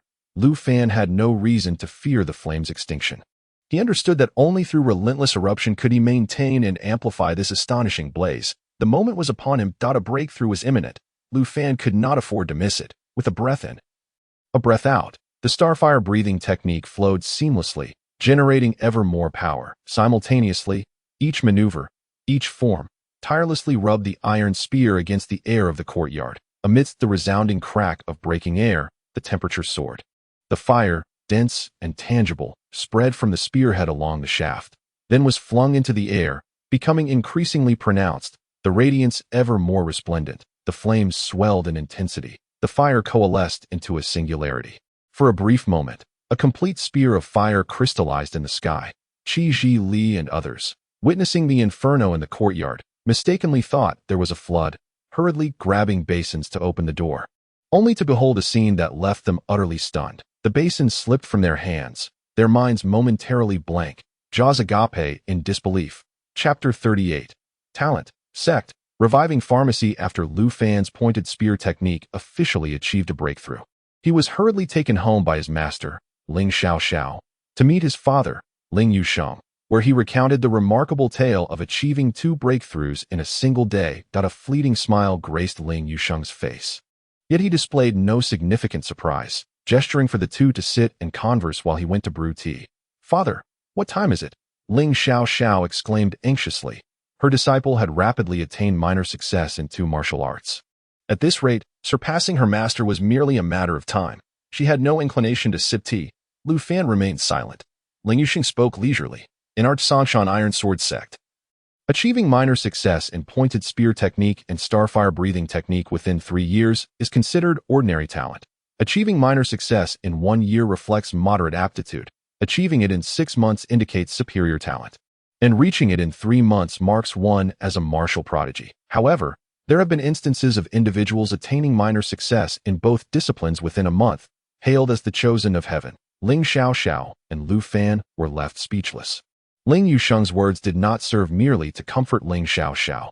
Rather, they provided her with an even greater impetus. Having trained for 8 years, Ling Xiaoxiao had spent approximately 6 years to reach minor success, which could only be deemed as inferior talent. Meanwhile, Lu Fan was but slightly removed from being a prodigy. "Father," Ling Xiaoxiao said, a mix of embarrassment and anger coloring her tone. Ling Yusheng raised his hand to quell her further remarks. "I have yet to finish speaking." As Ling Yusheng boiled water, he settled himself behind the long consultation table and remarked, "In my Sangshan Iron Sword Sect, aside from the nurturing assistance of tiger bone wine for cultivation, We also possess rare medicinal herbs and extraordinary beasts. If you two are fortunate enough to enter the mountain gates and access these resources, even if Ling Xiaoxiao's cultivation technique does not align, achieving a minor success within a year would be quite attainable. As for you, Lu Fan, you may very well have the opportunity to reach a minor success in a month. The implication was clear. Lu Fan bore the demeanor of a prodigy upon hearing the first half of his statement. Ling Xiaoxiao quieted somewhat, but upon learning of her disciple's extraordinary talent, she became indignant. Talent? Is it truly that formidable? Feeling the metaphorical daggers emanating from his master, Lu Fan cautiously shifted his position, seeking to distance himself for self-preservation. Master, you were once a fifth-level warrior. How would you assess your own talent? Ling Yuxing cast him a sidelong glance, his expression unfriendly. Humph, this little rascal is rather lacking in insight today. Nevertheless, Ling Yuxing decided to be forthright. Stating plainly, you may find it amusing, but in my early days at Songshan Iron Sword sect, my talent was merely average. However, I have confidence that your future achievements will undoubtedly surpass the 5th level. Ling Xiaoxiao finally perked up, her attention diverted. Lu Fan, however, was preoccupied with another thought, furrowing his brow in contemplation before pressing further. Master, Songshan Iron Sword sect? I have never heard of it. Songshan Iron Sword sect does not reside within the borders of the Tiannin dynasty.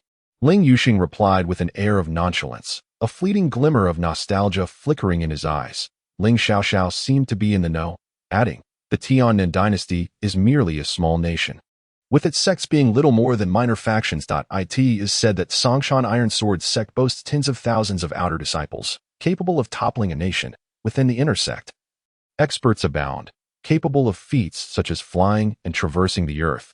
It is a realm we can only aspire to. Lu Fan's eyes widened in astonishment. This world appears to be even more intriguing. Ling Yuxing gently guided Lu Fan's thoughts back, saying, historically, entry into these major sects requires significant opportunities. You two should focus on laying a solid foundation, honing your martial skills to great or even perfect mastery, and addressing your shortcomings to survive within the bureaucracy. Ling Xiaoxiao dismissed this notion, yet Lu Fan discerned the underlying message in his master's words and immediately inquired, may I ask, Master, which areas do I need to address? Is it my movement techniques? As long as your movement is sufficient, that is acceptable, Ling Yuxing replied. Your current shortcomings lie in your ability to defend against surprise attacks and your practical experience in various environments. Furthermore, once Anan has accumulated enough funds from talisman making, I will procure a set of high-quality armor and talismans for you from the Black River Lower Realm. You need not worry about finances. You should concentrate solely on your cultivation.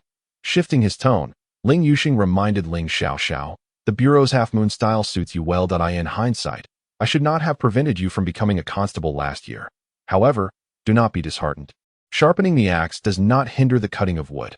With Lu Fan assisting you with the Bureau's daily affairs, you will have ample time to devote to your cultivation, given your talent.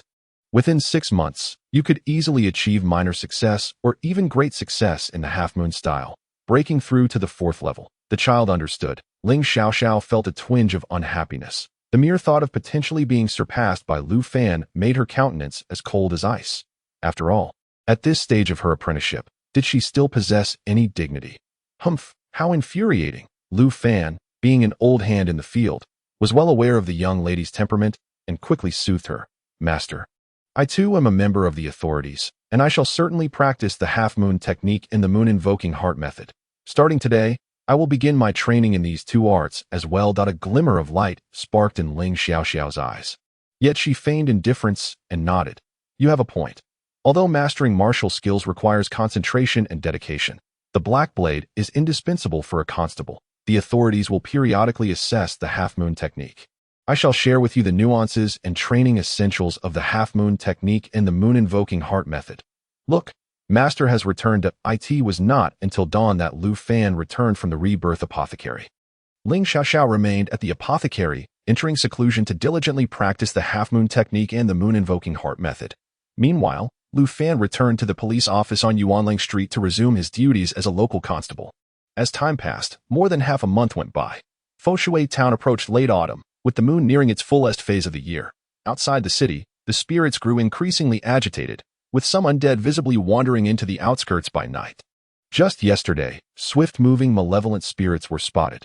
This was due to the intensifying energy in the world, providing a more comfortable environment for the spirits, malevolent souls, and the undead. The authorities in Feng Shui town became bustling with activity, as everyone sensed a rapidly escalating tension in the atmosphere. Concurrently, a multitude of adventurers arrived in response to the news, engaging in operations both inside and outside the Tianmen Gorge, occasionally seen transporting spirits into the city. At the city gates, the strength of the rotating guards doubled. The authorities reiterated the importance of enhancing public safety within the streets during roll call, ensuring that no disturbances arose within the city and preventing conflicts among adventurers. Should a conflict indeed erupt, the constables were to act swiftly to mitigate the situation and prevent escalation. Head Constable Zhang Lin even presented several past incidents to remind everyone of the risks associated with uncontrolled adventurers. The most shocking case involved a fourth-level martial artist who had led a team of 5, ruthlessly slaughtering a rival adventurer group, followed by the massacre of dozens of patrons at the incident's tavern, including numerous officials who arrived subsequently, making a violent escape from the city, resulting in an extremely adverse impact. Chapter 39. The corpse of the ape blocks the door. Heroes, by wielding martial prowess, often breach prohibitions. Adventurers are typically individuals of notable strength. They wield life and death, often bearing a touch of arrogance and irritability, withdrawing blades at the slightest provocation being a common occurrence, particularly when encountering hostile foes. Conflicts are easily ignited. Every autumn, Feng Shui town experiences a surge in adventurers. The authorities harbor a complicated mix of admiration and resentment towards these adventurers. Love stems from the multitude of supernatural creatures, malevolent spirits, and animated corpses lurking beyond the city, posing a grave threat to the defense of Feng Shui town. The emergence of adventurers can significantly eradicate the sinister forces outside the city, safeguarding the safety of Feng Shui town. Conversely, hatred arises from the arrogance of these adventurers, who often perceive themselves as superior to the common folk. Some among them, possessing formidable combat prowess, even dismiss the local officials, including the constables and their captains, with utter disdain, displaying an outrageous audacity. Yuanlang Street is the most prosperous and bustling thoroughfare in Feng Shui town, and it is also one of the streets where adventurers congregate most frequently. Qi Zhilie and his companions toil from dawn till dusk, receiving reports from nearby residents even in their sleep, notifying them of adventurers drinking and causing disturbances, or of those who have collapsed at their doorsteps, depriving them of rest. In short, the daily work intensity has escalated significantly. The other streets are even more exhausting. The constables patrol the streets, utterly fatigued yet daring not to return home, under the heightened vigilance of Feng Shui town, where even the grass and trees seem to be on guard. The internal security remains relatively stable. However, on this particular day, an adventuring party appeared at the city gate, dragging the corpse of a second-level creature, startling the guards stationed there from a distance. A black ape, towering over 5 meters, had been hoisted to the city gate with great effort by a dozen adventurers, but its massive form obstructed the entrance, rendering them unable to proceed. They had no choice but to send someone into the city to purchase ropes and logs, intending to haul it inside for payment. Captain Zhang Lin arrived upon hearing the news, and upon seeing the jet-black second-level creature, his expression darkened like the waters of a deep pool. He promptly instructed the constable Ma beside him, prevent them from entering the city, stating that we cannot accommodate this creature within our walls. However, we can arrange for a transport team to expedite its transfer to the county for sale. Having spoken, he turned and departed. Constable Ma wore a troubled expression. It would be no easy feat to negotiate with a party capable of subduing a second-level creature, as there were at least 5 or 6 third-level warriors among them, led by a 4th-level warrior. Stopping their entry could very well sour the atmosphere. Nevertheless, Constable Ma steeled himself and approached to speak. As anticipated, trouble ensued. Upon conveying the official directive, the group of adventurers at the city gate immediately expressed their discontent. What do you mean? We can't enter the city. At a time like this, you want us to leave? It's the full moon period. Nightfall is imminent, and if the King Kong ape cannot enter the city, we will abandon it. You can deal with it as you wish. Constable Ma was momentarily taken aback. The city gate was already congested with a throng of people, and the number of onlookers, both civilians and adventurers, continued to swell. Many adventurers began to voice their grievances. This is utterly unreasonable. Denying entry at this juncture will leave us vulnerable to ambush on the road to the county, potentially leading to our demise. Numerous uninformed civilians chimed in. Exactly. Do these constables possess any humanity? TSK. They're just envious of the bountiful haul others are making. This black ape is worth at least 10,000 genes, surely fetching over 100 gold coins. Clearly, these individuals had not paid any tolls. Among the crowd, there were those who remained composed. Chijia stood amidst the throng. Having noticed the swelling crowd near the city gate, he quickly rushed over to assess the situation. Witnessing the scene unfold, he wasted no time and promptly turned back. Although the city gate does not fall under the jurisdiction of Yuan Long Street, should an incident occur here, the Constable Ma would evidently struggle to maintain control. Once assistance is sought, there would be no escape for Yuan Long Street. He must swiftly convey the news to the authorities. At this moment, Lu Fan was practicing the half-moon style in the courtyard of the Yuan Long Street police office. After half a month's training, he had fundamentally mastered the techniques of the half-moon style. It was indeed intriguing, as the mastery of this technique relied on the precision of instantaneous consecutive strikes to gauge one's level of proficiency. For a novice, a single strike is executed with flawless precision. For a minor adept, one can achieve 2 consecutive precise strikes, executed in a fleeting moment. At the level of a major adept, one can deliver 3 precise strikes to different targets in an instant. With the assistance of the moondrawn heart technique at the minor adept level, one could perform 4 strikes on distinct targets, unwavering and as formidable as Constable Zhang Lin, ultimately at the pinnacle of perfection. The half-moon style combined with the moondrawn heart technique at the minor adept level or above theoretically allows for 5 instantaneous strikes, each possessing the force of 1,000 pounds. This represents the zenith of martial prowess in Feng Shui Town. Though Lu Fan had not practiced the moondrawn heart technique, he effectively employed the starfire breathing method in conjunction with the half-moon style, yielding commendable results. With powerful bursts, prolonged breaths, and the control and strength derived from practicing the pointed spear technique, he could execute 2 strikes in rapid succession, each strike nearing 1,000 pounds of force, placing his strength at the pinnacle of a second-tier martial artist. Just as he continued his training and reflection on the half-moon style in the courtyard, the sound of hurried footsteps approached from outside, followed by Qi Zhili bursting through the door. "My lord, there is trouble at the East City Gate. Constable Ma has had a dispute with some adventurers entering the city. The situation is becoming uncontrollable. Do not panic. Speak slowly. What exactly has transpired?" Lu Fan hurriedly sheathed his blade and donned his gear. As Qi Zhili retrieved weapons from the rack, he recounted the events of how the corpses of strange creatures were obstructing the entrance. "My lord, I inquired with Liao Qing, one of Constable Ma's subordinates, and it seems that it was Constable Zhang who prohibited the entry of those strange corpses. Constable Zhang would not arbitrarily ban the entry of strange corpses." "Wait, you just mentioned what kind of strange creature's corpse they intended to bring into the city?" Lu Fan, having secured his black blade and grasped his iron spear, abruptly halted and pressed for clarification. Qi Zhili replied, "A black ape, towering as high as the city gate, capable of entirely blocking the entrance. It is a second-tier creature. The King Kong ape."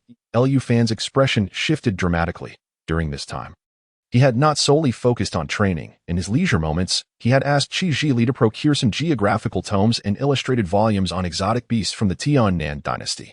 Within those records was a mention of a creature known as the King Kong ape. Upon reaching maturity, the King Kong ape stands 5 zhang tall. Its strength is at the pinnacle of the 3rd tier. The reason Constable Zhang Lin was reluctant to allow the corpse of the King Kong ape into the city was that these adventurers had captured its young. Once the adult King Kong ape discovers its missing offspring and comes searching, Feng Shui Town will face the onslaught of at least 2 third-tier apex creatures. A chill gripped Lu Fan's heart. This was no trivial matter. The adventurers were unwilling to take the King Kong ape away, even threatening to leave its corpse at the city gate. Tonight, Feng Shui Town was destined for turmoil.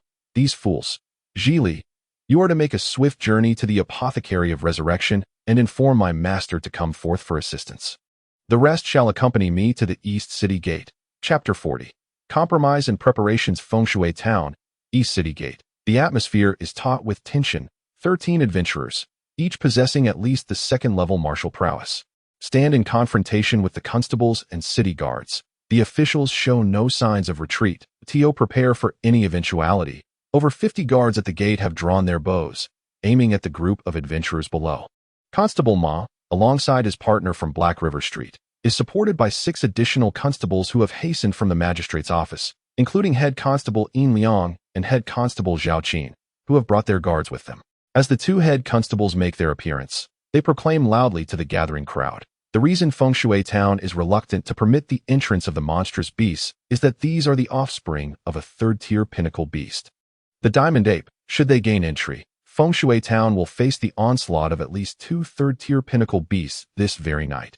There may be even more monsters, phantoms, and living corpses that will take advantage of the chaos to assault our town. We act in the interest of the safety of the townsfolk. We implore your understanding.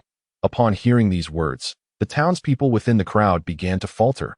An attack by monstrous beasts and an invasion by phantoms are not threats they could withstand. Many began to shift their stance. Yet the adventurers within the town were far less amenable. What fear should they have of merely 2 third-tier pinnacle beasts? Together, they could suppress them. Is this all the official power of Feng Shui Town can muster? Indeed, if they cower before third-tier beasts, will they not simply offer themselves as sacrifices when encountering 4th or 5th-tier beasts? It is said that head constable Zhang Lin now oversees the constables of Feng Shui Town. Does he possess such feeble courage? How will he manage when Feng Shui Town ascends to Feng Shui County? The adventurers inside the town hurled various scornful insults, completely unperturbed by the archers atop the walls. Showing utter disregard for these ordinary soldiers, Liu Fan, accompanied by Lin Buyu and others, arrived at the scene. They joined the ranks behind the 2 head constables. Remarkably, Ling Xiaoxiao had arrived early, a 3rd-level martial artist who soared across rooftops. Drawing the gaze of many, the official side's numbers and momentum continued to swell. However, the deadlock remained unresolved. The adventurers were unwilling to withdraw, and the officials were hesitant to strike that as time slipped away and darkness encroached. Head Constable Zhang Lin's voice resonated from atop the walls. Bring the diamond ape's offspring into the city. All constables, prepare the scent masking powders. Eliminate the scent of the diamond ape's young along the way. Given the circumstances, be prepared for the impending assault of the diamond ape.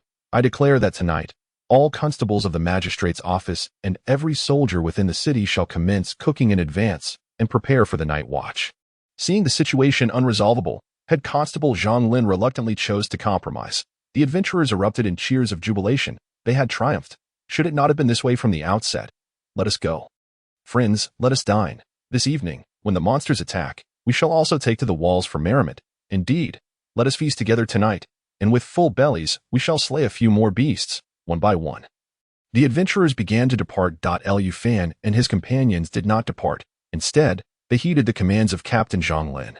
Assisting the 13 adventurers responsible for the incident in drawing the young diamond ape into the city with ropes and rolling logs. Some individuals scattered lime powder behind the diamond ape, covering any spots tainted by blood with a thick layer. Captain Zhang Lin stood atop the city wall, gazing towards the direction of Tianmen Gorge. Inhaling deeply as he remarked, with the disappearance of the young diamond ape, I hope it does not go into a frenzy too severely. Otherwise, it will be exceedingly difficult for Feng Shui Town to endure this night. As he spoke, his gaze fell upon the round moon, now discernible on the horizon. A deeper gravity and unease settled in Captain Zhang Lin's eyes. He turned and called out, Old Ma, take a trip to the talisman shop within the city and inform them that we require a substantial quantity of 2nd-level talismans. All talismans must be accounted for and delivered to me. We shall settle the specifics of their usage tomorrow. Yes, replied Constable Ma, respectfully clasping his fists and arranging for someone to relay the message. Captain Zhang Lin then glanced at the group of constables standing below and beckoned. You all come up. We need to organize the defense plan for tonight. The constables swiftly ascended to the city wall.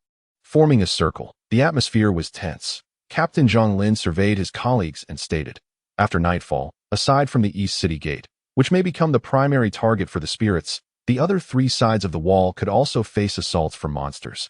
Vengeful souls and animated corpses. Our defensive pressure is immense.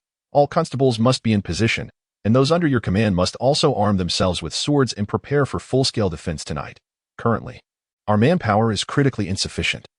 But to prevent any oversights, I have decided to select 3 teams to guard the northern, southern, and western city gates. At this point, Captain Zhang Lin shifted his tone. In the past, for captains each guarded a section. However, considering the level 3 peak monsters we are to confront tonight, we must retain all captains at the eastern wall. Thus, the other 3 directions will be entrusted to your constables to form teams for responsibility. He then called out names. Ma Yuqian, Wei Shuesong. Present. Present. The 2 stepped forward. Captain Zhang Lin instructed. You two, seasoned and experienced, will temporarily oversee the safety of the Western Wall, ensuring that no monsters or vengeful souls infiltrate the city. However, you must also be prepared to rush to the Eastern Wall at a moment's notice. Yes, they replied, then withdrew. Zhou Ji, Yang Taishu. Present. Present. You two will be responsible for the Southern Wall. Yes, they replied and stepped back. Only the Northern Wall remained. The constables speculated who the captain would assign to that position, as not everyone was keen on facing level 3 peak monsters directly. They witnessed Captain Zhang Lin's gaze shift to the youngest pair of constables, Ling Xiaoxiao. Lu Fan? Present. Present. The two stepped forward, both slightly taken aback. The Lu Fan felt somewhat surprised, and Ling Xiaoxiao also found it unusual. Though they were relatively new to their positions, they had already demonstrated their prowess in several battles, distinguishing themselves as formidable forces among the constables, especially for Ling Xiaoxiao herself. Her prowess as a peak-level 3rd-tier warrior could undoubtedly assist Zhang Lin at the Eastern City Wall. Zhang Lin spoke. The Northern City Gate is similarly close to the Eastern City Gate, allowing a view of the Tianmen Gorge. The pressure it endures is second only to that of the Eastern City Gate. You too, ensure the security of the Northern City Gate if the pressure is manageable. Ling Xiaoxiao should be prepared to provide support at the Eastern City Wall at any moment. Thus it was. The crowd understood at once. Soon after, the Golden Line Talisman shop delivered a box filled entirely with talismans. With the monsters laying siege, the gravity of the situation was immense. Captain Zhang Lin wasted no time in opening the box and distributing the talismans to ensure they were fully prepared. Lu Fan and Ling Xiaoxiao each received 2 explosive fireballs, rapid fireballs, and 3 first-tier golden bell shields. Chapter 41. Successfully hooked. As the sun set, the round moon calmly poured its silver light, illuminating both the interior and exterior of Fengshui Town. All official constables and their accompanying forces had finished their meals, while the soldiers guarding the city wall lit braziers to ward off the chill of late autumn. Groups of individuals huddled around the braziers for warmth. The adventurers, meanwhile, gathered near the city wall, roasting themselves as they stood by, ready for action. They were not merely talk. They were assisting in the defense of the city. Many had not been strangers to the tension at the city wall. Some seasoned adventurers, illuminated by the flickering flames, eagerly imparted their wisdom to the inexperienced newcomers in their ranks. Do not be fooled by the tense atmosphere of Fengshui Town. Monster sieges are quite common, and I have experienced many. The autumn moon releases a potent aura of Yin, prompting the monsters to be bold, but do not fret too much. Monsters do not cooperate with one another. Their siege is solely for the purpose of seeking blood and flesh, making them relatively easy to deal with. However, you must remain vigilant against those sneaky, malevolent spirits. These spirits move swiftly and can easily be overlooked as they glide through the sky. If encountered with cunning, they may choose to hide behind less astute living corpses or monsters, engaging in underhanded tactics. Of course that you will encounter these entities outside as well, that if such matters arise at the city wall. Remember not to panic. As long as you survive, there is always a chance of rescue. Follow closely behind us. Observe and learn that if fortune smiles upon you, perhaps you will slay a few monsters on the spot, earning some coin and saving considerable effort. On the adventurer's side, spirits were high and anticipation ran rampant, reminiscent of a festive celebration. The atmosphere at the city wall, however, was entirely different. Everyone wore solemn expressions, fully alert. The adventurers were there for profit, able to retreat if overwhelmed. The officials, however, bore the weight of responsibility on their shoulders. They could not allow any malevolent entities to breach their defenses, nor was there any avenue for retreat. Should casualties arise, it would signify a dereliction of duty. Lu Fan and Ling Xiaoxiao stood guard at the northern city wall, with only 8 subordinates at their disposal. Fortunately, the authorities were understanding and had supplemented their ranks with a few soldiers to act as scouts. Otherwise, oversights would have been all too easy. Lu Fan and Ling Xiaoxiao each took charge of a segment of the wall, one positioned on the left and the other on the right. Upon spotting approaching monsters, they immediately signaled with flaming arrows, and taking advantage of the enemy's unawareness, Lu Fan took the opportunity to test his bow and arrows. The military standard bow and arrow requires a draw weight of approximately 200 pounds. When fully drawn, it can unleash a penetrating force of around 400 pounds. While it may suffice against humans, dealing with supernatural beings is a matter of luck, and against the undead, one might as well forget about it entirely. After toying with the bow for a while, Lu Fan cast it aside that it was of no use. Unless he switched to a steel-reinforced bow, he would truly struggle to injure the supernatural entities. In the midst of his boredom, Lu Fan heard a commotion emanating from the eastern city wall. Fire arrows ascended. This signaled the discovery of a supernatural creature. Adventurers below the walls became agitated. Rushing to the parapet, in an instant, the battlement was teeming with people. Fengshui town boasted a remarkable number of adventurers. Hundreds of teams populated the scene, some comprising mere handfuls, while others numbered in the dozens or even hundreds. Though not all were formally trained warriors, thousands simultaneously ascended the walls, and dark shadows began to emerge outside the city. Among them, two colossal figures loomed. Thud, thud, thud. A thunderous noise resounded from the distance. Captain Zhang Lin squinted into the night. The two enormous shadows had stepped into the moonlight, towering at 5 zhang high. It was undoubtedly adult King Kong apes. What caught Captain Zhang off guard was the presence of 3 5-meter-tall juvenile King Kong apes trailing behind the adults. The 5 King Kong apes approached Fengshui town, their eyes ablaze with vengeful fury. Captain Zhang cursed under his breath upon realizing there were 3 juveniles as well. Even as younglings, these King Kong apes possessed the strength of second-tier supernatural beings, making them quite formidable. The adult King Kong apes had evidently caught the scent of the deceased juvenile's blood and had pursued it all the way to Fengshui town, with the emergence of the 5 juvenile apes. The other supernatural entities, which had already begun to stir, revealed their insidious forms. 4 additional figures of varying sizes appeared in the distance to the east, clearly having discerned that a fierce battle loomed over Fengshui town. Intent on taking advantage of the chaos, soon after, phantoms of malevolent spirits began to drift into view under the moonlight. Several adventurers stationed atop the walls, skilled in spellcasting, locked onto their targets. The specters had manifested. Keep a close watch on them. Do not allow them the opportunity to conceal themselves and cause mischief. The undead had also made their appearance. As expected, for these malevolent spirits relished in manipulating the undead. Upon arriving, the undead would detect the living presence within the city and would know to act independently. Numerous phantoms of malevolent spirits appeared outside the walls, accompanied by several white and black undead figures. Under ordinary circumstances, it was rare to witness such a multitude of malevolent entities all at once. However, within the city, everyone appeared remarkably at ease. Captain Zhang Lin swiftly inquired, "What is the situation in the other 3 directions?" "Currently, no enemy activity has been detected." This was reassuring news. Captain Zhang's gaze sharpened. The King Kong apes have not launched an immediate assault. They may wish to leverage the presence of other supernatural beings to exert pressure upon us. Immediately instruct someone to unveil the tarpaulin covering the juvenile King Kong apes, and use powder to catalyze the scent of their blood. My lord, are you intending to provoke the King Kong apes into an early attack? The constable, Ma, displayed a look of astonishment. Captain Zhang nodded.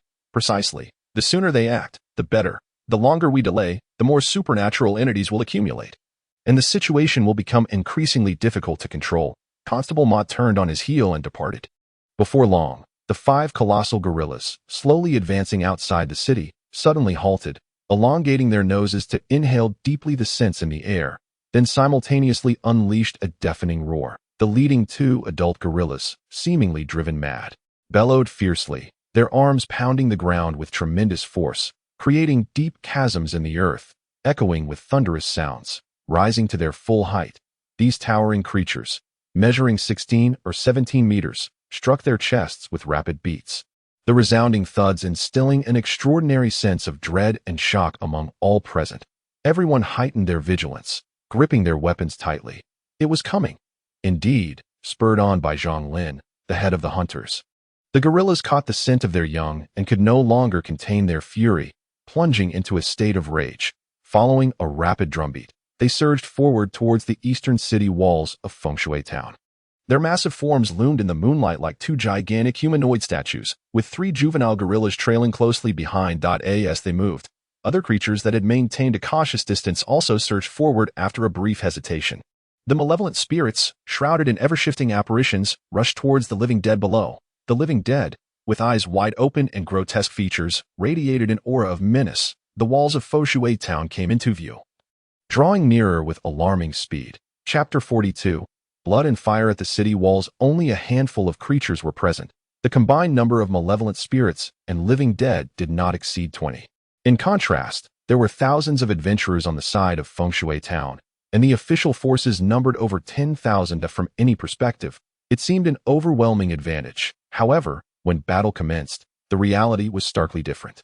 As the soldiers on the city walls drew their bows and unleashed a barrage of arrows at the attacking guerrillas, a palpable sense of unease began to spread. All the arrows were effortlessly deflected.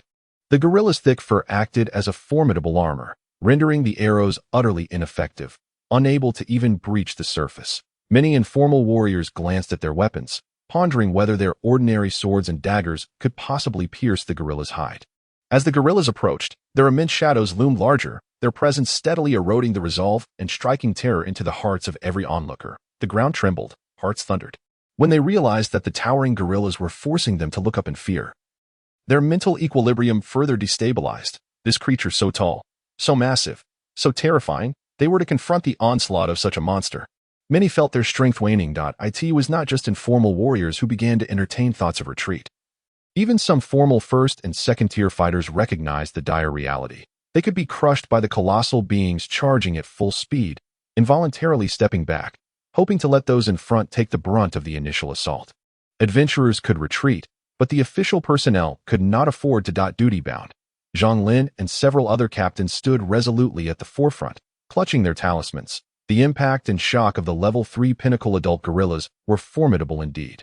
These beings rivaled, if not surpassed, the strength of 4th-tier warriors. Fortunately, they were not entirely devoid of powerful combatants on their side. Elder Nangong Yuewen of the Nangong family has remained in Feng Shui Town, covertly investigating the whereabouts of the corpse controller. Now, he stands atop the city wall alongside several talisman masters, observing as the golden-armored apes draw ever closer. The first batch of talismans is swiftly unleashed. Beneath the moonlight, the talismans transform into explosive fire orbs, each the size of a basin. As they leave the city, 12 explosive fire orbs raise the ambient temperature, finally bestowing a sliver of warmth upon the cold, shivering crowd, rekindling their blood essence and dissipating some of the dread instilled by the formidable adult golden-armored apes. However, in the next moment, the 2 leading adult golden-armored apes propel themselves off the ground with astonishing speed. Soaring high into the air, the explosive fire orbs lose their targets. Many gaze upward, witnessing 2 massive shadows descending from the sky, crashing down upon the city wall like meteors. Zhang Lin, Nangong Yuewen, and the others simultaneously dart aside. Be cautious. Dodge. Amidst the cries of alarm, everyone frantically retreats. Alas, many are caught unawares. Boom. A colossal shadow envelopes the city wall. The terrifying force strikes like iron upon the battlements. The surface rock layers of the wall shatter explosively. Blood splatters everywhere. The dark red debris fills the air, causing numerous unseasoned warriors and civilians to lose control of their bowels. Many are utterly bewildered. Convinced they have met their demise, the city wall collapses halfway, with many individuals merging with the crumbling remnants. The adult golden-armored apes make their brutal entrance, compelling the people of Feng Shui Town to grasp the true nature of a peak-tier, 3rd-level creature. Fortunately, seasoned warriors like Zhang Lin are not rendered speechless by the scene before them. The counterattack swiftly ensues. Once again, streams of explosive fire orbs are unleashed. Bang, bang, bang. This time, the golden-armored apes cannot evade the talismanic spells unleashed at such close range. Flames erupt violently upon their bodies, scorching their fur. Soon, both adult golden-armored apes are adorned with dozens of blazing fireballs, the acrid stench of singed flesh rapidly permeating the eastern battlements. Simultaneously, a dozen adventurers dart past the adult golden-armored apes, leaving behind fragments of charred black fur and bursts of blood. Witnessing the creature's instant, the 2-headed pangolin turned its head, seemingly intent on leaving, but its elongated tail executed a graceful flourish, ensnaring an unfortunate soul from atop the city walls. It began to scale the ramparts, chewing with a crunching sound, blood continuously dripping and rolling down. This chapter has not yet concluded. Please click to the next page to continue reading. After a brief interlude, a convulsive motion in its throat expelled a serpent-like tongue, drawing another victim into its maw for further chewing. Meanwhile, on the other side, a massive serpent, resplendent in crimson, exhaled clouds of venom. Seizing the opportunity as the crowd scattered in panic to invade the city, instantly becoming the target of the adventurers within, the clangor of alarm bells echoed urgently that on yet another front, malevolent spirits propelled the living dead to ascend the city walls. the impervious black corpses causing considerable chaos. Observing the disarray at the eastern ramparts, Ling Xiaoxiao, who was tasked with guarding the northern walls, sent a message to Lu Fan, arming herself with an iron spear to rush to their aid. Lu Fan hesitated, for at the very moment the eastern front was in turmoil, a peculiar figure was swiftly approaching from outside the northern gates. My lord, a creature approaches. It's heading this way, shouted Qi Zhili and the others, gripping their long blades with palpable tension. From his elevated vantage point, Lu Fan discerned a four-legged creature adorned with horns moving towards the city walls. He affixed a divine movement talisman to himself and swiftly activated it atop the ramparts. Having studied numerous depictions of strange beings, he quickly recognized the entity's identity. It was a Zuahu, a first-tier creature, known for donning the skin of goats to ensnare its prey, which also served as its weapon. Currently, he was the sole enforcer at the northern walls, and it was imperative he confront this creature. Though adventurers were present below, they were unreliable. Lu Fan sprinted towards the Zuahu as it approached the city wall.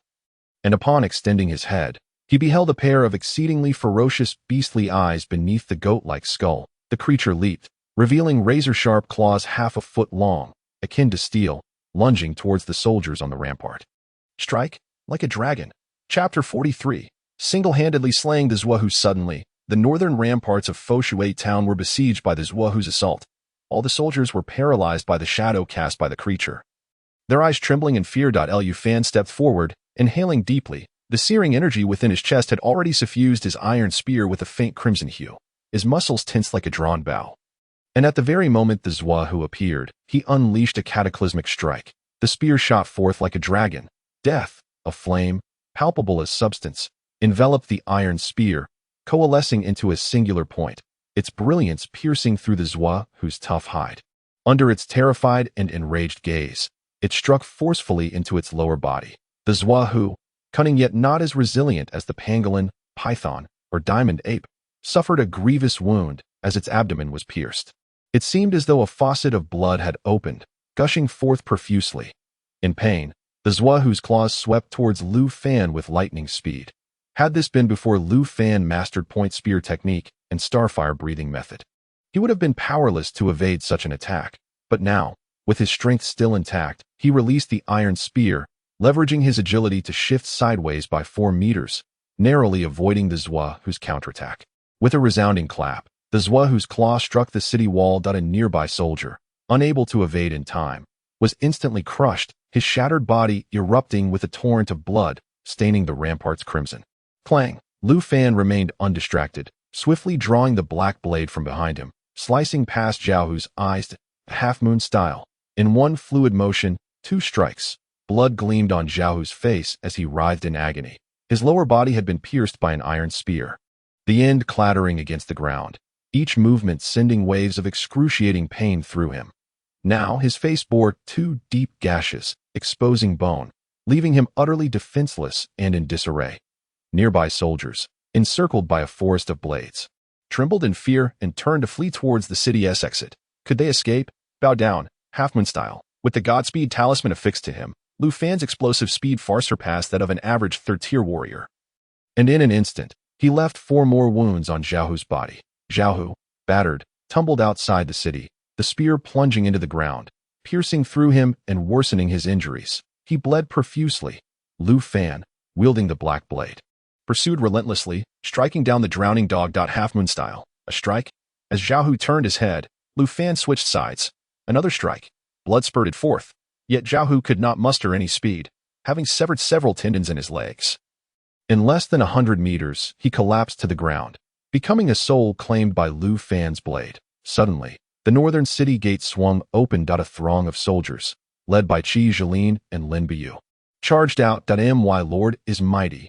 Quickly, retrieve the bodies of the monsters. With Zhaohu's demise evident, the morale of the 30-odd soldiers surged as they hoisted Zhaohu, marred with wounds, back into the city. Lu Fan reclaimed his iron spear and sheathed his black blade, escorting the team back into the city, drenched in blood.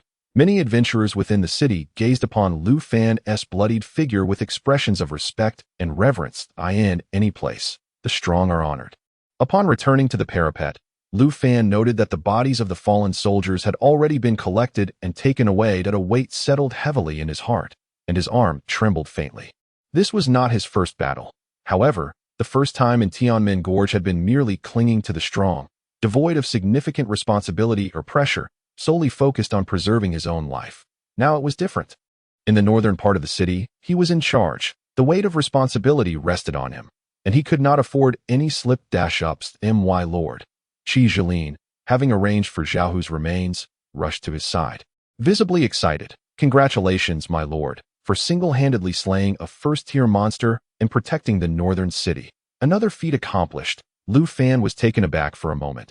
Then realization dawned upon him. The constable single-handedly defeating a siege monster was indeed an extraordinary achievement.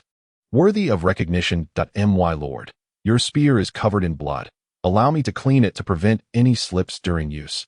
Qi Jilin suggested. Lu Fan glanced down, realizing that the iron spear he had drawn from Zhao was completely stained red, rendering it less than ideal for use. In his fervor and excitement, he had overlooked this detail that it was commendable for his subordinate to possess such perceptiveness.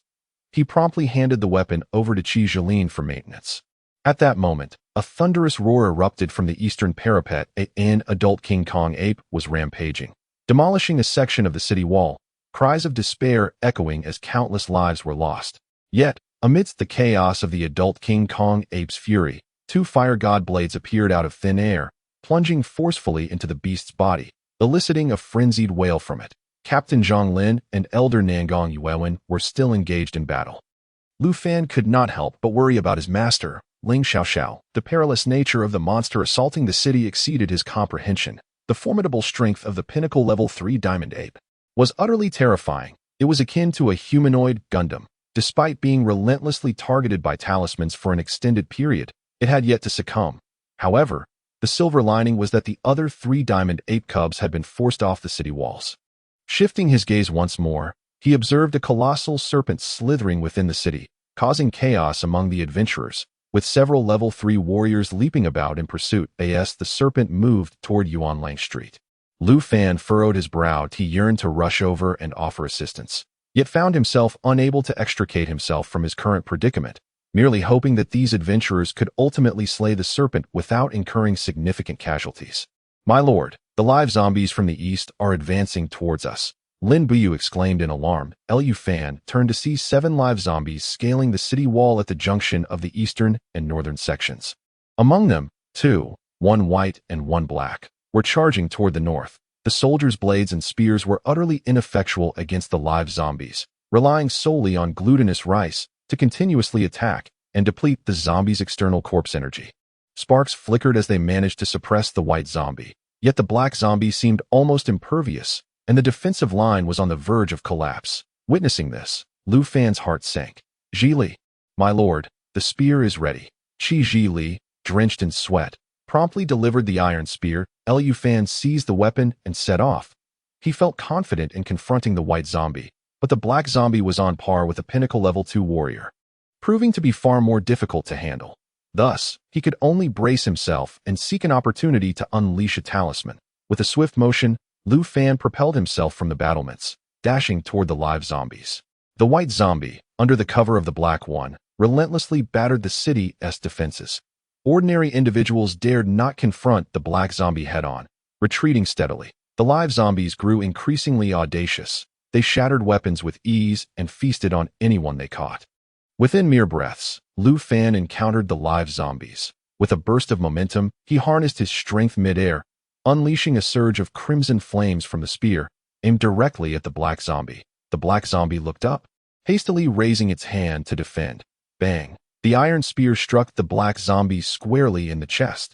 The fire attribute technique was particularly effective against live zombies, and the combined force exceeded 1,500 pounds. Sending the black zombie staggering backward, the corpse energy surged violently, and it inhaled the fierce and potent starlight flames, causing its momentum to wane significantly, leaving it dizzy and disoriented. As Lu Fan landed, he pressed his advantage. Chapter 44. Subduing the live zombie. The white zombie, menacing and fierce, lunged at the moment Lu Fan touched down, interposing itself between him and the black zombie, obstructing his pursuit while simultaneously cushioning the black zombie's retreat. The iron spear quivered slightly in the air, leaving a fleeting red afterimage, before plunging forcefully into the white zombie's neck. The impact of 1,500 pounds snapped its neck immediately. The white zombie's body was far less resilient than that of the black zombie. Insufficient to withstand blades and spears, nor capable of resisting a force of 1,000 pounds, that it was instantly incapacitated, its head awkwardly hanging from its neck, stumbling backward several steps before ultimately collapsing to the ground. Fumbling to realign its head, the black zombie, seizing this opportunity, had already regained its strength, exhaling a dense miasma of death from its mouth and nostrils. Like a flash of lightning, it lunged at Lu Fan. Its fingers curling like claws, the stench of decay assaulting the senses. Lu Fan, still gathering his strength, found himself momentarily vulnerable. However, the soldiers behind him had reignited their fighting spirit, brandishing their long spears, which thrust forward simultaneously into the black zombie's form. Thrust, thrust, thrust. The ordinary wooden spears made no headway, bending in unison as the black zombie advanced. It hesitated only briefly before sweeping its monstrous arms, snapping the wooden spears as if they were mere twigs, and charging forward once more. Seizing the moment, Lu Fan completed his rapid breathing technique, starfire breathing method, and stepped back, positioning his iron spear with unwavering precision, delivering a swift thrust to the black zombie's jaw. Thud! A gaping hole appeared. The black zombie lowered its head. Oh no! It stuck. Lu Fan felt the spear firmly caught between two bony protrusions, and then an overwhelming force surged forth, pushing him, spear and all, back into the throng of soldiers. The black zombie's strength and resilience were indeed formidable. Lu Fan's expression changed drastically. My lord, my lord. The worried voices of Qi Zhili and others echoed in his ears. Instantly, Lu Fan regained his composure and shouted, "Use fireball technique. Target the zombie's wound from behind. Attack." "Yes," Qi Zhili responded, deftly maneuvering around the black zombie. Although the creature noticed, it possessed neither intelligence nor caution. Among those on the city wall, Lu Fan posed the greatest threat. Moreover, if it released the iron spear, it would be subject to a devastating blow. The black zombie, driven by some instinct for battle, pushed against Lu Fan with all its might. However, due to the length of the spear, it could never close the distance, its arms falling short. That moment, Qi Zhili embraced the black zombie from behind, a gray talisman glowing with red runes, stained with a trace of blood, was unceremoniously affixed to the gaping wound on its chest, where the miasma churned. Boom! The power of the fireball technique was unleashed, surging into the black zombie's body. The creature shuddered, as if struck by an explosive force, flames erupting from the wound, its vitality diminishing significantly. Lu Fan sensed the strength at the spear's tip dissipate. With a unified motion of body and horse, he steadied himself against the black zombie. The creature's jaw lifted, forced open by the suddenly powerful spear tip, and Lu Fan pressed forward, driving the spear deeper into its neck, igniting a conflagration within. Striking simultaneously, the black zombie was sent hurtling away. That moment, engulfed in flames and weakened, it attempted to rise and flee, only to be struck down by Lu Fan's spear from behind, the iron spearhead shattering, effectively subduing it. My lord is magnificent. Lord Lu is magnificent. Cheers erupted from the city wall. The threat from the east of the city was once again neutralized. Lu Fan's strength and reputation surged with each wave of applause. Yet, only Lu Fan knew, it was a stroke of luck.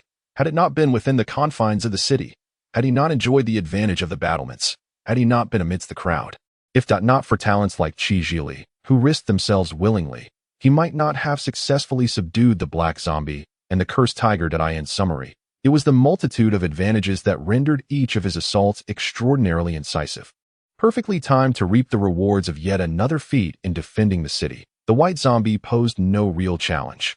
Ordinary soldiers could easily dispatch it. The black zombie and the cursed tiger, however, were genuine accolades. However, he had already acquired the three essential items from the authorities: the bow body, half-moon style, and moon heart technique. With no shortage of the meager silver rewards from the officials, he turned to Qi Zhili and declared, "In the battle against the black zombie, you shall receive credit. Upon my return, I will report this to the higher-ups and see if there is an opportunity to secure you a half-moon style." Qi Zhili, believing he had misheard, only knelt in trembling reverence when Lin Buyu and others prompted him to express his gratitude. "I would willingly serve you like a loyal dog for the rest of my life." After following Constable he for over a decade with unwavering diligence yet receiving nothing, he had found a glimmer of hope after merely 3 months with Lu Fan. Rein in the zombie and remain vigilant. Lu Fan waved his hand with a smile. issuing his orders. Qi Zhili became the envy of all on the northern city wall. His fortuitous turn of fate did not go unnoticed by Lin Buyu and the other six, their eyes shimmering with excitement as if they glimpsed the dawn of a breakthrough in their own fortunes. Gripping his iron spear, Lu Fan surveyed the other directions within the city. The battle in the eastern sector had escalated to a fever pitch. Golden light and talismanic flames erupted continuously, tearing through the night sky. Two adult golden apes, engulfed in flames, relentlessly battered the city walls, demolishing several sections with overwhelming force. Yet, from the anguished roars of the golden apes, Lu Fan discerned that their momentum had significantly waned. Although the creatures' assaults on the city were fierce, each strike demanded a considerable expenditure of their vitality. The raging flames, while not fatal to such massive beings, were nevertheless formidable, as the power of the talismans further scorched their energy and ravaged their bodies, especially under the relentless assault from a group of third and fourth-tier warriors and talisman masters. They found themselves in dire straits, their injuries mounting, their strength dwindling, slowly being dragged into a desperate situation. In the eastern sector, Captain Zhang Lin and his companions, alongside Elder Nangong Yuan, were physically and mentally exhausted but fought valiantly to protect the hundreds of thousands of innocent civilians in Fengshui town. Launching talismans at the golden apes without restraint, the three juvenile golden apes had already been grievously wounded and were on the brink of death. The adult golden ape remained a significant threat, yet its injuries were severe, and it could not endure for long. The group gritted their teeth, persevering. Meanwhile, the adventurers within the city sought their opportunities, aiming their various bows and crossbows at the adult golden ape, applying pressure wherever they could. Ling Xiao remained concealed. Since nearing the eastern city, she had been on the lookout for a chance, while also observing the situation on the northern city wall. After 2 rounds of cheers, Lu Fan had resolved 2 waves of crises. Ling Xiao finally felt at ease, moving through the crowd atop the city wall with undivided focus, stealthily following the movements of the female adult golden ape, her iron spear gradually becoming heated in her grasp. Chapter 45. The Tigress versus the Female Ape. The situation on the eastern city wall was exceptionally grim. Every location where the walls had fractured and collapsed was strewn with a sanguine mixture, blood seeping into every crack and crevice, continually oozing forth. Hundreds had already perished in this battle. The adult golden apes, driven by vengeance, had also suffered significant losses, with the 3 juvenile apes systematically eradicated. As the female gorilla observed the demise of her offspring, she unleashed a heart-wrenching roar filled with desolation and fury. In a sudden frenzy, she leapt high into the air, crashing down upon a cluster of adventurers gathered atop the city walls. A throng of individuals wielding bows and crossbows found themselves momentarily aimless, their gazes drawn upwards to witness a vast shadow descending upon them like a harbinger of death. The earth trembled violently beneath the city walls, which crumbled under the weight of her wrath. Dozens perished, unable to evade the onslaught, their remains rendered unrecognizable. Yet, in that very instant of the female gorilla's rampage, Captain Zhang Lin and his comrades surged forth from behind, their dark blades severing the flesh at the nape of the beast's neck. Blood erupted in a crimson spray. Runes struck the gorilla's lifted visage. With a thunderous roar, the female gorilla's face was engulfed in flames, her arms instinctively flailing to extinguish the blaze. That moment, Elder Nangong Yuan seized the opportunity, casting a yellow talisman into the air, transforming it into the fire god blade, which swiftly descended. The female gorilla's visage was cleaved open, and she could no longer contain her anguished wail that echoed to the heavens. In that instant, Ling Xiao's eyes sparkled with determination as she unleashed her own fiery iron spear, hurling it with all her might, leaving a blazing trail in its wake across the battlements. The 2-meter-long spear pierced through the gaping maw of the female gorilla. With a pained grunt, she instinctively closed her jaws, her eyes wide with terror. Countless blood vessels burst forth in a violent display. The spear penetrated deeply into her skull, causing her massive form to stagger, and with an overwhelming weight, she fell towards the city walls, with a thunderous crash. Yet another section of the battlements crumbled. The female gorilla, however, did not rise again. Her powerful arms, once brimming with destructive force, now hung limply, blood cascading from her maw like a torrential waterfall. Nearby adventurers hastily retreated, only to erupt in jubilant cheers. She is dead. The gorilla is dead. Captain Zhang Lin, Elder Nangong Yuan, and the others exhaled in relief. The crowd witnessed the moment the spear impaled the female gorilla's mouth, giving a thumbs up to the surrounded Ling Xiaoxiao, who then wasted no time activating the Golden Bell Shield and Divine Movement Talisman to rush towards the male gorilla, which was still embroiled in battle. The male gorilla was besieged by a multitude of adventurers. These adventurers employed increasingly cunning and ruthless tactics, resorting to every means at their disposal: lime, poisoned arrows, talismans, and ropes. The male gorilla, worn down to a shadow of its former self, finally succumbed to exhaustion, collapsing in defeat, lifeless. All were left utterly spent, collapsing in exhaustion. Yet, the battle was far from over. The great serpent within the city had yet to be vanquished. The two-headed pangolin had fled to the southern part of the city, rampaging uncontrollably. A legion of malevolent spirits accompanied by undead horrors had also surged towards the south, where the situation was dire. Meanwhile, several eerie figures emerged from beyond the city walls, expressions of bitterness etched on their faces. The adventurers lamented, "Damn it! Had we known defending the city would be so arduous, we would never have allowed the gorilla offspring to enter this afternoon. So many lives lost, and now we have these supernatural beings to contend with." The people of Chiyue have long since fled. The casualties in Fengshui town, numbering in the hundreds, are far beyond what these adventurers could withstand. These individuals are apprehensive about retribution in the aftermath of autumn, hastily fleeing without even retrieving the corpses of the baby King Kong apes. The matters concerning those individuals can be addressed at a later time.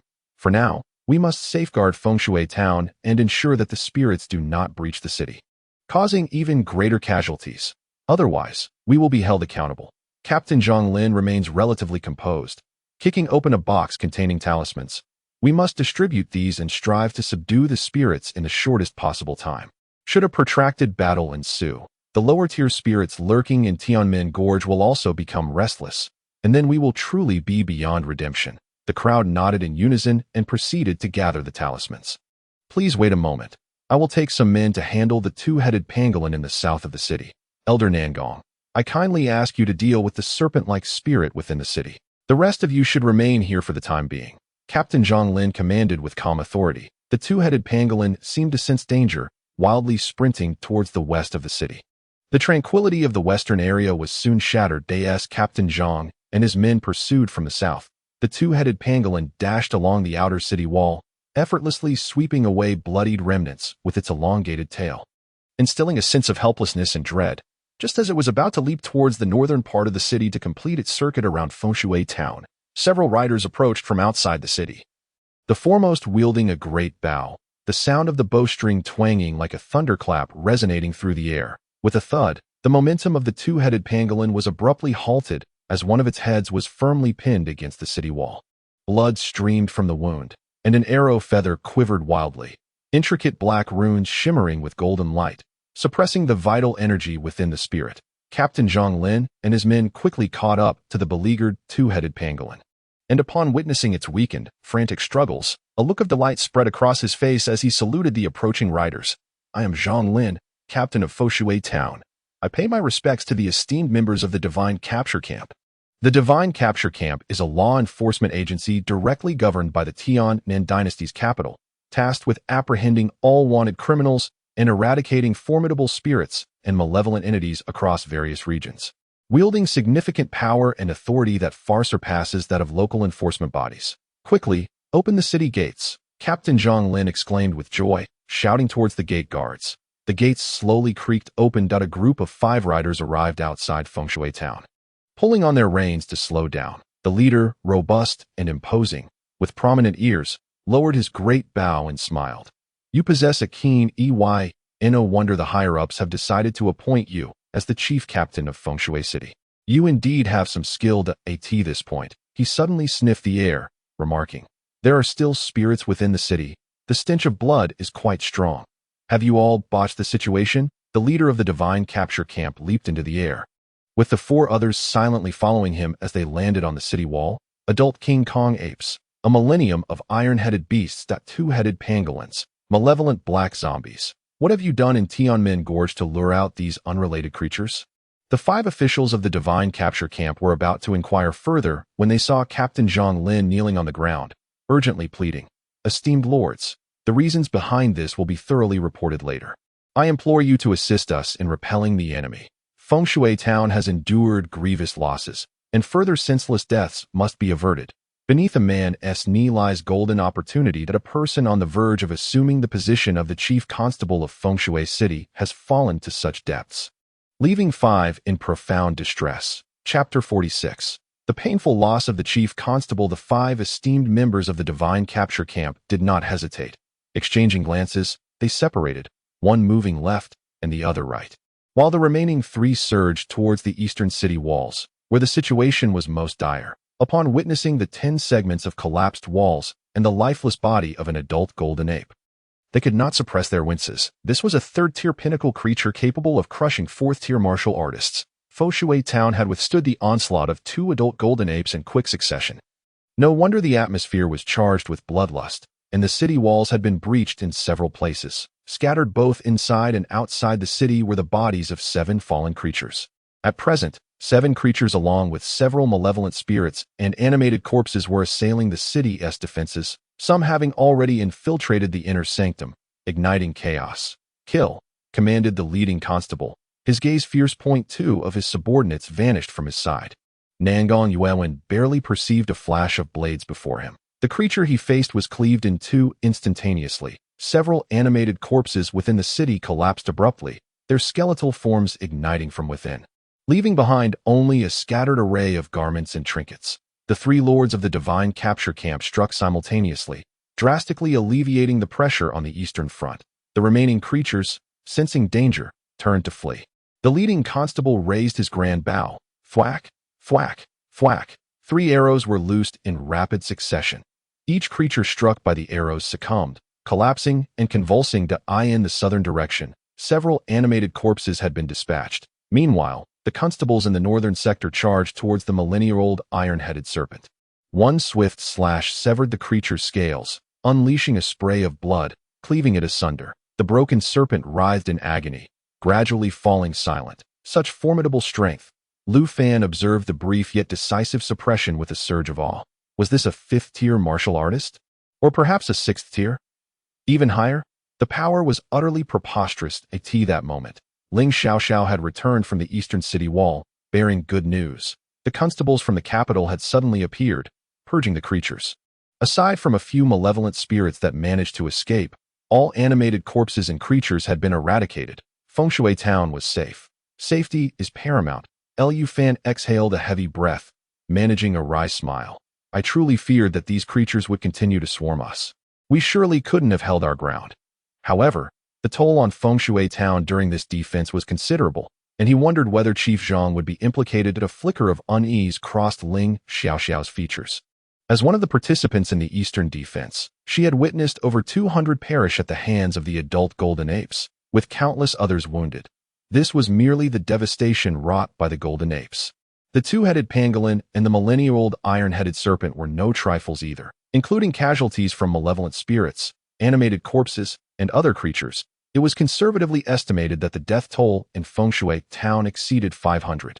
Possibly more. This was a significant calamity at such a crucial juncture in Feng Shui Town's advancement. To have such a malignant incident occur would undoubtedly impact Zhang Lin, one of the 4 chief constables of Feng Shui Town. However, Lu Fan and Ling Xiaoxiao's concerns were of no avail. The matter required deliberation from higher authorities. As the battle subsided, the latter half of the night was predominantly spent attending to the deceased, clearing the battlefield, and repairing the city walls. At dawn, Lu Fan learned from Qi Ji Li that over the course of a single night, the government office had lost 8 constables, with 2 captains severely injured and recuperating. Constable Ma had made the ultimate sacrifice. Among the group accompanying Constable Ma, it seemed that only 3 had survived. In total, the office had suffered the loss of more than 60 subordinates. Concurrently, the casualties among the city's defense forces exceeded 140, while the adventurers had lost over 370, with more than 200 injured. This stark reality underscored the ferocity of the previous night's conflict. The citizens within the city had spent a night in trepidation, finally comprehending the reason behind Captain Zhang Lin's refusal to allow the entry of the juvenile King Kong monkeys. However, as they sought to denounce and locate the initial perpetrators, they discovered that the group known as 7 Sons had vanished without a trace. The populace was incensed, prompting the government to issue a nighttime warrant for a sweeping manhunt. Nevertheless, this could not alter the fact that the official forces of Feng Shui Town had sustained grievous losses. Captain Zhang Lin and Elder Nangong Yuan were on the city wall negotiating the division of spoils with a dozen or so adept adventurers who had fought alongside them the previous night. Although notification from above had yet to arrive, the compensation for the deceased and the injured must be addressed. After a period of negotiation and haggling, Captain Zhang Lin allocated the corpse of an adult King Kong monkey while also relinquishing 4 juvenile monkeys. The 4 juvenile monkeys were valued at no less than 2,000 gold coins. An adult King Kong monkey exceeded 3,000 gold coins in worth. However, the compensation for the 8 constables, over 60 subordinates, and 140 soldiers surpassed the value of 1 adult King Kong monkey.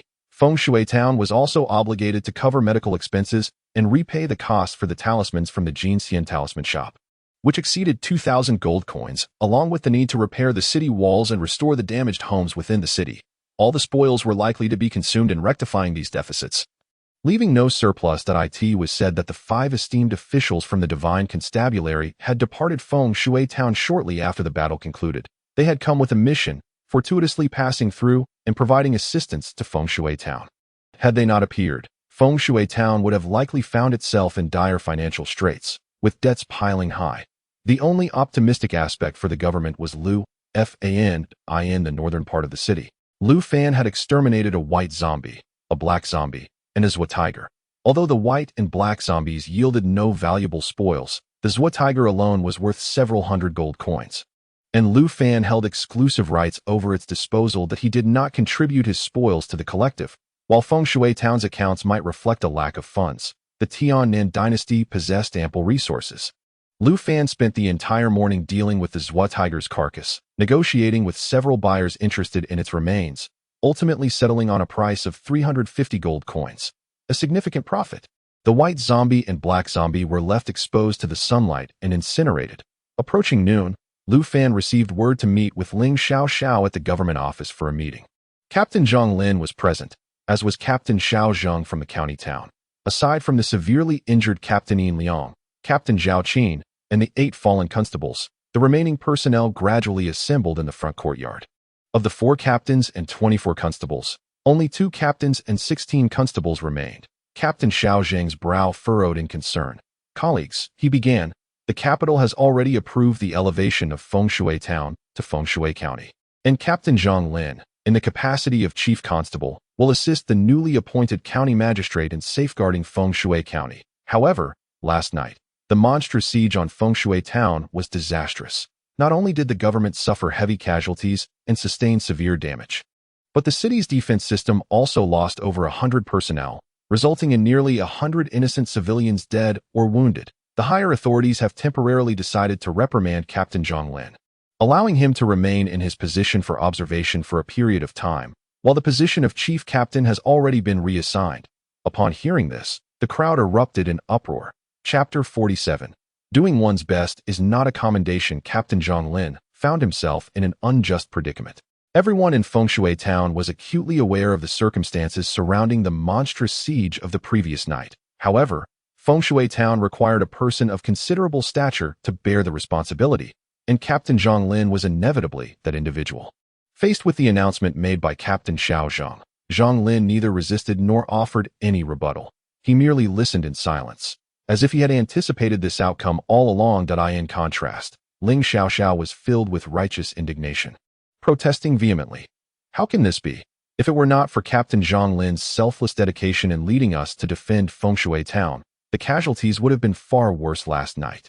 In the eyes of the higher-ups, even if we have no merits, can we not claim to have endured hardships?" Ling Xiao voiced the sentiments of the entire assembly. The other captains echoed in agreement. "Indeed, Lord Zhang has done his utmost. On what grounds do you punish Lord Zhang? This is not his fault." The constables of Feng Shui Town understood that Captain Zhang Lin aspired to the position of chief captain of Feng Shui County. And now, at this critical juncture, losing that opportunity weighed heavily on their hearts. Among the crowd, Lu Fan remained silent. In truth, he recognized that the blame could only fall upon Zhang Lin. Doing one's best. This was not a commendation or defense for Captain Zhang Lin. Rather, It felt akin to a series of sharp daggers piercing the already disheartened captain. Despite his utmost efforts, he could not adequately safeguard Feng Shui Town.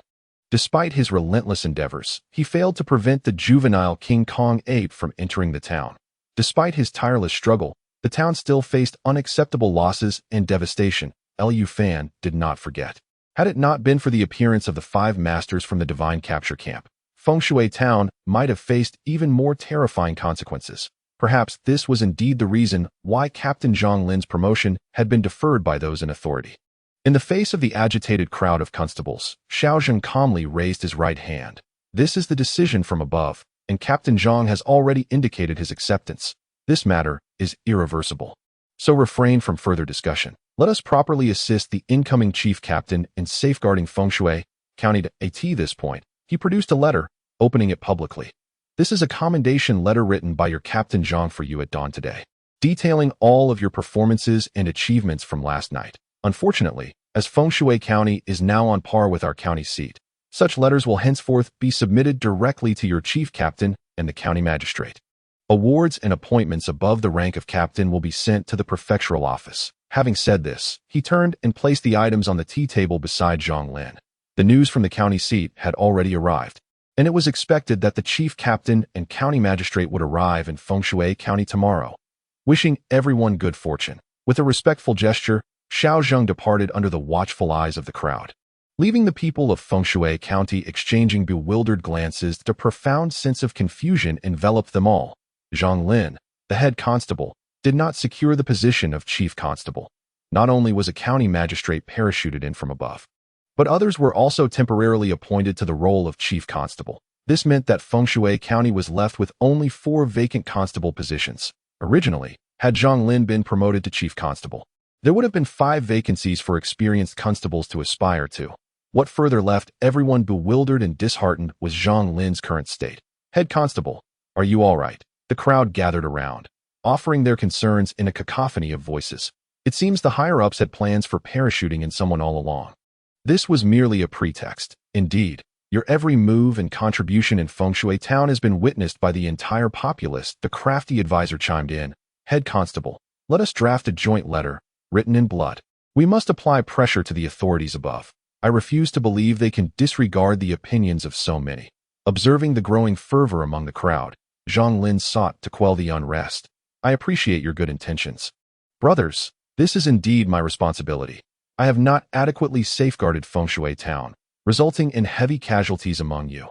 In truth, through this battle, Zhang Lin recognized his own shortcomings and acknowledged his unfitness for the role of chief constable. He was already prepared to request a period of study at the county's guard camp after the arrival of a new chief constable. The moment these words left his mouth, the crowd was taken aback. Zhang Lin intended to join the guard camp. Liu Fan had seen in the archives of the Tiannan dynasty that the guard camp was a place for constables to further their skills. Some seasoned head constables, having accrued sufficient merits, could exchange them for an opportunity to enter the guard camp for further training. Emerging from the guard camp would significantly enhance one's abilities and provide chances for promotion. Liu Fan instantly grasped his intentions. Zhang Lin had originally planned to seize this opportunity, ascend as chief constable, and then enter the guard camp for further training under the guise of his new title, thus gaining access to the renowned divine constable camp of the Tiannan dynasty. Unfortunately, with the chief constable position in Feng Shui County left unfilled, it seemed Zhang Lin would face constraints for the foreseeable future, making it challenging to attain further advancement. Zhang Lin was preparing to leave Feng Shui County.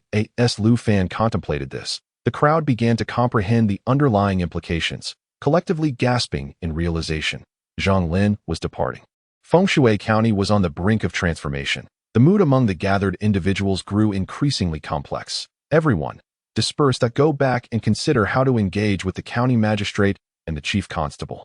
The best course of action is to focus on our duties, manage our responsibilities well, and present ourselves favorably before the chief constable. Who knows, some of you may find opportunities for promotion to head constable. After a round of pleasantries, the crowd gradually dispersed, leaving Liu Fan behind at Zhang Lin's request. Indeed, Ling Xiaoxiao had not been retained. It was Liu Fan who remained. Zhang Lin led him to his courtyard, inviting him to take a seat before getting straight to the point. Initially, you were brought to the precinct by my own hand, and in the shortest span of time, you acquired the half-moon style, bow body technique, and moondraw heart method. Achieving the status of a level 2 martial artist, Liu Fan was deeply grateful for the head constable's mentorship. He clasped his hands in respect. He understood that when Captain Zhang Lin sought him out, it was certainly for a significant matter. However, he remained unaware of what awaited him. Taking a deep breath, Captain Zhang Lin began. In last night's battle, you single-handedly subdued a first-tier monster, the Zhuahu, in the northern part of the city, and subsequently decapitated a white corpse and a black corpse. This remarkable achievement ranks only behind 4 other captains and your master, Ling Xiaoxiao. Within the entire precinct, Liu Fan nodded, as he had familiarized himself with the circumstances. Aside from his master, the other constables had primarily engaged in besieging other monsters and the undead, yielding mediocre results that lacked brilliance. Otherwise, there would not have been such substantial casualties. Captain Zhang Lin handed Liu Fan a letter left by Xiao Zhang. Your master single-handedly eradicated an adult golden monkey, for which I have credited her with 2 merits that AS for you. Having taken down the Zhuahu and the black corpse alone, I shall also credit you with 2 merits, while the other constables are entitled to only 1 each. Now, the request for accolades has been returned and will require waiting for the newly appointed county magistrate and chief constable to assume their posts before any awards can be conferred upon you. Liu Fan accepted the letter, which indeed contained such records. Chapter 48. A firm decision. Among the constables in Fengshui town, I hold the highest regard for you and your master. Yet, between the 2 of you, I have greater faith in you. My master is far more formidable than I, Liu Fan hastily retorted. Captain Zhang chuckled. Then his expression turned nostalgic as he remarked, I still remember the first time I saw you. You single-handedly subdued 3 ruffians, setting up some warning devices in the courtyard. At that moment, I knew you were astute, exceptionally capable, and destined for greatness. Unwilling to settle for mediocrity, you adeptly filled old He's vacancy, establishing a post on Yuanlang Street with a simple arrangement, managing affairs with remarkable efficiency, and with just a few subordinates. You brought order to Yuanlang Street that I knew then that you were born to be a chief constable. Your master possesses commendable martial talent, yet in this regard, she pales in comparison to you. Captain Zhang's words were resolute, leaving Liu Fan momentarily speechless. He was now confronted by an experienced officer of the world. Indeed, Captain Zhang possessed a keen eye and was adept at observation and summary. Is it, perhaps, that you have unshakable ties in Feng County that you wish for your subordinates to assist with? He inquired with a hearty laugh. Ha, you young man, your ambitions are not small. Captain Zhang chuckled. In this world, it is indeed said that with each new emperor comes a new court. However, during my time at the Wei Constabulary for further training, I shall at least emerge as a patrol officer. The chief constable of Feng County cannot possibly disregard my status. Liu Fan felt a wave of embarrassment. Then, your sudden remarks to me cannot be an encouragement for your subordinates to vie for the position of chief constable in Feng County. Can it? Why not? Captain Zhang countered. His smile fading. Liu Fan was at a loss. I have only been in the precinct for 3 months. Those seniors are seasoned, with experience and prestige far surpassing mine. The position of chief constable carries tremendous responsibility. When facing first-tier and second-tier monsters, one must be the first to step forward. Moreover, when significant cases arise, the chief constable is the first to be held accountable. Do you think the constables of Feng County are all willing to put themselves in such peril? A flicker of disdain crossed Zhang Lin's eyes as he remarked, especially after the events of last night. With 2 captains severely injured, how could anyone lacking in capability survive in such a position? Liu Fan was moved. In the entirety of Fengshui County, among the group of constables, aside from you and Ling Xiaoxiao, it is challenging to find others who can stand alone before a first-tier monster and actually defeat them. I heard that last night, you utilized only a single fireball technique, and that you did so through Qi Zhili's assistance. Correct? Zhang Lin's smile was laden with intrigue. Indeed, Liu Fan nodded candidly. Zhang Lin's smile broadened. When you descended from the city walls yesterday, your renown had already eclipsed that of the other constables. Second only to your master, Ling Xiaoxiao. You may wish to conceal your martial prowess and brilliance, but it can no longer be hidden. Having practiced martial arts for just over 3 months, you have already taken down Zhuahu and the Black Corpse. Do you think the other constables remain oblivious to your prowess as a peak second-tier warrior? Liu Fan was enlightened by Zhang Lin's insights. Indeed, in this world, strength reigns supreme. In perilous positions, seniority holds no sway. He had already qualified to contend for the position of captain against others. However, he had been reluctant to acknowledge this, or rather, in his desire to remain low-key and safely navigate this world. He had overlooked his rapid overtaking of a group of constables. Lu Fan's mindset began to shift gradually. Zhang Lin's gaze was piercing. From the subtle changes in Lu Fan's expression, he discerned that confidence in vying for the captaincy had begun to take root. Seizing the moment, he continued, "With my resignation to the Wei capture camp, the only capable captain left for Fengshui town is Qin Zhao. The internal affairs of the Yamen are in urgent need of talented individuals. Regardless of whether you are aligned with me, the newly appointed chief captain will undoubtedly value you, providing you with an opportunity to showcase your talents and serve Fengshui town, unless he is a fool." Lu Fan's heart stirred. Zhang Lin emphatically patted his shoulder. "Do not hesitate. Seize the captaincy. However, you must also take care of your master, Ling Xiaoxiao. Her ascent to captain is a foregone conclusion, and yet she still has much to learn from you regarding case handling." Lu Fan scratched his head awkwardly. Zhang Lin's words bore truth. With the title of captain, they would be able to support each other in the future, as long as they did not confront those above them. They should navigate Fengshui County with ease. "Thank you, Captain, for your invaluable guidance. I shall cherish it for a lifetime." Lu Fan expressed gratefully. By the way, the Nangong family holds a favorable impression of you, so you need not maintain distance from them due to my influence. Engage with them genuinely. In the future, the Nangong family may require your assistance, and there is no need for excessive formality. "Understood, sir." Zhang Lin's heartfelt words indeed benefited Lu Fan greatly, leaving him profoundly touched. "Oh, here, take this." Suddenly, Zhang Lin pulled a small booklet from his bosom and presented it to him. Lu Fan accepted it, inquiring, "What is this?" "Seeing that you have begun practicing half-moon style, this contains insights and experiences from my nearly 20 years of training in half-moon style, that I hope it will help you avoid some pitfalls and master this sword technique more swiftly." Zhang Lin explained with a smile that Lu Fan's heart raced with excitement. Zhang Lin had mastered the half-moon technique to an extraordinary degree, making him the man closest to perfection that Lu Fan had ever encountered.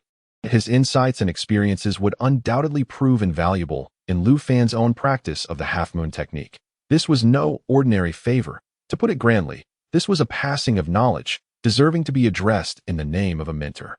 "Thank you, Captain Zhang," Lu Fan exclaimed, brimming with enthusiasm. Zhang Lin waved his hand dismissively and remarked, "With your innate talent, you have achieved minor success in the pointing gun technique in just 3 months, surpassing your master. And your future potential is limitless. By entrusting this to you, I hope that one day you will rise to greater heights. Perhaps we shall meet again either in the detective camp or in the capital." While Zhang Lin presented this invaluable training insight with his own considerations in mind, it was nonetheless a tremendous gift for Lu Fan at that moment. Lu Fan carefully stored the booklet. Vowing not to disappoint the captain's expectations, he would diligently comprehend the contents and strive to break through to the next level as soon as possible to join the captain in the capital's detective camp. "Though I may not be able to go to the detective camp, there is still a chance for the capital. Ha, splendid. Such ambition. I eagerly await the arrival of that day." Zhang Lin's spirits soared. The two then exchanged many heartfelt words. Zhang Lin advised Lu Fan, "It is commendable to be kind to those below you, but one must exercise caution, particularly with the martial arts taught by the Yamen. They must not be carelessly shared. Should this be discovered, it would be a death sentence." Lu Fan understood that Captain Zhang was cautioning him if Qi Zhili failed to ascend to the role of a constable. He could not impart the half-moon technique. Otherwise, he would become the target of scorn and an enemy among constables. Zhang Lin did not wish for the young man he valued and was nurturing to fall into an irretrievable abyss due to such a mistake. Chapter 49. The 8 Great Families. The Chun family. Upon exiting the Yamen, Lu Fan pondered deeply. He understood that when one makes a choice, their future life can undergo a profound transformation. For instance, right now, before entering the Yamen, he had only contemplated how to wisely utilize the 350 gold coins in his possession, transforming them into his own strength. Upon leaving, he had resolved to compete for the position of captain in Fengshui County. From this moment on, anyone preparing to vie for the captaincy would become his rival. Moreover, that he must persuade his master, Ling Xiaoxiao, to join him in the contest for the captaincy of Fengshui County. Upon returning to the police office, he found that Qi Zhili and the others were absent. Ling Xiaoxiao had sent everyone out to manage and resolve some minor cases and disputes on the streets. ensuring that when the magistrate and the chief constable took office, all matters regarding Yuanlang Street would be impeccably organized. Upon seeing Lu Fan enter, Ling Xiaoxiao revealed a knowing smile. Captain Zhang specifically asked to keep you here before he left. To outsiders, you appear to be the closest and most trusted individual by Captain Zhang, making you a formidable contender for the captaincy of Fengshui County. Indeed, my master is astute and formidable, Lu Fan laughed heartily. Giving a thumbs up and showering her with extravagant praise, Ling Xiaoxiao, with an air of triumphant pride, declared, in order to prevent you from becoming the target of those competing for the position of head catcher in Fengshui County, I shall join you in this contest for the role. Should anyone dare to obstruct your path, I will ensure they are swiftly dealt with. Master, how domineering. I absolutely adore it. Lu Fan felt a wave of discomfort wash over him at her exuberance and dismissively gestured for her to distance herself. Did Zhang the head catcher not share anything else with you? For instance, what are his businesses in Fengshui County? Which enterprises has he invested in? Not at all. I never anticipated it. Zhang the head catcher maintains a pristine reputation in Fengshui Town, untouched by any scandal. Lu Fan shrugged, then revealed. However, Zhang did mention that there are currently no lingering grievances between him and the Nangong family. The discounts they offer us can be quite advantageous. Even if we only purchase 2 second-tier talismans each month, we can still pocket an 8 gold coin difference. You are already capable of independently slaying first-tier monsters, yet you still concern yourself with such trivial benefits? Ling Xiaoxiao rolled her eyes at him. Lu Fan, unfazed, merely shrugged. Connections must be nurtured. After all, the Nangong family possesses substantial strength and resources, which may prove useful to us in the future. Ling Xiaoxiao chose not to counter his point this time. Elder Nangong Yuewen had demonstrated formidable combat prowess in both the Tianmen Gorge and during last night's city defense, and the number of talisman masters within the Nangong family possessing such capabilities was certainly not to be underestimated. When does Zhonglin plan to depart? I estimate that once the county magistrate and the chief catcher arrive, he will resign in person and head to the county's guard station for further training. What a pity. Ling Xiaoxiao, having been brought into the yamen by Zhonglin, felt a twinge of nostalgia at his impending departure. In truth, Zhonglin is quite a commendable individual. With his departure, Fengshui Town will lose some of its warmth, and it may fracture into numerous factions, leading to increasingly treacherous relationships among everyone. Lu Fan nodded silently, indeed feeling a sense of regret. That afternoon, the town mayor led a ceremony to rename Fengshui Town. The character for town at the city gate was concealed and replaced with county, an event marked by grandeur and celebration. In anticipation of the newly appointed county magistrate, the townsfolk were racking their brains for ideas. That very night, a convoy rolled into Fengshui County. Various individuals from the yamen rushed out upon hearing the news, all eager to greet at the city gate. The county magistrate has arrived. The escort comprised no fewer than 36 robust individuals, armed with swords and knives, half of whom donned the black attire of catchers, their dark blades in hand. The catchers who had come to welcome them felt a chill of apprehension. This was no ordinary arrival, as it seemed the magistrate had brought along a contingent of catchers to assume their roles. Among the crowd, Lu Fan's expression shifted subtly. It was evident from the presence of some of the escort that certain individuals had an exceptionally deep aura, indicating successful cultivation of their breathing techniques, having reached the standards of second or even third-tier martial artists. Clearly, the county magistrate had already made decisions regarding the vacant head catcher positions. Someone in the crowd could not help but whisper, "A powerful dragon has settled in. It appears that our original personnel in Fengshui Town are not deemed worthy in their eyes." That as soon as Zhang Buda departed, we found ourselves even more leaderless. Sigh. The crowd was devoid of any sympathy, their emotions growing increasingly heavy and convoluted. Head Constable Zhang Lin, Constable Qin Zhao, and the town mayor approached the convoy, clasping their hands in salute. "Subordinates, we have come to welcome the esteemed official." The mayor promptly transitioned to the position of chief clerk of Fengshui County, while the others awaited their latest appointments, naturally showing utmost respect before the county magistrate. Only Zhang Butu appeared relatively carefree. As the curtain was drawn aside, a middle-aged man, seemingly not yet 40, emerged, bending slightly as he exited. With well-defined features and a short beard, his countenance was dignified, and his expression remained fairly mild. However, when his gaze fell upon the assembly of officials, he lingered momentarily on Zhang Lin, straightened his posture, and as he descended, His demeanor grew markedly more serious. Lu Fan felt an ominous premonition. Indeed, the newly appointed county magistrate directly approached Zhang Lin. The two met each other's gaze steadily. The magistrate, fixing his eyes upon Zhang Lin, spoke slowly. I am Chun Jia, of the Chun family from Wuzhou Prefecture. Chun, as in the Chun family of Wuzhou, and Jia, as in a man of exceptional talent. Yesterday afternoon, I received notice from the prefectural government and have come to assume the role of county magistrate in Fengshui County to serve as the parental figure of this land. The chapter is not yet concluded. Please click to the next page to continue reading. Zhang Lin, who had maintained a posture of neither arrogance nor subservience, trembled slightly upon hearing the name Chun Jia. His gaze involuntarily dropped, and his voice quivered ever so slightly. Are you the fifth-ranked Tuanzhang of the Chun family from Wuzhou Prefecture? It was evident that Zhang Lin was quite perceptive regarding the identity of the official. Magistrate Chun Jia offered a faint smile, but Lu Fan sighed softly. The Chun family of Wuzhou Prefecture is one of the 8 great families of the Southern Celestial Dynasty. The position of Tuanzhang corresponds to that of a battalion commander in the military. This newly appointed magistrate possesses formidable connections. Just the weight of his family name alone could compel Zhang Lin to bend his resolute will. It was akin to encountering a character parachuted in from a prominent red family in a small county, capable of pinning one down solely by virtue of their name.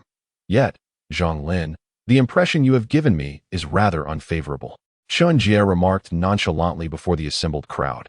This is my first appointment as county magistrate, and before I have even met my own people, I have heard that the county town was nearly besieged, resulting in significant casualties among the officials, with nearly 100 commoners perishing. This forced me to hastily draw personnel from the barracks to take over this dire situation, necessitating urgent communication with my family to reassign the position of Chief Constable of Fengshui County. Upon hearing this, all officials and constables at the city gate were drenched in sweat. The position of Chief Constable Zhang Lin had been personally eliminated by Chun Jia. Zhang Lin, publicly humiliated, trembled slightly, as if aged many years in an instant, and slowly knelt before Chun Jia, his voice pained. I, a humble official, acknowledge my guilt. Chapter 50. Powerful officials, Pure County upon assuming office, the first county magistrate of Fengshui County. Chun Jia delivered a harsh lesson to the original officials of Fengshui town right at the city gate. The once unassailable Zhang Lin, who commanded the highest respect in Fengshui town, appeared no more than an ant easily crushed beneath Chun Jia's words. Submitting to his authority and kneeling in confession, the crowd stood in profound silence. It is uncertain whether it is the imposing authority of Chun Jia or the formidable reputation of his family that deters anyone from speaking on behalf of Zhang Lin at this moment. Although Chun Jia is domineering, his reasoning is not without merit. On the very night of his appointment, the county was nearly overrun. Had it not been for the adept intervention of the elite from the Divine Capture Camp, his immediate responsibility would have been to extinguish the flames of disaster relief, an undertaking that any official would find intolerable. No wonder that initially, Captain Xiao Zhang's attitude towards Captain Zhang Lin underwent a complete transformation upon entering the Yamen. The newly appointed magistrate of Fengshui County wields significant influence. Lu Fan managed to restrain Ling Xiaoxiao amidst the crowd, preventing this fierce tigress from rushing forth. That a new official often brings a wave of fervor. Regardless of the circumstances, anyone who dares to speak in defense of Zhang Lin at this juncture stands in opposition to the magistrate of Fengshui County, marking them as targets for elimination. Such unspoken rules must be adhered to, whether in the bureaucratic circles of Earth or in this bizarre world. Chun Jia, with his overwhelming authority, cast a commanding gaze around before announcing the punishment for Captain Zhang Lin. Fengshui County was nearly breached. The Yamen suffered grievous casualties, affecting numerous innocent citizens within the city. The 4 captains bear full responsibility. However, I commend your unwavering efforts in defending the city and will not pursue accountability. Yet, merits and faults cannot be weighed equally. You 4 shall resign from your positions and depart from Fengshui County. The prefecture will arrange for your future assignments. Upon hearing these words, astonishment swept through the crowd. All 4 captains were dismissed. Captain Zhang Lin, in disbelief, raised his head to articulate a response, but the chilling gaze of Chun Jia silenced his words, leaving him utterly speechless. Beside Captain Zhang, Qin Zhao turned pale, trembling as he finally grasped the implications of the situation. The local captains were all being removed. Chun Jia intended to completely reorganize Fengshui County, reshaping the personnel within the yamen. The 16 constables and a cadre of clerks felt a chilling dread as they broke into a sweat. Uncertain if they too would be implicated and become the next victims of this purge, Liu Fan exchanged a glance with Ling Xiaoxiao, both recognizing the shock reflected in each other's eyes. The newly arrived magistrate was ambitious and remarkably decisive. The dismissal of the 4 captains meant uprooting influential figures deeply entrenched in the area, while it would facilitate his own strategic placements. It would also lead to potential drawbacks, such as the departure of those loyal to Zhang Lin and the other captains. At that moment, the crowd shifted their attention to the group of black-clad constables accompanying Chen Jie. Finally comprehending the magnitude of his entourage, an undeniable display of power, the 4 captains were to immediately leave Fengshui County to report to the prefecture, while the others were commanded to follow the magistrate back to the yamen. Chen Jie dismounted from his carriage and made his way towards the yamen, followed by a throng of supporters. Zhang Lin and Qin Zhao were left behind. With a single command from Chen Jie, they were no longer officials of Fengshui County. Under the night sky, a profound sense of desolation and melancholy enveloped the scene. Liu Fan and Ling Xiaoxiao felt a pang of sympathy, while the other constables, beneficiaries of past favors, hesitated in uncertainty. Zhang Lin raised his hand and bowed towards the crowd, saying, "I, Zhang, do not wish to burden you with elaborate formalities. I bid you all farewell here," without waiting for anyone to return the gesture. He turned and departed the city. Qin Zhao remained. He still had family matters and properties to attend to in this place. That a group of individuals bowed in the direction where Zhang Lin had vanished before following the magistrate's entourage. 100 or so people entered the yamen. Someone informed Chen Jie of Zhang Lin's departure from the city. Chen Jie was momentarily taken aback. He was a clever man. Once Zhang Lin left, the local powers in Fengshui County would likely crumble, making it exceedingly easy to subdue them. Qin Zhao and the other 2 injured captains would need to be escorted personally by you tomorrow morning, with arrangements made for doctors along the way. Chen Jie settled himself in the main hall of the yamen, where the courtyard outside was filled with Fengshui County officials and constables. That a dossier was placed before him, detailing the names and basic information of the county's current personnel. Chen Jie began to call out names in order. The first person he identified was the town mayor. This official, nearing 50, fell to his knees upon entering the hall, his temples already graying, evidently in poor spirits. His current position was the chief clerk of Fengshui County, but the Chen family would never allow an outsider to manage their finances and personnel. As expected, Chen Jie presented him with 2 charges. As the foremost figure of Fengshui town, he had failed to protect his territory, opting instead to indulge in drink and slumber while the monsters attacked, thus neglecting his duties. Charge 1. Furthermore, he had accepted bribes and engaged in corrupt practices. Charge 2. He would be dismissed and stripped of his official title, awaiting further disposition. 3 officials closely associated with the mayor were also dealt with. Then the constables were called one by one. The seasoned constables were all implicated in receiving bribes and allowing their subordinates to commit acts of violence while suppressing local businesses. The penalties varied from returning ill-gotten gains to being stripped of their uniforms and dismissed from service. Of the first 14 constables, 6 were stripped of their uniforms and badges. Liu Fan was the 13th called in. Due to his short tenure, he had eliminated a highly profitable thief's tribute upon assuming office, and had assigned various duties to Qi Ji Li and others, rendering him practically blameless. Chen Jie noted a single infraction. He had once purchased several first-grade talismans from the Golden Thread Talisman shop at a discounted rate of 90%, benefiting by 80 silver coins. Chen Jie hesitated slightly upon reading this before continuing.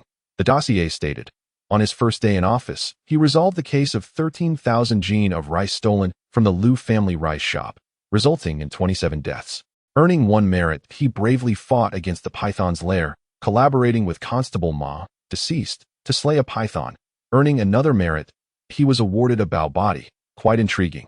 Not only had he solved a major case on his first day, but he had also participated in a rare battle. Further down the record were additional entries. He had searched for the missing hunting party of the Nangong family, including Constable Nangong Zui. The following day, he discovered a white corpse adorned with the Nangong family badge, bringing back significant leads, and subsequently launched a follow-up mission, teaming up with Nangong Yuan and Captain Zhang Lin to pursue the investigation at night, where they encountered a corpse controller. Upon reaching this point, Chen Jie became considerably more serious. Chapter 51. The young calf fears not the tiger. The corpse controller is no small trouble.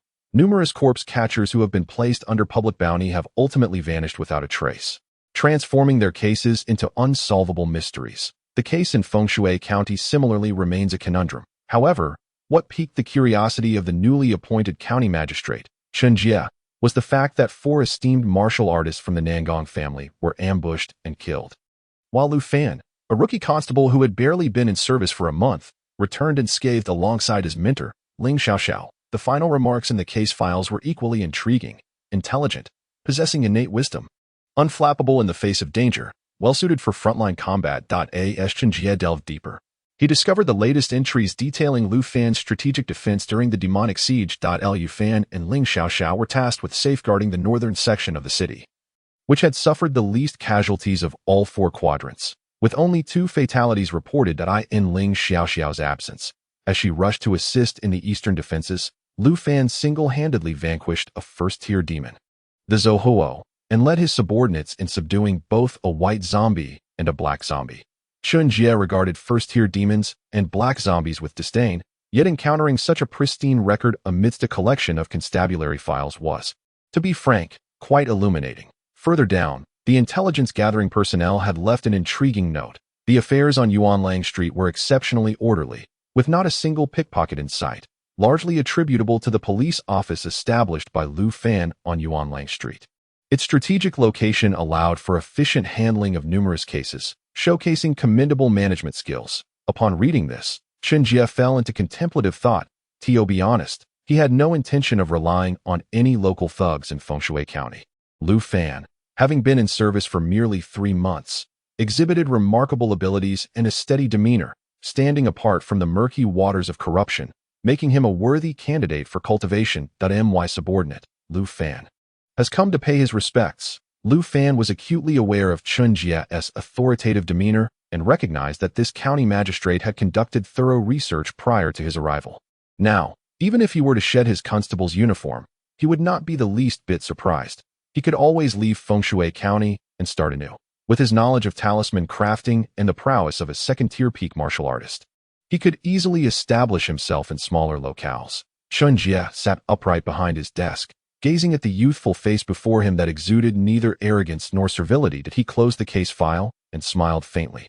I have heard that the constable Ling Xiaoxiao, who joined the department later, is your esteemed mentor? Indeed, Lu Fan replied succinctly, showing no inclination to elaborate. Chen Jie leaned back slightly, stating, among the constables in Fengshui County, you and your mentor, Ling Xiaoxiao, are the cleanest, devoid of any malign records. The contents documented in your files are all commendable, and it is evident that both of you possess talent and ambition, rising with the dawn to practice martial arts. Unlike other constables who spend their days indulging in lavish feasts or scheming for personal gain, that I hold high hopes for you. You honor me. Sir. Lu Fan responded humbly, as a newcomer, I am still unfamiliar with certain matters in this area, and there may be oversights on my part. Do you have any suggestions or points you wish to discuss with me?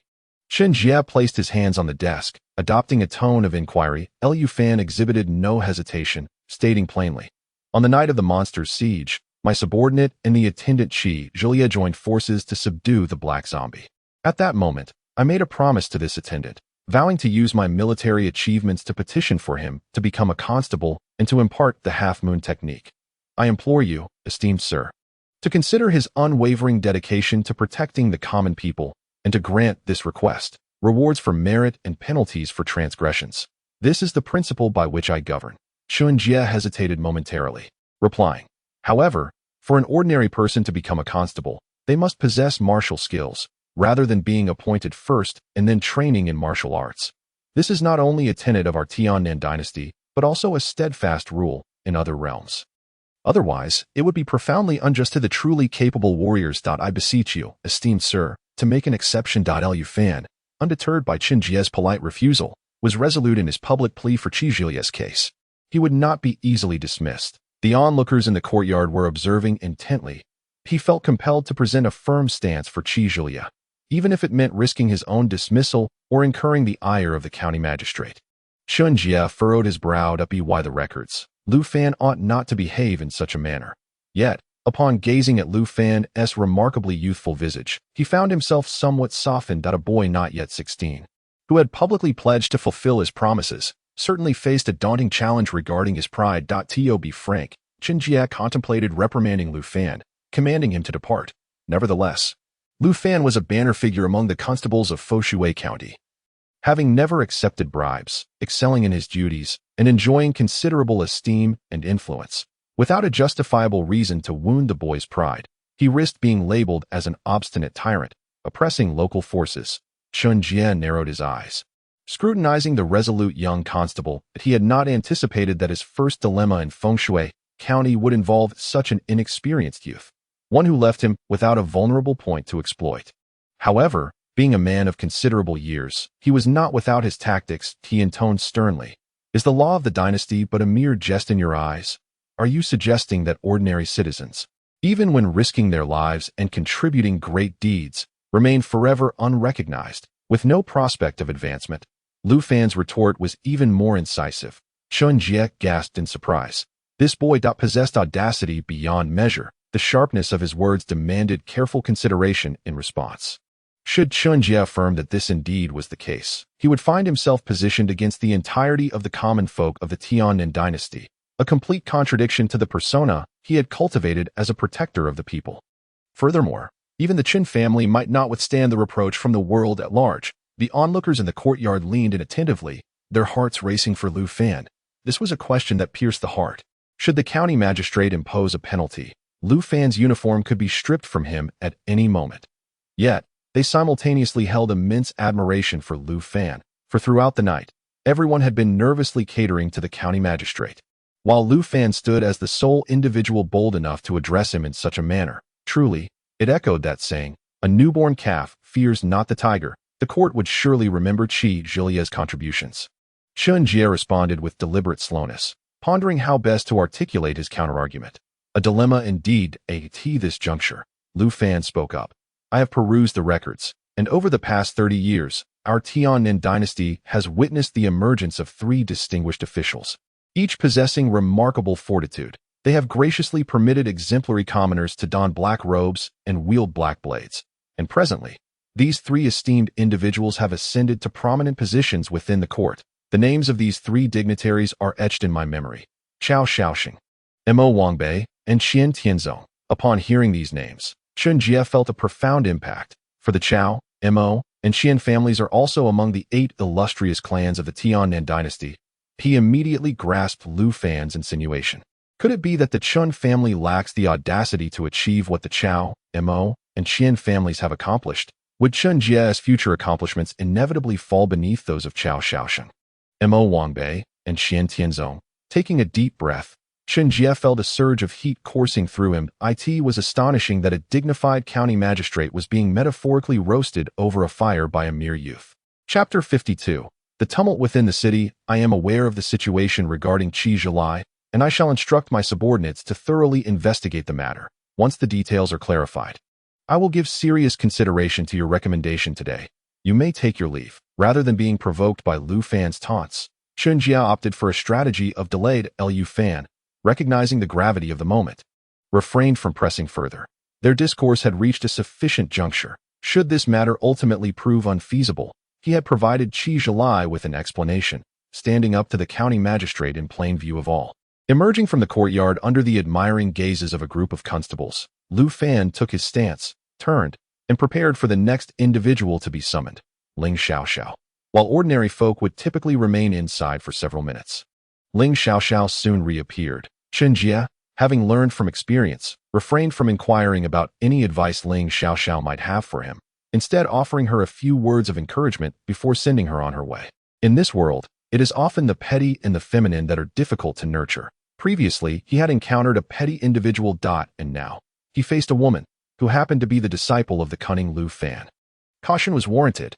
Chen Jie could not afford to fall into the same pit a second time. Moreover, Ling Xiaoxiao presented no weaknesses to exploit. This young lady was a peak-level 3rd-tier martial artist, having delivered a decisive and lethal blow against a fully matured 3rd-tier golden ape. After summoning and familiarizing himself with all the constables, Chen Jie proceeded to introduce the members of his entourage. allowing them to become acquainted with one another. In total, Chen Jie had brought 36 individuals, comprising 9 domestic servants, 12 guards, and 15 constables. The capabilities of these constables were formidable. The weakest among them was a second-tier martial artist, while the strongest was a head constable of 5th-tier prowess. Their military bearing was evident, and one could discern from their gazes that they hailed from a military encampment. Chen Jie stepped forward and announced, "Today, allow me to introduce your chief constable, Chen Yunxi." He then introduced the other 8 constables, each of whom had attained 3rd-tier martial artist status, assigning them to oversee 2 main streets each. The hopes of utilizing local constables were entirely dashed. Consequently, the total number of constables dwindled significantly, leaving only 10 local officers and 6 from the military encampment. Each head constable was assigned merely 2 constables, resulting in severe staffing shortages. There was a substantial gap in the supporting personnel. With 8 constables short, relying solely on a handful of experts, it would be exceedingly challenging to manage all affairs in Fengshui County. This did not even account for the deficiencies within the city's defense system. Once the crowd dispersed, Lu Fan and Ling Xiaoxiao returned to the police office on Yuanlang Street. With the departure of Captain Zhang Lin, the manpower within the city dwindled even further. Although there had been a shortage of personnel before, Captain Zhang had managed to organize operations with remarkable efficiency, barely keeping things running. Now, however, the county magistrate wielded considerable authority but showed little regard for his subordinates. While his subordinates were competent, they hailed from military backgrounds, and stabilizing the myriad of civic issues within the city might prove challenging. Ling Xiaoxiao, though not particularly invested in the city's affairs, recognized the numerous problems in the evening's arrangements. If the various aspects were not coordinated adequately, the issue of personnel shortages would be magnified exponentially. With 4 captains dismissed and the mayor and several key officials apprehended, the city had become a disjointed entity, inevitably leading to chaos. Upon returning to the courtyard, Lu Fan was greeted by Qi Ji Li and others, who approached him with concern. "My lord, is everything all right? We heard that several constables have been stripped of their ranks and refunded their wages." The group expressed their deep apprehension. Lu Fan waved his hand reassuringly. "Our actions are above board. They cannot find fault with us. However, tonight will require your vigilance. During your shifts, remain alert, as the personnel at the precinct are critically short, and the ruffians on the streets may seize the opportunity to stir trouble. While I cannot oversee other areas, I will not tolerate any disturbances on Yuanlang Street." "Yes, my lord, we will patrol tonight and ensure they have no opportunity to cause mischief." Qi Ji Li, perceiving the underlying intent behind Lu Fan's words, quickly devised a plan. This was precisely why Lu Fan wished to promote him. Individuals like him should not remain at the lowest tier, as a timely elevation could unleash greater potential and contributions in the future. The night passed without incident. The following morning, however, Lu Fan received alarming news. 2 streets in the city had caught fire the previous night, and simultaneously, daring individuals had been drinking and causing disturbances. By dawn, dozens of households had reported burglaries. The captains responsible for those streets were nearly frenzied, racing from one case to another. Yet, several constables, unfamiliar with the area, had been busy canvassing for leads until late into the night, yielding no useful information. Had these cases fallen into the hands of seasoned veterans, they would have swiftly coerced the pickpockets into revealing themselves. Alas, with the experienced constables stripped of their ranks, such matters were no longer of concern to them. The newly appointed constables, lacking knowledge of the intricacies, could not be expected to seek guidance, resulting in a chaotic and overwhelming situation. As the day progressed, matters continued to escalate. The previous batch of criminals remained at large, while new incidents emerged. The ruffians from Feng County showed no regard for the background of the newly appointed magistrate. Witnessing the fall of the constables who once held dominion over them, they became increasingly audacious, with some even instigating further trouble. Although Chen Yunxi and his companions possessed formidable strength, when cases erupted en masse, they found themselves lacking the time to conduct thorough investigations and searches. Without a clear understanding of the relationships among the key figures involved, the cases continued to accumulate at an alarming rate.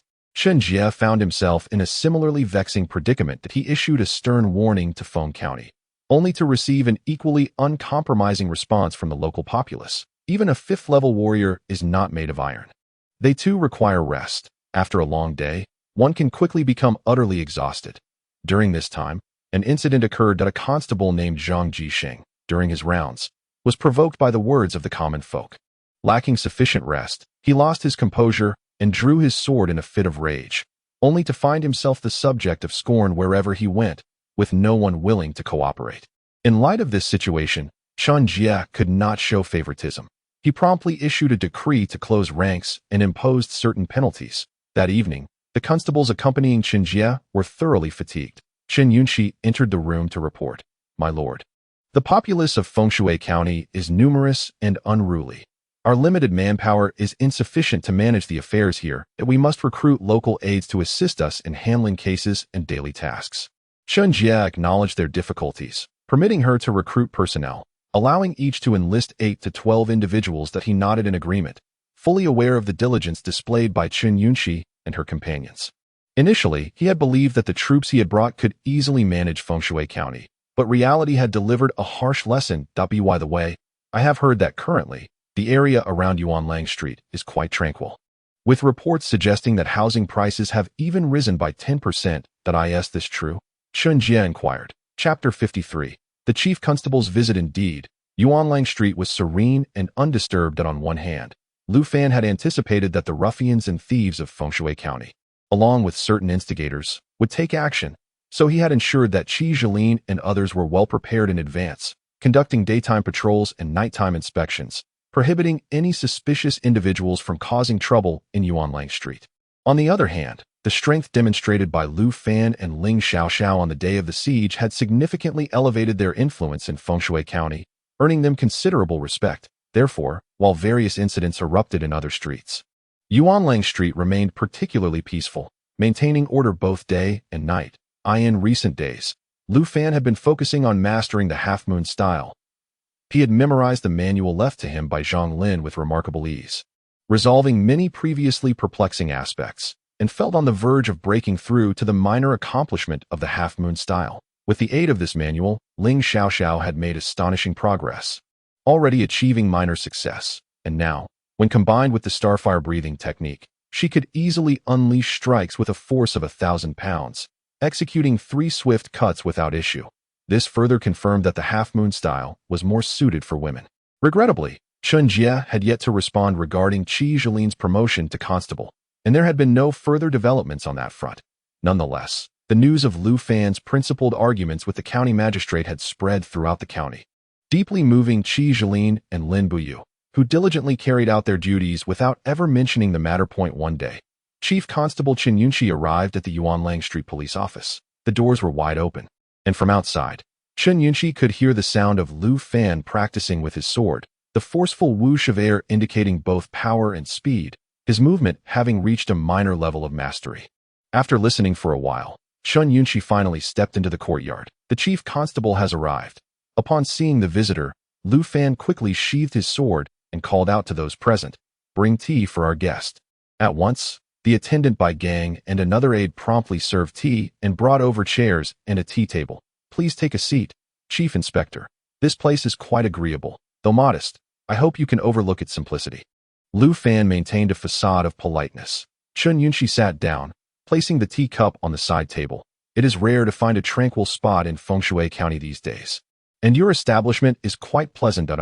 There are layers to your words." Lu Fan chose not to engage. "There are still a few courtyards for sale on Yuanlang Street. If you're interested, I could facilitate the acquisition of a residence here." Chen Yunxi shot him a glance. This young man truly possessed the audacity of a bull, showing little regard for his status as chief inspector.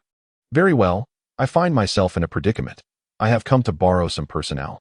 Recently, cases have surged throughout Fengshui County, and we are particularly in need of experienced locals. If you could lend me a few capable subordinates, I assure you they will be returned in due time." There are only 8 aides on Yuanlang Street, making it the street with the fewest personnel in Fengshui County. "Are you jesting, Chief Inspector?" Lu Fan chuckled, offering no agreement. Just for a few days, Chen Yunxi was indeed at his wit's end. The county magistrate had consented to allow him to recruit, but aside from the elderly, no one dared to step forward. Rumors circulated that this magistrate had dismissed 4 inspectors and stripped a group of constables of their insignia, not to mention forcing these officers and aides to surrender their illicit gains accumulated over the years. Even more egregious, those aides who had performed commendably had not received any rewards, and the compensation for the deceased as well as medical expenses, had not been properly dispersed, compared to Inspector Zhang Len. This magistrate's reputation was far from favorable. Why do people serve as aides? To earn a living, not to toil for a pittance. Naturally, Chen Yunxi could not attract recruits, as cases multiplied and constables were overwhelmed with work.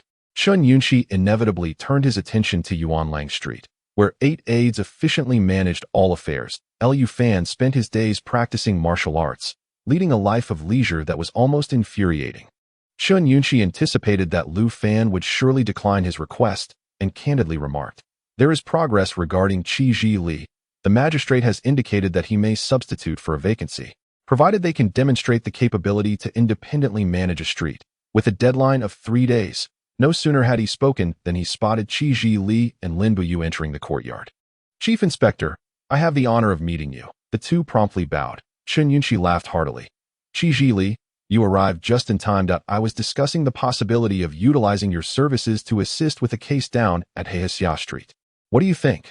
Liu Fan remained silent. Qi Ji Li clasped his hands and replied, "I must respectfully inform the Chief Inspector that Yuanlang Street is severely understaffed, and I truly cannot spare anyone." He outright declined. Chen Yunxi was taken aback, and his face flushed with embarrassment. He immediately lowered his voice. "This is an opportunity granted by the magistrate. If you perform well, you could directly fill a constable's vacancy. Please give it serious consideration." "That I apologized." Qi Ji Li once again politely declined, stating, "I am inept in martial arts and lack the capability to fulfill the role of a constable. That I do not dare to aspire to such a position. I merely seek to perform my duties diligently and assist my esteemed master in safeguarding Yuanlang Street." Liu Fan raised an eyebrow, observing that Chen Yunxi's face had darkened, visibly perturbed by the repeated rejections. "Do not take offense, esteemed Captain. My attendant is simply straightforward. I shall certainly reprimand him later. However, lacking martial prowess indeed renders one incapable of commanding respect." The county magistrate's earlier remarks were quite astute. "In recent days, I have come to understand that we must not impose our will, but rather adapt to the circumstances." What a notion of adaptability! Chen Yunxi's nostrils flared in exasperation. Currently, Fengshui County's Yuanlang Street was undoubtedly the most tranquil, and thus, there was no urgency on your part. The magistrate and constables from other streets scarcely had a moment to rest. Chen Yunxi contemplated requesting Liu Fan's transfer from Yuanlang Street, yet considering the street housed some of the county's most vital industries, he feared that disturbances might arise, rendering such a move counterproductive. Thus, he refrained from voicing his thoughts and ultimately stormed off in a huff. Upon returning to the magistrate's office, Chen Yunxi naturally took the opportunity to berate Liu Fan in front of County Magistrate Chen Jie. With a long sigh, Chen Jie remarked, "Fengshui County, I have indeed underestimated. Initially, I believed governing a region to be no more complex than managing a military camp, but it has become evident that employing military tactics to govern a locality is utterly impractical. Dismissing 4 constables and sidelining most local officials was an overly forceful approach, inciting a comprehensive backlash from local powers. Just a moment ago, a letter arrived from Lei County, offering some counsel, suggesting that I should rely more on local individuals. Achieving a balance between both parties may indeed alleviate the situation and stabilize the current climate at this juncture." Chen Jie turned to Chen Yunxi and stated, "Their recommendations hold some merit. I intend to reassign 4 brothers, thus vacating 4 constable positions. Who do you believe within the department is capable of stepping into the role of constable?" Chapter 54.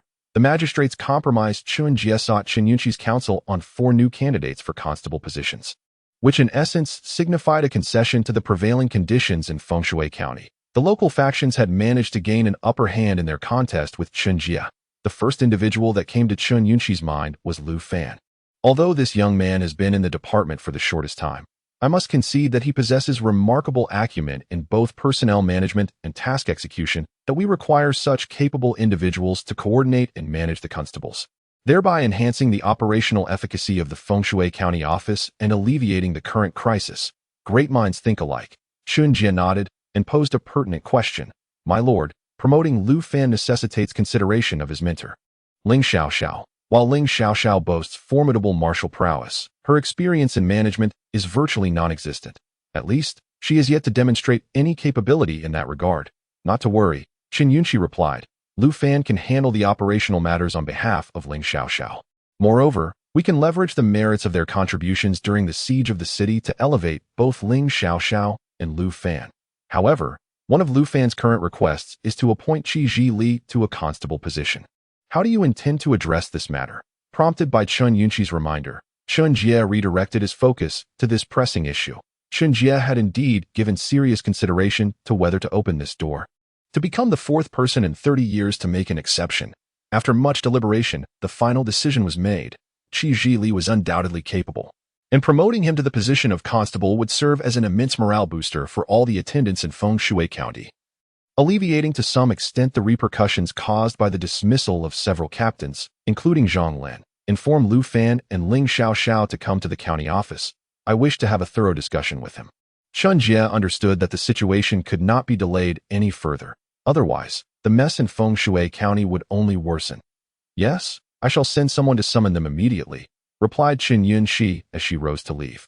Before long, Lu Fan and Ling Xiaoxiao arrived at the office. Ling Xiaoxiao had come from the Huixing medicine workshop, somewhat perplexed by the situation. Lu Fan, on the other hand, had an inkling that Chen Jie had made a decision. Indeed, upon meeting the county magistrate once more, Chen Jie had already dispatched someone to prepare a complete set of constable attire and a copy of the half-month style, directing the two of them. The commendation for Qi Zhili has been approved by this official. This exception carries significant pressure on me, and I hope you will not let me down. Your wisdom is unparalleled, my lord. On behalf of Qi Zhili, I extend my heartfelt gratitude. Lu Fan beamed. Furthermore, Chen Jie continued, after extensive verification, your performance on the day of the siege against the creatures was both valiant and courageous. Your contributions have also been acknowledged, and I have decided to promote you both to captains of Feng Shui County. From this moment forth, Ling Xiaoxiao will continue to oversee Yuan Lang Street, while also taking charge of Qing Eichi Street and Yunxia Street. Good news and pressure arrived simultaneously. Ling Xiaoxiao was momentarily taken aback. Chen Jie went on to declare, Lu Fan, effective immediately, you will be reassigned from Yuan Lang Street to oversee all affairs on He Xia Street, He Hishang Street, and Wanxiang Street, with the constables of the respective streets coming under your command. Ling Xiaoxiao's situation was not so dire. She merely had the responsibility of 2 adjacent streets added to her duties. However, Lu Fan was thrust into the most complex district of Feng Shui County, rife with a multitude of intricate relationships and the presence of a stronghold for the Haihe gang, as well as a den of pickpockets. He Xia Street and He Shang Street were the areas with the highest incidence of criminal cases, while Wanxiang Street was a hub for adventurers.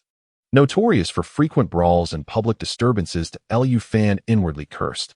This damned county magistrate, Chen Jie to secure a captaincy. He insists on thrusting me into such a challenging scenario. Nevertheless, with the county magistrate already having yielded, all that was due had been granted.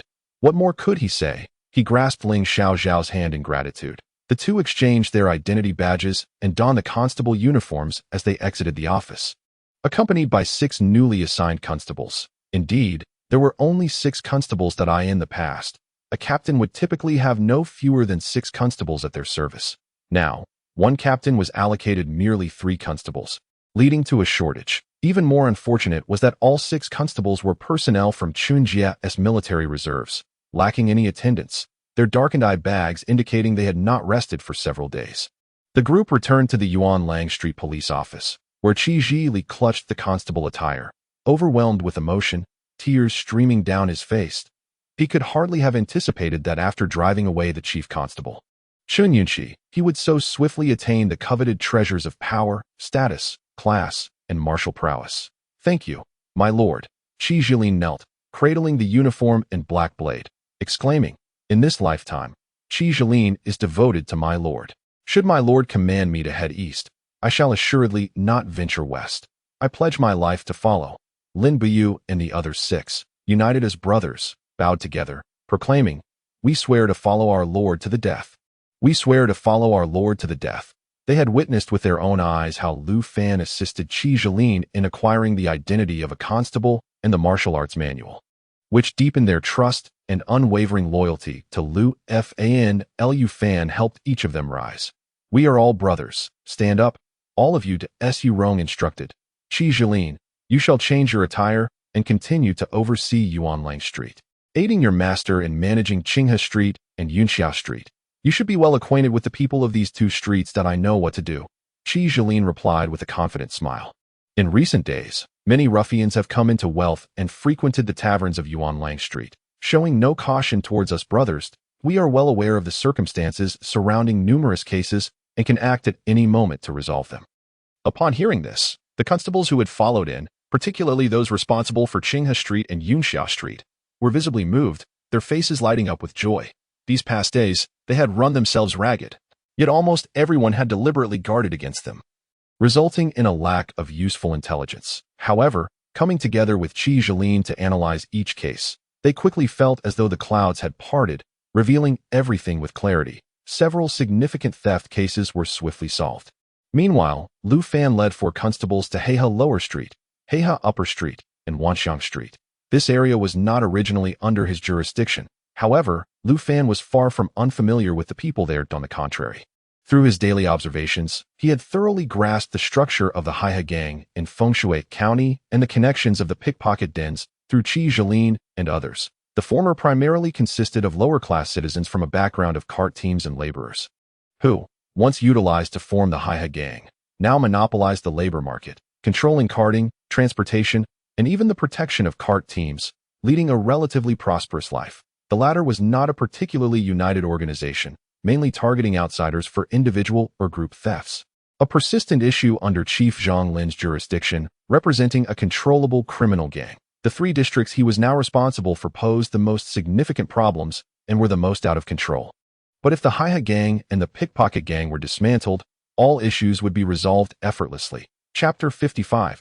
Sharpening the axe does not delay the work of cutting wood. Arriving at Heihe Lower Street, Lu Fan did not make an immediate visit but instead proceeded to a nearby residence. He knocked on the door. The 4 constables trailing behind glanced around, clearly unfamiliar with the area. Who is it? A woman's voice called from within. Soon, another voice followed. Sister-in-law, we will open the door for you. To sister-in-law, you are unwell. Please sit and rest. Daozi, go see who it is. The door swung open from within, revealing a rugged man with a scar etched across his face. Exuding a palpable aura of the martial world, his eyes widened in disbelief as he beheld the figure standing at the threshold. Lord Lu, what brings you here? The newcomer was none other than Scar, an assistant under Constable Ma. He looked at Lu Fan with a hint of surprise before quickly stepping aside to let him in. That you've come to see my sister-in-law, Haven to you? He then shouted towards the interior. Sister-in-law, Lord Lu Fan has come to visit you. 2 more figures emerged from the main hall, Liao Qing and Zhou Quan. The 3 appeared exceedingly haggard, their former vitality from Yuanlang Street, now a distant memory. Lord Lu, we pay our respects to you, they greeted, bowing deeply. Behind them, a youth was supporting a woman in her 40s, her hair streaked with gray, deep bags under her eyes, and her complexion devoid of color.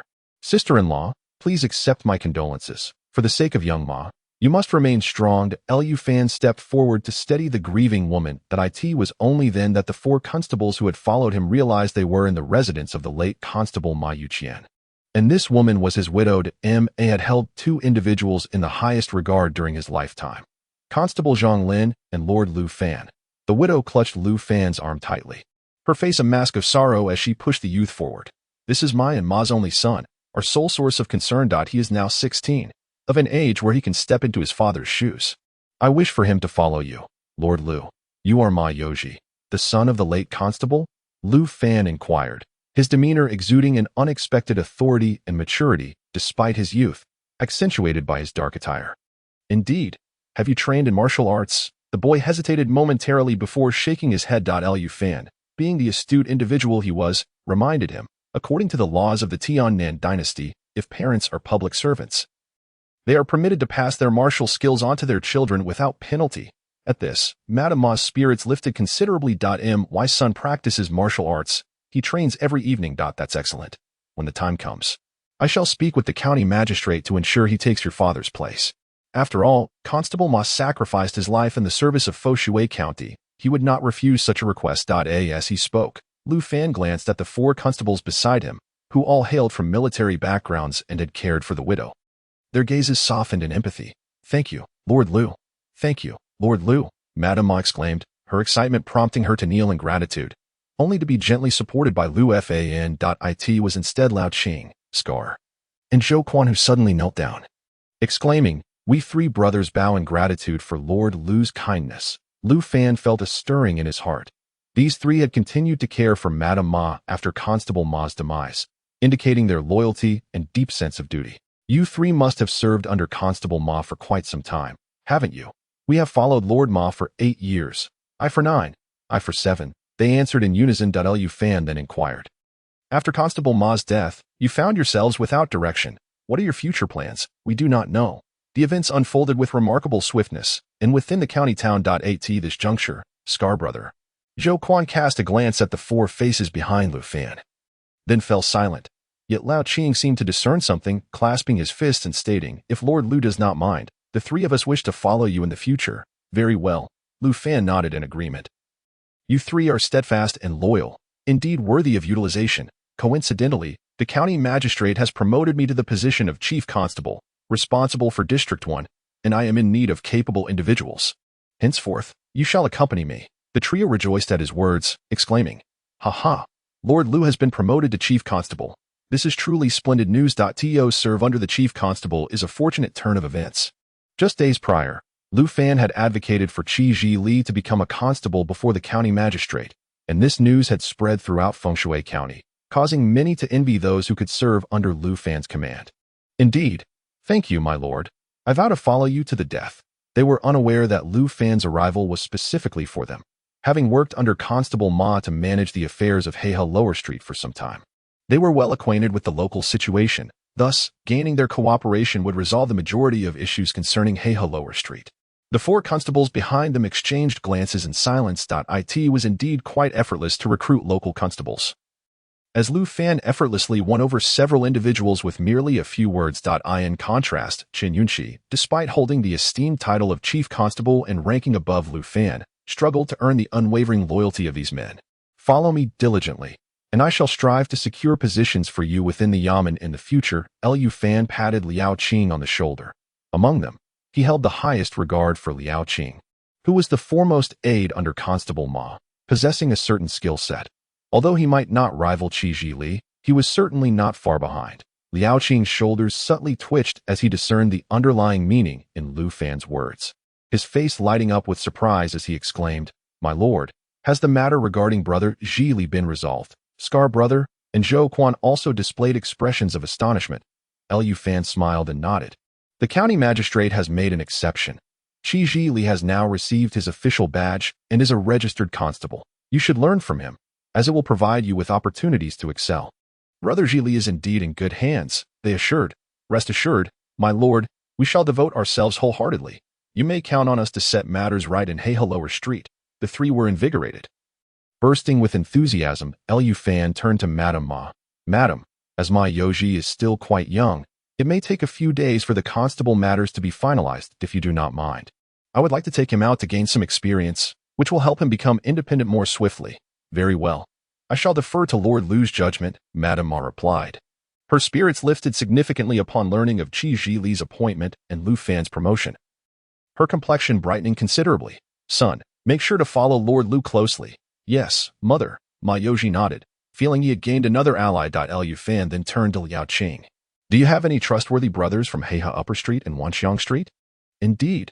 It turns out that we are well acquainted with the subordinates of Constables Yuan and Lu, and we refer to each other as brothers. Recently, they have been closely associated with the Heihe gang and frequently interacting with that group of petty thieves." Lao Qing responded, "My lord, the cases on these 2 streets are predominantly orchestrated by the Heihe gang and those thieves. Shall we unearth all of them?" Lao Qing, attuned to the subtlety of the music, swiftly comprehended that Lu Fan intended to take decisive action in this area to eradicate the chaos. Lu Fan spoke slowly, articulating each word with conviction. "I require irrefutable evidence to confidently eliminate the Heihe gang and this band of pickpockets." The 4 constables behind him immediately ignited with fervor. Liao Qing inhaled deeply, nodding vigorously without hesitation.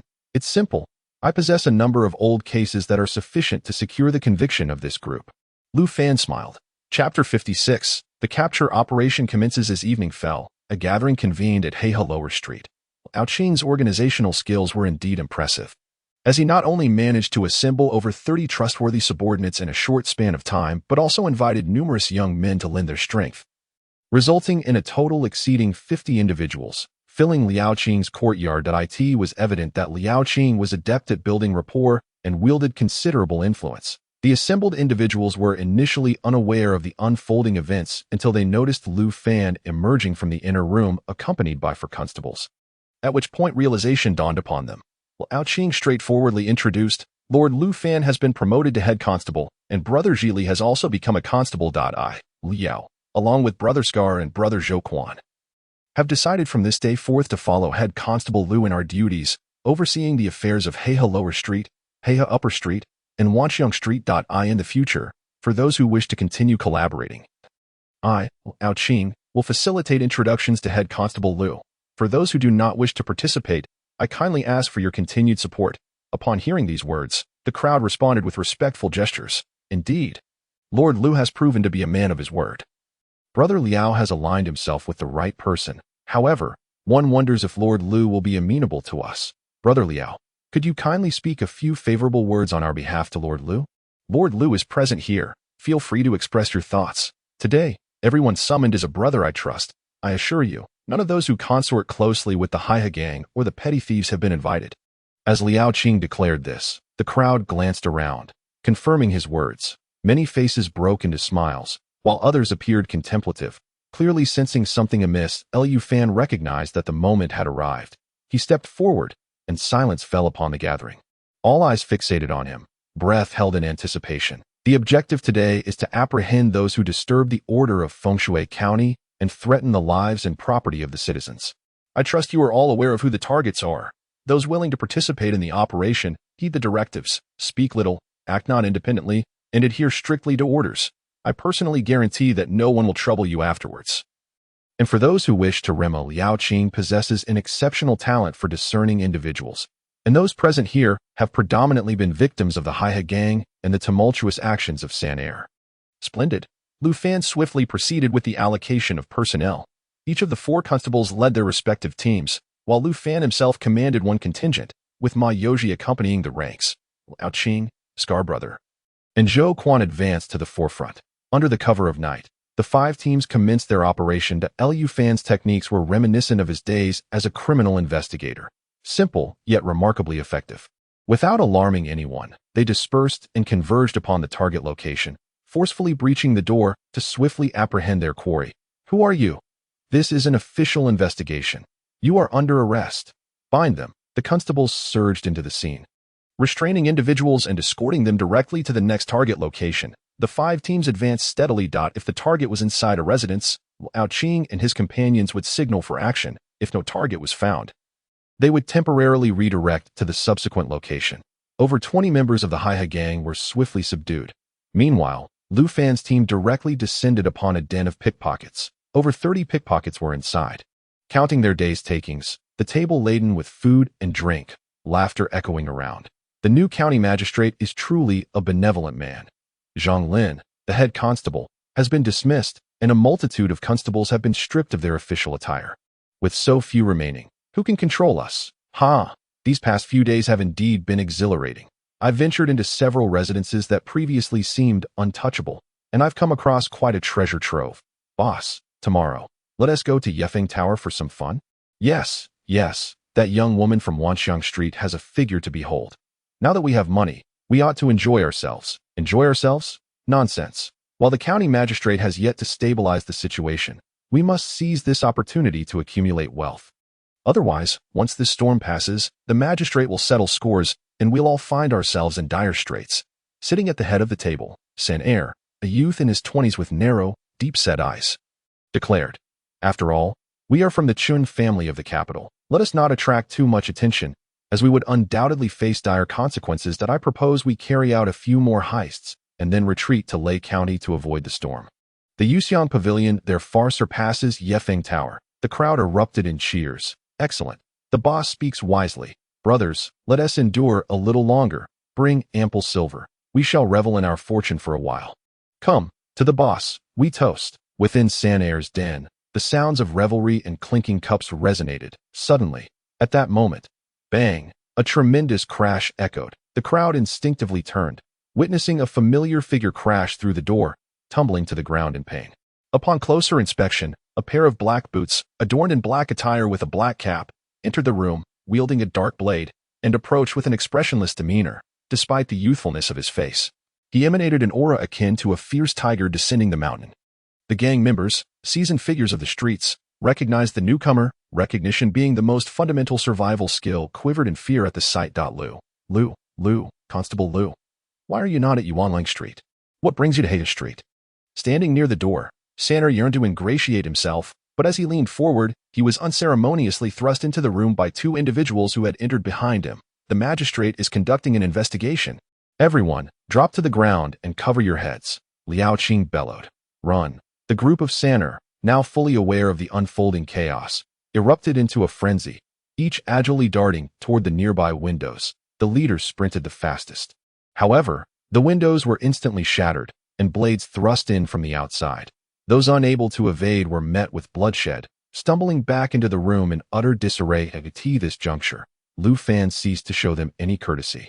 Launching into the fray like a tiger among sheep, dispatching one foe after another with his black blade, which remained sheathed, effortlessly bringing down 7 or 8 adversaries in an instant. The remaining Sanner, now thoroughly intimidated, complied and crouched down with their heads covered. The remaining followers surged in through the windows, forming a tight circle. Over 30 pickpockets had been netted. Zhou Quan, bind them all, Lu Fan commanded loudly. Liao Qing, account for the stolen goods. Not a single item must be overlooked. These are all material evidence. The two acknowledged their orders with a resounding yes. 2 significant troubles had been dispatched, leaving only the headquarters of the Heya gang, which boasted over 50 households and 100 able-bodied men, with several leaders among them being seasoned martial artists. Once the individuals here were silenced and dispatched to the magistrate's office, Ling Xiaoxiao's side had also completed the arrests and was en route with dozens of people to rendezvous. 2 captains, 7 constables, and nearly 100 individuals surrounded the Heya gang's headquarters. Chapter 57. Seizing the opportunity. Fengshui County, the magistrate's office. Chen Jie sat at the head of the hall, awaiting the results of the thunderous crackdown within the city. An aerial map of the county's streets lay before him, meticulously detailing the locations of various streets and even shops. According to intelligence reports, Lu Fan and Ling Xiaoxiao had commenced operations against numerous targets in the city since dusk. Their swift actions and the multitude of cases involved prompting Chen Jie to momentarily deem the young man reckless. On the street map, aside from the sectors overseen by Lu Fan and Ling Xiaoxiao, including Heya Lower Street, Heya Upper Street, Wanxiang Street, Yuanlang Street, Qinghe Street, and Yunxia Street. Several other points across various streets had also been purged. It appeared that Lu Fan and Ling Xiaoxiao were not merely intent on eradicating the malignant elements within their designated areas, but were also poised to eliminate all visible blights. In Fengshui County, as time elapsed, personnel continued to flow in and out of the magistrate's office with remarkable speed. In the main hall, several constables were tasked with overseeing more than 100 individuals, a number that was still rising. 3 captains were personally recording statements and interrogating the detainees. Chijulia and Scar brothers stood nearby, clarifying each individual's identity and suspected involvement in the cases, with the assistance of 2 attendants. The apprehended suspects, dejected and downcast, recounted their circumstances and activities over the past period. The recorders were astonished. Over 30 cases had amassed sufficient witness accounts, material evidence, and confessions from suspects, allowing for immediate closures. In less than an hour, dozens of cases were resolved. A servant of Chen Jie periodically entered to report on the progress. Externally calm, Chen Jie's heart surged with tumultuous waves. A talent. Lu Fan was indeed a remarkable individual.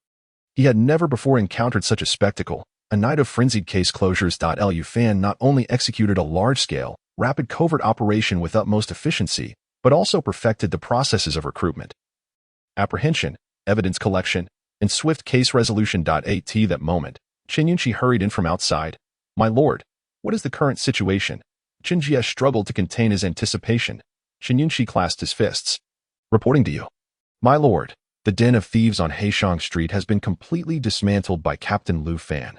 All 37 pickpockets have been apprehended, including their leader, and a significant amount of stolen goods has been seized on site. The captured individuals are currently being escorted back. Captain Lu Fan, along with Captain Ling Xiaoxiao and their teams, has successfully rounded up the scattered targets and is now converging on the headquarters of the Heya gang. seemingly preparing to take advantage of this opportunity to eliminate the core members of the gang in one fell swoop. At this point, Chen Yunxi lowered his voice. It is said that behind the Haihe gang are the magistrate of Lei County and the chief constable. Xiaozhong, should we inform Lu Fan to exercise a degree of restraint? Why should we restrain ourselves? Chen Jie scoffed. If these individuals from the Haihe gang have participated in the recent unrest, then the magistrate of Lei County and Xiaozhong will have to consider how to atone to this official. If we apprehend the wrong individuals, it would be Lu Fan's own dereliction of duty. However, I believe Lu Fan intends to leverage the Chun family's prestigious reputation to eradicate the magistrate and Xiao Zhang's minions lingering in Fengshui County. Humph, he is a clever man who knows how to seize the moment. My interest in him is growing. It seems my perspective was limited, Chen Yunxi realized, understanding that the official also intended to take this opportunity to thoroughly cleanse Fengshui County of certain covert influences. Lu Fan's actions were precisely to the official's liking. The fortunate LAD, is there any chance the Haihe gang will falter? Chen Jie inquired. Chen Yunxi shook his head. I have already conducted preliminary investigations. The Haihe gang's headquarters comprises only around 80 individuals, of which merely 7 possess martial skills, the highest being at the 3rd rank. We have assigned 6 capable brothers to Captain Lu Fan, 4 at the 3rd rank and 2 at the 2nd rank, along with Ling Xiaoxiao and her apprentice. The Haihe gang stands no chance. Moreover, Lu Fan is exceedingly cautious, having recruited over 80 personnel, sufficient to maintain control over the Haihe gang's hierarchy, seizing the moment and leveraging an overwhelming advantage. This battle is bound to be a resounding success. Chen Jie displayed a satisfied smile. At last, I understand why Captain Zhang Lin regards this young man with such favor, even ensuring his dossier is impeccably presented. If utilized properly, he could indeed become an invaluable asset to this official. Congratulations, my lord, on encountering such a talented individual, Chen Yunxi expressed. Chen Jie nodded slowly. This youth has resolved so many cases in one go, accumulating over 100 minor cases, which merits recognition. Yet amidst this, there are several homicide cases involved, which are significant and serious. Taking all into account, Yunxi, what reward do you think he deserves?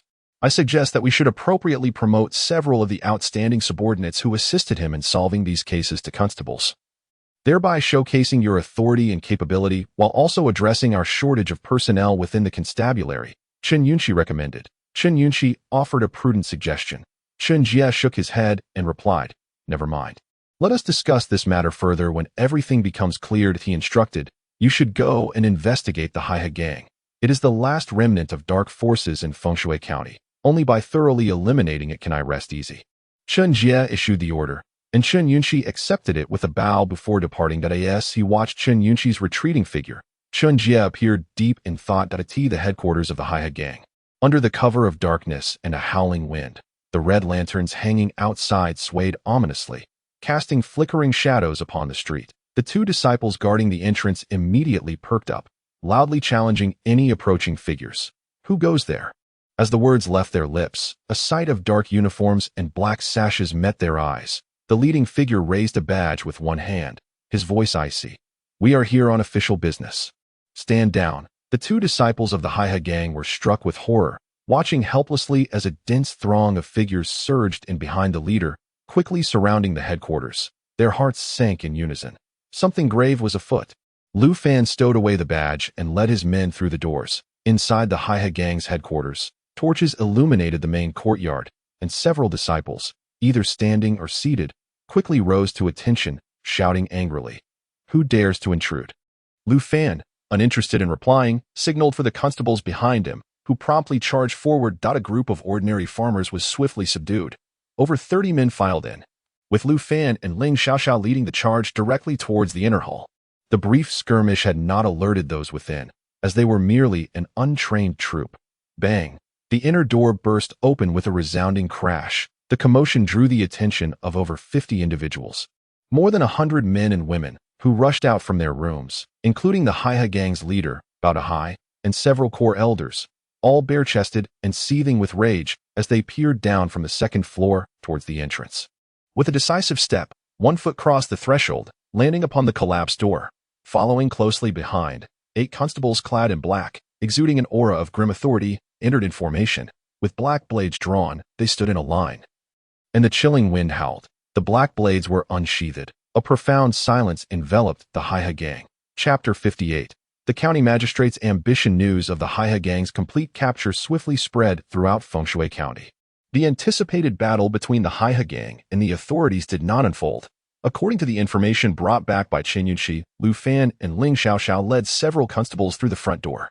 When the 9 constables formed a line and drew their black blades, the imposing atmosphere stunned the Haihe gang into submission. As Lu Fan publicly announced the crimes of the gang's leader and several key members. None dared to impede the constable's actions. That a group of core members was entirely apprehended and taken back to the magistrate's office. The Haihe gang's headquarters was sealed, with personnel restricted from entering or exiting.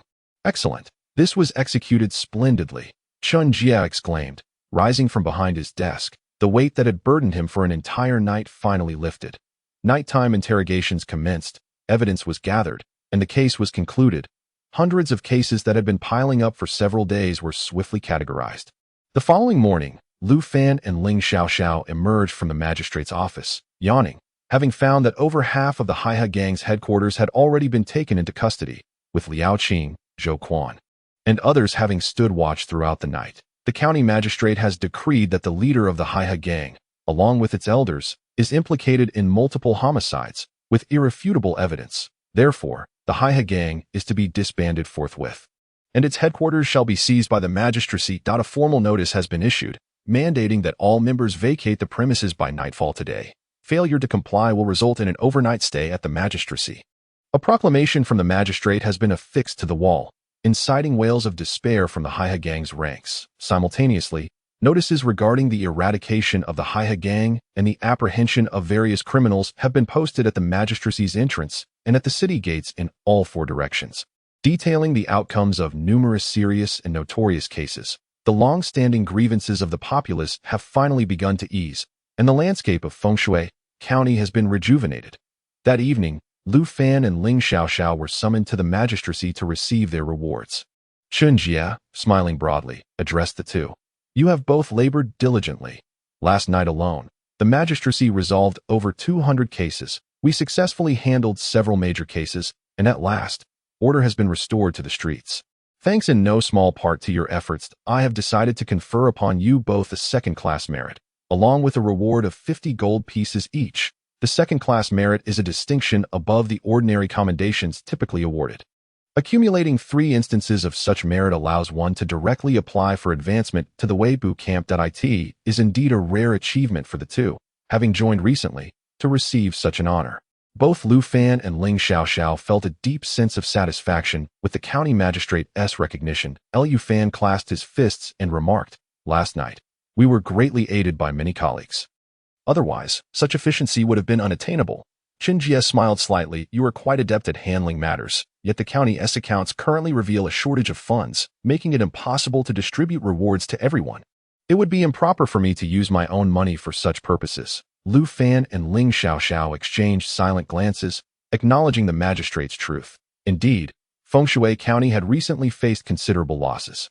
The compensation for fallen soldiers, constables, and attendants amounted to a staggering sum, compounded by the costs of repairing city walls and residences, resulting in a significant shortfall. As for the financial predicament, I have devised a solution.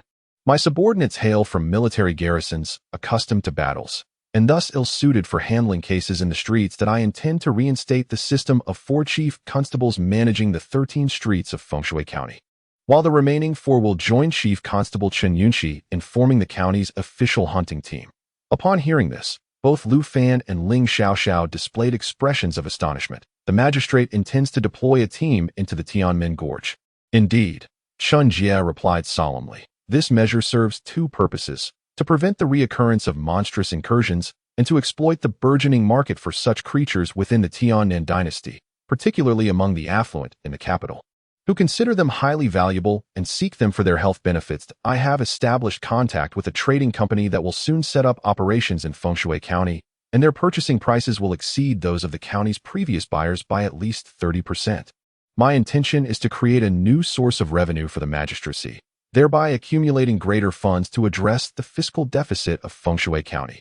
While Lu Fan maintained an outwardly calm demeanor, He privately understood that Chun Jie's ambitions extended far beyond this. The establishment of an official hunting team was unprecedented in Feng Shui County. The magistrate had evidently arranged for a trading company in advance, indicating a more long-term strategy that a continuous stream of financial resources can accumulate a considerable fortune within a year. It is no wonder that the Chun family members are astute, resourceful, and possess broad horizons.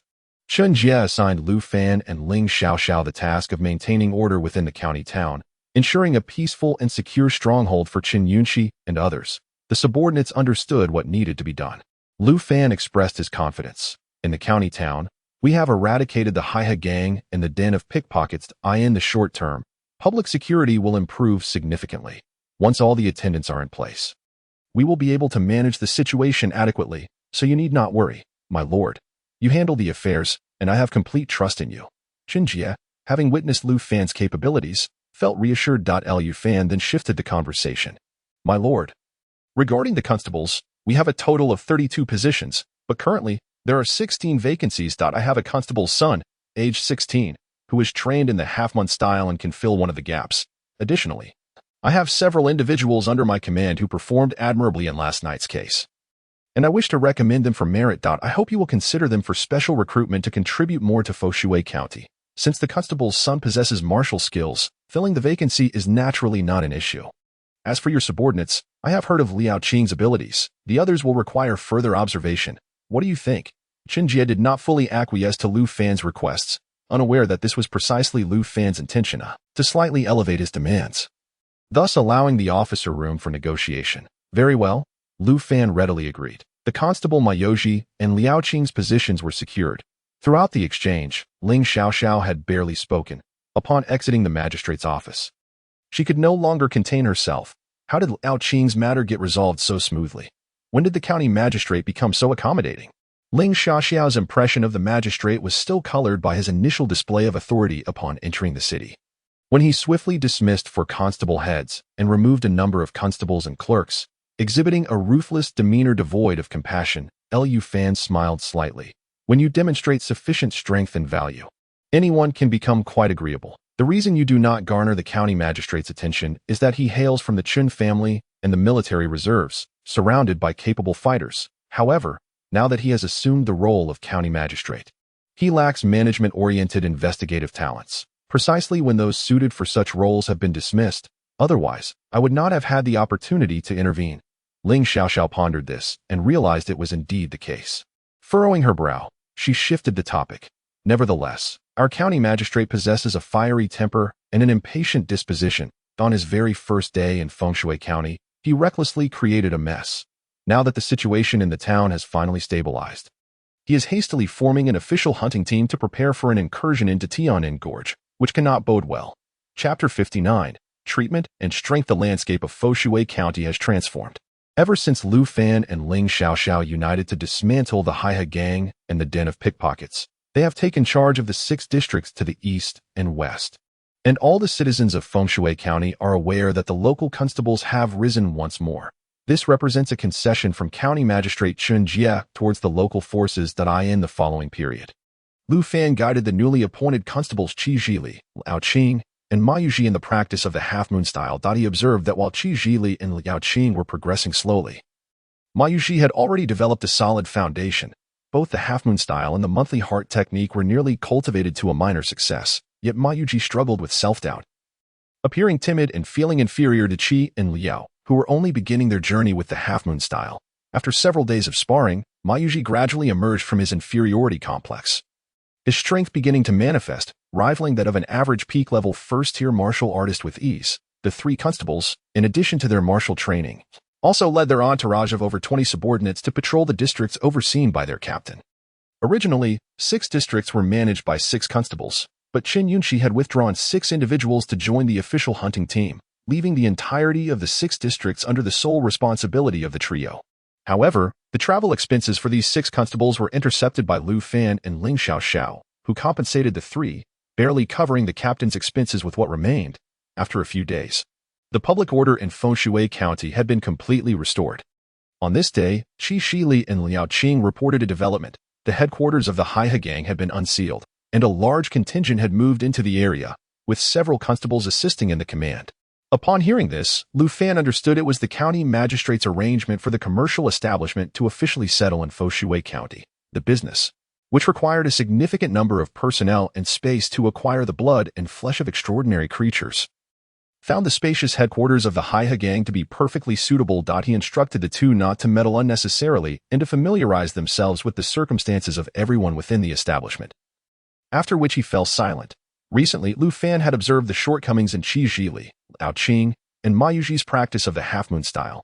Through regular guidance and personal insights, he successfully advanced to the minor success level of the half-moon style, significantly enhancing his control over weaponry. During his training in the point-and-gun technique, he felt an unprecedented fluidity in his movements. After several days of this repetitive practice, Lu Fan noted marked improvements in both the half-moon style and the point-and-gun technique, not only in control but also in his arm strength. Consequently, he resolved to practice the half-moon style every morning, transition to the point-and-gun technique in the afternoon, and dedicate the evenings to reviewing and reinforcing his training.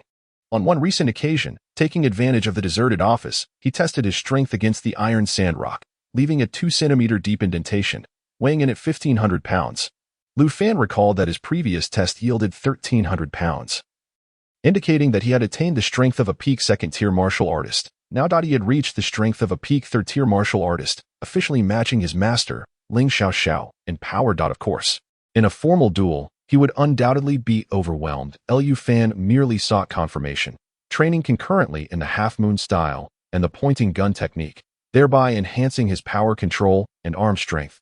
If the half-moon style represented the yin, then the point-and-gun technique symbolized the yang. The interplay of these two forces created a harmonious balance, facilitating mutual enhancement in a subtle manner. Lu Fan, not wishing to keep his findings to himself, returned to the Yuanlang Street Police office and shared his discovery with Ling Xiaoxiao. Skeptical at first, she practiced for several days and indeed found a considerable increase in her strength and mastery of weaponry, with a breakthrough to the 4th tier imminent. During this period, Chen Yunxi led a team to establish an official hunting squad, returning 3 times from Tianmen Gorge. Each expedition lasted 2 to 3 days. Initially, they only brought back a few first-level monster corpses. However, in their most recent outing, they returned with the body of a black zombie and a second-level golden-scaled sheep, yielding a substantial profit that finally balanced the county's financial accounts. Under Chen Jia's arrangement, the gaps in the city defense battalion were gradually being filled. Internal issues within Fengshui County were steadily being resolved as deep autumn set in. Fengshui County seemed to transform overnight, becoming significantly colder. After nightfall, the county was populated with an increasing number of monstrous figures. Chief Hunter Chen Yunxi's hunting activities shifted from Tianmen Gorge to the vicinity of Fengshui County. With his prowess as a 5th-level martial artist, he could slay at least 5 monsters in a single night, resulting in daily earnings of several hundred gold coins recorded in the official accounts. Chen Yunxi's prestige in Fengshui County soared.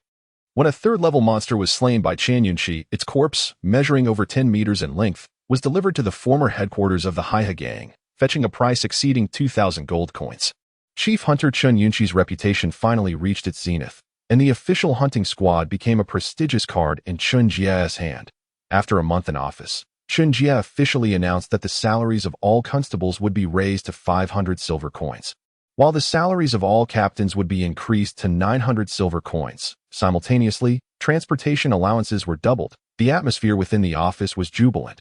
However, they envied the official hunting squad even more, as these individuals received additional rewards, earning 30 gold coins a month, surpassing the captain's compensation, which was a source of admiration. Lu Fan and Ling Xiaoxiao, upon overhearing their subordinates' discussions, felt a strong inclination to join the official hunting squad. Nevertheless, both of them were making swift progress in their respective techniques. Half-moon style and point-and-gun technique. Lu Fan's arm strength had nearly reached 1,600 pounds, with the force of his half-moon style exceeding 1,200 pounds. On the verge of advancing to the 4th level, Ling Xiaoxiao was even more in sync with half-moon style, diligently practicing the techniques discovered by Lu Fan, and had directly achieved great mastery, effortlessly delivering 4 strikes, each exceeding 1,200 pounds in force, rivaling the former chief hunter Zhang Lin. And if they had participated in the hunting squad's activities, such significant progress would have been unlikely. In summary, there are gains and losses. Furthermore, the two were not in need of money. The talisman paper produced by the Rejuvenation Pharmacy over the past few months had generated a profit of several hundred gold coins. And Lu Fan had more than 400 gold coins in hand. As the weather grew increasingly cold, Tianmen Gorge became blanketed in snow. With heavy snowfall soon approaching Fengshui County, the number of monsters dwindled. And a hint of the festive atmosphere of the new year began to emerge within the city. At this moment, an old acquaintance, he, who had not been in contact for some time, unexpectedly sent his daughter, He Xiuyan, to the police office on Yuanlang Street, where she was guided by Qi Zhili to find Lu Fan. Miss He, what a rare visitor. Please, come in and have a seat. Old Qi, brew some tea. Lu Fan greeted her warmly. He Xiuyan timidly replied, Lord Lu, my father asked me to deliver a letter to you, so I want tea. Sit down. With that, she took a letter from her sleeve. Your father wishes to speak with me. If old Qi extends an invitation, I shall pay a visit. No need for such formalities. It feels too distant, Lu Fan said with a smile as he received the letter from He Xiuyan's hand. His eyelids twitching upon seeing the signature. Lin, Zhang Lin, Chapter 60. Once the top dog old Qi, please escort Miss He back. On your way. Do me a favor and purchase some of the beef jerky and yellow wine that Mr. He adores. Of course, my lord. Upon hearing the request to see off a guest, Qi Zhili immediately sensed that the contents of this letter were likely of considerable significance. He smoothly led He Xiuyan outside. Lu Fan watched as He Xiuyan departed, instructing Lin Biyu to keep a close eye on the courtyard before retreating into the inner room. There, he unsealed the letter. The handwriting was exceedingly familiar, undoubtedly that of Captain Zhang Lin. The letter commenced with a cordial greeting. Zhang Lin expressed his satisfaction and relief upon learning that Lu Fan and Ling Xiao had made significant contributions to solving cases, thus becoming the trusted aides of County Magistrate Chen Jia, overseeing the public security of Fengshui County. He then informed Lu Fan that after leaving Fengshui County, he had successfully maneuvered his way into the county's guard camp, currently advancing to the rank of a 5th-level warrior. Once his 6-month training period concluded, he would likely remain in the guard camp, with a strong possibility of becoming a county constable. The position of constable within the guard camp was on par with that of the chief constable in the county office. However, the path to joining the divine constable camp was now irrevocably blocked for Captain Zhang Lin. Lu Fan understood this predicament all too well and felt a sense of helplessness. Constables only intervened when insurmountable tasks arose in various counties, usually collaborating on investigations, and most often held a rather idle position, making it difficult to achieve merit and gain promotion opportunities. For instance, the corpse controller of Fengshui County could earn merit upon capturing. Yet the process was arduous and protracted. No one wished to squander their time on such ventures. Of course, this was not an absolute rule. Lu Fan recalled instances from past records where the guard camp had, due to a surge of supernatural beings and zombies within a single year, dispatched dozens of riders, with several officers solving numerous cases within just a month, thereby earning the opportunity for further training in the Divine Constable camp. However, such circumstances were becoming increasingly rare. As Lu Fan continued to read on, he finally grasped the underlying intent behind Zhang Lin's correspondence, residing within the guard camp. Zhang Lin was acutely attuned to the happenings in Fengshui County. He was not only aware of Lu Fan's rise as Chen Jia's trusted aide, but also learned that Chen Jia had established an official hunting team in Fengshui County, collaborating with Chun Yunxi's commercial enterprise, which was affiliated with the Chun family. A substantial quantity of supernatural flesh was being transported to the capital, garnering a modest reputation. Initially, this might not have seemed alarming. However, Zhang Lin cautioned Lu Fan that the Tianmen Gorge was unlike other regions. The gorge bore an alternate name. The ancient battlefield. It had once served as the site of a monumental clash between the Haimuyan dynasty and the Tiannan dynasty, with over 500,000 corpses buried in mass graves. This was also the reason behind the frequent disturbances caused by vengeful spirits and malevolent entities in Fengshui County. Having guarded Fengshui town for over a decade, Zhang Lin had long recognized the intricate connection between the supernatural beings within the Tianmen Gorge and the restless spirits and zombies. Upon reaching this point, Lu Fan grew serious. Zhang Lin elaborated on his previous observations. When the number of supernatural beings in Tianmen Gorge increased, the vengeful spirits and zombies would be suppressed, resulting in a scarcity of such entities near Fengshui town. Conversely, if adventurers thinned the ranks of these supernatural beings, the vengeful spirits and zombies would push the remaining creatures elsewhere. transforming them into a predominant threat to Feng Shui County. Zhang Lin cautioned him. Recently, an alarming number of spirits and monsters have perished in the Tianmen Gorge, and malevolent souls and restless corpses must have begun to stir. Henceforth, Feng Shui County must remain vigilant against the encroachment of evil entities. Subsequently, Lu Fan noticed that Captain Zhang had left behind a series of peculiar numerical combinations. Jia Sanwu, Bing Lui. Such inexplicable content, coded messages. Lu Fan's mind sparked with realization, understanding that these were the archival reference numbers of past records stored by the authorities. Undoubtedly, within these records lay information pertinent to Captain Zhang's concerns. This was a clue left by Captain Zhang. Anticipating that Lu Fan might doubt his analysis, Lu Fan incinerated the letter, reducing it to ashes before exiting the room. "I shall step out for a moment," he declared, making his way directly to the county office. Inside the county office, Lu Fan, under the pretext of searching for documents, ventured alone into the storeroom, where he located several records marked by Captain Zhang. Jiaxin Wu. 10 years prior, a team departing from the capital plunged into the Tianmen dynasty for a hunt, entering and exiting 5 times, accumulating a plethora of monster corpses. On their 6th entry into the Tianmen Gorge, they fell victim to a premeditated ambush by a multitude of malevolent souls and restless corpses. Out of a 15-member team, only 2 managed to escape the encirclement. In the subsequent period, Feng Shui Town was frequently besieged by the attacks of malevolent spirits and restless corpses, with rare sightings of monsters. Bing Lui. For years ago, the Blood Corpse King emerged, slaughtering hundreds of adventurers and breeding a multitude of black corpses, establishing dominance over the Tianmen Gorge, ultimately provoking the elite of the guard camp to unite against it. The whereabouts of the Blood Corpse King remain unknown. Lu Fan was already aware of the events recorded herein, having been informed by Ling Xiaoxiao.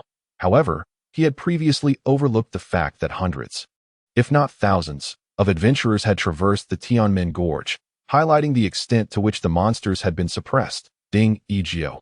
During the winter snow, monsters encroached upon Feng Shui Town in search of blood, resulting in the slaughter of 30-7. In the following 3 months, monsters were virtually eradicated, yet a multitude of malevolent spirits and restless corpses besieged the official road between Feng Shui Town and Leixian, effectively severing the transportation routes of Feng Shui Town. Leixian dispatched a substantial number of personnel to safeguard the caravans and facilitate grain transport, thus alleviating the crisis faced by Feng Shui Town. Upon reading this, Lu Fan had come to believe in Captain Zhang's analysis. As the number of monsters dwindled, the malevolent spirits and restless corpses within the Tianmen Gorge would swiftly run rampant. Chen Yunqi's recent extensive extermination of the monsters in the Tianmen Gorge, exceeding 100 in number, seemed to bestow immense wealth and benefits upon Feng Shui County. However, it was gradually steering the county towards a precarious predicament. Without the restraint provided by the monsters, the malevolent spirits and restless corpses from the Tianmen Gorge would soon spread beyond the confines of Feng Shui County. The snowstorm 2 years prior and the ensuing grain crisis would soon revisit Feng Shui County. With a heavy heart, Lu Fan closed the record and returned it to its place. Captain Zhang's deductions were indeed accurate.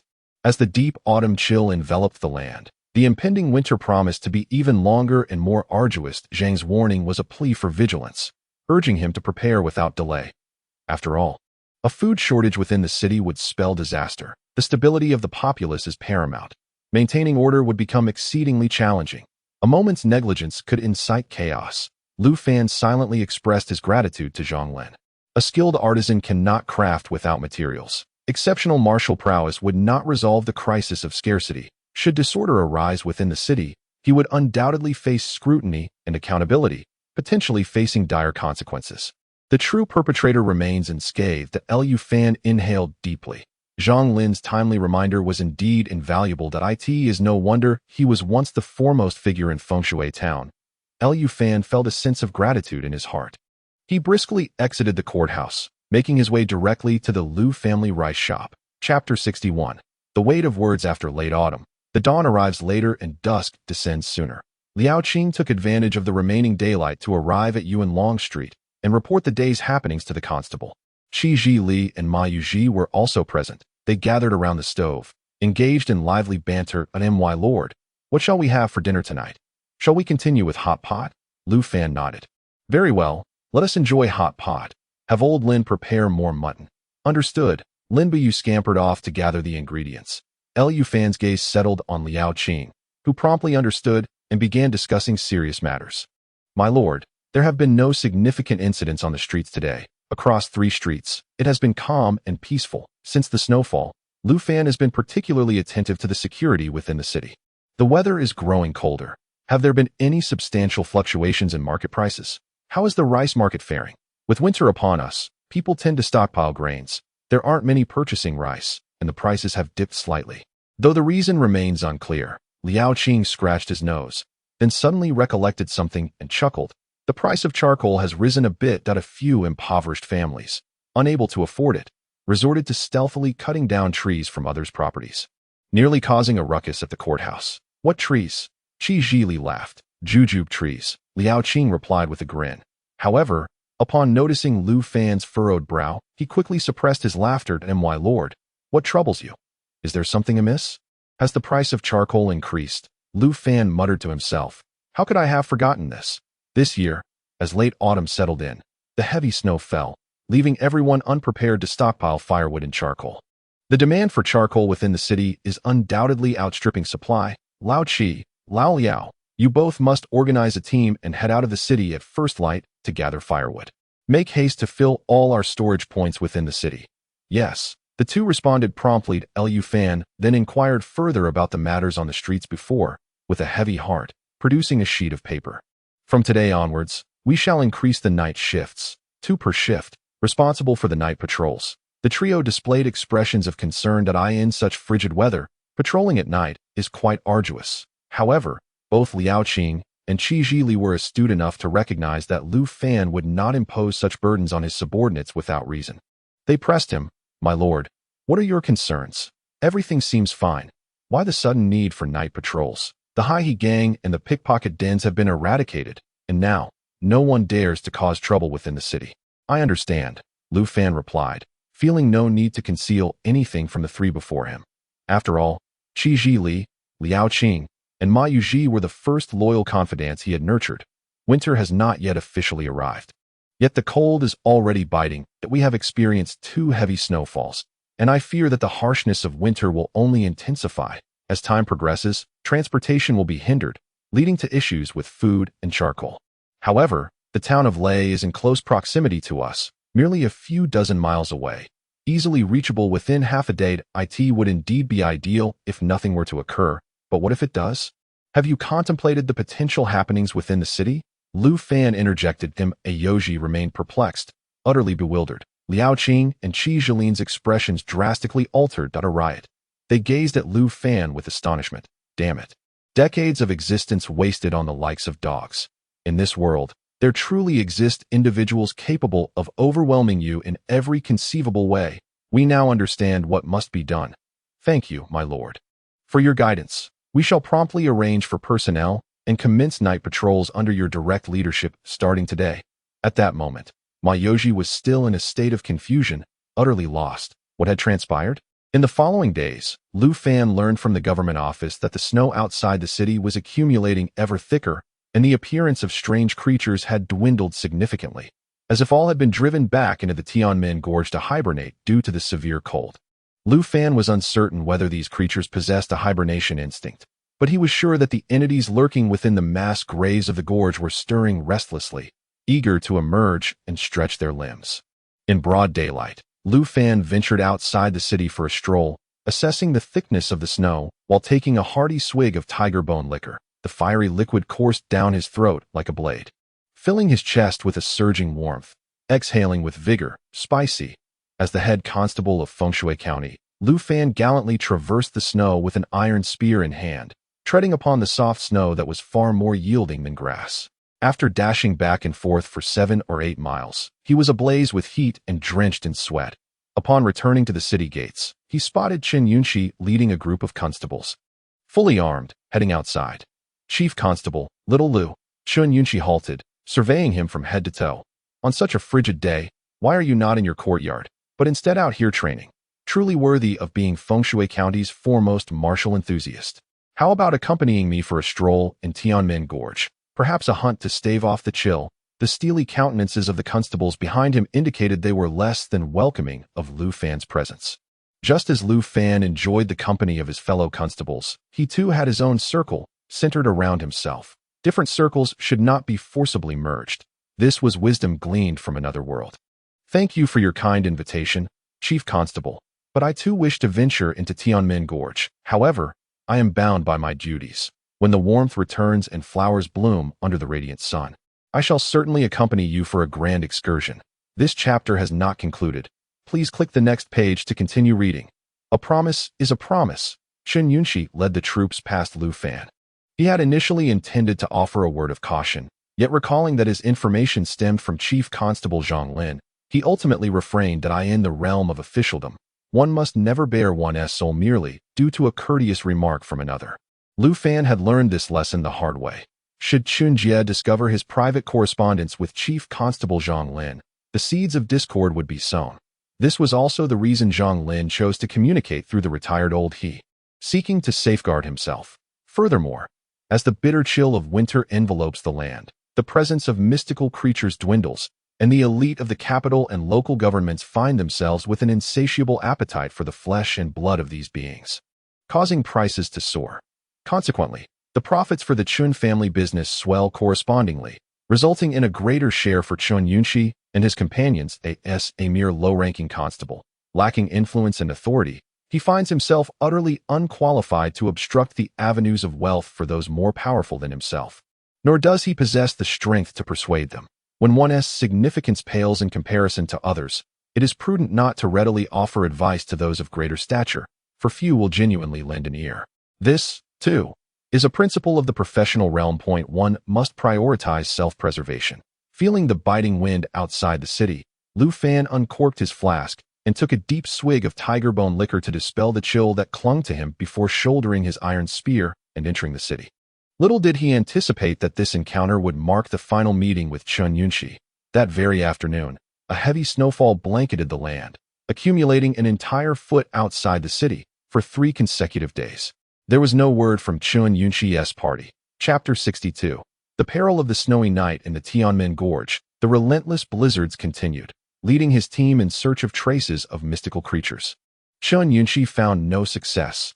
They had ventured deep into the gorge, trembling from the biting cold, and were compelled to fell a great tree to construct a makeshift shelter from the wind, kindling a fire for warmth. Nonetheless, as night fell, the temperature plummeted and the howling winds intensified, rendering sleep impossible. The thought of succumbing to slumber and never waking again became tempting. Those hailing from military settlements were not easily daunted by such hardships. Huddled together, they forced themselves to maintain spirits through conversation. Chief Constable, we've seen nary a mystical creature in Tianmen Gorge. It's rather peculiar that it's too cold. Perhaps the creatures have entered hibernation. In this cursed weather, we shouldn't be hunting at all. That I'd rather earn less and stay cozy in the city. Bah, it's cold even wrapped up in blankets. Besides, you have no wife. Upon mentioning women, the group of constables, mostly from military backgrounds, felt a warmth spread through them. A few young men, previously drowsy, now roused themselves.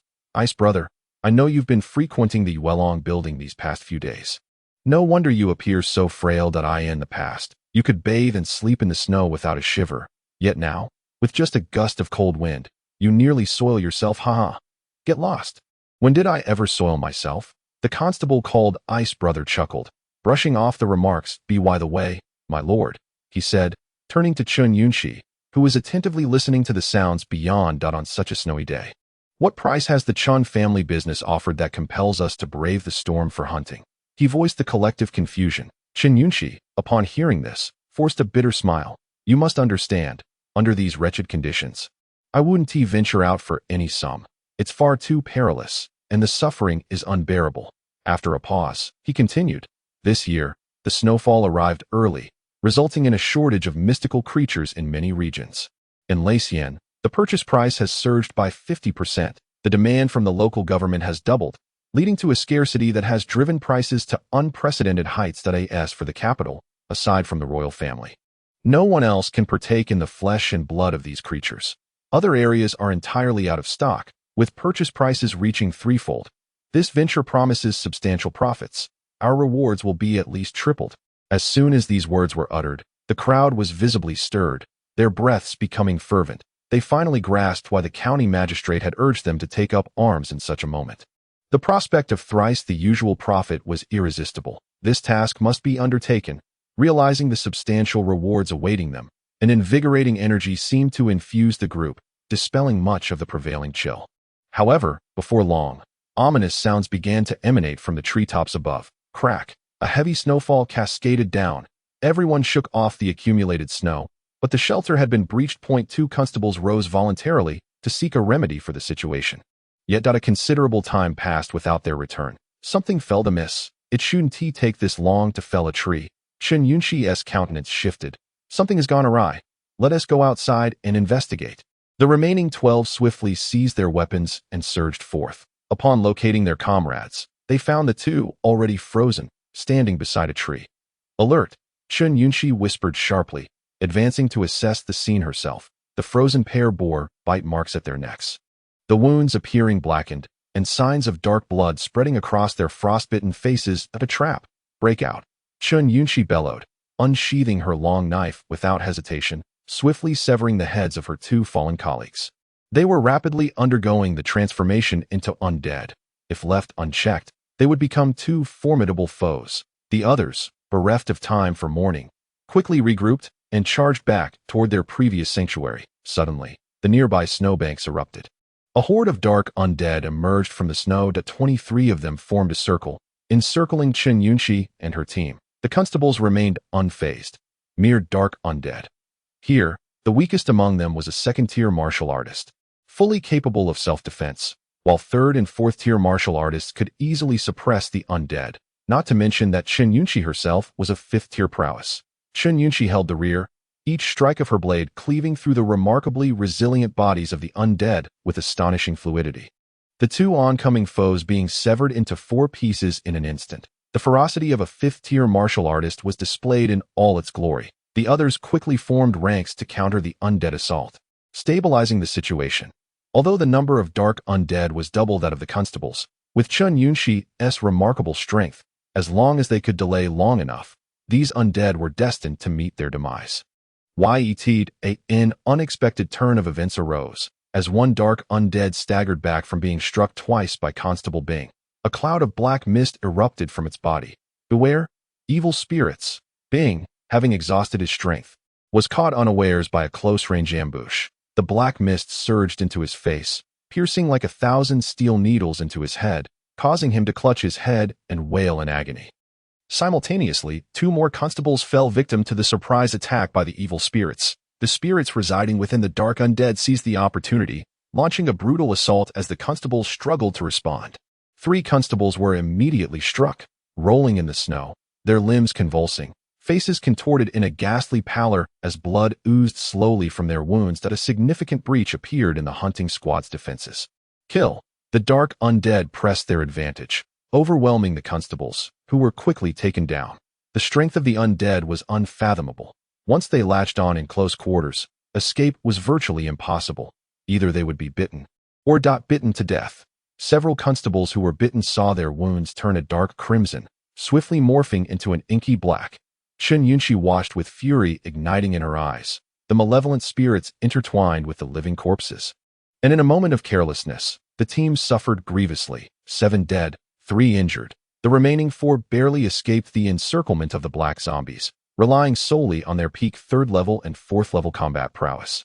Yet they found themselves increasingly distanced from Chen Yunxi, giving the impression of fighting their own battles. Chen Yunxi swiftly increased the distance, bloodlines tracing across 2 talismans, explosive fireballs. The 2 black zombies gnawing at the constables were sent flying, engulfed in flames. However, the constable's throat had already been torn open, a devastating gaping wound, with blood gushing forth.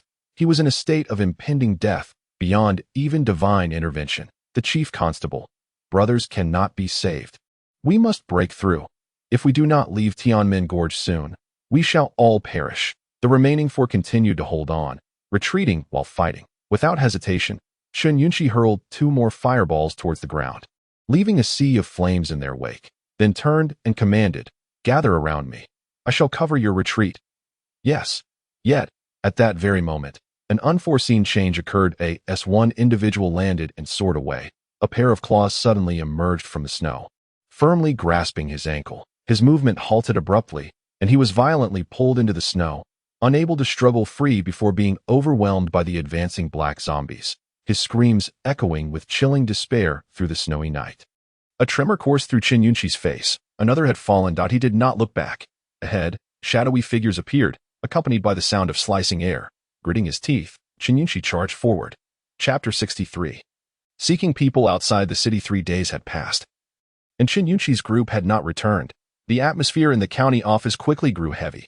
Everyone was aware that the magistrate's mood was exceedingly grim. As he walked through the office, the staff unconsciously slowed their pace, striving to remain silent.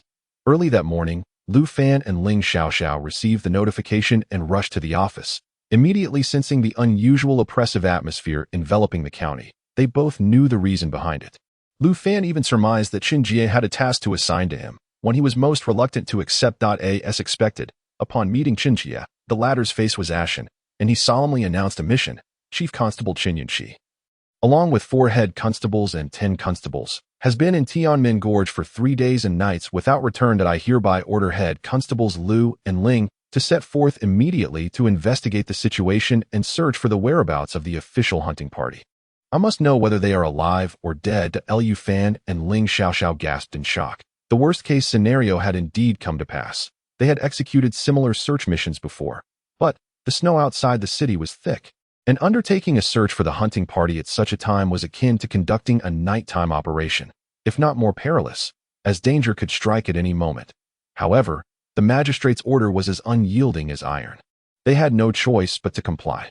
Yes, we shall obey your command. Lu Fan and Ling Xiaoxiao turned to leave. Just as they were about to cross the threshold, Qin Jie called out to them from behind. Those within the office may mobilize and command as you see fit. If you can locate their whereabouts, regardless of whether they are alive or dead, I shall commend you with a second-class merit.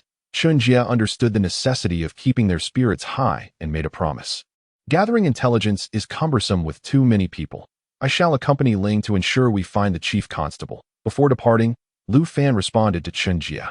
Upon exiting the yamen, Ling Xiaoxiao could no longer contain herself. Are you insane? This mission is fraught with peril. Why not refuse it? Refusing would merely offer the county magistrate a glimmer of hope, allowing him to gradually come to terms with reality if we truly cannot find it. It is not our concern, Lu Fan replied, spreading his hands. So, you had no intention of entering Tianmen Gorge. Ling Xiaoxiao's eyes brightened. Lu Fan nodded. With Qin Yunqi and so many skilled individuals entering, not a single one has returned. I do not believe my constitution is more robust than Qin Yunqi's. Let us find a place outside the city to wait until nightfall before returning. There are policies from above and countermeasures below. I am resolute in not stepping into Tianmen Gorge, he asserted. You are indeed clever. Ling Xiaoxiao chuckled. The it is not that they are derelict in their duties. Such matters do not warrant risking our lives. Master, please visit the Resurrection Medicine Workshop to see the master and procure a few more jars of tiger bone wine. Being out here for so long, without some provisions, could leave us in dire straits. Lu Fan advised his master. Ling Xiaoxiao nodded. All right. I will prepare the tiger bone wine. You gather some fire-starting materials and a few blankets. Lu Fan refrained from interjecting. Blankets. You truly do not fear the news reaching Qin Jie. It is not as if we are going out for a leisurely snow outing. After a while, the two met at the eastern city gate. Each carried 3 2-pound leather wine flasks at their waists. With black blades strapped to their backs, and without even a steel spear, they ventured forth from the city, leaving deep footprints towards Tianmen Gorge. Just as they departed, Qin Jie appeared atop the city wall. His expression grave. Qin Yunqi and his entourage were Qin Jie's most trusted soldiers, the most capable of his troops. Over the past month, they had generated profits exceeding 10,000 gold coins for him, and now their whereabouts were unknown, as if he had lost a limb, naturally causing him great distress and anxiety. I hope you can bring back good news, Qin Jie sighed slowly. Outside the city, the biting cold was relentless, with deep snow covering the ground. Although Lu Fan and Ling Xiaoxiao possessed light-footed techniques, traversing through the snow consumed considerable stamina, making it exceedingly difficult to respond to any unforeseen circumstances. They opted to march onward, leaving a footprint with each step towards Tianmen Gorge. After trekking for several miles, the snow deepened significantly. The snow reached their waists, interspersed with frozen vegetation, making movement increasingly arduous. There's a slope ahead. Let us find a place to rest just beyond it, and wait until nightfall, Ling Xiaoxiao suggested. Lu Fan surveyed the surroundings. We can no longer see Feng Shui County, and this area is marked no trespassing. This should suffice. The two leapt into the air, gliding over the snow, and upon finding several trees behind the slope, they cut them down to construct a simple windbreak. Ling Xiaoxiao was in charge of starting the fire. The windbreak was quickly erected. Unfortunately, Ling Xiaoxiao added firewood. She remarked, once the snow arrives, the venomous snakes hibernate. Without these little creatures, we must take turns keeping watch and be wary of any approaching threats. No worries, just watch me, Lu Fan confidently replied. He had long anticipated this. From his robe, he produced a bundle, from which small bells were strung together with slender metal wires, cleverly arranged beneath nearby trees. Ling Xiaoxiao inspected closely. Lu Fan's arrangement of bells completely encircled the windbreak, forming a double layer of protection. This disciple is becoming increasingly inscrutable, she mused. More composed than the master, how absurd. Ling Xiaoxiao felt a sense of relief. When Lu Fan returned, he specifically laid down a piece of dry bark for him. Next came the task of biding time. Ling Xiaoxiao broke the silence. Qin Yunxi and his companions have been missing for 3 days and nights. To be frank, in this weather, it is likely they have perished. If it were me, I would not dispatch anyone to search outside the city to avoid further diminishing our forces within.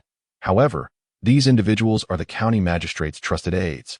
Brothers he brought from the military camp. The county magistrate cannot remain indifferent.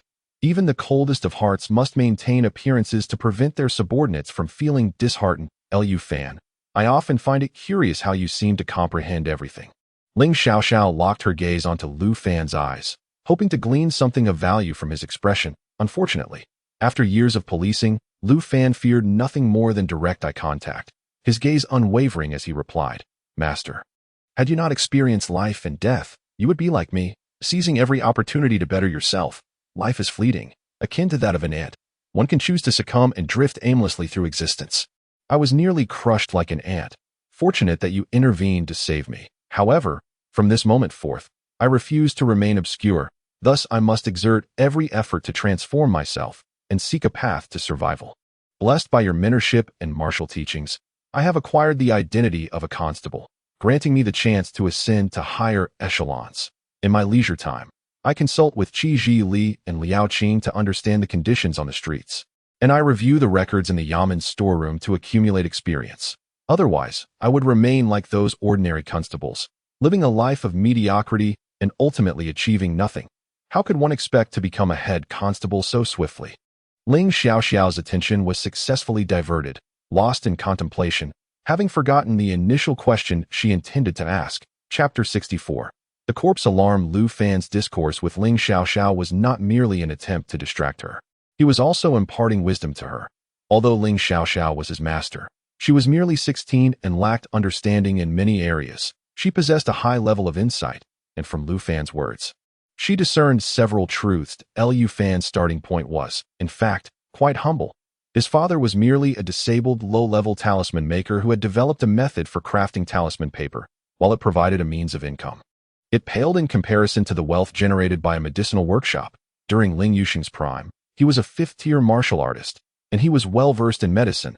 Thus, he began training Ling Xiaoxiao in martial arts when she was 8 years old. What did Lu Fan have? A father wholly absorbed in the craft of talisman making, and he himself was born into a life of aimlessness, nearly beaten to death in a filthy alley at the age of 15. Yet, upon awakening, he transformed entirely, especially after becoming his disciple, training fervently in martial arts each day. Once he became a constable, he not only increased his diligence, but also risked his life. Even after attaining the position of head constable and gaining a certain level of reputation and status in Feng Shui County, with salary and savings reaching extraordinary heights, he remained unrelenting. With such a diligent disciple, Ling Xiaoxiao had undergone significant changes, dedicating more time to her training each day. Nonetheless, she still sensed that Lu Fan was gradually bridging the gap between them. In less than half a year, Lu Fan had transformed from an ordinary youth into a pinnacle level 3 warrior. Meanwhile, Ling Xiaoxiao had merely ascended from a level 3 pinnacle warrior to a level 4 warrior.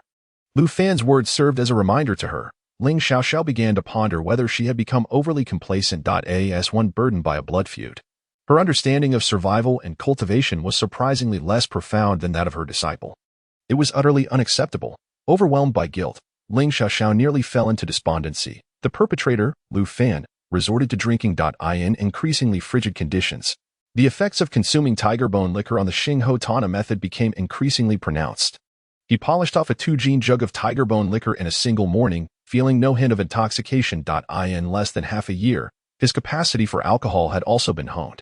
On Earth, he would undoubtedly be able to incapacitate everyone in his social circle.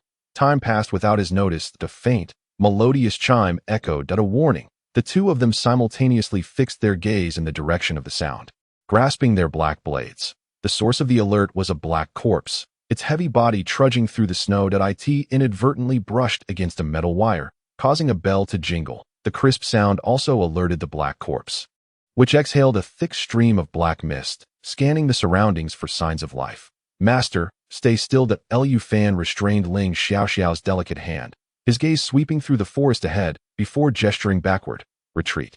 For some reason, he felt an unsettling apprehension. The two emerged from their refuge and simultaneously dashed down the slope. The warning bells ahead were triggered one after another. Their expressions changed dramatically. One by one.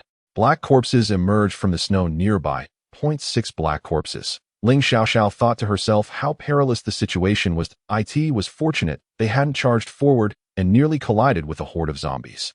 Move. The two unleashed their agility. Both had achieved minor mastery of their techniques, gliding over the snow from the slope, covering 4 to 5 meters with each leap toward Fengshui County. The black corpses behind them stirred, rising from the ground if commanded. 4 of the black corpses also displayed agility, pursuing the two with a comparable speed. Look at their attire, Ling Xiaoxiao alerted Lu Fan.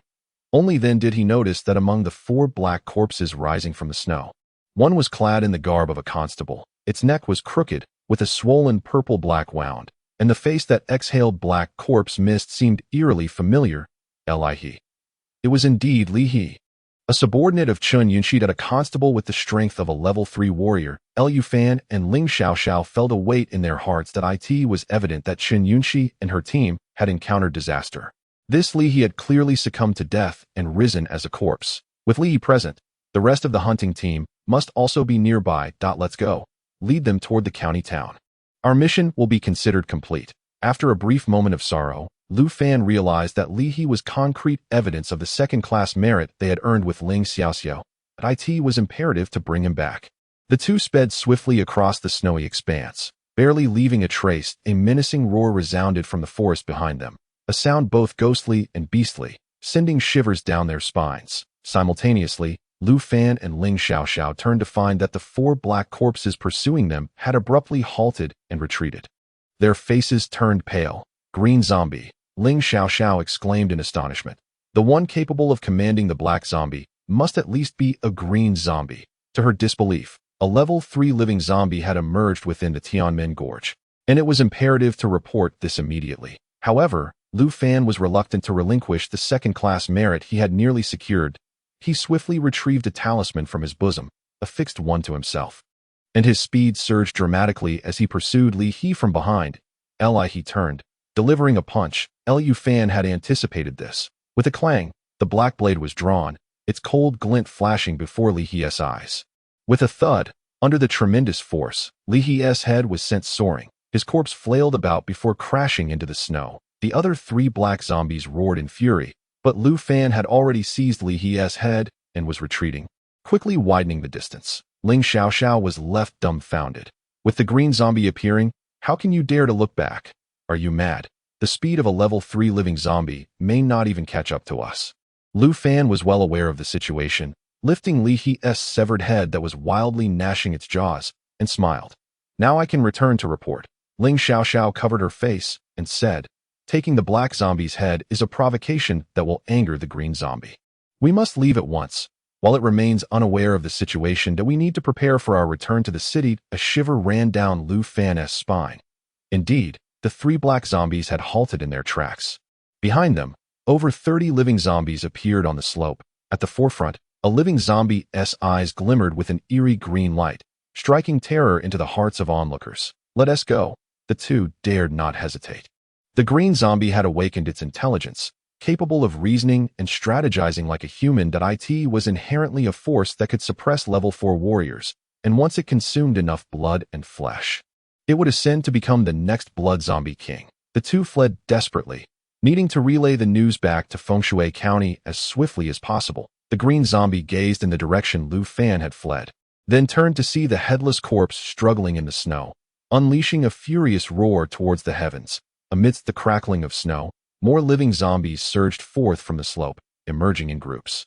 Among them, several living zombies bore the same ominous green glow in their eyes, exuding an intimidating aura. Witnessing this scene, both Lu Fan and Ling Xiaoxiao felt their hair stand on end. There was more than one green zombie. One, adorned in the garb of a chief hunter, sent chills down their spines, as if they had plunged into an icy abyss. Chen Yunxi, a green zombie of level 5 martial prowess. Chapter 65, for green zombies. The howling wind filled their ears. The moment Lu Fan and Ling Xiaoxiao caught sight of Chen Yunxi, their flight transformed into a frantic escape. The agility of a level 5 warrior was at least at the pinnacle realm, far surpassing their own speed. Even with the enhancement of a swift movement talisman, they could still perceive Chen Yunxi's green pupils drawing closer. Lu Fan gulped down a mouthful of tiger bone liquor, feeling as if he were a furnace, laboriously stoking the flames within him, exhaling a searing breath as he redirected all his strength to propel his body. Ling Xiaoxiao, light as a swallow, moved even faster. Glancing back, she noticed Lu Fan was gradually being left behind, so she intentionally slowed down, clutching a talisman, slicing her finger to unleash a burst fireball. Whoosh! Chen Yunxi was remarkably swift, twisting away from the gigantic flame. The 20 gold piece level 2 talisman was wasted.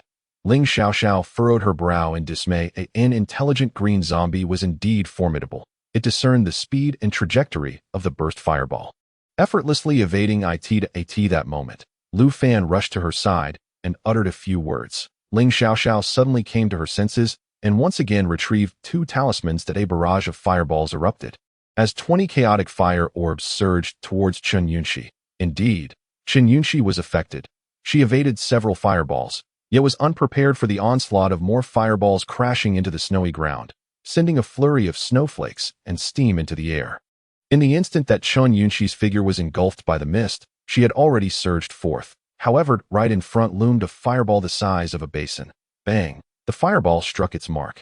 Chen Yunxi let out a pained wail, her entire aura of death dissipating and swirling as her body was flung backward over 10 meters, engulfed in flames, watching helplessly as her prey rapidly increased the distance between them.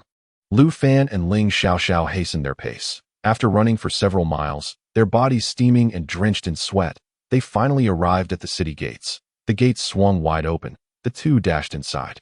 Close the gates. Quickly, close the gates. Immediately notify the other directions, swiftly shut the gates, and prepare for battle, Lu Fan bellowed. The guards responsible for the gate recognized his identity and, upon seeing the blackened head he held, gasped in shock, hastily pushing the gates shut. Clang, clang, clang. The urgent sound of gongs soon echoed across the city walls. The defenders sprang into action. Thud, thud, thud. Lu Fan and Ling Xiaoxiao ascended the city walls, instructing the nearby soldiers to notify the county office, alerting Qi Ji Li, Liao Qing, and others. From their elevated vantage point, they beheld a multitude of rigid black figures emerging in the distance across the snowy expanse. The numbers were, at the very least, over 200. Witnessing this scene, the soldiers of the city defense battalion swiftly armed themselves and assumed a defensive posture. Torches blazed atop the walls. A squad leader rushed forward, carrying a basket of glutinous rice for distribution. Chen Jie, already a 5th-level martial artist, upon learning of the turmoil at the walls, promptly sought out Lu Fan. What has transpired? His gaze fell upon the head in Lu Fan's grasp, his eyes narrowing in rage. This is Li He, my lord. I offer my condolences. The team led by the chief constable has, without a doubt, been entirely annihilated, transformed into living corpses, and now lies just outside the city.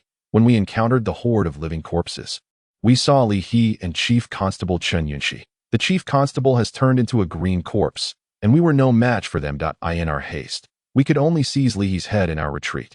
Chen Jie grasped the city wall tightly, gazing at the horde of living corpses a mile away, tears streaming down his face. Are you certain there's been no mistake? The chief constable has sacrificed himself? Lu Fan clasped his fists and bowed his head. Absolutely. To escape from the chief constable, we expended 7 second-level talismans along the way, nearly failing to get away. Ling Xiaoxiao rolled her eyes. You deceitful apprentice. Once again spinning tales, inflating the number of second-level talismans to 4. Humph, 2 and 1 make 5. I shall take point 3. Chen Jie waved his hand. It is all my fault. The heavy snow has sealed the mountains. And I should not have allowed them to take such risks, leading to the unnecessary loss of 15 brothers' lives. At this point, he drew a sharp breath, his eyes gleaming with determination. Lu Constable. Heed my orders. Immediately summon all city constables and attendants, fully armed, to ascend the city walls and prepare for battle. Yes, Ling Xiaoxiao. At once seek out Qin Xiaoan, the chief scribe, and promptly contact all the talisman shops within the city. Seal all second-tier and third-tier talismans and bring them here. Chen Jie spoke with resolute authority, his heart bleeding to end this battle. To eradicate more than 200 living corpses, several thousand gold coins worth of talismans would undoubtedly be consumed, with little to no return. After all, the remains of the living corpses held little value. Yet, should they not give their utmost, the loss of a batch of elite hunters from Fengshui County would likely prove insurmountable. Gazing into the distance, Chen Jie spotted 4 green corpses emerging outside the city. 4 green corpses. He could, at most, restrain one that the trump card in his hand would only eliminate one as well. What then to do about the remaining 2? Chen Jie furrowed his brow. Come here. Your subordinate is here. Currently, there were few personnel in the office. Only Lu Fan and Ling Xiaoxiao were at hand, and naturally, he would not allow Ling Xiaoxiao to take the lead. Immediately arrange for someone to head west out of the city to inform Leixian of the situation here. Besides the county office in Leixian, remember to notify Qin Feng, the manager of the Qin family business. As Lu Fan turned, he saw Qi Zhilin, Liao Qing, and Ma Yoji ascending the city wall together. These 3 that were not viable options. The heavy snow had blocked the roads, and those without martial prowess would not reach Leixian in time. Ultimately, Lu Fan sought out a constable from a military garrison and arranged for him to go to Leixian for assistance. This chapter has not concluded. Please click the next page to continue reading. On the city walls, more than 100 attendants gradually gathered. The major talisman shops within the city also arrived, bringing their talismans and inventories, and Chief Scribe Qin Xiaoan, a second-tier talisman master, was present as well. However, Elder Nangong Yuan of the Nangong family was absent. Lu Fan surveyed the area, his brow furrowed. The official forces did not appear promising, with 4 captains dead outside the city and the chief captain transformed into a green corpse. Only 2 third-tier and 2 fourth-tier captains remained under Chen Jie, alongside himself and Ling Xiaoxiao. Among the remaining constables, half were novices, though stronger than during the tenure of Captain Zhang Lan. Chen Xiaoan's strength was likely inferior to that of Elder Nangong Yuan. Outside the city, over 200 living corpses, most of them black corpses, held power comparable to third-tier warriors. 4 green corpses alone could shatter the city's defenses. The situation in Fengshui County was perilous. What troubled Lu Fan most was that these living corpses had yet to launch an assault. Clearly waiting for nightfall, as night descended, visibility would diminish. The strength of the guards atop the city walls would be significantly reduced. The living corpses could more easily exploit the chaos, showcasing their fearlessness of blades and death. This was the distinguishing factor between green corpses and ordinary white or black corpses. More troublesome, more tenacious. This crisis would rival that of the adult Golden Gorilla's siege. Chen Jie, seasoned in battle, sensed the urgency and immediately summoned a group to devise a strategy. The 4 former captains were paired off to guard the southern and western city walls. Captain Lu, Captain Ling, last time during the monster siege, you 2 defended the northern wall. This time, you shall continue to guard the north. Any issues? Chen Jie was unaware that Lu Fan had already reached the pinnacle of third-tier martial prowess, nor that Ling Xiaoxiao had broken through to 4th tier. Chapter 66. Water turns to ice as night fell. An increasing number of living corpses gradually congregated from the direction of the Tianmen Gorge, drawing ever closer to a mile outside the city. The people of Fengshui County would soon witness the ferocity of the green corpses. 4 headless green zombies each led hundreds of living corpses. Stationed outside the city in a menacing display of siege, there was no news from Lei County. Even if the message were relayed, by the time the forces were gathered and traversed the distance, it would likely be too late. Feng Shui County must brace itself to face the initial onslaught of the living dead alone that Liu Fan and Ling Xiaoxiao, accompanied by the constables Ma Yoji, Qi Zhili, and Liao Qing, stood guard over one section of the city wall, the direction with the fewest martial artists. Other directions at least had 5 or 6 defenders. However, the northern side boasted the advantage of having more followers, united in spirit, making it not the weakest point of defense. Currently, Feng Shui County was experiencing a lull in the presence of adventurers throughout the year, despite the county magistrate having issued a call to arms, inviting all formal martial artists to assist in defending the city. The haunting memories of the previous monster siege lingered, casting a shadow over morale. The scale of the impending zombie horde was daunting. And without enticing rewards, the number of adventurers responding was dismally low. It was evident that the battle for the city tonight would be brutal as darkness deepened and the biting cold intensified. Torches were lit atop the walls, but they did little to dispel the chill in the hearts of the defenders. Standing on the battlements, Liu Fan observed as the zombies outside gradually melded into the encroaching darkness, an unsettling omen of danger. His mind raced as he contemplated strategies for the defense. Numerous arrows had been prepared, and the soldiers and followers had all swapped their weapons for swords, shields, or spears. In addition to distributing the 42nd level talismans assigned by the magistrate, Liu Fan had contacted the proprietor of the Jin Xian talisman shop to mobilize his funds and purchase the shop's stock of first-level talismans. Nearly monopolizing their inventory of golden bell and fireball talismans, he understood that tonight, Feng Shui County would face a calamity, but it remained uncertain whether reinforcements from Lei County or the Qin family would arrive in time to safeguard Feng Shui County. Lin Buyu, a voice called out from Ling Xiaoxiao that it is nightfall, and the living dead may use the snow to stealthily approach the city walls. You must take some brothers down to fetch water and prepare 100 buckets of well water to be splashed 3 zhang beyond the city. Liu Fan's heart stirred as he quickly grasped his master's intent. Water would freeze more readily in the snow, proving far sturdier than the accumulated flakes. An excellent strategy indeed. Soon, Lin Buyu led a group back and forth to fetch water, splashing hundreds of buckets onto the ground below the city, transforming the pristine white snow into a landscape resembling that of a dog's chew, bristling with resilient ice spikes, significantly improving visibility. Now, splash another layer of well water onto the battlements. Ling Xiaoxiao continued to direct. The battlements quickly became encased in a thick layer of ice, rendering them treacherous and difficult to navigate. Even for birds, the northern side was bustling with activity, while the eastern and western sides followed suit. Ultimately, the eastern section was the first to spot the encroaching zombies as a group of black zombies approached the walls. They suddenly encountered a slight obstruction, and their efforts to break through resulted in the shattering of ice, alerting the soldiers atop the battlements. Their movement. Fire arrows. With a commanding shout, a barrage of arrows rained down upon the heads of the zombies. A few third-tier warriors unleashed a barrage of iron arrows, which pierced the necks of several black zombies with brutal force. However, the latter remained utterly unfazed, swiftly extracting the arrows and unleashing a furious roar. Their grotesque faces twisted in rage as they directed their ire towards the battlements. With a resounding swish, the discovered black zombies leaped into action, clawing and gnashing their teeth as they charged towards the throngs atop the city walls. A multitude of long spears met them head-on, and the first wave of black zombies attempting to breach the city was forcefully repelled, crashing back into the urban sprawl. Even the mightiest among the black zombies found it challenging to contend with such a chaotic assault. With a clash of steel, one warrior drew his sword and deftly severed the head of a black zombie, the decapitated body tumbling down to the battlements below. In swift succession, several other third-tier warriors launched a simultaneous counterattack from the crowd, decapitating zombies and thwarting the initial onslaught. The second wave of black zombies surged forward relentlessly towards the city walls. The deluge of glutinous rice descended upon them, igniting fine flames upon their bodies as the rancid aura of death was violently disrupted. Amidst their agonized shrieks, the black zombies stumbled back towards the throng, only to be besieged by nearby blades and spears. More glutinous rice was forced into their mouths and nostrils, causing their bodies to convulse violently.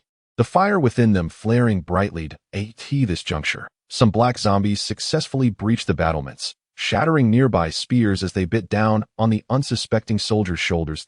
Help! The battlements were crowded, yet capable warriors were scarce.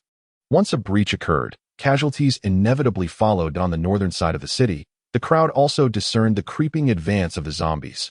Waves of Vajra talismans ascended from the masses. The Vajra talismans distributed by Lu Fan provided immediate protection to his subordinates.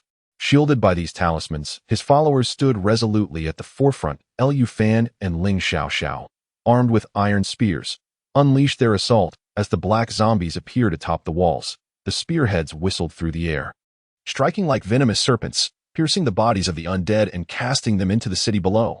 Though the adventurers of Foshui County were reluctant to stand on the front lines, they instinctively congregated beneath the inner city wall.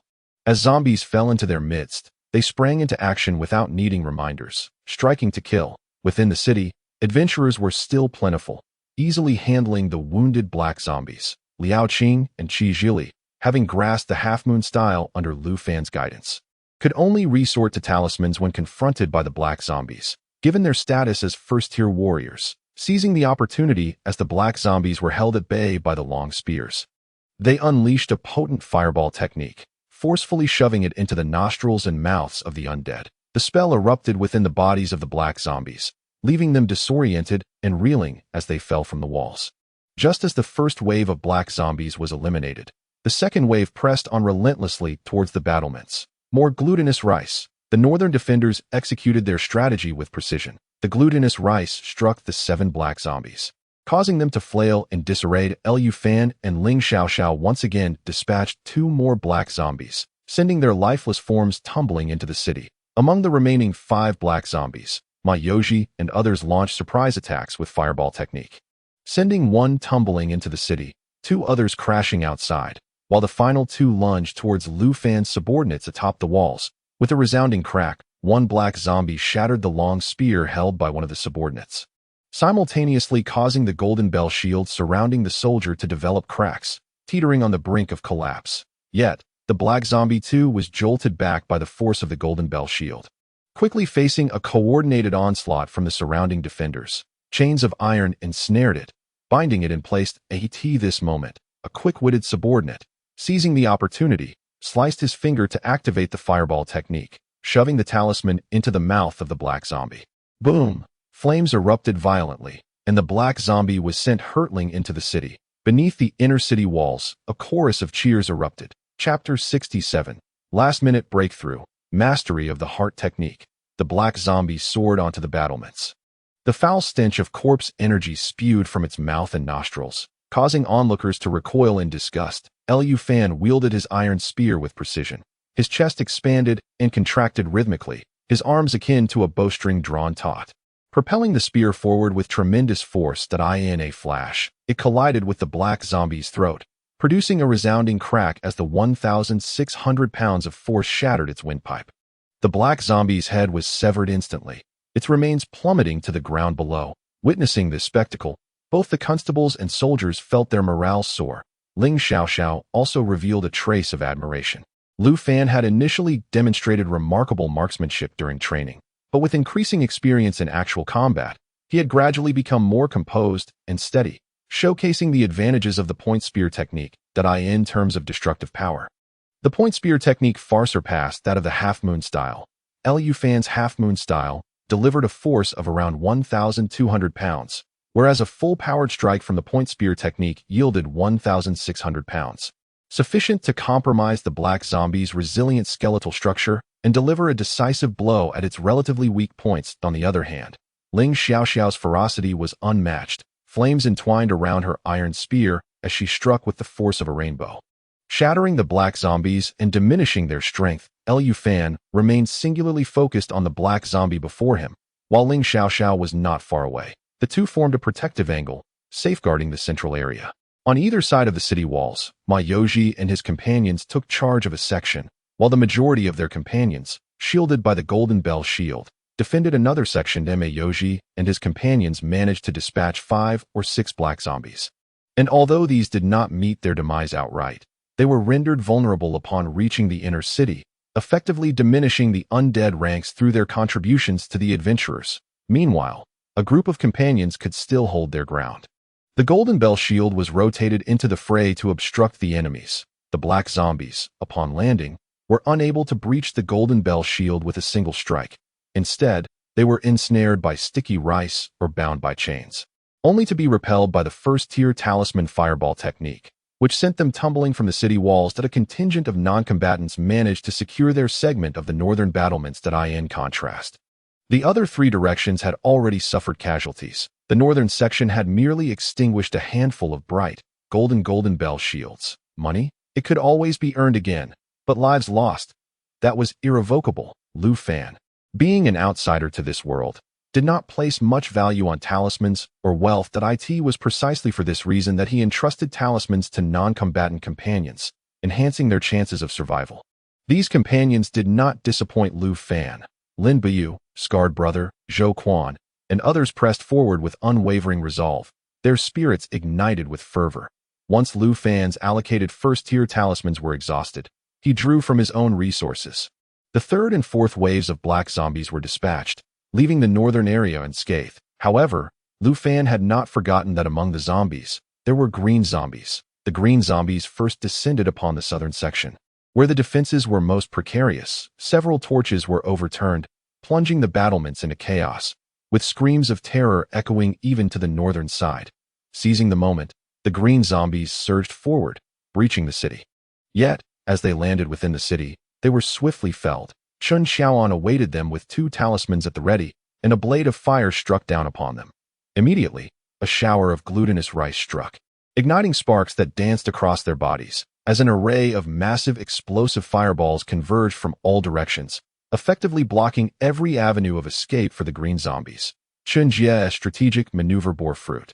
The first green zombie was dispatched in a haze of confusion. The situation in the southern part of the city stabilized rapidly due to the intervention of Chun Xiaoan and others. At this moment, the northern sector had successfully eliminated at least 50 black zombies. However, the zombies outside the city continued to surge forward in relentless waves. Groups of white zombies were scaling the walls with bare hands, while several black zombies soared into the air. The pressure atop the city walls intensified dramatically. Deploy second-tier talismans. With a commanding shout from Lu Fan, Lin Biu and the others in the crowd swiftly traced their fingers across the explosive fireball talismans, unleashing massive fireballs that struck their respective black zombies with precision. A dozen black zombies were simultaneously sent flying from the impact.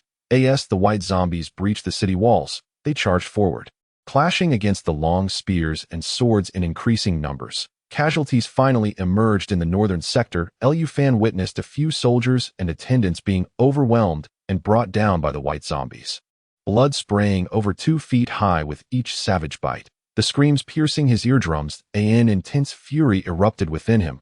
In that fleeting moment, it felt as though something had detonated within his chest.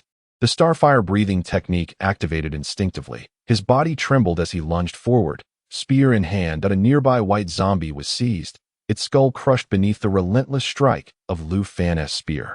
Clang! The iron spear struck the ground with a resounding crash, sending sparks flying like angry fireflies. Turning swiftly, Lu Fan noticed a white zombie leaping down from the city wall, with a powerful flick of the spear's tail. The creature's head exploded on impact. Move aside, Lu Fan bellowed in fury, prompting those surrounding the city wall to hastily retreat. A wave of flames surged forth from the iron spear, roaring towards the 3 white zombies that continued to ascend the wall. All 3 were swept off their feet, their chests caving in as they plummeted from the city's edge. Lu Fan, still brimming with unspent energy, breathed in deeply. The starfire breathing technique whirred into action, propelling him forward in a stance reminiscent of a dragon emerging from its lair. As he deftly pierced and dispatched the white zombies that had reached the wall, his momentum unstoppable. Not far away, Ling Xiaoxiao observed the scene with a mixture of astonishment and delight. He had broken through. Lu Fan had achieved another breakthrough. His aura was profound and unending. This was a sign that the starfire breathing technique had reached a consummate level. With the technique at its pinnacle, his strength surged by 100 pounds, and combined with the point spear technique, a full-force strike could yield an astonishing 1,800 pounds of power, while even a standard attack would surpass 1,600 pounds. A 4th-level warrior, Lu Fan's starfire breathing technique had surpassed Ling Xiaoxiao's mastery. His spear technique, akin to a dragon in a deep pool, became virtually unmatched in the northern sector, as black zombies were effortlessly shattered, while the white zombies were rendered incapable of combat. In just a few breaths, Lu Fan unleashed astonishing combat prowess, single-handedly stabilizing the chaos in the north. Morale surged among the northern forces. Yet, Lu Fan was acutely aware of the toll it took. The more powerful the point spear technique became, the more terrifying the depletion of his stamina. Though he appeared formidable, each fierce defeat of the living dead drained his energy at an alarming rate. At such a moment, if another wave of zombies were to assault, the northern defenses would surely crumble, and as fate would have it, what he feared most was exactly what came to pass. As the throngs on the city wall engaged in a fierce and desperate struggle against the living dead, an exceptionally fierce aura, accompanied by a foul stench, descended upon Lu Fan from behind. A pair of green eyes reflected off the icy layers atop the battlements, casting the shadow of a man and a zombie standing side by side at a familiar figure, Chen Yunxi, the chief constable. It was over. A chill coursed through Lu Fan's body, leaving no time for self-preservation. He could only watch in horror as the green zombie reached out towards him. In that critical moment, a shadow leapt over the inner city wall. The sound of its movement fierce as a dragon's roar, hurling itself with greater speed towards the green zombie clad in the chief constable's attire. Chun Yun 11 in an instant, a sharp edge approached. The foul, clawed hand was already grazing Lu Fan's shoulder, mere inches away from tearing into his throat. Lu Fan could already scent the stench of decay that heralded death. Yet, the intervening figure from the inner wall was swifter still. A flash of cold light surged from their sleeve, slicing through the green zombie's eyes, and Chen Yunxi too sensed the terrifying pressure that could spell its demise. With a swift motion, the green zombie Chen Yunxi pivoted. Its fingers like iron hooks, seizing the incoming blade, Lu Fan narrowly escaped death. Damn it, that a wave of frustration washed over Lu Fan. Those damned members of the Chen family, even in death, still consider themselves precious. Humiliated, kill. With a resounding clang, a violent clash of metal echoed from behind. Chen Yunxi, shrouded in black mist, deflected the assailant's blade with one hand, only to be met with a retaliatory strike that landed squarely on its chest. Lu Fan turned sharply, his iron spear thrusting forth in fury, striking Chen Yunxi's chest and producing a resounding clash of metal. The green zombie's body remained remarkably resilient, unyielding even under the force of 1,800 pounds. Merely causing a brief pause in the dark, swirling mist it exhaled. This seemingly minor delay, however, granted the reinforcements a prime opportunity for a second strike. At a flash of the blade, the knife sliced through the neck. With a muffled groan, the green zombie's head was severed from its body. This was no feat for an ordinary person. In that moment, Lu Fan recognized the identity of the newcomer, despite wielding an ordinary steel blade and donning a black veil. Those eyes were unmistakable. Master. Lu Fan's heart raced as he silently called out. The once refined and gentle demeanor of the middle-aged scholar had transformed as he swiftly dispatched the threat and, without hesitation, turned to flee. A whisper reached Lu Fan's ears. Keep it confidential. Ling Yuxing arrived as swiftly as he departed. Lu Fan nodded slightly, pressing a burst fireball against the neck of the green zombie Chen Yunxi. Boom! The cadaverous aura diminished significantly. Flames engulfed Chen Yunxi's entire form, causing it to tremble uncontrollably. His head was swiftly wrapped in garments by several nearby attendants, rendering it completely harmless amidst the flames. Someone approached Lu Fan and whispered urgently, "My lord, this is the chief constable's corpse. It may possess valuable items. Do you think you can lay claim to the possessions of the Chen family?" Lu Fan's words quelled Lin Buyu's restless thoughts. Nevertheless, Lu Fan scrutinized the situation carefully. Two talismans were deployed, utterly incinerating the green zombie's remains. The grim state of the green zombies left the morale of the attacking white and black zombies in disarray.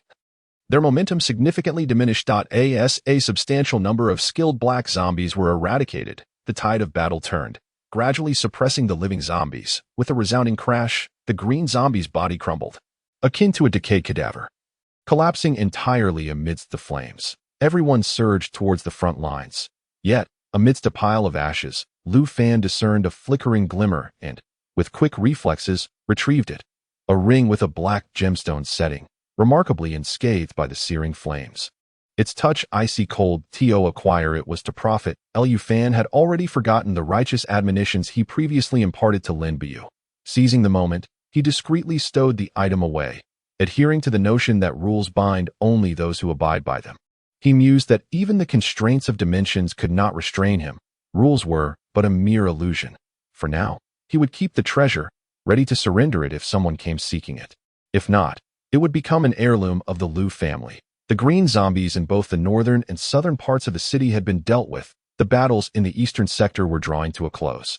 Chen Jie, the commander of a regiment, surpassed Qin Yunxi in martial prowess. During the siege, when confronted by the sudden onslaught of the green zombies, he unleashed a spell known as Dissipation of Evil, catching the green zombies off guard while simultaneously vanquishing a dozen nearby white zombies. Following this, a vividly animated golden fire cord ensnared the green zombies, grinding them to dust.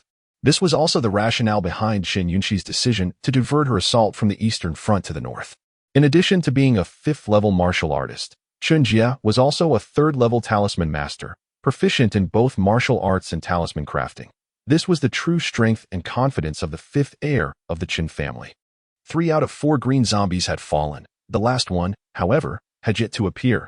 Many of the living zombies had been eliminated, and with the situation looking increasingly favorable, the adventurers stationed within the city eagerly ascended the walls to add to their triumph.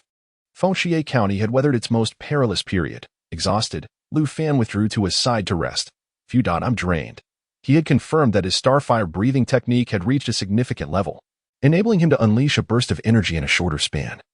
But at the cost of his stamina, the youth was still too fragile. He needed to train more and build a solid foundation. In the face of a prolonged battle, he would falter before a single episode concluded. Removing a flask of liquor from his waist, he took a hearty swig of tiger bone wine to stave off the chill. The zombies atop the walls had all been driven down, and the northern sector had been secured. However, the thought of the fallen brothers brought a wave of sorrow and frustration to Liu Fan.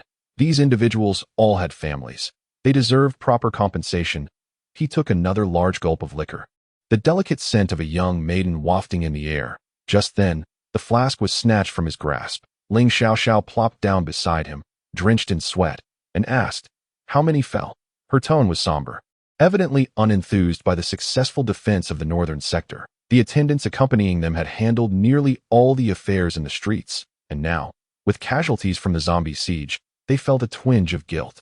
4, Liu Fan replied. Ling Xiaoxiao pushed the flask back to him and stood up to leave. Later, aside from the compensation from the government, we should arrange something extra to honor them. My master is a person of deep emotions, unable to bear the pain of separation and loss. I know what must be done to Liu Fan took the wine pouch, but refrained from pouring himself another drink. Consuming this beverage too hastily induces a burning sensation. In truth, both of them were acutely aware that, at the heart of the matter, Fengxue County was short on constables. The county had a chief constable, 24 constables, and 8 head constables, yet the majority had perished in the Tianmen Gorge.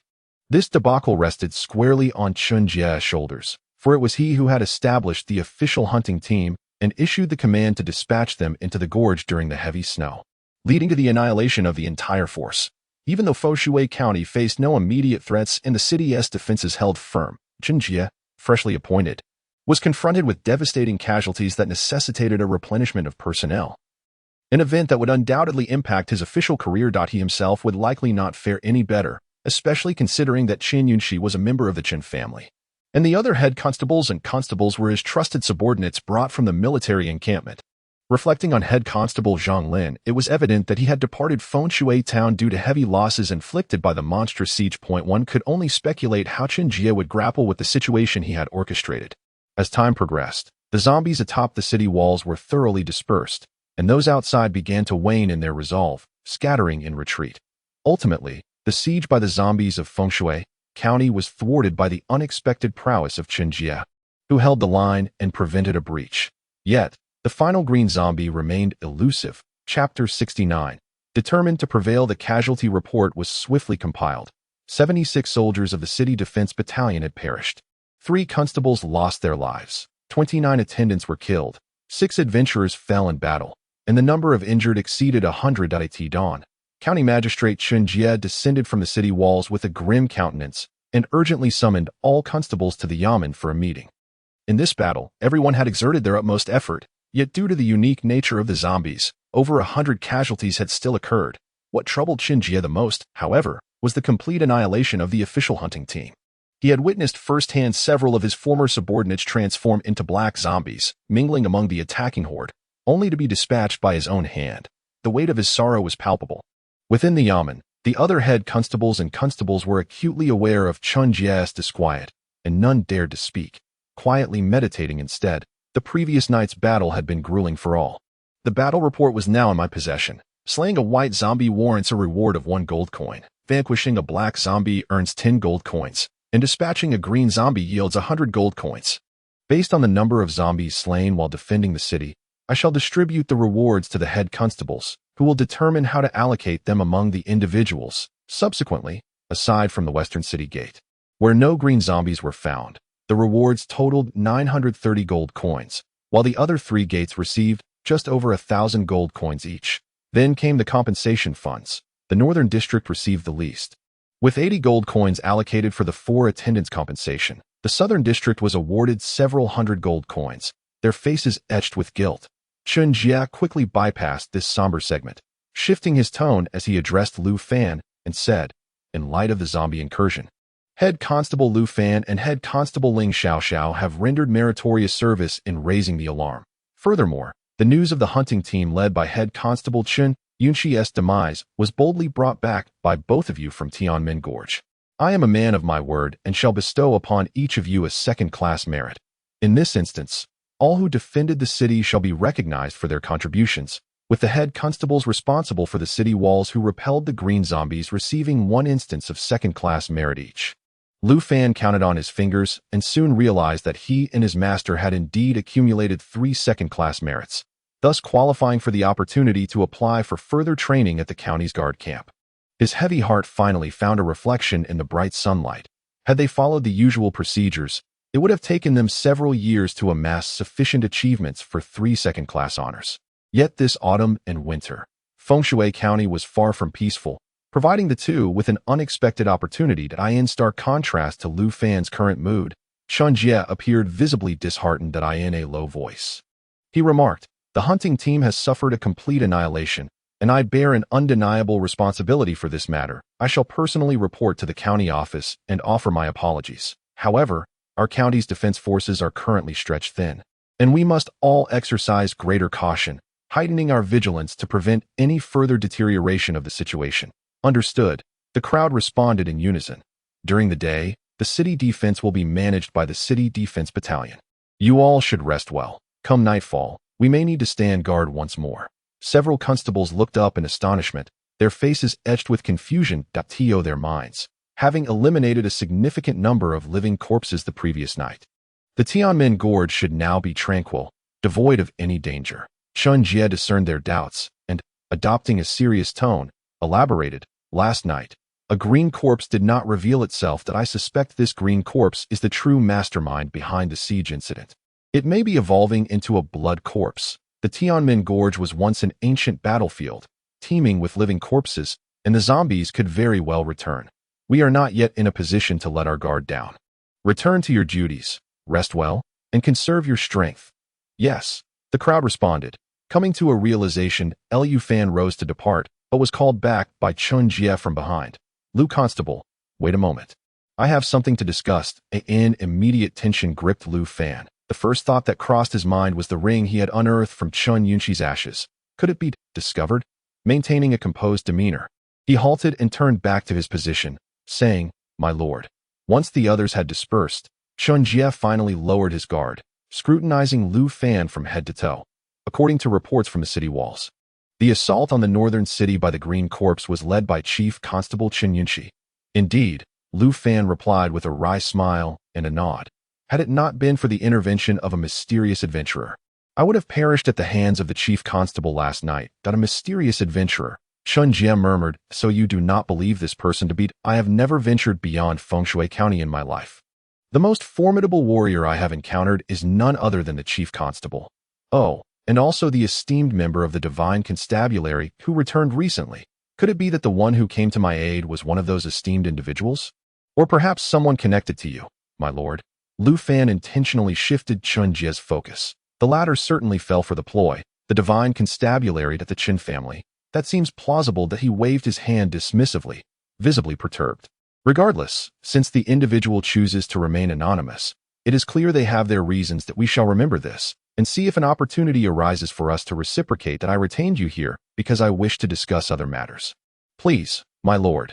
Go ahead, Lu Fan replied, sitting upright. His gaze cleared as long as the ring was not mentioned. He was open to any discussion.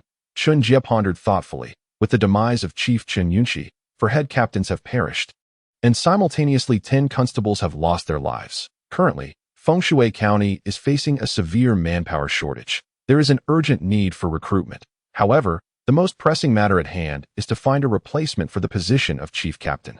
I am inclined to appoint someone of capability and stature to take over the responsibilities left by Chief Chen Yunxi. His intentions were unmistakably clear. Yet, Lu Fan feigned ignorance, his face a mask of terror. Leaning back in a tactical retreat. Do you mean to re-establish the official hunting team, my lord? Chun Jie recognized the misunderstanding and quickly gestured to clarify. The matter of the hunting team will certainly not be addressed for the time being. With winter approaching, Fengshui County's paramount concern is ensuring the safety of the citizens within the city. The hunting team issue must wait until the spring thaw. Upon hearing this, Lu Fan felt a wave of relief wash over him. If the objective is merely to safeguard the citizens, that should not pose a significant problem, as long as there is sufficient food and firewood to survive the winter, preventing starvation and frostbite, and ensuring the city remains intact from the undead. Chun Jie initially contemplated suggesting that one of the 4 subordinates who resigned from their captain positions should assume the role of chief captain. Yet, he hesitated, considering the perspectives of the local captains. After all, Lu Fan and Ling Xiaoxiao had the greatest merits among the captains, coupled with formidable governance capabilities. Suddenly, hearing Lu Fan articulate 3 crucial factors so clearly, Chun Jie felt as if he had been enlightened, swallowing the words that had almost escaped his lips. In guarding Fengshui County, it is indeed critical to ensure the city remains unbreached. However, Captain Lu, what do you mean by preventing starvation and frostbite? Is there an issue with the county's food and firewood supplies? Lu Fan smiled inwardly. The county magistrate had indeed taken the bait. He understood that Chun Jie's initial intention was certainly not to appoint the young and inexperienced him as chief captain, but the position of chief captain that he was determined to obtain. Chapter 70. Indirect approaches. Chun Jie adopted a demeanor of humility and respect. Lu Fan, of course, would not hold back, succinctly presenting several key pieces of data. My lord, Fengshui County has a population of 350,000, yet there are only 3 rice merchants. According to the information I have gathered, even if the stocks of the 3 major rice merchants were to be completely filled, they would only suffice for the citizens' consumption for a mere 15 days. As these words left Lu Fan's mouth, the fatigue that had weighed heavily on Chun Jie vanished without a trace. He sprang to his feet. Are you certain? The reserves of the 3 major rice merchants in Fengshui County are only enough for the citizens' consumption for half a month. In normal times, transporting a shipment of grain from Lake County every 10 to 15 days would not pose a significant issue, given the short distance, not even 100 miles. Yet, winter had not yet fully set in, and already heavy snow had sealed the mountains and roads, making travel for the caravans exceedingly difficult and driving transportation costs to soar. The moment Chun Jie absorbed this information, his heart, which had just begun to settle, now trembled with alarm. As the head of the front military camp, he was acutely aware of the importance of grain. Even the most disciplined soldiers could mutiny in times of shortage. He could scarcely imagine the chaos that would ensue if Fengshui County were to face a grain crisis. Lu Fan nodded at Chun Jie and remarked, among the 3 major rice merchants in Fengshui County, 2 are located on Yuan Long Street, while 1 is on Wanxiang Street. These areas were once under my jurisdiction. Thus I conducted an in-depth investigation at that time. The warehouses of the 3 rice merchants are indeed substantial. However, the population of Fengshui County is exceedingly large, leading to a massive daily consumption of rice.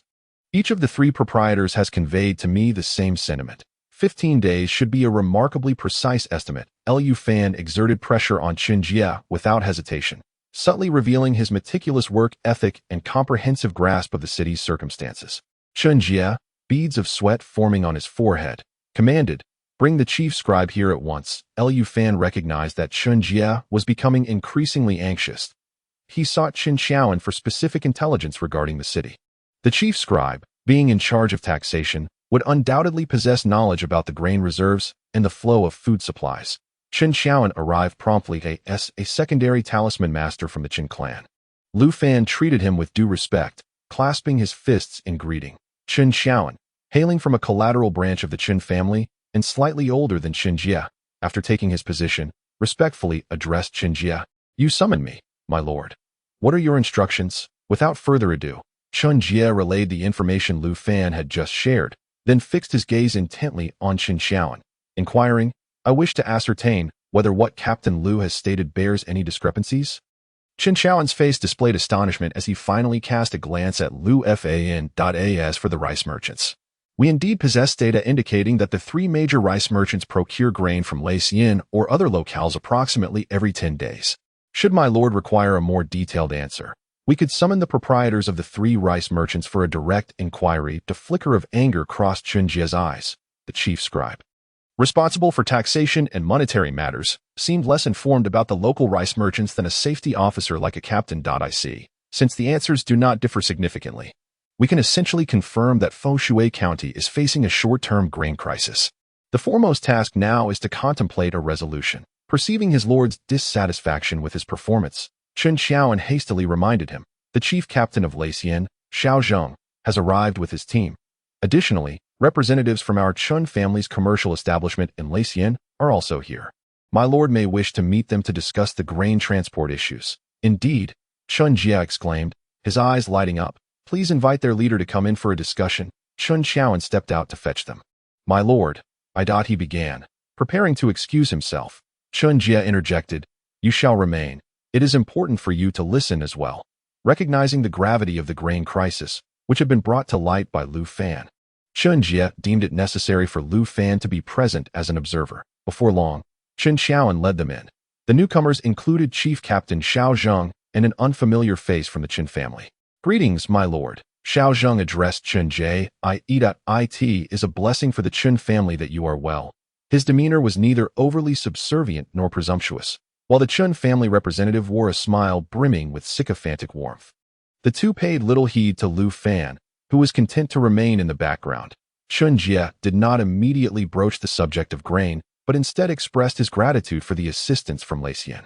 Xiao Zheng appeared somewhat abashed. I apologize. When we received the news yesterday, it was already the dead of night. The heavy snow outside the city had rendered the roads impassable, visibility was poor, and our progress was painfully slow.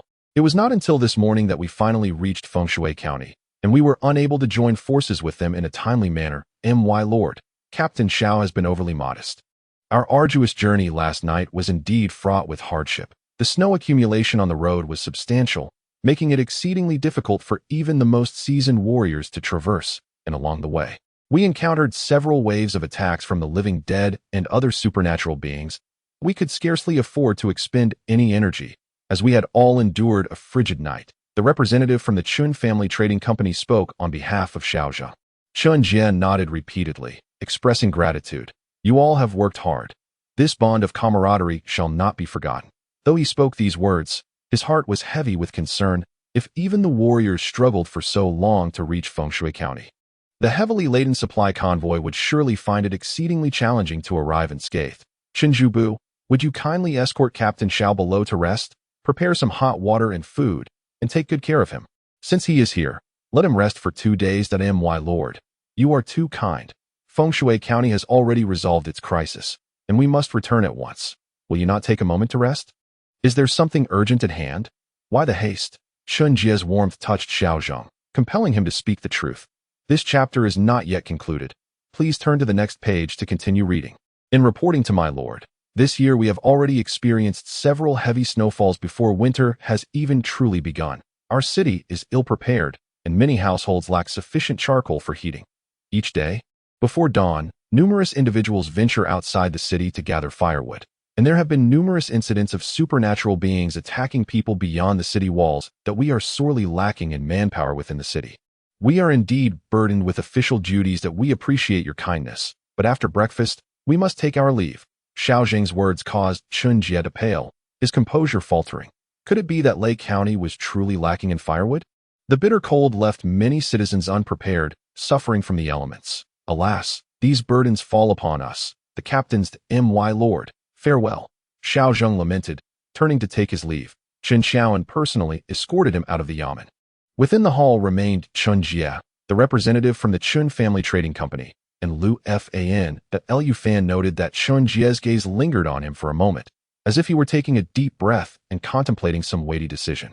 "My lord," the representative from the Qin family trading company, being quite astute, remarked, "My lord, has our Foshui County encountered troubles? If there are any small matters we can assist with, please do not hesitate to command us.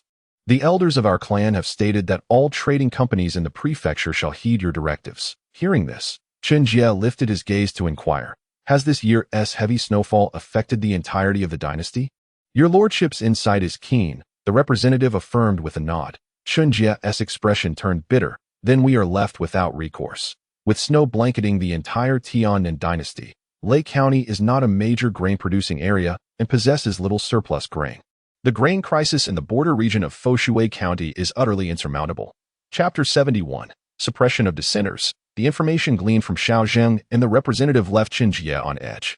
The only piece of good news was that, having fallen only a few days prior, the grain stores in the city and the reserves held by the citizens could sustain them for a while longer. There exists a buffer of time in which one might devise further strategies. Chen Jie found it difficult to fathom that if he were completely oblivious and solely focused on the hunting team and the defense against the living dead, when the grain crisis inevitably erupted, he would be rendered utterly powerless to remedy the situation. "You may retire to rest for a while," he instructed.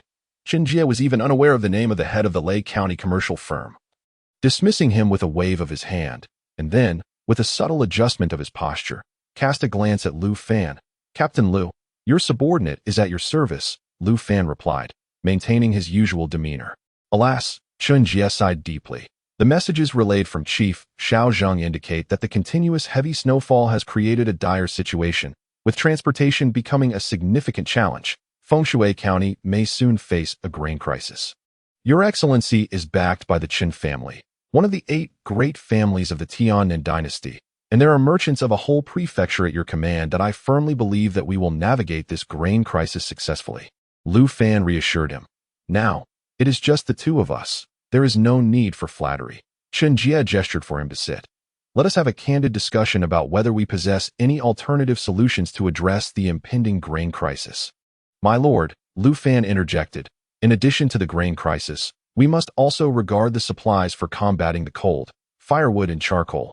With utmost seriousness, he could not help but remind him, the population of Lei County exceeds that of Fengshui County, and there are not many nearby forests. Hence, the prospect of a firewood shortage could arise sooner than anticipated. That we must take precautions, especially since you have just assumed this post. If the citizens begin to freeze to death within the city, it would severely tarnish your reputation, not merely detrimental.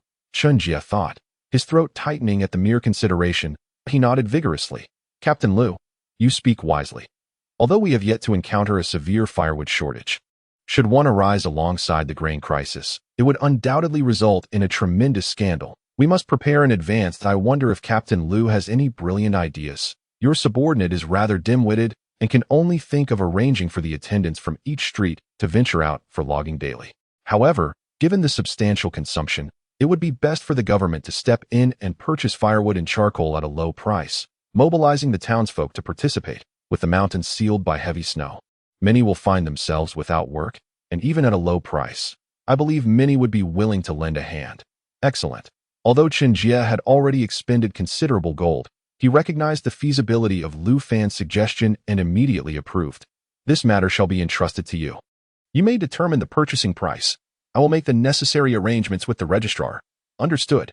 Chen Jie then shifted the conversation. "Fengshui County is not a major grain-producing region currently.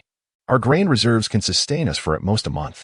However, winter has yet to arrive, and should the heavy snow persist for 3 or 4 months, Fengshui County would be doomed."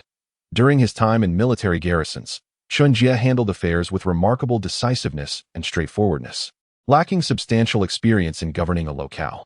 Now he found himself caught off guard, resorting to seeking counsel from a mere youth. The issue of the food crisis is indeed quite complex. The esteemed one should first seek counsel from others, while I, as your subordinate, will also inquire around to see if any solutions can be devised. There is no need to return. Let us contemplate solutions here. Currently, it is challenging for Chen Jie to find reliable individuals by his side. Chen Yunxi, the chief constable, and the 4 other constables have perished in battle, and the scribe Chen Xiaoan's understanding of Fengshui County is inferior to that of Lu Fan at this moment. Chun Jie has come to regard Lu Fan as his trusted confidant. After all, Lu Fan possesses remarkable skills in governing the city. He has achieved merit twice while defending the northern gate. He managed to escape from the clutches of the green zombies and bring back crucial intelligence regarding the pursuit by a horde of zombies in the Tianmen Gorge. It was also Lu Fan who alerted him to the present food crisis and the impending cold emergency. Even if Chen Yunxi were alive, she might not surpass Lu Fan in capability. A thought crossed Lu Fan's mind. My lord, it is now daytime, and I must immediately set out to mobilize personnel and arrange for the procurement of firewood, while also ensuring the safety of the citizens as they gather wood.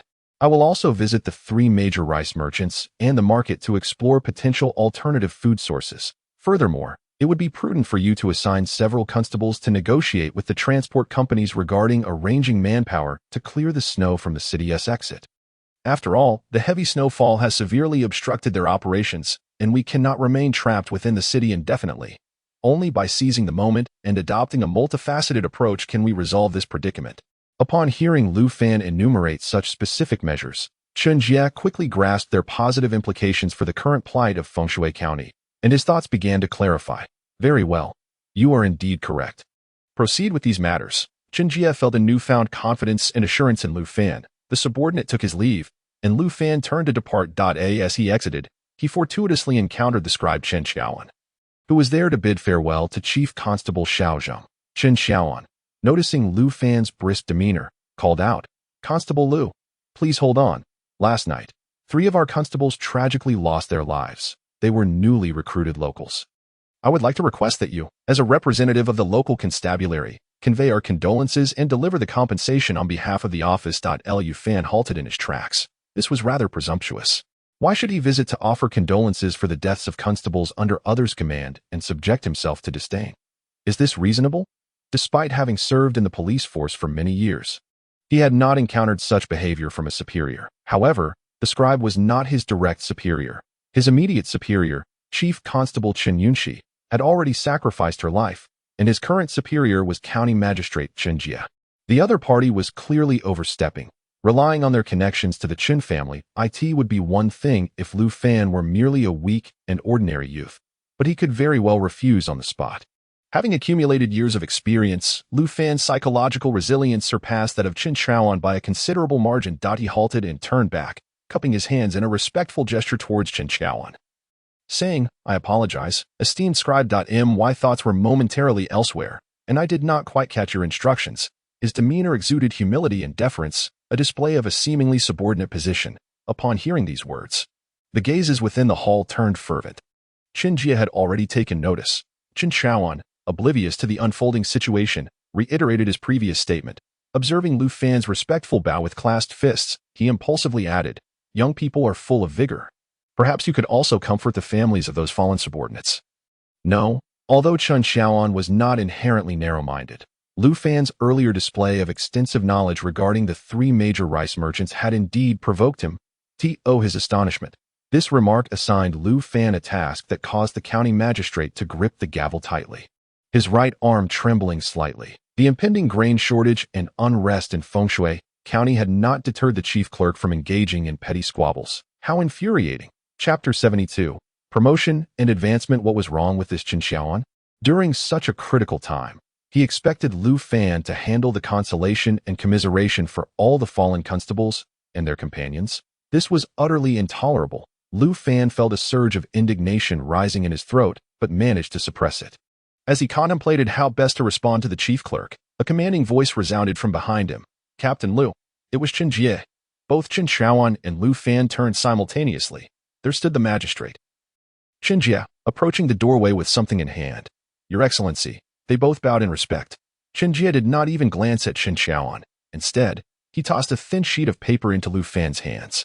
"You forgot this. Focus on your duties. Handle the matters I instructed you to address. You may freely deploy the constables and subordinates within the city, and I will arrange for personnel on my end at the city defense camp. Feel free to make any adjustments you deem necessary." Turning to Chief Clerk Chen Xiaoan, he continued, "As for the consolation, let the chief constable handle that personally. Captain Lu, you may arrange it as you see fit." With a few nonchalant words, he had extricated Lu Fan from a difficult position. "Wait, Chief Constable, Both Chen Xiaoan and Lu Fan were momentarily taken aback. Lu Fan instinctively glanced at the high-quality paper in his hand. An appointment decree. It stated that due to his outstanding abilities, Lu Fan had been officially appointed as the chief constable of Fengshui County. The county magistrate Chun Jie's official seal was affixed below, square and balanced. Chen Xiaoan noticed it as well, his expression shifting to one of disbelief as he gazed at the already turning magistrate. After the sacrifice of Chief Constable Chen Yunxi, the magistrate had initially intended to promote another constable to fill the role. How had it suddenly changed to Lu Fan? Chen Xiaoan's eyes flickered, and his countenance darkened. He finally comprehended the magistrate's intent. He could no longer command the chief constable, as they were now equals. The magistrate's message was clear. Henceforth, all matters of consolation and commiseration would be arranged by the chief constable, and the chief clerk would no longer interfere. Lu Fan was overjoyed to receive the appointment document. He turned and bowed respectfully, saying, "Thank you for your recognition, Your Excellency, that I shall not disappoint your trust. Go ahead." Chun Jie waved his hand. With a complex expression, Chen Xiaoan clasped his fists towards Lu Fan, saying, "Chief Constable Lu, I must apologize for any offenses. That I hope for your understanding that he had realized that he had committed an act that displeased the magistrate. Otherwise, he would have been informed about the selection of the chief constable beforehand." In such a moment, lowering himself to apologize was indeed wise. Lu Fan returned the gesture. "I look forward to your continued support, Chief Clerk." "Mutual understanding," Chen Xiaoan replied. The two individuals engaged in lively conversation, their spirits seemingly untroubled. Chen Jie's demeanor improved slightly. He had refrained from expressing his anger earlier, considering Chen Xiaoan's feelings. Lu Fan was a person of exceptional talent, and Chen Xiaoan was among those he had discovered from the collateral branches of talent. Upon exiting the government office, Lu Fan donned a brand new head constable uniform, adorned with a black crown band interwoven with silver threads, the attire and belt matching in their elegance, exuding an extraordinary aura of authority. The black blade he wielded felt even heavier, glinting ominously in the light. Once outside, Lu Fan swiftly arranged for news to be disseminated, decreeing that all constables must report within the hour. Matters of condolence could be addressed later. But the urgent task of gathering firewood outside the city required immediate action. Time was of the essence. He understood that the county magistrate appointed him as the chief constable of Fengshui County. Recognizing his latent capabilities, hoping to navigate through this crisis successfully with his assistants Qi Zhilia, Liao Qing, Ma Youji, and others were utterly exhausted after a night of toil, stifling yawns. However, upon learning of Lu Fan's promotion to chief constable, they instantly transformed, bursting with newfound vigor, leading dozens of their subordinates. They rapidly spread the news of Lu Fan's elevation throughout the city, while simultaneously posting a public announcement in every corner of the streets. The government is collecting firewood. 10 pounds of firewood for 1 copper coin, an exceptionally low price, especially in these uncertain times, as no one knew whether the zombies had vacated the outskirts. Nevertheless, the news spread that the chief constable himself would lead an expedition outside the city to exterminate the zombies lurking in the nearby mountains and forests. This was far more reassuring. Soon, groups of people began to venture out of the city, armed with axes, sickles, and ropes, banding together to undertake this endeavor. The numbers swelled, and carts appeared within the throng. These were official vehicles. Lu Fan had specifically summoned several carts from the transport office, dragging 2-meter-long fences, forming a formidable presence on the main road. The horses trod along the path compacted by the crowd, the fence behind them clearing the accumulated snow to either side. 6 horse-drawn carts created a wide path, effectively shoveling the snow from the thoroughfare. As the citizens witnessed the gradual unveiling of a snow-free route beyond the city, more and more began to exit. This initiative astonished even County Magistrate Chen Jie. Outside the city, Lu Fan was true to his word. Accompanied by his mentor and nearly 100 individuals, he commenced the sweep from the eastern edge. Following the tracks left by the zombies, after traversing 10 miles, they entered the wooded area initially designated as a safe haven, where they found the now damaged warning bells. Numerous zombie footprints marred the nearby ice and snow, leaving behind dark stains. The zombies had retreated deeper into the forest, heading toward the Tianmen Gorge. Lu Fan and Ling Xiaoxiao opted not to venture further, but instead conducted a search nearby. Patting down the snow and setting up warning bells to ensure the safety of those gathering firewood, Lu Fan felt a sense of confidence. This time, he had brought along over a dozen seasoned fighters, including the retired Constable He, who was now at home caring for children. as well as several constables who had previously been stripped of their official attire. They were well prepared with talismans in hand. Even if the zombies were to return, he was confident in his ability to withstand an onslaught. By midday, the horses had dragged the shoveling carts all the way to the edge of the forest. A portion of the logging populace, having securely bundled their spoils, crafted simple sleds and returned home, their journey back proving even more level and effortless than their initial trek. Groups of citizens delivered their firewood to the authorities. Receiving meager compensation in return, the number of those exiting the city steadily increased. Those who had ventured out earlier in the day were now eagerly preparing for a second round. County Magistrate Chen Jie observed with a faint smile as piles of timber accumulated beneath the city walls. He began to envision, employing the same strategy, the smoothing of the official road between Fengshui County and Lei County, thereby unblocking trade routes and alleviating the plight caused by heavy snowfall. The young minds indeed proved to be resourceful. Filling Chen Jie with delight as dusk approached, the citizens outside the city, along with the constables and attendants, returned home. That evening, Lu Fan entered the talisman shop. Seeking out the proprietor, Su Wei has had the honor of meeting Lord Lu. Congratulations on your promotion to Chief Constable of Fengshui County. Su Wei marveled at the young chief constable before him, clad in black with silver embroidery exuding authority. He couldn't help but lament that Zhang Lin, the former chief constable who had diligently toiled on this land for over a decade, had failed to achieve such a position, only to see it effortlessly bestowed upon a young constable he had once mentored in a matter of months. Chapter 73. Chun Yunqi's ring. Lord Lu's visit graces this humble establishment. Su Wei inquired, "Might I ask what you require? Are you in search of talismans, or something else?" Su Wei, now hesitant to take a seat before Lu Fan, recognized that the latter had ascended to the 9th rank of officialdom, now a chief constable. Why has Su suddenly turned so distant? Should I strip off my attire to speak with you? Lu Fan jested. Feigning to rise and remove his clothing, Su Wei hurriedly took a seat.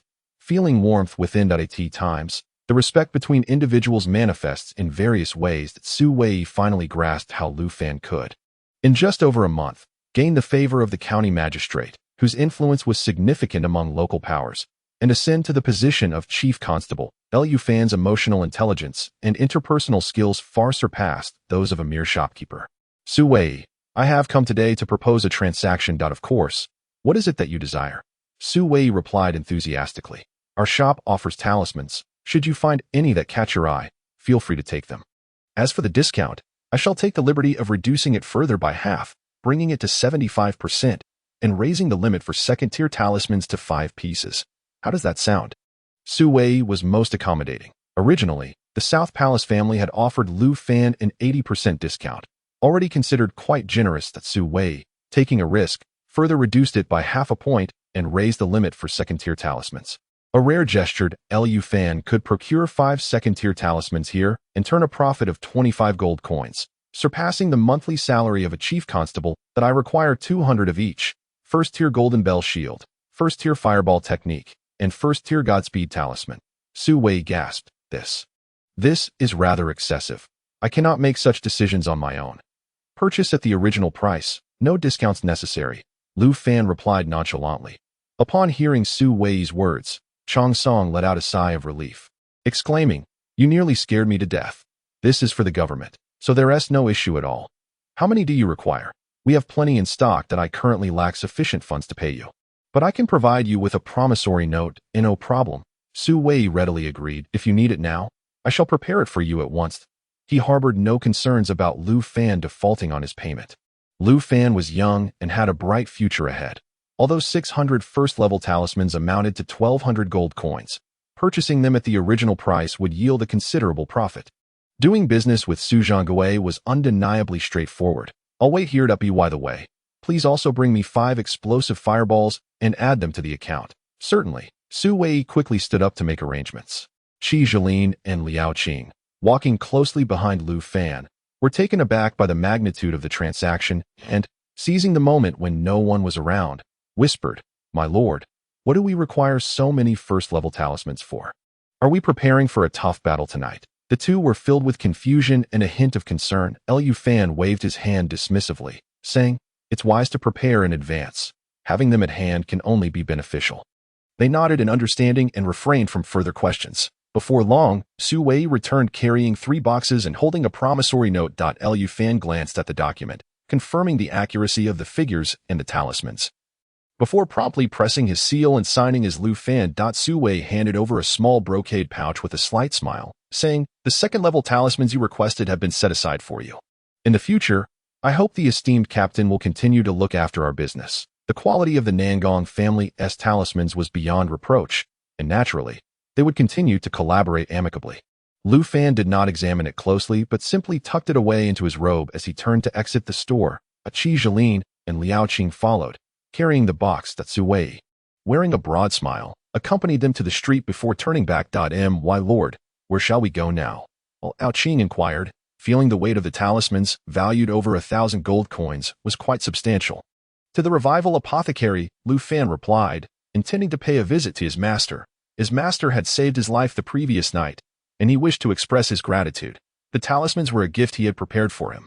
The three made their way to the establishment. Ling Yuxing was attending to patients in the main hall. Upon seeing Lu Fan in the uniform of the chief constable, he was not surprised. News of Lu Fan's promotion had long since spread throughout the city, and he had been inundated with visitors offering their congratulations all day, which had become quite tiresome. "Master," Lu Fan greeted respectfully. "Master." Liao Qing and Qi Zhelin also dared not be negligent. "Place the items down, and you may leave now. Ensure that the tasks I entrusted to you are completed diligently," Lu Fan instructed, and the two bowed respectfully before departing. However, turning back to face Ling Yuxing, Lu Fan patiently awaited his completion of the patient's examination. Once free, he finally spoke. "Master, I am here to no need for words of thanks. I am merely an ordinary person who has lost his martial prowess." Ling Yuxing understood that he could not conceal the truth from his astute disciple, but did not intend for more people to know that his martial abilities remained intact. Lu Fan was quite perceptive. The revival apothecary was shrouded in a veil of mystery, encompassing tiger bone wine, marksmanship techniques, and methods of massage and blood circulation, forming a unique system of its own. Moreover, last night, the sword strike from my master undoubtedly transcended the 6th level, and his power could rival that of the formidable warriors from the divine capturing camp. He harbored doubts about whether my master was truly a disciple expelled from the Tsongshan Iron Sword sect. "Do not ponder further." Ling Yuxing pointed towards the 3 boxes laid down by Qi and Liao, shifting the topic. "What are these items?" "Talismans, just purchased from the Golden Thread Talisman shop. Why acquire so many talismans?" The zombie horde suffered significant losses yesterday. For the next few days, the Tianmen Gorge should not witness any large-scale zombies approaching Fengshui County. Ling Yuxing's tone was remarkably assured. Lu Fan grew increasingly convinced that his master was no ordinary person. Approaching his master, Lu Fan whispered a few words. Ling Yuxing's previously indifferent expression suddenly shifted. "Where is it?" Lu Fan retrieved a ring with a black gemstone setting from his bosom. This was indeed the ring he had unearthed from Chun Yunqi's ashes. Rarely losing composure, Ling Yuxing snatched it and tucked it into his robe, carefully caressing the ring's surface to absorb its essence. Soon, he revealed an expression of delight. "Anan, close the door. Take a day off." "Yes," Anan promptly complied. Ling Yuxing led Lu Fan into the inner room. With a smile, he remarked, "You truly are a fortunate blessing to the Ling family, discovering such a concealed transmission artifact." The transmission artifact refers to the small items used by prominent families to record secret martial techniques, typically employed for documenting and passing down the talisman-making methods and incantations of talisman masters. Lu Fan replied with a smile. "I too found it peculiar that a martial artist would carry a ring. Upon closer inspection at home, I discovered the intricate patterns on Qin Yunqi's ring face. And when illuminated, I discerned the inscriptions. Since you have already observed the inscriptions, you must understand what is recorded within." Chapter 74. Transmission Artifact. Having experienced years in law enforcement, Lu Fan had assisted veteran detectives in solving numerous intricate cases, and his keen eyes could easily penetrate superficial deceptions. By analyzing subtle, illogical flaws, he could unveil the secrets lurking beneath. The fact that Qin Yunqi carried a ring was inherently uncharacteristic of a martial artist, and Lu Fan had been secretly probing, uncovering its mysteries. Ling Yuxing was correct. This ring was indeed a transmission artifact of the Qin family. It bore engravings of the first-level incantations for Fireball Technique, Golden Bell Shield, and Divine Movement Talisman. Lu Fan was unaware of why such an artifact resided in Qin Yunqi's possession. As a peripheral martial artist of the Qin family, she could inherit a single incantation technique, yet it should not be inscribed upon a transmission artifact. After requesting some paper currency from his master, Lu Fan swiftly transcribed 3 incantations and 3 talisman-making methods onto the paper. Ling Yushin's expression became exceedingly animated. He understood this was a transmission artifact, yet he had not anticipated that it contained 3 distinct techniques. These 3 techniques, once crafted, would yield the most sought-after talismans in the market, revealing that Qin Yunxi intended to bequeath them to future generations, regardless of the origins of his acquisition or his intentions. Qin Yunxi has passed away, and it is highly likely that the Qin family remains unaware of this artifact of transmission. Lu Fan earnestly addressed Ling Yuxing. Master has long aspired to delve into the path of talismans and become a talisman master. This presents a splendid opportunity. Although it pertains only to a first-level technique, mastering any such skill signifies a formal entry into the realm of talismans, marking the threshold of becoming a legitimate first-level talisman master. Ling Yuxing nodded in agreement. Indeed, both you and Xiao Xiao possess commendable aptitude. I have faith that you shall achieve a harmonious complement between talismans and martial arts in the future. However, the cultivation of techniques must be conducted in secrecy to avoid complications. The disciple comprehends. Lu Fan was acutely aware that their sudden endeavor to practice talismans would inevitably raise suspicions in Fengshui County, particularly from the Qin family, that it was conceivable that they might investigate Qin Yunxi's final days, or even resort to unconventional methods to ensure that the talisman techniques remained undisclosed. Lu Fan had already formulated a plan. The county magistrate has appointed me as the chief of police in Fengshui County, granting me considerable authority and freedom. I can venture beyond the city each day and practice with my master outside. Ling Yuxing did not voice any objections, merely advising him to exercise caution. As someone with experience, he understood that whether in martial arts or talisman studies, every individual must be prepared, for the path is seldom devoid of obstacles. In the face of competition, one must be willing to shoulder the corresponding risks. Master. Lu Fan proposed to Ling Yuxing. Brother has been crafting talismans for several months. Perhaps we might allow him to first master the Golden Bell Shield and the Godspeed Talisman. The cultivation of these 2 techniques is relatively subtle, thus unlikely to attract undue attention. Furthermore, once we have mastered these 2 techniques, we shall no longer need to procure first-level talismans from external sources. Not only can we achieve self-sufficiency, but I can also distribute them through my channels for profit. Upon hearing this, Ling Yuxing was visibly moved. Indeed, the primary consumers in Fengshui County are adventurers, with the government as the second largest clientele. As the chief of police, Lu Fan possesses the authority to procure talismans. If he truly masters the art of talisman crafting, he will not lack for outlets. Through Lu Fan's discreet dealings, these talismans can be consumed, thereby supporting the operations of the revitalization apothecary, and additionally benefiting Ling Xiaoxiao and Lu Fan's future training endeavors. Excellent. Ling Yuxing assented, immediately summoning an into the room. The 3 decided to explore their respective techniques daily, convening in the evenings to share insights and enhance their mastery. Subsequently, Lu Fan left the talismans at the revitalization apothecary. These talismans would allow him to familiarize himself with the craft, as it was unlikely that the county would require talismans in the immediate future. Before parting, Ling Yuxing pulled Lu Fan aside. Some time ago, you withdrew all the funds from the apothecary's accounts, claiming it was for a significant undertaking. Was it to conceal the purchase of these 600 first-level talismans? In due time, Master, you will comprehend. Lu Fan refrained from disclosing to his master that these talismans had been acquired on credit. Ling Yuxing, placing greater trust in Lu Fan, did not pursue the matter further. As the head of the headquarters, you must exhibit greater composure henceforth. Do not jeopardize this position. Understood. Lu Fan turned to take his leave. That evening, he organized a rotation of guards atop the city walls. The number of constables in Fengshui County had dwindled to a mere 11, including 7 heads of the constabulary, creating a severe shortage of manpower. Fortunately, the night was calm, allowing everyone to finally rest for a while. The following day, Lu Fan methodically instructed Lao Qi and Lao Liao to continue organizing personnel to venture outside the city to fell trees and stockpile firewood.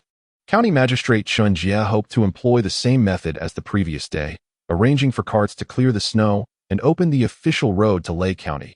Lu Fan felt a sense of resistance within him, for this route was excessively lengthy, and the horses would hardly endure it. It could take several days to clear. Should it snow during that time, all efforts would be in vain.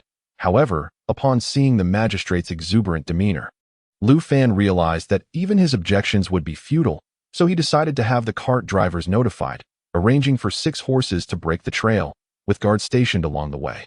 Indeed, by noon, as the carts had traveled 12 miles, a fierce wind arose, snow swirling in the air, prompting the carts to hastily return. The villagers in the direction of Tianmen Gorge also rushed back to the city. A sudden blizzard submerged both official roads outside the city. Finally, Qin Jie recognized the impracticality of opening the official road to Lei County. Who could guarantee that it wouldn't snow within 6 days? Who could ensure that the grain convoy would encounter no issues en route? Who could ascertain that Lei County had surplus grain to send to Foshui County? In his frustration, County Magistrate Qin Jie convened Lu Fan and Qin Chaoan for a discussion.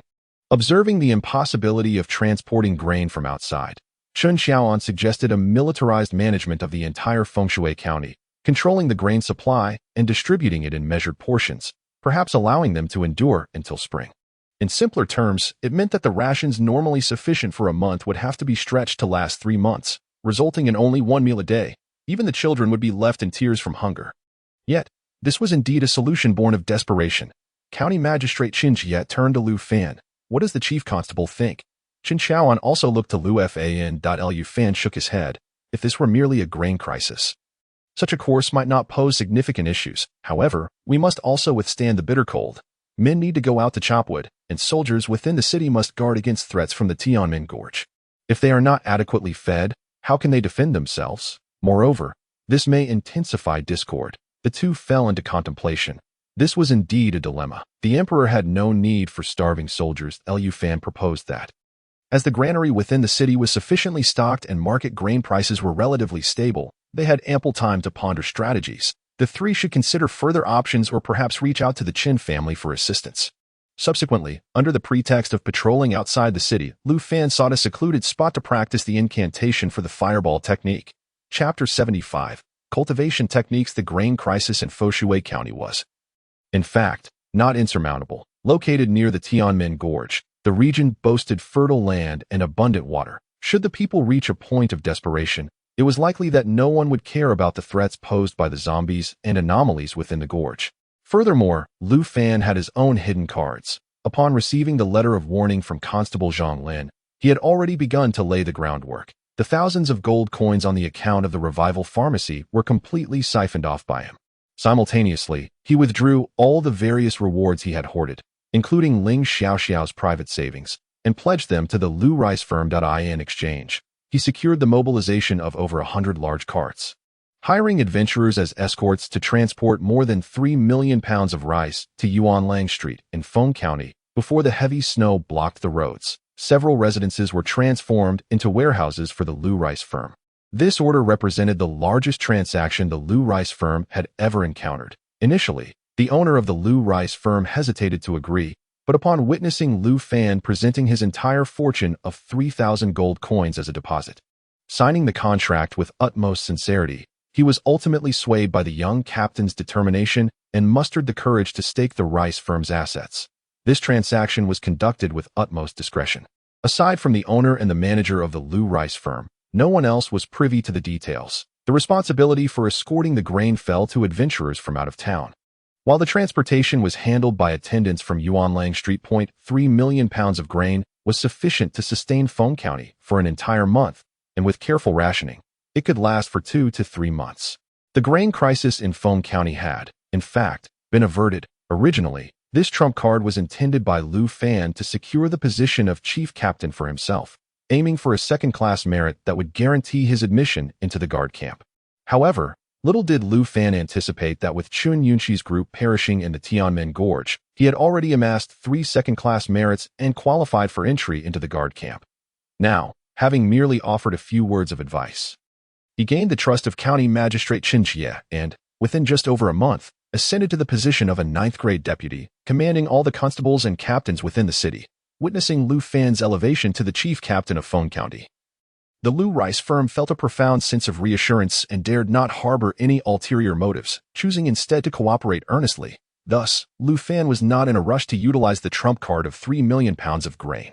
The sum of 3,000 gold coins was a trivial amount to County Magistrate Qin Jie, and in the eyes of the Qin family, it was even less significant. However, in a particular critical moment, 3 million pounds of grain could prove to have unforeseen utility. He was determined not to let this opportunity slip by and could not disappoint the goodwill of Captain Zhonglin.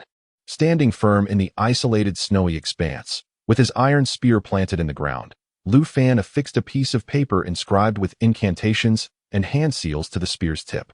The biting cold wind howled around him, but Lu Fan's gaze was exceptionally sharp and resolute. The paper fluttered in the breeze as he executed the first hand seal. The patterns of these seals were already etched in his mind.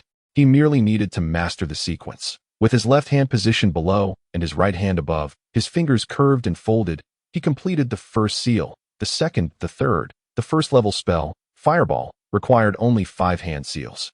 In just 7 seconds, Lu Fan executed all 5 seals. Not a single sound surrounded him. Lu Fan remained undeterred.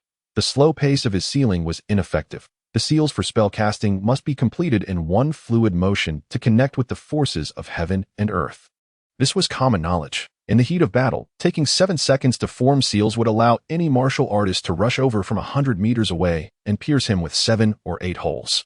Facing the iron spear, Lu Fan flexed his somewhat uncoordinated fingers and began to seal again. This time, he completed the seals noticeably faster by a second. Once more, as the frequency of practicing the hand seals increased, Lu Fan retrieved the slips of paper on which he had drawn the hand signs, skillfully managing to complete 5 seals in a single breath, reducing the time to a mere 4 seconds. While his speed in forming the seals had improved, it still fell short of the standards required in actual combat. After enduring further rigorous practice, he managed to shorten the time to 3 seconds.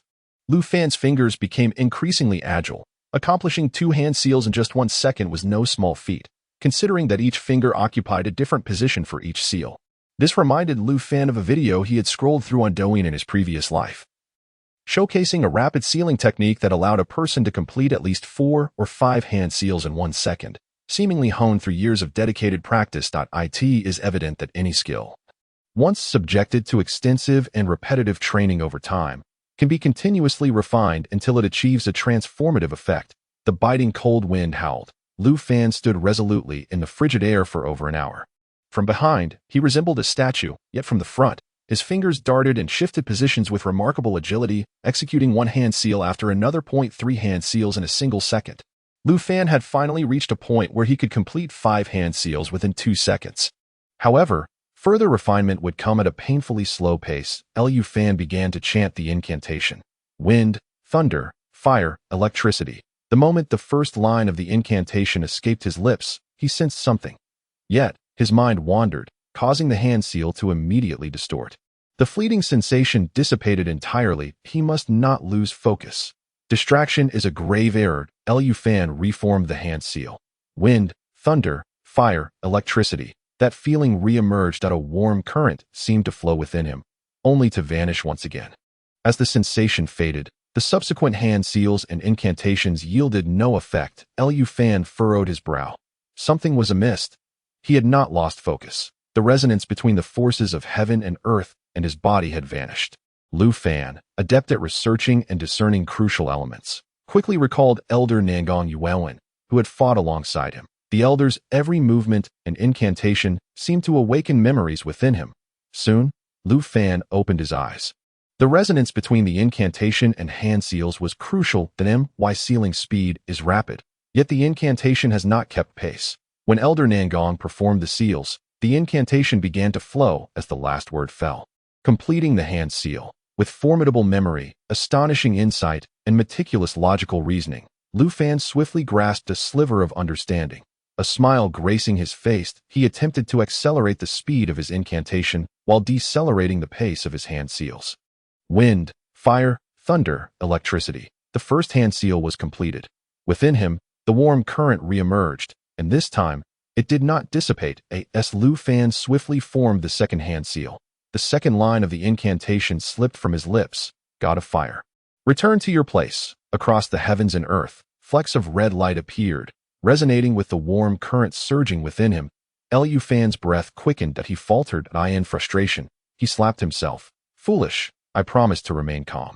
Once more, Lu Fan forced himself to regain composure, reforming the hand seal with synchronized hand and voice. Wind, fire, thunder, electricity. The first hand seal was completed.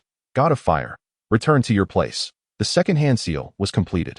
Invoke the law. The third hand seal was completed in the vast expanse of the cosmos. The myriad crimson dots of light resonate with the warm currents surging within, intertwining and coalescing before him, creating a tumultuous compression. From an external perspective, these points of red luminescence weave and encircle his entire being. Lu Fan distinctly perceives that this force is intricately linked to his own existence.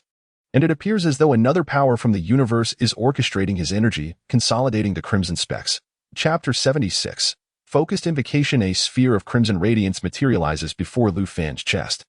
Exuding an air of profound mystery, it seems as though it has always resided there, merely awakened by the incantation. This must be the essence of invoking spells. The prowess of a talisman master is indeed enigmatic. Lu Fan experiences a fleeting revelation regarding the fireball technique.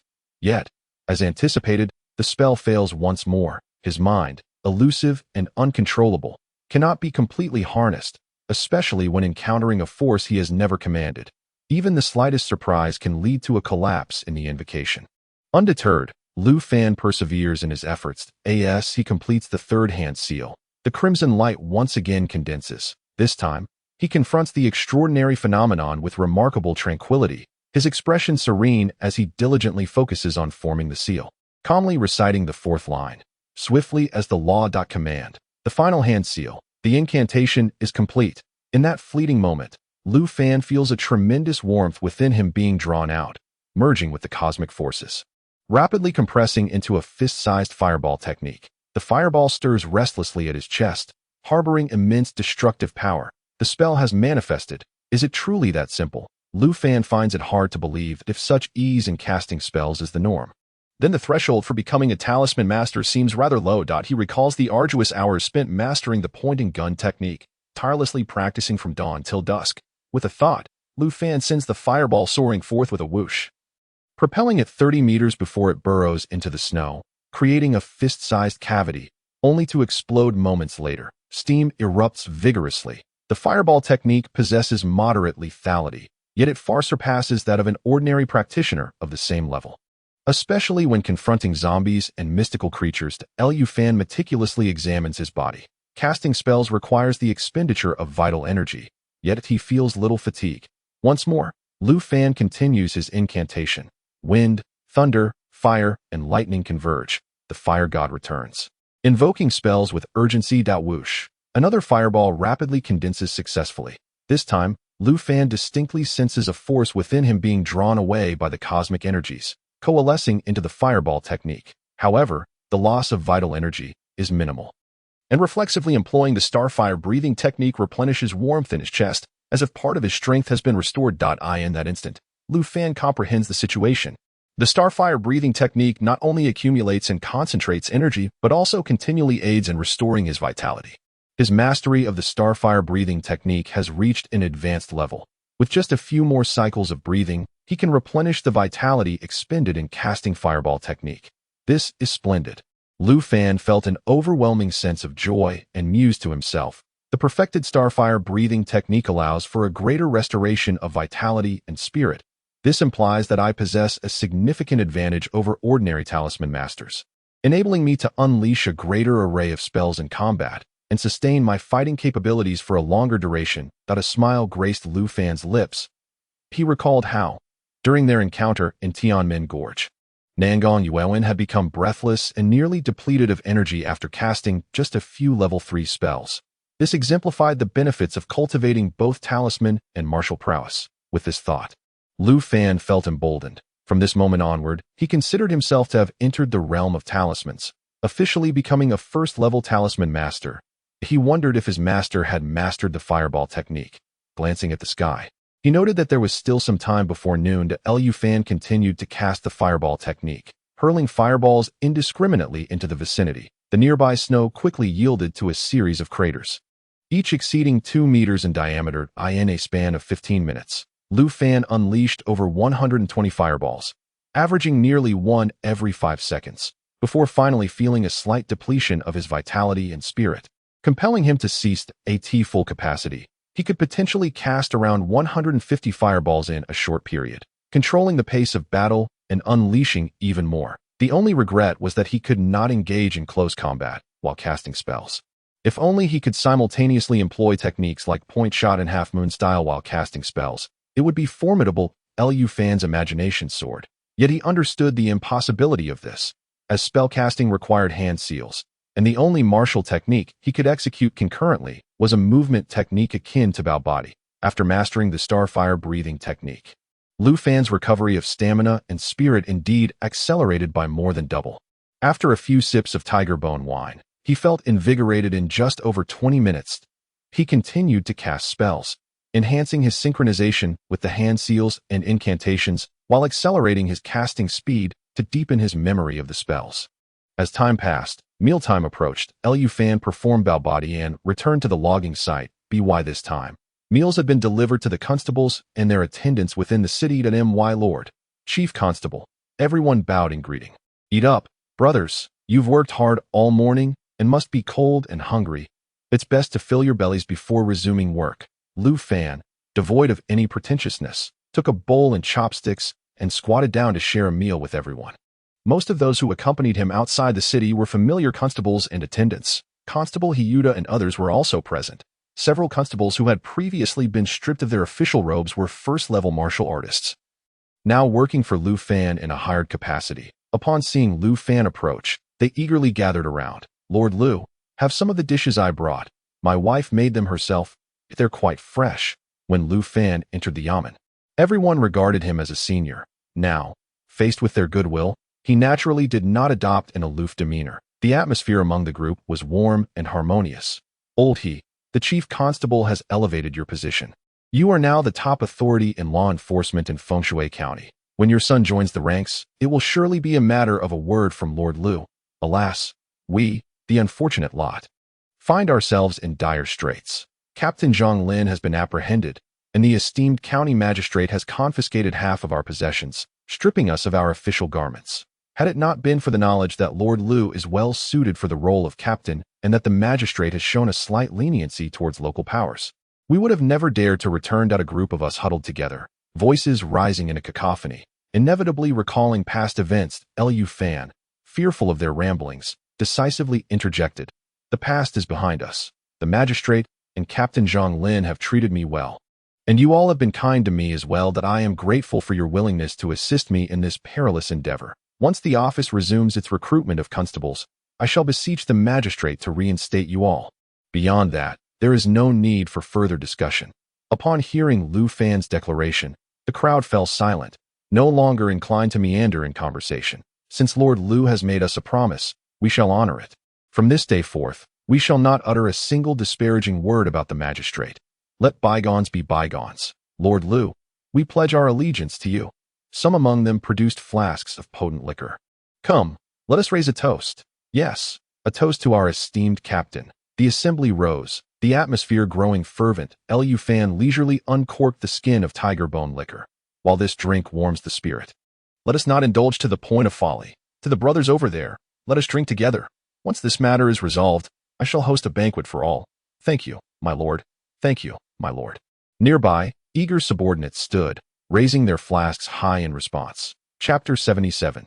The Art of Communication. As night fell, a substantial pile of firewood accumulated beneath the eastern city wall of Feng Shui County. 6 captains were dutifully following Ling Xiaoxiao's directives, organizing the personnel for the night watch atop the walls. Despite the youthfulness of both the chief captain and his master, the 4 captains hailing from military backgrounds under the command of Magistrate Chen Jia were disciplined soldiers, adhering to orders with unwavering loyalty, fully compliant with Ling Xiaoxiao's arrangements. Lord Lu, Lord Lu. As Lu Fan approached, the crowd sprang to their feet. Lu Fan, unreserved in their presence, addressed Ling Xiaoxiao.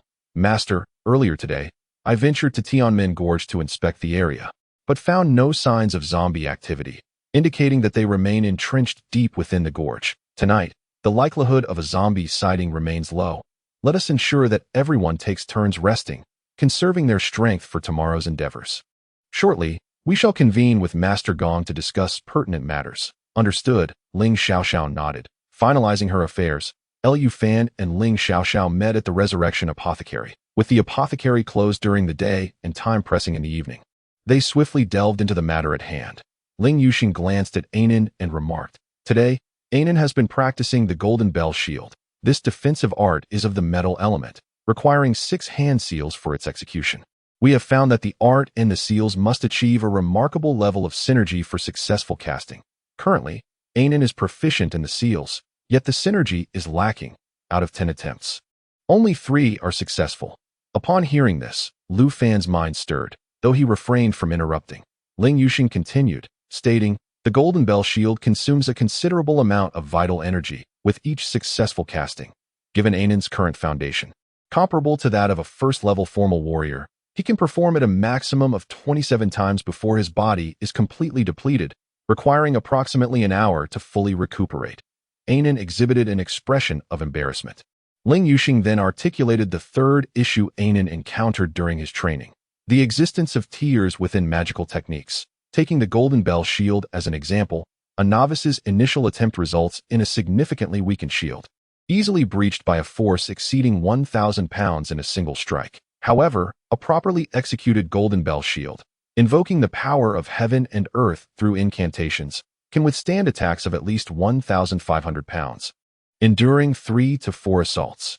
Even when released in the form of talismans, albeit with diminished potency, it can still resist the destructive force of 1,000 pounds at least 3 times.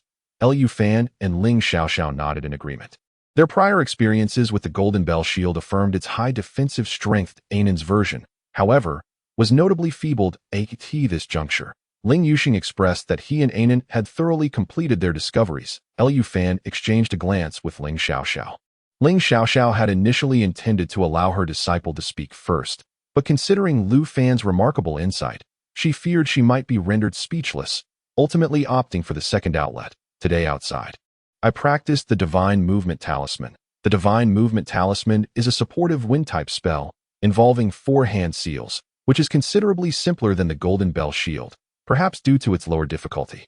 I quickly grasped the nuances of casting." Ling Xiaoxiao articulated her distinct observations. "Father, your point about the degree of synergy is valid, yet I perceive it more as a resonance between the spell's incantation and the hand seals, harmonizing speed while advancing simultaneously, thus facilitating successful casting with ease. That I experienced no failures in casting. 10 attempts resulted in 10 successes." Anan displayed a look of astonishment. Ling Yuxing turned his gaze towards Lu Fan, who nodded in affirmation, indicating he too had not encountered any failures in casting. Anan felt an even greater sense of shame. "I apologize. It seems my innate talent is lacking at my hand seals number 5. While my master employs 4, and within this, only the Golden Bell Shield requires 6 hand seals. The greater the number of hand seals, the more complex the spell, naturally increasing the difficulty, which is entirely normal. There is no need for you to feel embarrassed, Anan." "Indeed," Ling Xiaoxiao concurred. Continuing, "I also discovered that my casting of the Divine Movement Talisman offers only a limited enhancement to speed, far inferior to the effects produced by talismans, and significantly less than the complete efficacy achieved by talisman practitioners themselves.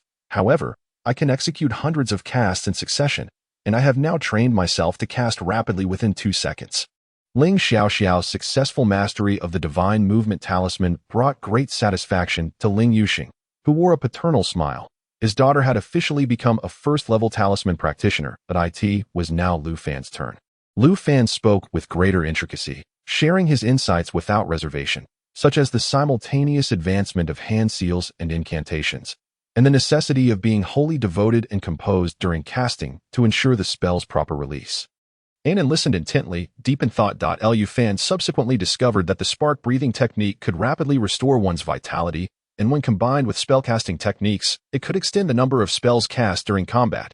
Ling Yuxing and Ling Xiaoxiao nodded in agreement, exclaiming, "Indeed, we have also observed that the greater the foundation of the human body, the more spells one can cast with reduced pressure in the later stages.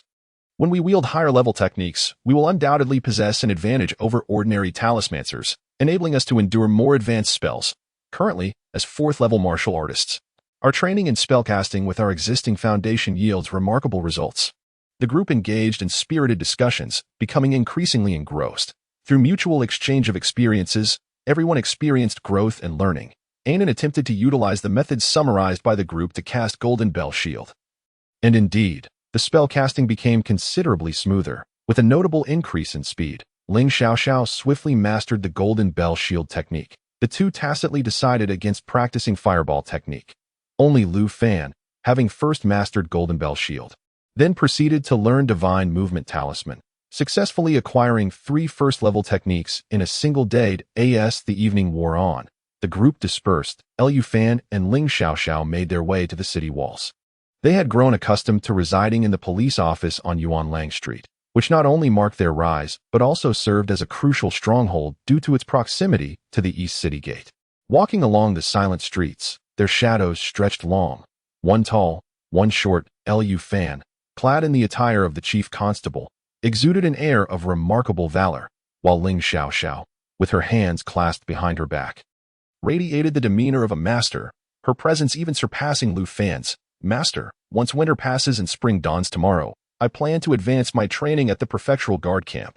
There, I can refine more martial techniques, discover those that suit me best, and become even stronger. Lu Fan shared his plans with Ling Xiaoxiao. He then inquired, Master, since you have already achieved 3 second-class merits, would you like to join me at the guard camp for further training? I shall not go, Ling Xiaoxiao replied. Though she seldom paid attention to the external bureaucratic affairs, she was not entirely naive. Gazing at the bright moon in the sky, her eyes sparkled with starlight as she said, Entering the guard camp as the chief constable is entirely different from entering as an ordinary constable. I am going there to train, while you are going to promote. By the time you emerge, you will likely be able to remain in the prefecture as an 8th-rank deputy official, whereas I would merely return to the prefecture as a regular constable. Lu Fan fell silent, realizing the truth in her words. Indeed, the chief constable held an official capacity, affording more options upon entering the guard camp, where the benefits were undoubtedly superior. As a young woman without an official title, Ling Xiaoxiao's training at the guard camp would lead her back to Feng County as the chief constable if a position were available. Otherwise, she would remain at the guard camp, like Zhang Lin, serving as an ordinary constable, awaiting promotion. You need not concern yourself with my path. She continued. My father has assured me that once I break through to the 5th level as a martial artist, he will introduce me to a friend who can guide me, giving me hope to challenge the 6th and 7th levels. Once I attain the 7th level, I shall return to seek you out and see how your training at the guard camp progresses. Ling Xiaoxiao had already devised her own plans. Upon hearing this, Lu Fan felt a slight sense of relief that in light of this, the disciple could now rest assured, with Ling Xiaoxiao having the support of Ling Yuxing paving the way for her. Along with the methods of crafting talismans and the 3 schools of talisman making addressing the financial concerns of martial arts training, a clear path lay ahead. It was he who, before heading to the county's guard camp, needed to prepare thoroughly. Otherwise, venturing forth alone into unfamiliar territory would pose a grave risk. The following day, good news arrived from Lei County in an effort to alleviate the grain crisis in Fengshui County. Qin Jia had dispatched 12 second-tier warriors, 3 third-tier warriors, and 2 talismancers from the Qin family to Fengshui County. Their temporary guise was that of constables, naturally falling under Lu Fan's command. With this new contingent of elite soldiers, the issue of manpower was somewhat alleviated. Lu Fan's confidence surged, and he led a group to a position nearer to the Tianmen Gorge to keep watch, on one hand, to protect the townsfolk venturing outside the city for lumber, and on the other, to monitor the movements of the zombie horde in the gorge. Master, we have discovered footprints left by zombies ahead, reported a constable with the surname Ran, learning from Chun Yunxi's misfortune. The group advanced cautiously toward the periphery of Tianmen Gorge, wary of entering the woods carelessly. Fortune smiled upon them as the weather remained fair, with neither snow nor wind, providing good visibility. Upon hearing of the zombie sighting, Lu Fan's spirits lifted. Has it finally appeared? Proceed according to plan. With a commanding voice, Lu Fan instructed a subordinate to approach the discovered zombie location, without hesitation. The subordinate drew his knife and made a shallow cut across his forearm, allowing blood to flow freely. Lu Fan was taken aback, exclaiming in frustration, I merely asked you to make a small incision, not to sever your artery. Quick, someone, apply a revitalization talisman, master. A simple bandage will suffice. Why waste money on that? A few subordinates attempted to argue, but were silenced by Lu Fan's fierce glare, daring not to speak further. The revitalization talisman worked swiftly to heal the wound. However, the zombies were drawn in even more rapidly. The scent of fresh blood deeply enticed the zombies lurking in the snow. Although it was merely a white zombie with grayish-white pupils, the onlookers remained hopeful, concealing themselves behind the snowy slope. Watching as the creature approached with deliberate steps that it seemed capable of martial arts. It would not be long before it transformed into a black zombie that it must have recently perished in Tianmin Gorge. The ancient battlefield zombies could not preserve their flesh and blood for long that a group of observers behind the slope began to speculate about the cataract-ridden zombie. Clearly, it had only recently risen. Its strength only partially restored, and hindered by the snow, it advanced slowly, alternating between running and walking, gradually approaching the slope. Suddenly, a small black dot appeared from a distance. The arrival was unexpected, quickly expanding into a shadow. Capturing the attention of Lu Fan and his entourage, a black zombie. Indeed, there was more than one zombie nearby. Everyone regarded Lu Fan with admiration. Should they eliminate a couple more zombies, the threat to Feng Shui County this winter would diminish by 2. Moreover, using blood to lure zombies was far safer than recklessly approaching danger.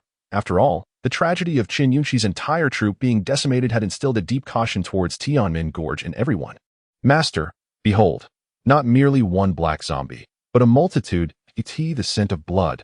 These fiends have emerged. Amidst the gasps of the onlookers, in broad daylight, a series of diminutive black dots began to materialize in the distance across the snowy expanse. Steadily approaching our position, their numbers continued to swell. Lao Lin, at your command, notify the townsfolk at the lumberyard to evacuate immediately and return to the county seat. Inform the constables there to escort the citizens to safety. No one is to defy this order. Lu Fan's foremost concern was the relocation of the populace. As the zombies drew nearer, a single misstep could endanger the lumberyard. Furthermore, no one could ascertain whether more zombies lurked behind. For safety's sake, it was imperative to first remove the defenseless commoners. Yes, Lin Biu turned and hastened away to relay the message. The remaining individuals fixed their gaze upon Lu Fan. The white zombies had now closed in. They awaited the command of their chief constable. With a sudden flourish, a white zombie leaped from the slope, its grayish-white cataract eyes reflecting the forms of over 20 living beings, its ghastly visage instantly transforming into one of aggression. Its fingers splayed, black claws resembling metallic spikes lunged toward a subordinate standing over a pool of blood. The latter gripped a steel blade tightly, but found no opportunity to strike, in a swift motion. A second-tier warrior brought down his weapon, severing the white zombie's head. Outside the slope, the black zombies seemed to sense something. Accelerating towards us, in the distant snowfield, the number of zombies surged to over 30. Also hastening towards our location, the black zombie darted past the slope, impaled directly by an iron spear. Humph! Is this the extent of the zombies? Lu Fan whispered. Once we dispatch them, we must annihilate them all. Otherwise, once they coalesce, they shall pose a significant threat to Feng Shui County. Understood. The assembly nodded in unison, their resolve unwavering. Over 20 individuals stood undaunted against more than 30 zombies. Soon, the 36 zombies charged forth. As the first zombie crossed the slope, 2 talisman masters struck first. Wind, thunder, fire, and lightning erupted in a cacophony. The fire god returned to his rightful place, casting spells with urgency. Explosive fireball. 2 fireballs shot forth at close range, striking the leading black zombie. Flames erupted violently, sending the black zombie soaring, its form engulfed in fire, its corpse energy drastically diminished. The others had already armed themselves and surged forward. Lu Fan led the charge, his iron spear drawn back like a bow, swiftly launching through the air, shattering the heads of 2 black zombies as if they were mere watermelons. A fourth-tier warrior's gathered strike was thus ferocious. With a bow stance and a swift movement, Lu Fan, spear in hand, dashed into the throng of zombies, immediately drawing the attention of the majority. Warriors pouring forth from behind the slope found their adversaries.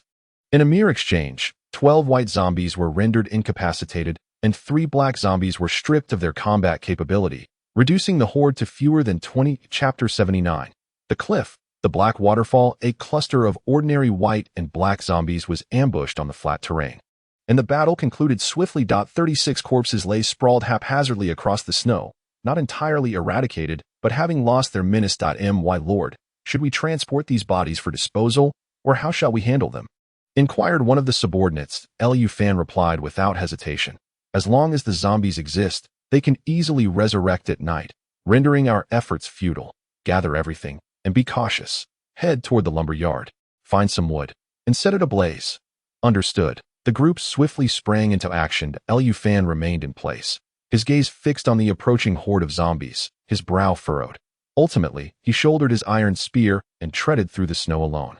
As the chief constable of Foshui County, he needed to ascertain one crucial fact: how many zombies were advancing from the Tianmen Gorge, and whether there were more lurking behind. Was Foshui County on the brink of facing yet another wave of assault? After traversing 4 miles through the snow, he halted as he neared a thicket. Numerous footprints stretched outward from the forest's edge. Lu Fan lacked the courage to venture into the woods alone and had no intention of investigating further. He drew his dark blade and made a shallow cut on the back of his hand. Blood dripped onto the snow, a stark and alarming sight. Lu Fan gazed into the mountains. It felt as though a wind had stirred within the forest. He hesitated slightly, then sensed the entire thicket come alive. The once silent woods erupted with heavy footsteps breaking through the snow. Suddenly, a multitude of black zombies surged forth from the trees. These ashen figures, devoid of flesh and blood, or only shriveled, blackened skin stretched taut over their frames. Yet they were clad in heavy metal armor. They exuded a sinister, dark aura, moving with a fierce grace, their steps echoing through the snow, creating an overwhelming impression of a zombie battalion. Terrified, Lu Fan quickly affixed a rejuvenation talisman to heal his wound and turned to flee. Damn it! I've stirred a hornet's nest. Whoosh, whoosh, a line of black zombies burst from the forest. The snow was soon marred with a multitude of dark footprints, and the chilling aura of death coalesced in the air, casting a slight shadow over the sky. What am I doing? Lu Fan cursed vehemently.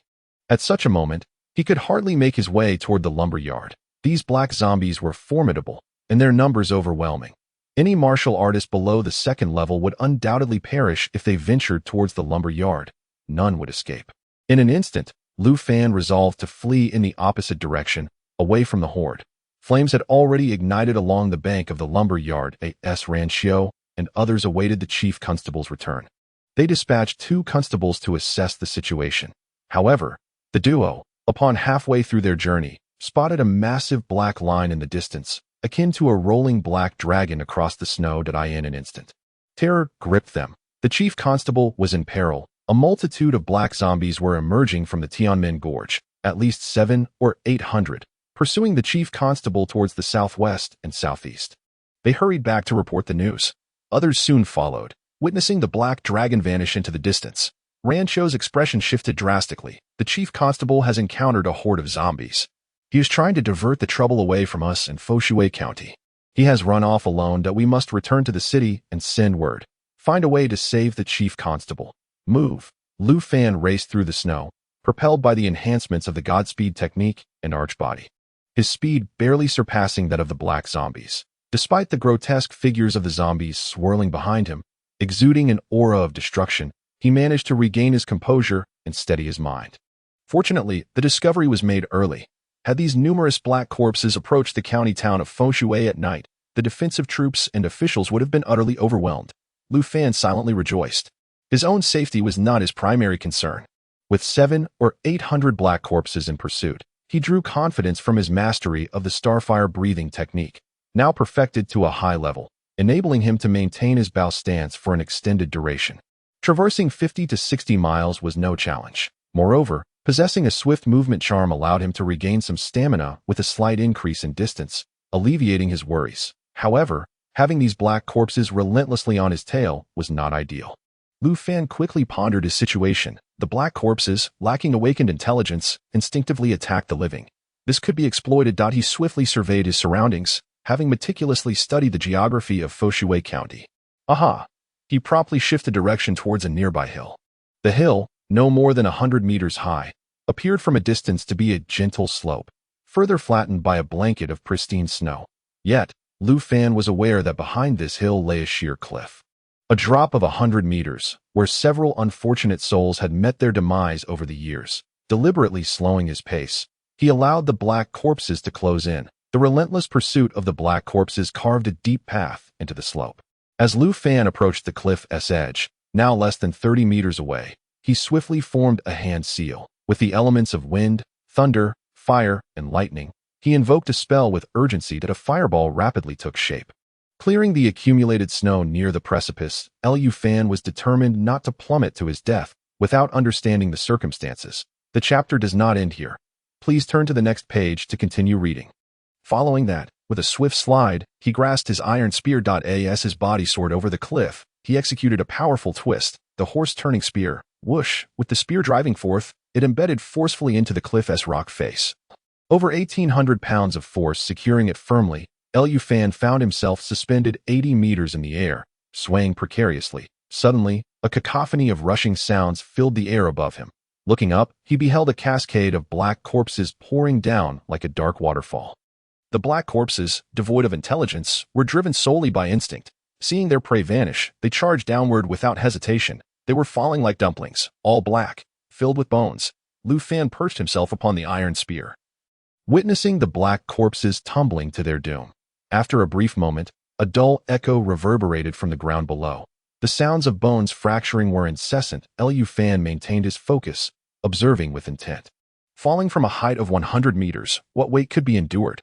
Even the green corpses would perish. The black corpses, undeterred by fear, leaped towards the cliff's edge, embracing death with reckless abandon. The stench of decay roaring and spewing through the air, eventually fading into silence. Bang, bang, the chilling sound of bones cracking was, to Fan's ears, a melodious symphony. In less than a minute, all 700 or 800 black corpses had met their fate at the base of the hill. Confirming that the commotion above had ceased, Fan swiftly drew his black blade and, leveraging the momentum, leaped back to the cliff's ledge. The hilltop was eerily empty, as indeed, no trace of the zombies remained. Fan turned to descend the hill. Having dispatched 700 or 800 black corpses in one go, how could he not witness the aftermath of this grand spectacle? Chapter 80. The 39th Army's 2nd Battalion, a horde of zombies, having crawled forth from the ancient battlefield's mass graves, emerges. After decades of time's relentless passage, they have transformed from pale, lifeless corpses into formidable black zombies. Yet their potency is still limited. Fan approaches the precipice, where the ground, blanketed in snow, reveals not a trace of flurry, but rather a dark expanse littered with the shattered remains of these black zombies. Limbs severed from torsos, grotesquely contorted. Some have had their heads smashed to smithereens, rendering the scene utterly harrowing. In this grim tableau, Fan is assured that even the most realistic theaters on Earth could not replicate such a sight. Upon arriving in this realm, Fan notices a distinct increase in his fortitude. Confronted by this hellish landscape, he merely pauses momentarily before he kicks aside several black zombie skulls, which are gnawing at the ground, and unsheathes his black blade. Continuing on his path, the black zombies lie scattered across the terrain, all bereft of mobility and therefore pose no threat. Yet, as night descends, these zombies will accelerate their restoration beneath the moonlight, reclaiming their bodies, and by dawn, they will once again spring to life with exuberance. Fan's presence here, ostensibly for observation, is in truth driven by the ulterior motive of seeking fortune. These black zombies were once soldiers, and they may still possess valuable trinkets upon their remains. The common foot soldiers may yield little of worth, but one might stumble upon an officer's belongings. According to the archival records of Fengshui County, adventurers traversing the Tianmen Gorge occasionally discover treasures. Some have even claimed to find complete martial arts manuals and spellcaster tomes within its depths. More astonishingly, there are tales of a royal insignia unearthed from a zombie's grasp, which was subsequently auctioned in the capital of the Tianan dynasty, causing a stir among the 8 great clans. This is precisely why adventurers flock to Fengshui County year-round. Gazing at the infernal scene before him, Fan perceives it as a treasure trove, potentially concealing something extraordinary. Seizing the opportunity before others arrive, he keenly searches among the horde of black zombies. The ground is predominantly littered with shattered black skeletal remains, followed by the corroded remnants of armor, making it arduous to spot anything else of value. Occasionally, he comes across some copper and silver coins, but he dismisses them with indifference. The chief of the county's constabulary, Fan is not reduced to scavenging. Suddenly, Fan halts, his foot catching on something. With a deft flick of his blade, he lifts a square wooden plaque from the ground. This military insignia, dating back several decades, indicates that soldiers were not permitted to bear such markers unless they held the rank of at least a squad leader. The wooden plaque symbolizes the identities of squad leaders and team leaders, while those of higher rank bore iron insignias. The plaque he has retrieved indeed identifies its owner as a squad leader. Although the name is obscured by grime, Fan does not discard it. This plaque possesses a degree of value. Members of the military, upon discovering similar items in auction houses, are often willing to bid for their repurchase, particularly when such insignias correspond to certain individuals within the genealogies of various families. They would not hesitate to pay a handsome price to return it to a place of honor. As a tribute to those who once fell in battle, leaving nothing behind. A wooden insignia of a sergeant may not hold great value, yet if it happens to belong to an ancestor of a certain family, it could be appraised at 100 or even 1,000 gold pieces, with eager buyers ready to acquire it. Soon, Lu Fan had procured over a dozen insignias, one of which was even fashioned from iron. Intriguingly, all these insignias bore the same designation, the 39th Army, 2nd Battalion of the Tianmen Dynasty. Lu Fan's heart raced with excitement. This batch of black zombies evidently originated from the same unit. It was likely that within this complete battalion, there were descendants from noble families of the capital, now referred to as their forebears. Lu Fan quickened his pace, soon amassing over 30 additional insignias, for iron insignias of corporals and 46 wooden insignias of sergeants and squad leaders. Regrettably, he could not find the insignia of the battalion commander. It remained uncertain whether this commander had perished or had been taken away by adventurers who had previously entered the Tianmen Gorge. Lu Fan tore a piece of cloth to wrap all 50 insignias and secured them at his waist. The sky was still not too dark. Lu Fan hesitated. These black zombies must be dealt with. Otherwise, if they regained their combat capabilities after today, it would be a significant predicament. He glanced back towards the direction of Fengxue County. Having deliberately avoided it, he was now quite far away. After traversing several dozen li at full speed, it was certain that those behind could not catch up. The most plausible scenario was that everyone had returned to the city to stand guard, only dispatching a few constables to search for their whereabouts. Retracting his gaze, Lu Fan muttered to himself, "To make the round trip and find someone to incinerate these zombies may take until late into the night. It seems I must rely on myself." He intended to employ the fireball spell to completely incinerate the remnants of these black zombies, obliterating them entirely. With his current foundation and strength, casting over 100 fireballs posed no challenge whatsoever. The black zombies were also piled closely together. Lu Fan was not a man prone to indecision. He sheathed his black blade, formed hand seals, and intoned the incantation, "Wind, thunder, fire, and lightning, god of fire, return to your place. I beseech the law to cast the spell." Urgent as the decree, the sphere of fire rapidly took shape, hurtling towards the most concentrated mass of black zombies. The initial fireball he unleashed was still in its nascent stage, possessing average lethality, yet due to its full potency, it was comparable to those released from standard talismans. Boom! The fireball struck the mound of black zombies, bursting open with alacrity. The corpse energy of the black zombies had already dissipated, and the remnants tainted by flames ignited swiftly, crackling into flames. However, bones are not easily flammable. Lu Fan swiftly gestured again. "Wind, thunder, fire, and lightning, god of fire, return to your place. I beseech the law to cast the spell." Urgent as the decree, one after another, fireballs rained down upon the heap of black zombies. The number of flames increased, and the fire began to blaze. Dozens of fireballs ignited the largest pile of black zombie remnants into a roaring inferno. Alone in the wilderness, Lu Fan remained exceedingly vigilant, slightly reducing his pace. When his vitality dipped by a third, he sipped tiger bone liquor while employing the starfire breathing technique to hasten his recovery, rhythmically releasing fireballs to sustain the flames, while using his black blade to push nearby black zombie corpses into the pyre, adding fuel. Time passed inexorably. Lu Fan soon managed to consign all the black zombies into the conflagration. The flames soared skyward, melting the accumulated snow nearby. A chilling wind swept through, the howls distorting, as if heralding the somber prelude of the undead. Lu Fan, clad in black attire and a black crown, stood solemnly before the towering bonfire, a sword slung at his side. The flickering flames reflected fiercely in his eyes.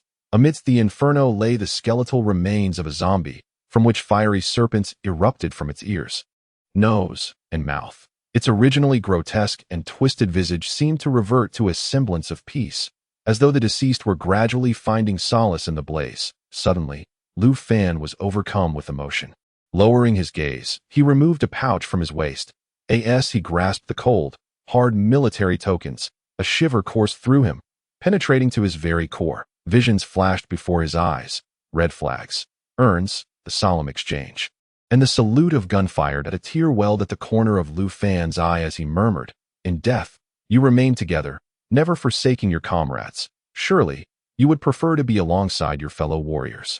In the next moment, Lu Fan raised his hand with composure, casting 50 military tokens into the roaring flames to the soldiers of the 39th Army, 2nd Battalion of the Tiannan dynasty.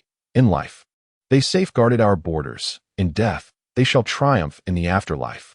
I, Lu Fan of Fengshui County, on behalf of the 350,000 citizens and the Tiannan dynasty, bid farewell to these valiant martyrs with a resounding roar. The fire surged skyward, as if countless spirits danced within the flames. Chapter 81. Full disclosure, a triumvirate victory before nightfall. Lu Fan returned to Fengshui County. The atmosphere within the city was rife with trepidation. County Magistrate Chen Jie personally stationed guards at the eastern gate, wary of a potential zombie horde emerging from the Tianmen Gorge. Upon learning of Lu Fan's safe return, Chen Jie immediately inquired about the details. Eager to ascertain the fate of the nearly 1,000-strong black zombie army, Lu Fan disclosed everything without reservation, recounting how he had lured the black zombie army to the precipice, resulting in their complete annihilation. Including his sorrowful decision to incinerate the remnants using a substantial quantity of fireball technique to prevent any possibility of their resurrection. Chen Jie fixed his gaze intently upon Lu Fan and asked, "So, reports from the south indicated a blaze lighting up the horizon. Was that you incinerating the corpses? My lord, please understand," Lu Fan began, but was abruptly interrupted by Chen Jie raising his hand. "Wait, you mean to say? You truly single-handedly obliterated nearly 1,000 black zombies? Speak frankly, did you encounter members of the Divine Capture Camp, or was it the mysterious expert who appeared on the city walls that intervened?" This time, it was Lu Fan who was left speechless. "County Magistrate, your imagination is quite remarkable. You can connect such dots. If you doubt my words, arrange for someone to accompany me to the cliff tomorrow morning. My iron spear remains lodged there, and the footprints of the black zombies alongside the signs of incineration are irrefutable. It is not that I do not believe you, but claiming that nearly 1,000 black zombies leapt off the cliff with you is rather hard to accept. Do you not agree? Do you have any evidence? Perhaps something tangible?" Chen Jie scrutinized Lu Fan, pressing for answers. He too hoped that the black zombies had indeed been destroyed, but such a feat, if made public, would be too extraordinary to comprehend. Not only would he find it hard to believe, but those above him would also struggle to fathom how a mere 4th-level martial artist could vanquish nearly 1,000 black zombies single-handedly. The accolades for such an accomplishment could elevate Lu Fan 3 ranks, straight to the 8th tier. Lu Fan recalled the military tokens he had cast into the fire. He sighed, resigning himself to the situation. It should have disintegrated into nothingness. He had no words to say. He did not regret his previous actions. Upon witnessing this, Chen Jie waved his hand. "Forget it. Let us discuss the matter of merit tomorrow. You need only confirm that the black zombie horde no longer exists and ensure that Fengshui County is safe this evening. Then I shall be at ease." The horde was set ablaze by my own subordinates. "My lord, you need not worry," Lu Fan replied with cupped fists. "Excellent." Chen Jie patted him on the shoulder. "Rest assured, your diversion of the zombie horde for Fengshui County is at least a second-class merit. Tomorrow morning, let the chief clerk, Chen Xiaoan, accompany you out of the city to assess the situation. That I shall certainly advocate for your commendation." "Thank you, my lord." After Lu Fan spoke, Chen Jie turned and returned to the yamen. With the crisis of the zombie horde resolved, he ought to return and contemplate how to alleviate the food crisis in Fengshui County. But who could have foreseen that on that very night, a violent snowstorm would sweep through Fengshui County? The city was again blanketed in snow. Not only that, under the relentless blizzard, the 3 rice shops in the city raised their prices by 30% first thing in the morning.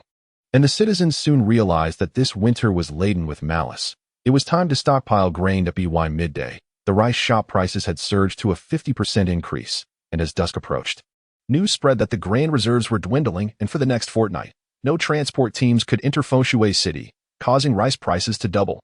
Panic began to spread throughout the city. County Magistrate Chen Jie was also alarmed.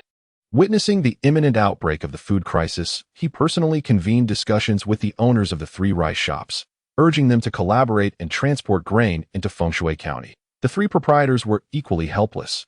"The official routes are obstructed. We are powerless. You have seen the blizzard outside, my lord. In this weather, the horses cannot endure it, and they would freeze to death before reaching their destination. We cannot even manage a fire to keep warm." "Indeed, my lord, We wish to transport grain as well, to profit from the high prices, they lamented. Qinjie was left with no options, and they parted ways in discontent. Late at night, Lu Fan met with the owner of Lu's rice shop to inform County Magistrate Qinjie that there was an additional surplus of 3 million pounds of grain within the city. The revelation of this surplus brought unexpected joy to the beleaguered magistrate. Lu Fan presented his plan. The citizens are now aware that the surplus is limited, from this moment on, without our official intervention. They will instinctively conserve food and strategize on how to allocate their resources for the winter. What I propose is that we ensure every household in the city has sufficient food and that no one suffers starvation. This is our bottom line. Qinjie found himself increasingly astonished by this young chief constable. He had identified the food crisis, yet he had the means to stockpile 3 million pounds of grain, having prepared in advance for a resolution. Remarkable. Qinjie unusually chose to quietly listen to Lu Fan's suggestions. It was only after Lu Fan laid out the entirety of his plan that he interjected with a pivotal question. How do we ensure that every household has grain? That will be entrusted to our constables and attendants, who will tally the population of each household, their daily consumption, and procure supplies as needed. The official grain distribution primarily serves the impoverished, while affluent households, blessed with an abundance of grain, may continue to procure provisions from the rice merchants at elevated prices, to which we turn a blind eye. Lu Fan remarked. In this manner, the rice merchants can profit, without the concern of their granaries being undermined. This chapter does not conclude here. Please click the next page to continue reading. The 3 million caddies of grain, designated by the officials, can be sold to the common populace at a market price that fluctuates by 20%. Once the transaction is completed, 30% of the profit will belong to the rice merchants, 50% will be allocated to the government, and the remaining 20% will be considered mine. Lu Fan's distribution plan brought considerable relief to Qinjie. The floating price of 3 million caddies of grain could yield a net profit exceeding 20%, surpassing 10,000 gold coins, a sum that would certainly attract envy from any head of security. The bulk would be handed over to the authorities, while both the rice merchants and Lu Fan would each retain a portion. It was a win-win scenario, and, most crucially, it would address the ongoing food crisis. Lu Fan's proposal was swiftly approved by Qinjie. The following day, the rice merchants resumed their high-priced grain sales. Qinjie also publicly announced through the Yamen that the official grain reserves would be open to the citizens of the city, offered at half the price of the merchants.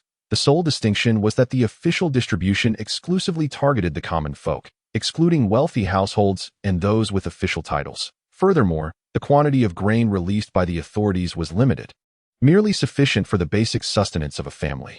Nonetheless, it garnered unanimous acclaim from the city's populace. The looming food crisis and potential riots dissipated swiftly. However, the captains and constables patrolling the streets found their tasks intensified.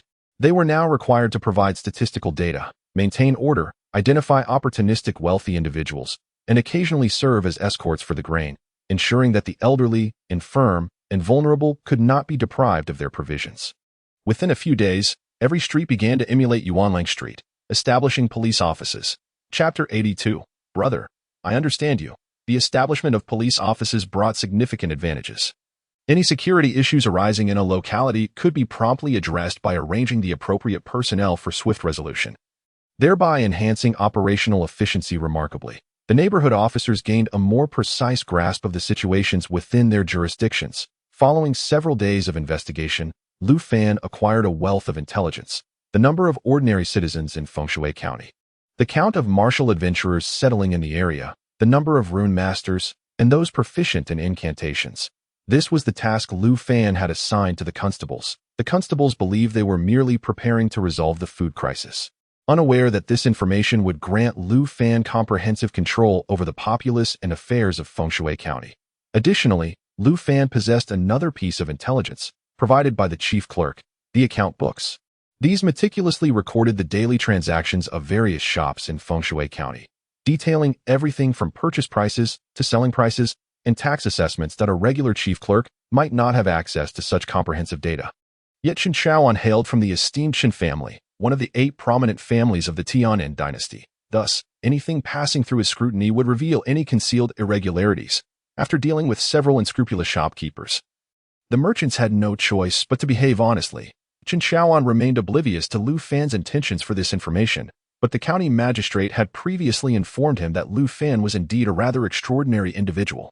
Chen Xiaoan also comprehended the immense benefits that the 300,000 gene of grain brought to Fengshui County. The profits generated on paper for the government after the grain sales were remarkably substantial, effectively resolving a significant dilemma for him. The relationship between Chen Xiaoan and Lu Fan swiftly improved, to the point where they seemed almost inseparable. Unbeknownst to others, Lu Fan, armed with this data, would visit the Huixing apothecary every evening to compare notes with Ling Yuxing, Ling Xiaoxiao, and Anan. Anan, Lu Fan, and Ling Xiaoxiao had already embarked on the endeavor of crafting relatively simple talismans, such as the Godly Motion Talisman, Fireball Technique, and Golden Bell Shield, with Lu Fan's personally refined method for crafting talisman paper. The precious talisman paper was readily available for the trio's use. They devoted some time each day to the creation of talismans and regularly convened to exchange their experiences, swiftly entering a productive phase. Although the talismans produced lacked potency and fell short of standard talismans, by the 5th day of Lu Fan's cultivation, he had cast the Fireball Technique over 5,000 times, resulting in a noticeable increase in its power. Similarly, Ling Xiaoxiao's Godly Motion Talisman also progressed into a small realm of mastery. Only Anan, due to his non-martial status, lagged behind. At Lu Fan's suggestion, Ling Yuxing agreed to impart the pointing gun technique to Anan, helping him establish a firmer foundation for the more proficient crafting of talismans. After over a decade at the Huixing apothecary, Anan finally realized his wish to become a disciple of Ling Yuxing, thus becoming Lu Fan's senior uncle. Lu Fan's previously pleasant mood instantly soured. Was this a case of burning bridges after crossing them? Could he really play such games? Since Lu Fan had dealt with nearly 1,000 black zombies emerging from the Tianmen Gorge, the frequency of zombie appearances in the vicinity of Fengshui County had significantly diminished. The threat had seemingly vanished, with Chen Jie and Chen Xiaoan securing the city. Lu Fan would venture out daily with Ling Xiaoxiao to monitor the movements in Tianmen Gorge under the guise of patrol, returning at night to craft talismans. Life was fulfilling. A month passed, and the shadow of the grain crisis within the city had mostly dissipated. The official grain supply released only a small amount daily. Yet it was sufficient for the populace to survive comfortably, with economic pressure being moderate.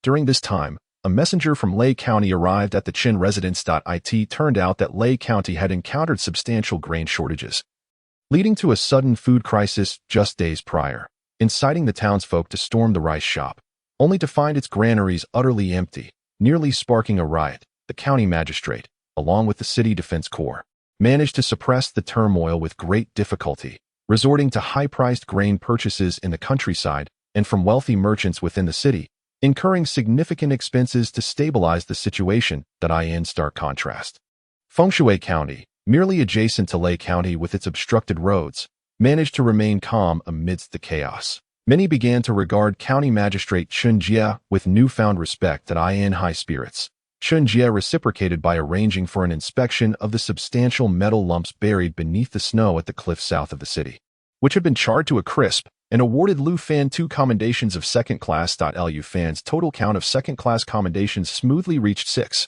Additionally, Chen Jie allocated a bonus of 200 gold coins to Lu Fan as compensation for the extensive use of talismans and incinerating corpses. With the county magistrate's patronage and a favorable relationship with the scribe, the subordinates dutifully followed orders. Lu Fan, the head constable, found his days increasingly comfortable, dedicating himself to training and striving to enhance his talismanic combat prowess. However, his understanding of talismanic arts remained rather nebulous. One day, the scribe invited Lu Fan to a tavern for drinks. Seizing the opportunity, Lu Fan gleaned from Chen Xiaoan that the techniques of a talisman master are akin to martial arts, categorized into entry-level, minor accomplishment, major accomplishment, and perfection stages. When a technique is refined to the point where hand seals and incantations are harmonized, it can be unleashed with absolute certainty, albeit at its weakest form, posing a threat only to those of the same level, insufficient to destroy them. To advance to the minor accomplishment stage, extensive practice is required. Chen Xiaoan revealed that during his initial foray into talisman arts, he performed the Fireball Technique over 200 times daily for 6 months before achieving minor accomplishment. The Golden Bell Shield proved even more challenging, demanding greater mental and spiritual energy. It took him several years to reach minor accomplishment and gain the qualifications for talisman crafting and sales. At this juncture, Chen Xiaoan ruefully confessed to Lu Fan, One would think that mastering the crafting techniques heralded the beginning of a prosperous life. Yet just then, my family insisted I immediately master the second-level technique explosive fireball. This technique allows for only 20 to 30 releases a day. It took me 2 months just to grasp the basics. Achieving minor accomplishment required a staggering 3 years. 3 years. I, Qin Xiaoan, merely transitioned from a first-level talisman master to a second-level talisman master.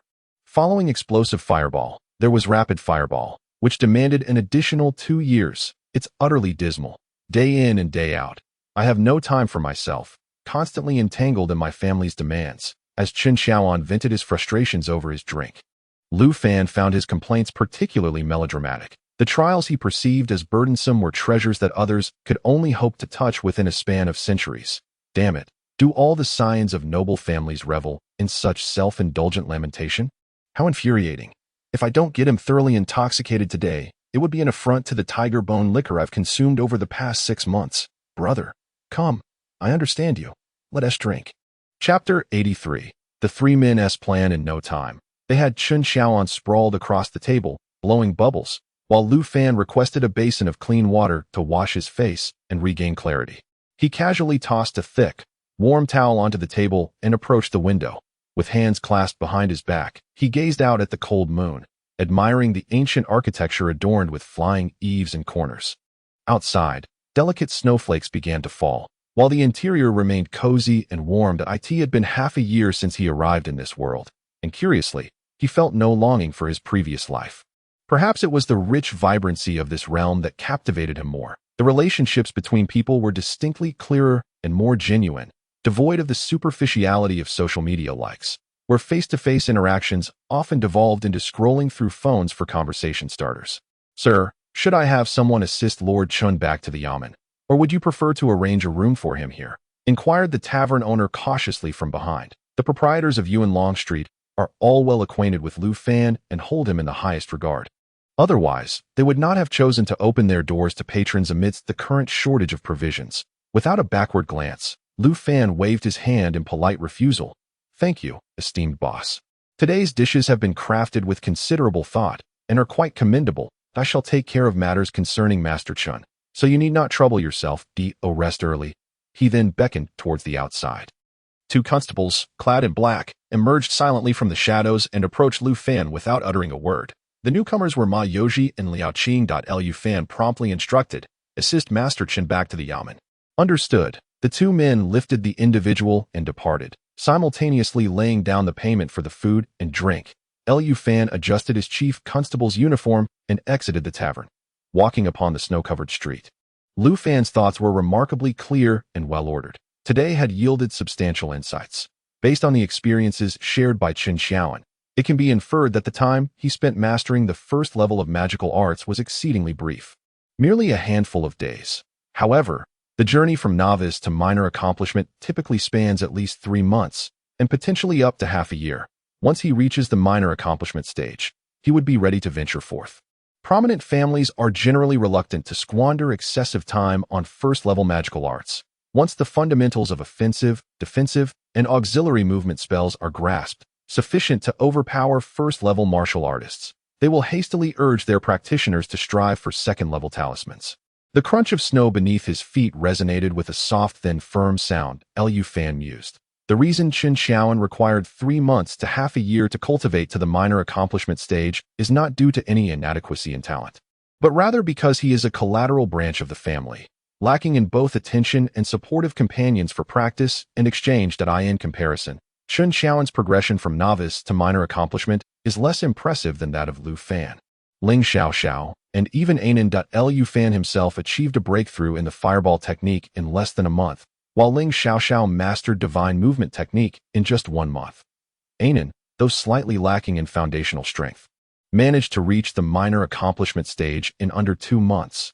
This exemplifies the benefits of collaborative learning. Upon returning to the Huixing apothecary, 3 pairs of eyes were fixed upon him. None had taken a moment's rest. Master, teacher, uncle, Lu Fan greeted them with an unflinching demeanor, articulating the intelligence he had gathered along his journey. Ling Yuxing nodded in agreement. As anticipated, based on the information provided by Qin Xiaoan, we can ascertain that the initial stage of any magical art is the simplest.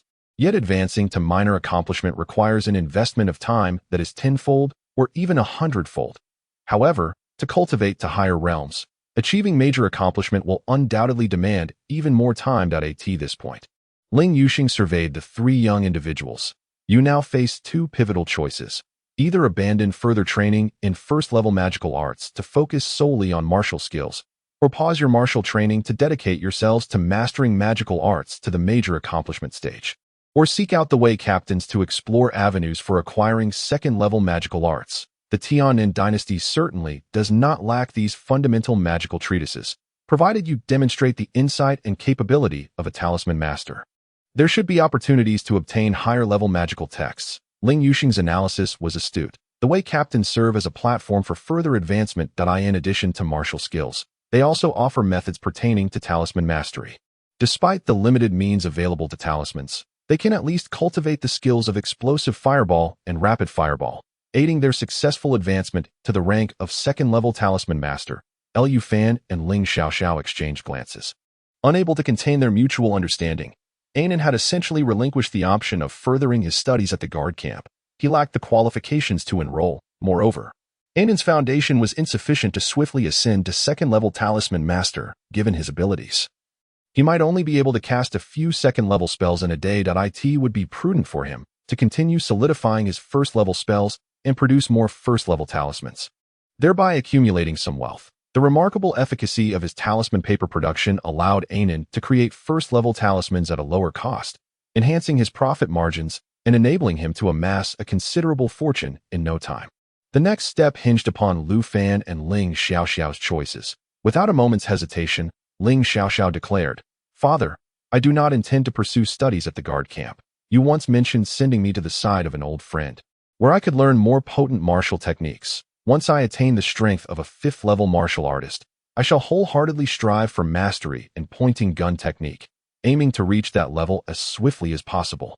Ling Yuxing furrowed his brow slightly. "Indeed, I have spoken of this matter, but you must consider carefully. Achieving mastery in pointing gun technique is not an endeavor that can be accomplished overnight, and the process may prove to be exceedingly lengthy. My training in half-moon style alongside pointing gun technique has significantly enhanced my arm strength and control. I am confident that within 3 months, I will break through to mastery and officially join the ranks of fifth-level martial artists." Ling Yuxing shook his head, wishing to express that mere confidence was insufficient. However, upon seeing his daughter's resolute gaze, he ultimately refrained from further comment. It was now Liu Fan's turn. His plans were clear and well-articulated. "I intend to formally apply to the guard camp for further studies after the snow melts. On one hand, I seek to broaden my horizons and gain experience. On the other, I hope to follow the path that Captain Zhang Lin initially envisioned for me, aiming for entry into the Divine Captain's Camp."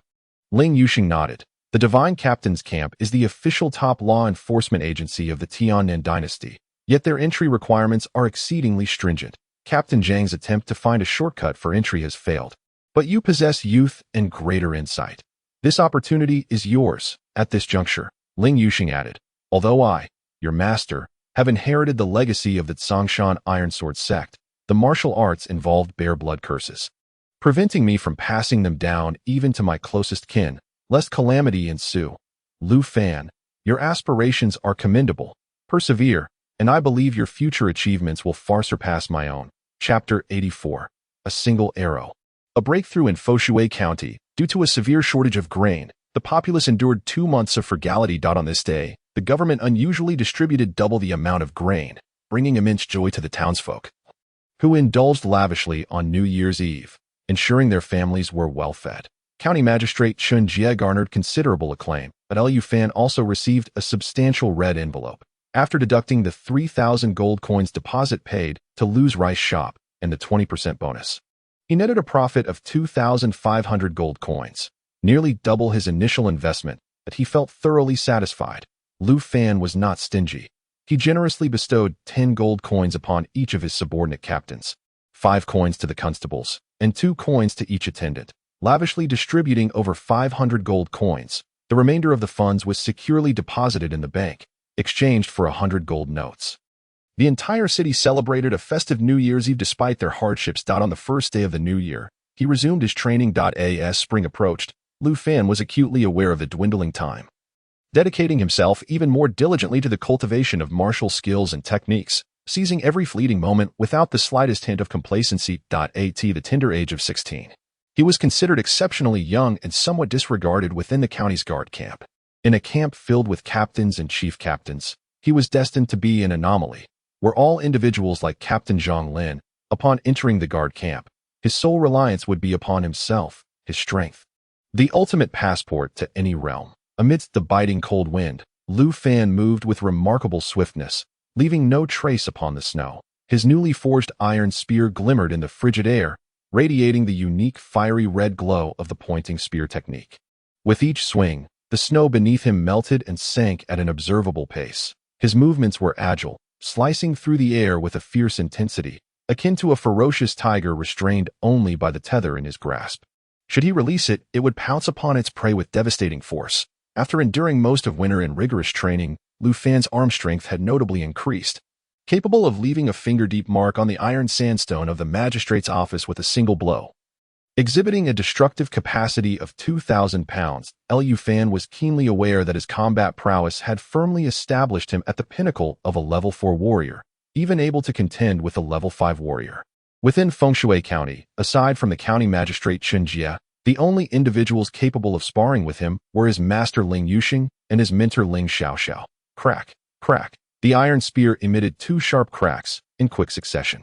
Weighing over 100 pounds, the spear was effortlessly retracted by Lu Fan, a blinding red light streaking across the snow, creating a sharp plume of steam as he leaped high like a great rock. His spear cleaving through the air with the weight of Mount Tai upon it. Boom! The snow exploded like a waterfall, turning to ice upon contact. After executing 5 full cycles of the pointing spear technique, Lu Fan found himself nearly depleted of energy before finally pausing to rest. A flicker of frustration crossed his eyes. He had yet to achieve a breakthrough. Despite extensive practice, the pointing spear technique remained elusive, preventing him from advancing beyond the pinnacle of a level 4 warrior. Yet, he understood that haste leads to stagnation. The path of martial arts was inherently a gradual process, not to be rushed. His master Ling Xiaoxiao had trained for 8 years without attaining the peak of the pointing spear technique, while Captain Zhang Lin had practiced half-moon style for over a decade before finally reaching mastery. In comparison, Lu Fan considered himself fortunate. Taking down his wine pouch, he took a hearty swig of the pungent tiger bone liquor, seizing the moment to rest briefly before setting aside his iron spear and drawing forth his black blade. Swish, swish. Lu Fan immersed himself wholeheartedly in the practice of half-moon style. Engaging in both techniques simultaneously proved to be swifter than focusing solely on one. This was a conclusion he had drawn for himself. Continuously adjusting based on the insights provided by Captain Zhang Lin. As time passed gradually and darkness encroached, just as Lu Fan began to gather his belongings in preparation to depart, a sudden sound pierced the air. His ears perked up, and instinctively, the black blade was drawn, its cold glint slicing through the air as it accurately severed an arrow feather. Who goes there? Lu Fan gazed towards the direction from which the arrow had been shot. 100 meters away stood an adventurer cloaked entirely in white. The brim of their hood lowered as they slowly lowered their powerful bow, mastering the art of killing, yet here they were. Venting their frustrations upon the snow, what progress could be made? Despite the distance, Lu Fan could hear each word spoken by the stranger. Clear and resonant, a jolt of realization coursed through Lu Fan's mind as he recalled the sensation from the earlier strike, the speed of the draw. The force behind the blow. It seemed as though he had broken through. Friend, hold on. Lu Fan attempted to call out, but to his astonishment, the figure vanished as mysteriously as they had arrived, like a specter fading into the ether. They merely stirred a flurry of snowflakes, and when they settled, the figure had entirely disappeared. Such swiftness. Lu Fan stared intently in the direction where the figure had vanished, a chill enveloping his heart. If such a person were of ill intent, he feared he would already be dead. Lu Fan murmured in perplexity. Why does it seem as though this person was deliberately offering me guidance? He committed the stranger's voice to memory, certain that they were not the renowned master Ling Yuxing. The individual must have been significantly younger. How strange. The confusion within Lu Fan deepened, for as far as he knew, he had no acquaintance with any formidable figures. Scouring his memories, there should be no one capable of providing him with martial insight. Could it be that a member of the Qin family? Lu Fan glanced towards the direction of Fengshui County's town. Had a member of the Qin family arrived? He pondered the plausible scenarios. Could it be that, in assisting the county magistrate, the Qin family had garnered goodwill, and by chance, a martial expert from their clan had passed through to offer a few pointers? It was not entirely out of the realm of possibility. Holding his black blade, Lu Fan executed a swift motion. Whoosh! With a crisp sound of slicing air, for arcs of light appeared in the sky. A fluid four-strike maneuver. Lu Fan smiled. The mysterious figure, having just passed by with an arrow, had indeed facilitated a sudden breakthrough for him, who had been stuck at the minor completion stage of the half-moon style for some time, propelling him into the realm of major completion. With this mastery of blade technique, he had already 1 foot firmly planted in the ranks of 5th-level warriors. Lu Fan was exhilarated. He respectfully clasped his fists in the direction the enigmatic figure had departed, exclaiming, "Thank you for your guidance, esteemed senior." His voice rang out robustly, regardless of whether the stranger could hear him. Lu Fan then practiced a set of half-moon-style moves on the spot, thoroughly familiarizing himself with the techniques of the major completion realm. And disregarding the encroaching dusk, he retrieved his spear. With both hands raised, he positioned it between his brow. Lu Fan mused. The senior was right. Employing lethal skills upon the snow does indeed feel somewhat inappropriate. Closing his eyes, he meticulously recalled the sensation of the arrow's approach, the twitch of his ears, and the sudden tensing of his muscles. Starfire breathing technique. His chest expanded dramatically as the fierce air rapidly transformed into power coursing through his limbs and bones. The iron spear transitioned from utter stillness to an explosive state of readiness. In the snowy expanse, a blinding red radiance swiftly coalesced into a roaring tiger. Lu Fan embodied the tiger's head. The iron spear became its claw as Lu Fan sought a target. In the snow, a protruding rock served as his imagined adversary. In an instant, his strength converged. Roar! The fiery red tiger unleashed its claws, delivering an all-out strike against the rock. Crack! With a thunderous sound, the rock shattered, sending snowflakes flying in all directions. Lu Fan stood resolutely with a gun in hand, blood seeping from his tiger's mouth. Yet a suppressed smile played at the corners of his lips. Ha ha. Gun art. Mastered. Chapter 85. The recommendation letter. The winter in Fengshui County seemed rather protracted. However, once the new year passed, the temperature gradually began to rise, and the snow both within and outside the city melted at a visibly rapid pace, revealing patches of green emerging from the ground. Spring returned to the earth. The city gates swung wide open. As adventurers began to arrive in succession at Fengshui County, the horse and carriage businesses, having fattened up over the months, swiftly sprang into action, eager to capitalize on the recovering consumer prices and seize the moment to earn the silver from the populace's pent-up spending. With the arrival of the first grain transport convoy of the year, drums resounded and firecrackers erupted at the entrance of Fengshui County, as the citizens joyfully proclaimed the official end of the food crisis. Clad in the attire of the chief constable, Lu Fan stood at the city gate early in the morning alongside the county magistrate, Chen Jie, to welcome the inaugural grain convoy of the year. The convoy was a magnificent sight, stretching half a mile as it transported grain from the granaries of the prefecture. The townsfolk flocked eagerly to the rice shops, witnessing the citizens once again animated and lively, their faces aglow with genuine smiles. Magistrate Chen Jie also displayed a relieved grin, exclaiming, "Indeed, governing a county of several 100,000 is no easy task. As a public official, I have finally come to understand the immense expectations that accompany this title. Congratulations, my lord. We have successfully weathered the harsh winter. This year, not a single soul in Fengshui County is starved, nor has anyone frozen to death, and no soldiers have perished at the hands of the sinister undead." Lu Fan turned to congratulate Chen Jie. The latter laughed heartily, waving his hand dismissively. "Let us not engage in mutual flattery. This winter, you, Chief Constable, have played a monumental role, not only resolving the zombie crisis, but also alleviating the food and firewood shortages. Truly shouldering much of the burden for me. I am the first to express my gratitude." Lu Fan, of course, did not dare to accept Chen Jie's praise. "Your Excellency, you exaggerate. Were it not for your remarkable vision and magnanimity, I would not have had the audacity to undertake such tasks. Few would dare to promote a mere 16-year-old to the position of Chief Constable." Naturally, Lu Fan could not genuinely claim all the credit. Chun Jie felt immensely gratified, for Lu Fan's words were indeed truthful. Most would not have the courage to appoint a non-martial artist as a constable.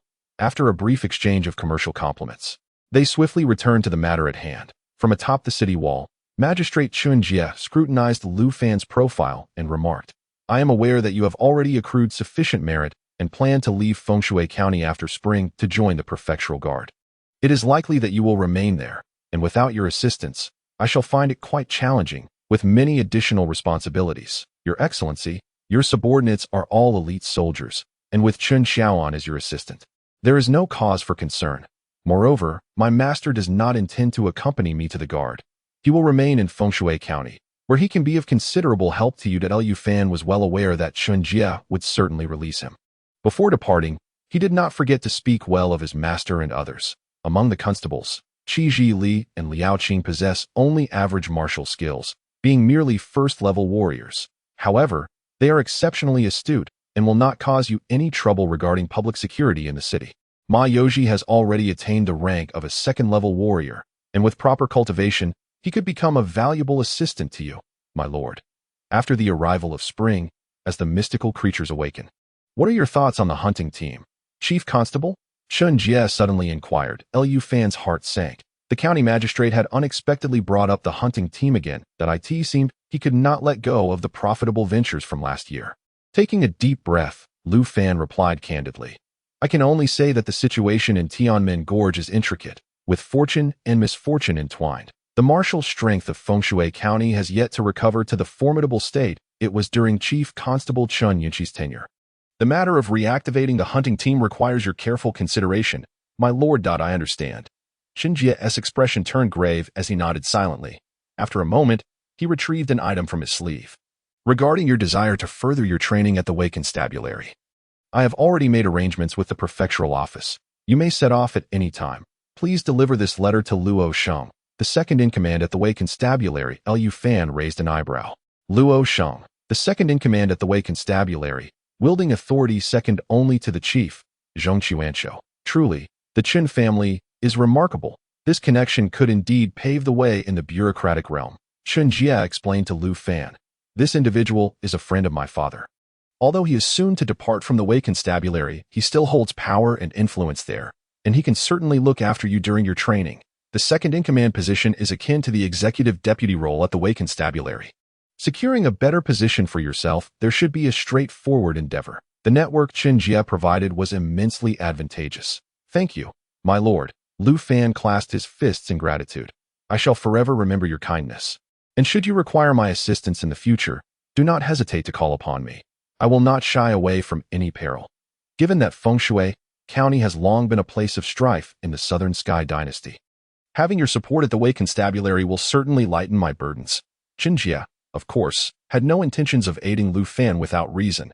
Assistance is reciprocal. From Lu Fan, Chun Jie recognized his value. Lu Fan had demonstrated exceptional management skills, martial prowess, and foresight in handling various matters during the autumn and winter seasons. Chun Jie believed that placing such an individual within the Wei Constabulary or the prefectural office would not squander his strategic arrangements. As Lu Fan took the letter from Chun Jie, he felt considerably reassured. He understood well what this letter represented. Although he would be leaving Fengshui County and Chun Jie's side, his ties to the county magistrate had become even more indelible, possibly bearing the mark of the Chun lineage. As one of the 8 great families in the capital, possessing such a prestigious name would undoubtedly facilitate many endeavors. However, it would also attract considerable attention. "There is one more thing," Chun Jie reminded Lu Fan. "Upon your arrival at the prefectural office, please keep an eye on Wu Tietio from the Wu family." Lu Fan exhibited a slight expression of surprise. The Wu family, one of the 8 great families in the capital, yet I have not heard of Wu Tietio. I am unaware of his identity or significance. Last year, this individual was transferred alongside me, albeit to the position of flag-bearer in the Weibu camp, which is essentially a subordinate role beneath the 3 major divisions. You must exercise caution. This person and I are not on amicable terms, and you should be aware that having followed me, he might very well conspire against you. However, rest assured, with Luo Sheng and the 2nd Division leader providing protection, you shall not suffer any misfortune. That a tinge of bitterness stirred within Lu Fan. Indeed, the situation is a mixed bag. Even before setting foot in the Weibu camp, I have already attracted the enmity of a flag-bearer. Fortunately, there is a higher-ranking 2nd Division leader to shield me. Otherwise, it would be best to avoid the Weibu camp altogether. Might I request that you elaborate further on the matters and preferences of Wu Taiqiu? It would greatly assist me in understanding the environment upon my arrival. Let me share some insights about this fellow with the surname Wu. Chen Jie whispered a few words. Chapter 86. Xiao Zheng of Lei County. Chen Jie demonstrated great courtesy at tea parting. Not only did he facilitate a recommendation for the 2nd Division leader of the Weibu camp, but he also promised that upon Lu Fan's entry into the camp, he would promptly elevate Ling Xiaoxiao to the position of Chief Constable of Fengshui County, allowing her to continue leading Qi Zhilia, Liao Qing, Ma Youji, Lin Buyu, and others. This was not only a gesture of goodwill towards Lu Fan, fostering a continued deep bond, but it also stemmed from Lu Fan's own diligence. His extensive network of policing offices throughout every street had become well known and relied upon by the citizens for its efficiency.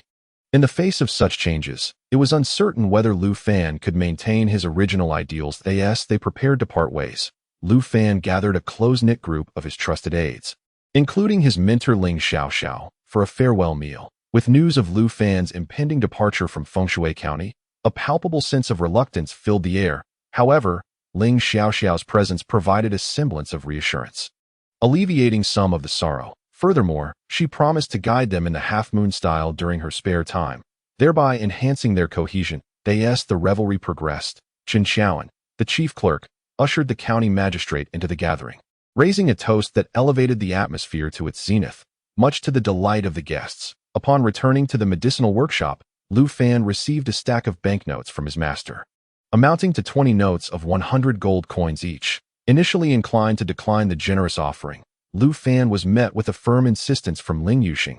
You are venturing out alone. It is imperative that you have sufficient funds. We have a steady income from talisman production, so you must accept this. Indeed, Ling Xiaoxiao chimed in. As your master and grandmaster, it is only right that we provide you with some travel expenses. With no choice but to accept, Lu Fan acknowledged that he had already saved over 4,000 gold coins and would be well provided for on his journey to the prefectural capital. Nevertheless, he could not refuse the benevolence of his elders. Thank you, Grandmaster.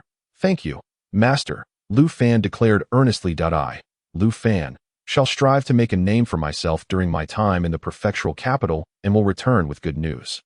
Please await my triumphant return. He understood that Ling Yuxin and Ling Xiaoxiao would not linger in Fengshui County for long. The confines of Fengshui County were too restrictive. Once Ling Xiaoxiao mastered the half-moon style and perfected the pointing technique, she would soon depart to pursue martial endeavors and seek revenge, leaving Lu Fan uncertain as to when their paths would cross again. We await your news. Ling Yuxing nodded. Ling Xiaoxiao hesitated, words unspoken. Early the next morning, Lu Fan, without notifying anyone, donned his attire and rode away from Fengshui County, heading towards Lei County. This marked his inaugural departure from Fengshui County since arriving in this world. However, prior to his departure, he had diligently prepared himself. He was well versed in the circumstances of Lei County. He had gathered ample information about the county's governance from geographical records, official documents, and the words of Chen Jie. Although Lei County currently held the same status as Fengshui County, its city scale and population surpassed those of Fengshui County, boasting a well-established array of institutions, unlike the makeshift assembly of Fengshui County, which required gradual development in many aspects. In less than half an hour, his steed arrived at Lei County. Dismounting, Lu Fan's black uniform, adorned with silver threads, emerged from beneath his broad cloak. The guards at the city gate were momentarily taken aback, and one hastily stepped forward, clasping his fists in respect. Esteemed sir, are you not the esteemed Chief Constable Lu Fan of Fengshui County? Indeed. Upon dismounting, Lu Fan tossed the reins aside. Fetch me another horse. I must proceed to the county office. The horse, having galloped nearly 100 miles, was weary. Those of official standing possess the right to change mounts in other counties. Sir Lu, our Chief Constable Xiao Zheng requests your presence. A man clad in constable attire appeared from nowhere, his demeanor respectful as he extended the invitation.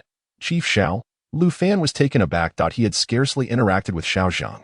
The only occasion might have been when he dismantled the Haihe gang in Fengshui County, which was rumored to have Xiao Zheng's influence behind it.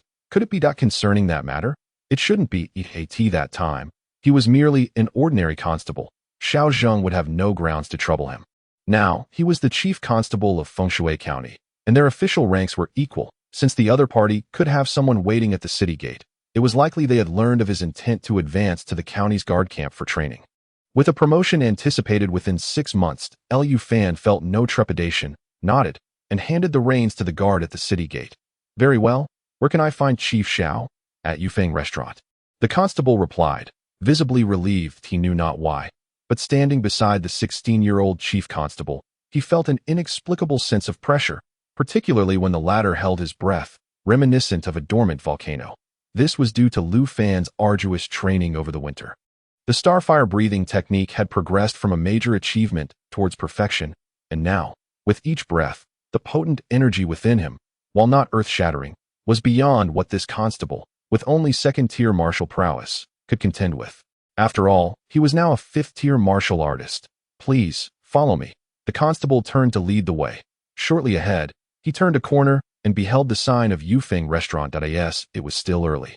Only one table was occupied within. The chief constable Xiao Zhang, with whom he had crossed paths twice before, sat in the main hall, holding half a cup of steaming tea. He shifted his gaze to Liu Fan's presence. He rose with a broad smile. Ha ha ha. Chief Liu, just as the rumors suggest, remarkably handsome and a youthful hero. Xiao Zhang, the chief constable, rose warmly to greet him. Liu Fan smiled and clasped his fists, expressing, the imposing presence of Senior Xiao is something I shall never forget. Regrettably, in the past, my humble status rendered me unable to converse with you, which is indeed a pity. Today, I am truly honored by your invitation. Master Xiao. In someone else's territory, it is always prudent to maintain a low profile. He had previously learned about Xiao Zhang, a figure of immense repute in both the underworld and the legitimate realm of Lei County, possessing formidable strength and capabilities that surpassed even Zhang Lin.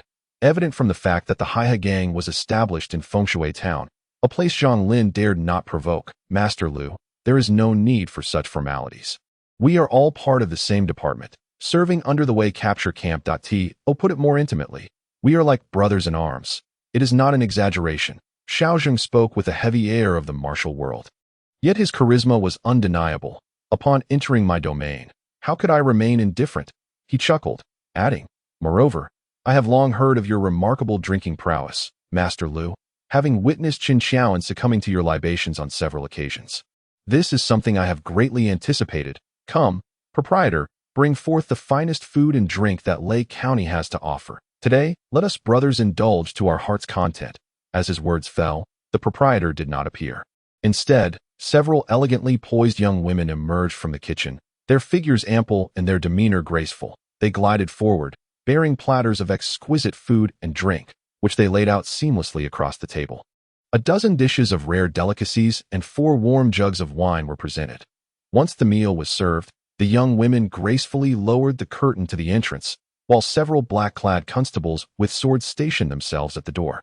Ah, what a grand spectacle! It is no wonder that Xiao Zhang is deemed the top figure within the realms of Lei County, with such enchanting beauty surrounding him, and the air of authority he commanded. It was indeed reminiscent of someone with considerable influence, a person of means on the other side of the globe.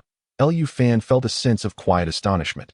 Xiao Zhang appeared oblivious to the expression on Liu Fan's face, cheerfully pouring a jug of wine and personally filling Liu Fan's cup. Master Xiao, I truly cannot accept such honor, Liu Fan said, flustered. As he hastily rose, he had seen such grandeur before. However, the elevated atmosphere set by his host compelled him to play along, lest he arouse suspicion.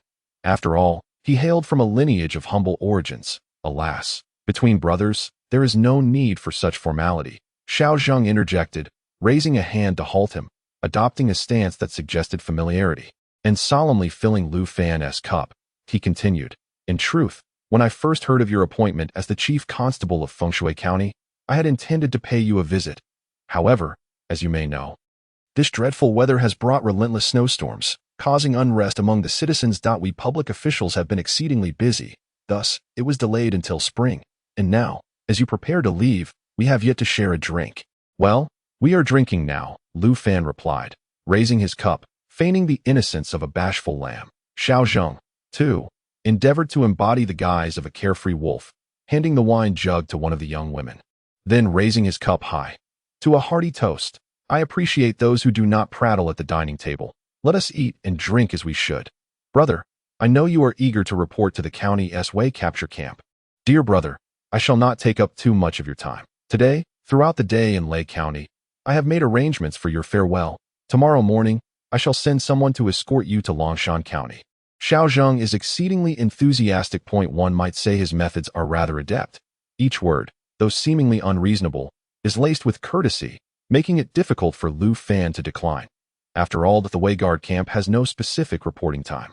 Lu Fan understands that in the realm of public affairs, it is all about mutual respect. Since Xiao Zheng refrains from discussing matters related to the Hai gang, this farewell is intentionally aimed at resolving the misunderstandings between them. Lu Fan cannot afford to appear too aloof. Since Captain Xiao has made the arrangements, Lu Fan, it would be more respectful to comply. Look, you seem to be feeling distant. If it is not too much to ask, do call me brother. Xiao Zheng is aware that Lu Fan is about to take up a position in the county office, and it would be inappropriate for Lu Fan to address him as Xiao Gu so casually. However, Lu Fan must extend his courtesy. Xiao Gu. Very well, for this address, your matters shall henceforth be my matters. Ha! Come, for the first toast, I shall drink. Xiao Zheng's smile radiated even brighter as he raised his cup and downed the contents in one go. Lu Fan similarly drained his cup, revealing its bottom. The aroma of the wine was intoxicating. Indeed, it was exquisite, delightful. The young lady attending to them had kindly poured more wine, the fragrance mingling with her youthful scent, prompting Lu Fan to marvel at Xiao Zheng's ability to savor life in another world.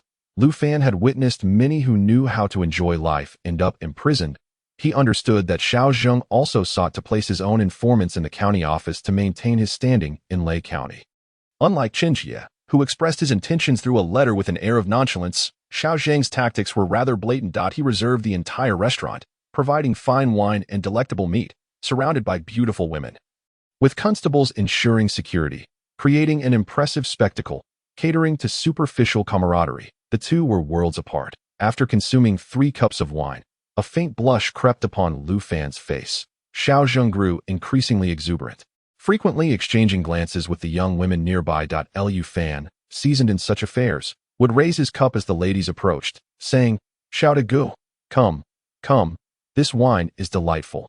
Let us drink a few more cups to warm ourselves. Brother, if you fancy this wine, I shall ensure that once you settle in the county, I will have a cart sent to you, he said, belching slightly from drinking too hastily. Make sure to have the young lady serve you some food, lest you harm your stomach. Xiao Zheng was indeed a savvy individual, proceeding with caution. The young lady beside them, with sparkling eyes and a coy demeanor, delicately offered food to Lu Fan that he welcomed her attentions, while expressing with heartfelt sentiment, Xiao Gu, you truly have it good as the chief constable. Look at Foshui County, reduced to such poverty. This winter, they are barely managing to eat once a day. With the young ladies' faces turning pale from hunger, how can they compare to the young women of Lay County, who seem to be brimming with vitality? Indeed, it is Xiao Gu who possesses the means. No wonder you are the steadfast anchor of Lay County. This winter has been particularly challenging.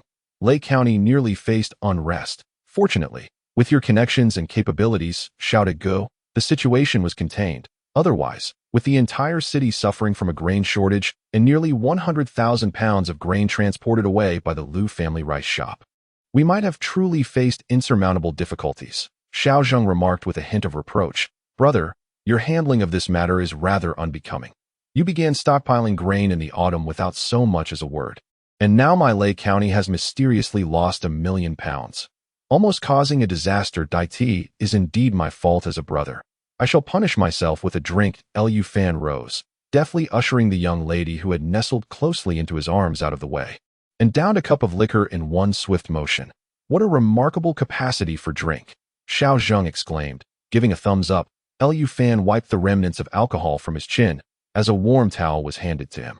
Lu Fan gasped for breath. Brother Xiao, you are unaware that upon our magistrate's arrival in Fengshui County, he dismissed so many local officials in one fell swoop, stripping them of their official robes. At that moment, I was left with no choice but to rack my brain for a way to achieve merit. During this recent snow disaster, I not only borrowed every possible coin, but also scoured my resources thoroughly. If I succeed, I shall rise. If not, I am left without an official title, forced to toil in the Tianmen Gorge to repay my debts. Xiao Zheng's expression grew grave. Lu Fan's heartfelt confession revealed the depth of their bond, clearly indicating the effects of the alcohol. Let us turn the page on this. Brother, your words show you regard me as a true brother. Come, let us toast to new beginnings. Xiao Zheng raised his cup. Even before this, the young lady beside Lu Fan had already poured more wine.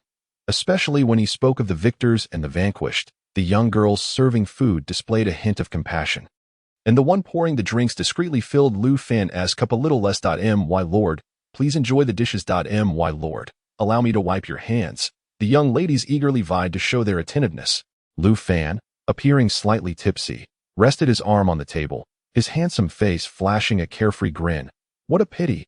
Had I known that being the chief constable could bring such prestige as Brother Xiao possesses, why would I have joined the Wei Constabulary? Staying in Fengshui County would surely be more delightful. With food on his plate, he lamented, that is simply not right. Xiao Zheng, clearly speaking contrary to his thoughts, laughed. Brother, you have only reached the position of chief constable. You have yet to ascend further. Once you reach the county office, you may not even regard the possessions I currently hold. Really? Lu Fan queried, half in disbelief. Would I deceive you, brother? Xiao Zheng raised his cup and spoke a truth. Once you arrive at the county office, work diligently. Securing even a minor banner would be far more impressive than being the chief constable. The banner officials from the county are figures of authority. I must heed their every word. Their subordinates are all skilled warriors of the 4th and 5th ranks, effortlessly slaying monsters and dark creatures as if chopping through vegetables. Now that is the romance of manhood. Come, to the romance of manhood. Lu Fan's toast was far more vivid than Xiao Zheng's. Xiao Zheng instantly felt the effects of the drink. Cheers. Chapter 88. Golden ginseng. As the liquor flowed round after round, neither party yielded to the other. After consuming 8 jin of wine, Xiao Zheng remained upright, and Lu Fan was equally steadfast.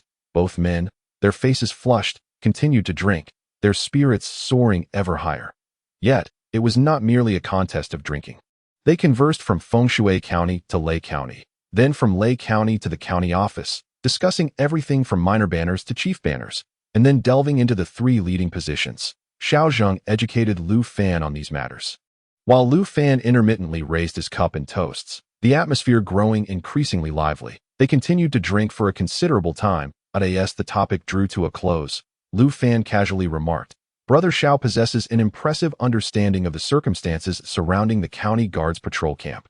Are you aware of Zhang Lin's current situation? Zhang Lin. Xiao Zheng's cheeks flushed a fiery red, exhaling a breath laden with the scent of alcohol. He responded, I've heard whispers regarding him. He is currently furthering his studies in the patrol camp as a captain. However, due to his humble status, he must juggle his studies alongside the demanding duties of the patrol, making for quite a busy schedule. Considering the passage of time, his 6-month training period is nearing its conclusion, and he will likely face a reassignment. There exists the possibility he may be demoted to a local position as a chief captain, or perhaps he might remain in the patrol camp, serving as an ordinary officer. At this juncture, Xiao Zheng sighed with a hint of melancholy, expressing with a touch of bitterness, Zhang Lin and I are somewhat old acquaintances. The last incident involving the adult golden-haired monkey was indeed handled less than satisfactorily, leaving him unjustly stripped of his chief captaincy. Now, with no prospects within the patrol camp, should a local authority be willing to offer him a chief captain's position, he could live out his remaining years in a more leisurely manner. Pausing briefly, he continued with a somber tone, yet, without connections, remaining there as an ordinary officer, even with a title, is of little consequence. It seems he may be destined for a life of obscurity. The atmosphere grew somewhat chilly. Xiao Zheng took the initiative to raise his glass, and Lu Fan silently followed suit. Their glasses clinked with a soft chime as they shared a drink in honor of Captain Zhang Lin. Xiao Zheng then inquired, If I recall correctly, you were brought into the office by Captain Zhang Lin. Indeed, Lu Fan nodded. Not concealing the truth, it was Captain Zhang Lin's endorsement that afforded me the opportunity to fill a vacancy in the office. He has been my benefactor. Such is the unpredictability of life. The chief captain position that Zhang Lin missed out on has now fallen into your hands. In light of this, he may find solace in knowing that you are one of his chosen. A testament to his discerning my dear brother. You are advancing in your studies as a chief captain, with official standing. Future promotions will at least elevate you to a minor officer, where you will oversee a cadre of officers. Much like Zhang Lin, who are pursuing their own studies that if Zhang Lin does not mind, he could be reassigned under your command, though given that he completes his training before you, it might prove challenging. Xiao Zheng held Zhang Lin in some regard. He was a capable individual, albeit unfortunate in timing to Liu Fan, however, was struck by Xiao Zheng's reminder. He had merely envisioned reuniting with Zhang Lin upon arriving at the county office. Never considering the notion of having the former captain serve beneath him, that thought felt somewhat awkward. Nevertheless, upon his arrival at the county office, he would undoubtedly need to cultivate his own team. Liu Fan was acutely aware of Captain Zhang Lin's abilities. The latter had graciously imparted his insights on the half-moon technique, indirectly aiding Liu Fan in swiftly mastering both the half-moon technique and the pointing spear technique, thus advancing to the rank of a fifth-level martial artist. Most importantly, they shared a deep mutual understanding that a contemplative expression crossed Liu Fan's face. Observing this, the perceptive Xiao Zheng surmised something, slowly retracting his raised glass, and asked with a look of astonishment, "Brother, have you truly taken a liking to him? Zhang Lin is an ambitious man, your benefactor, and a man of significance to you. Be cautious not to let your sentiments cloud your judgment, lest you compromise your own authority." Xiao Zheng could not help but interject a reminder, yet soon found the thought utterly absurd. "No, what am I thinking? Zhang Lin has just completed his studies, securing both a position and a superior. There is no way I could approach him now, let alone operate within that realm." Unbeknownst to Xiao Zheng, Liu Fan held in his hand a correspondence with the second-tier head, Luo Sheng, indicating that the operational authority and scope were rather lenient. Deep within, Liu Fan had already formed a plan. "Come, Brother Xiao, thank you for the reminder. Let us share a drink." Observing Liu Fan's sudden surge of enthusiasm, Xiao Zheng felt a twinge of unease but mindlessly raised a cup in camaraderie, saying, "Brother, once you reach the county office, be sure to keep an eye out for me if any good fortune comes your way." Being a sharp individual, you must have figured out a thing or two, though it remains somewhat unclear. Rest assured, Liu Fan savored the dish before him. He chuckled, "Once I complete my studies and take up my post at the county office, I shall invite Brother Xiao to feast there. Do not decline when the time comes." The words hinted at the hope that once his brother ascended, he would not forget the elder sibling. "That cannot be," Xiao Zheng replied. After a few rounds of drink, Xiao Zheng finally reached his limit. The proprietor of the Yufeng Tavern was likely Xiao Zheng himself. With several lodgings available, Liu Fan politely declined the company of a few young ladies who had come to assist in sobering him up, closed the door, and let the alcohol dissipate, restoring his complexion to normal. That he then took the opportunity to practice the Golden Bell Shield and Divine Movement Talisman in the courtyard. Xiao Zheng slumbered until evening before awakening. However, Liu Fan, citing the need to depart the next day, refrained from further drinking, and Xiao Zheng did not press the matter. "Brother, your capacity for liquor is commendable. At such a young age, you possess this talent. I suppose I am indeed getting old." They casually partook of some food, devoid of wine. Young ladies, or constables, seated around the stove. Xiao Zheng remarked, "Brother, as you head to the county office, I shall not see you off personally. Take this instead." He retrieved a small wooden box, roughly the size of a palm. Liu Fan promptly declined. "Brother Xiao, your lavish hospitality with fine food and drink is more than enough. I cannot accept anything further." "Just take a look at what it is," Xiao Zheng replied with a mysterious smile. "You cannot refuse everything." Although Liu Fan verbally declined, his hands eagerly opened the box. Inside lay a ginseng, resplendently golden. Liu Fan could not suppress a gasp of astonishment. Golden ginseng? It was no wonder Xiao Zheng had not allowed anyone to linger nearby this time. Such a treasure was no trifling matter. The entire root of golden ginseng, judging by its size, must be at least 30 years old, worth no less than 200 gold coins. That by law, such items were punishable. These were rare on the market. A treasure to be encountered but not sought. Moreover, Liu Fan had learned from his master, Ling Yuxing, that such ginseng could only be found by a skilled physician well-versed in herbal lore and must be unearthed intact. The entire root of golden ginseng, when steeped in liquor, not only nourished and revitalized but also enhanced the quality of tiger bone wine. Taken orally, it was immensely beneficial for martial artists, with daily consumption yielding boundless advantages. Chapter 89. The 10-Mile Pavilion Post. Golden ginseng was indeed a magnificent gift. Liu Fan could not comprehend why Xiao Zheng would bestow such a precious present upon him. Logically, point one must undergo an additional 6 months of training at the Weibu camp to attain a position there. Did Xiao Zheng catch wind of this, or does he genuinely recognize his own worth and engage in angel investing? Lu Fan was perplexed. Brother Xiao, this gift is far too extravagant. I cannot accept it. Lu Fan silently pushed the small wooden box back toward Xiao Zheng. The latter did not reach for it, and smiled gently. This golden ginseng, you see, I acquired just last year that if sold, it would fetch no less than 300 gold coins. However, I am not in want of money at the moment. I am now a 5th-level martial artist, feeling rather lethargic and disinterested in the martial path. Simply wishing to remain here in this small patch of land. At this juncture, he shifted the topic to Lu Fan. Unlike you, my younger brother, a 16-year-old chief constable, your prowess rivals my own. It is but a matter of time before you become the standard-bearer of the Weibu camp. With a promising future ahead, consider this a gesture of brotherly affection. Do not forget your elder brother's kindness in the days to come. Well, let us not dwell on it. If you hold your elder brother in esteem, accept the gift. Otherwise, I would feel quite embarrassed to seek you out in the prefecture. Xiao Zheng was well aware that a single meal would not truly bridge the gap between him and Lu Fan. After sobering up, he contemplated for a long while in the courtyard, reflecting on Lu Fan's demeanor at the dinner table. The allure of women, fine wine, delectable dishes, and vanity seemed to draw near, yet it appeared he had managed to navigate these temptations with moderation. Xiao Zheng found Lu Fan increasingly inscrutable. The golden ginseng served as his final test. Should Lu Fan accept it, it would signify a kindred spirit. If he declined, then all that transpired at the table would be mere trifles. And Xiao Zheng would need to exercise caution around him henceforth. Lu Fan smiled. Since Brother Xiao has expressed it so, to refuse would be somewhat ungrateful. Very well, I shall accept the gift. Excellent. Xiao Zheng exhaled in relief.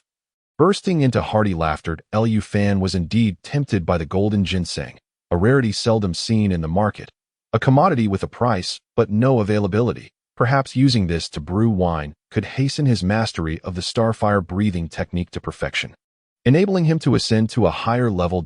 In this world, such a safeguard would be invaluable. With the gift exchanged, Xiao Zheng's purpose was fulfilled. The night passed in joyful conversation. The following morning, Lu Fan, escorted by several constables from Lei County, departed the city on a new steed, heading directly towards Longshan County. Along the way, Lu Fan observed that not all the young women on the streets of Lei County were as delicate as to exude moisture.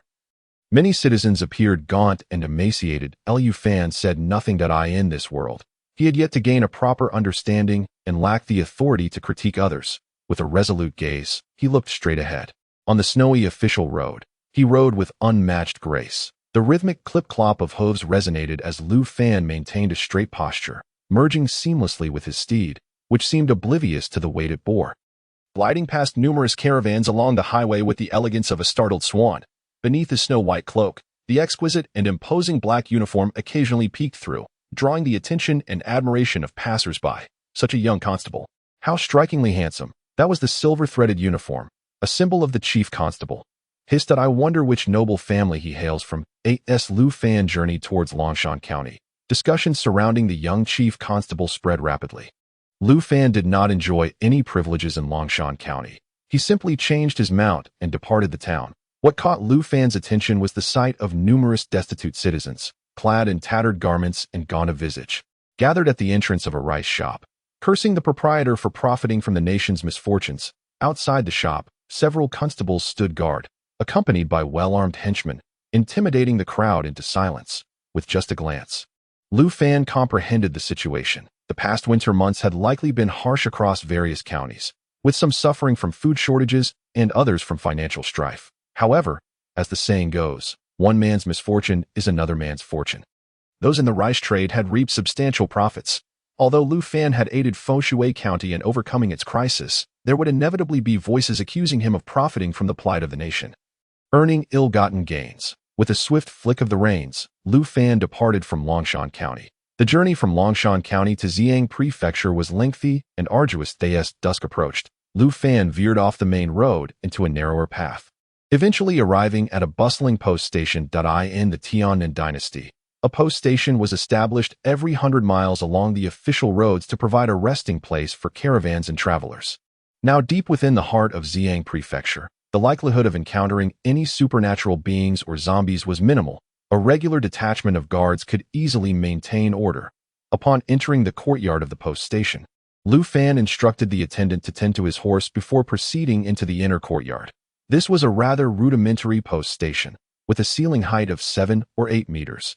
Providing ample space, from any corner, one could view rooms in all 4 directions, reminiscent of the Dragon Gate Inn from the movies. As an official post station, it was unlikely to be a den of vice. Inside, several groups of adventurers, clad in attire that exuded a sense of the underbelly, had claimed half the seats, their tables cluttered with knives and swords, creating a rather unruly atmosphere. Upon noticing the arrival of someone in official garb, they scrutinized Lu Fan with open disdain. Having spent years in law enforcement, Lu Fan was well acquainted with the nature of such rogues. He unfurled his cloak, revealing the silver embroidery adorning his attire. From hatband to boots, his gaze sharp as he met their stares one by one. As the air thickened with tension, the majority of their gazes faltered and retreated. This esteemed chief constable was none other than Huang Xianqing, the station master of Shirley Pavilion. A man who appeared to be in charge at the post station abandoned his current guests and respectfully clasped his fists, inquiring, "Sir, will you be lodging here? 1 room.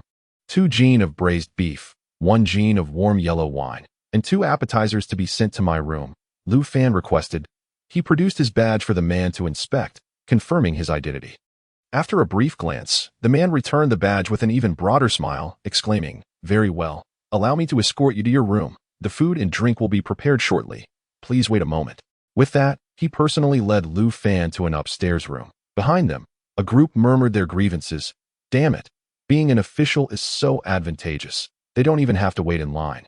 Just waltz in and get pampered while we're left here. When we order food, we have to remain in the hall, and the staff barely acknowledges us. The officials are directly escorted to their rooms. Should we fetch a woman to serve them as well? Of course, this post station is designed for the convenience of officials. We common folk should be grateful for being allowed inside," came the retort. "Humph. One cannot help but wonder where such a young scoundrel has emerged from, flaunting the title of chief constable as a mere embellishment. If the authorities truly find themselves at a loss, they could seek my services at a handsome price." Ha!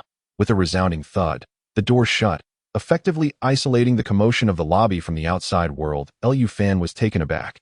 Despite the station's unassuming exterior, its soundproofing capabilities were rather impressive, hinting at the potential of a disreputable establishment. My lord, this room is situated away from the livestock stalls and the latrines, ensuring that you will be free from any cacophony or unpleasant odors.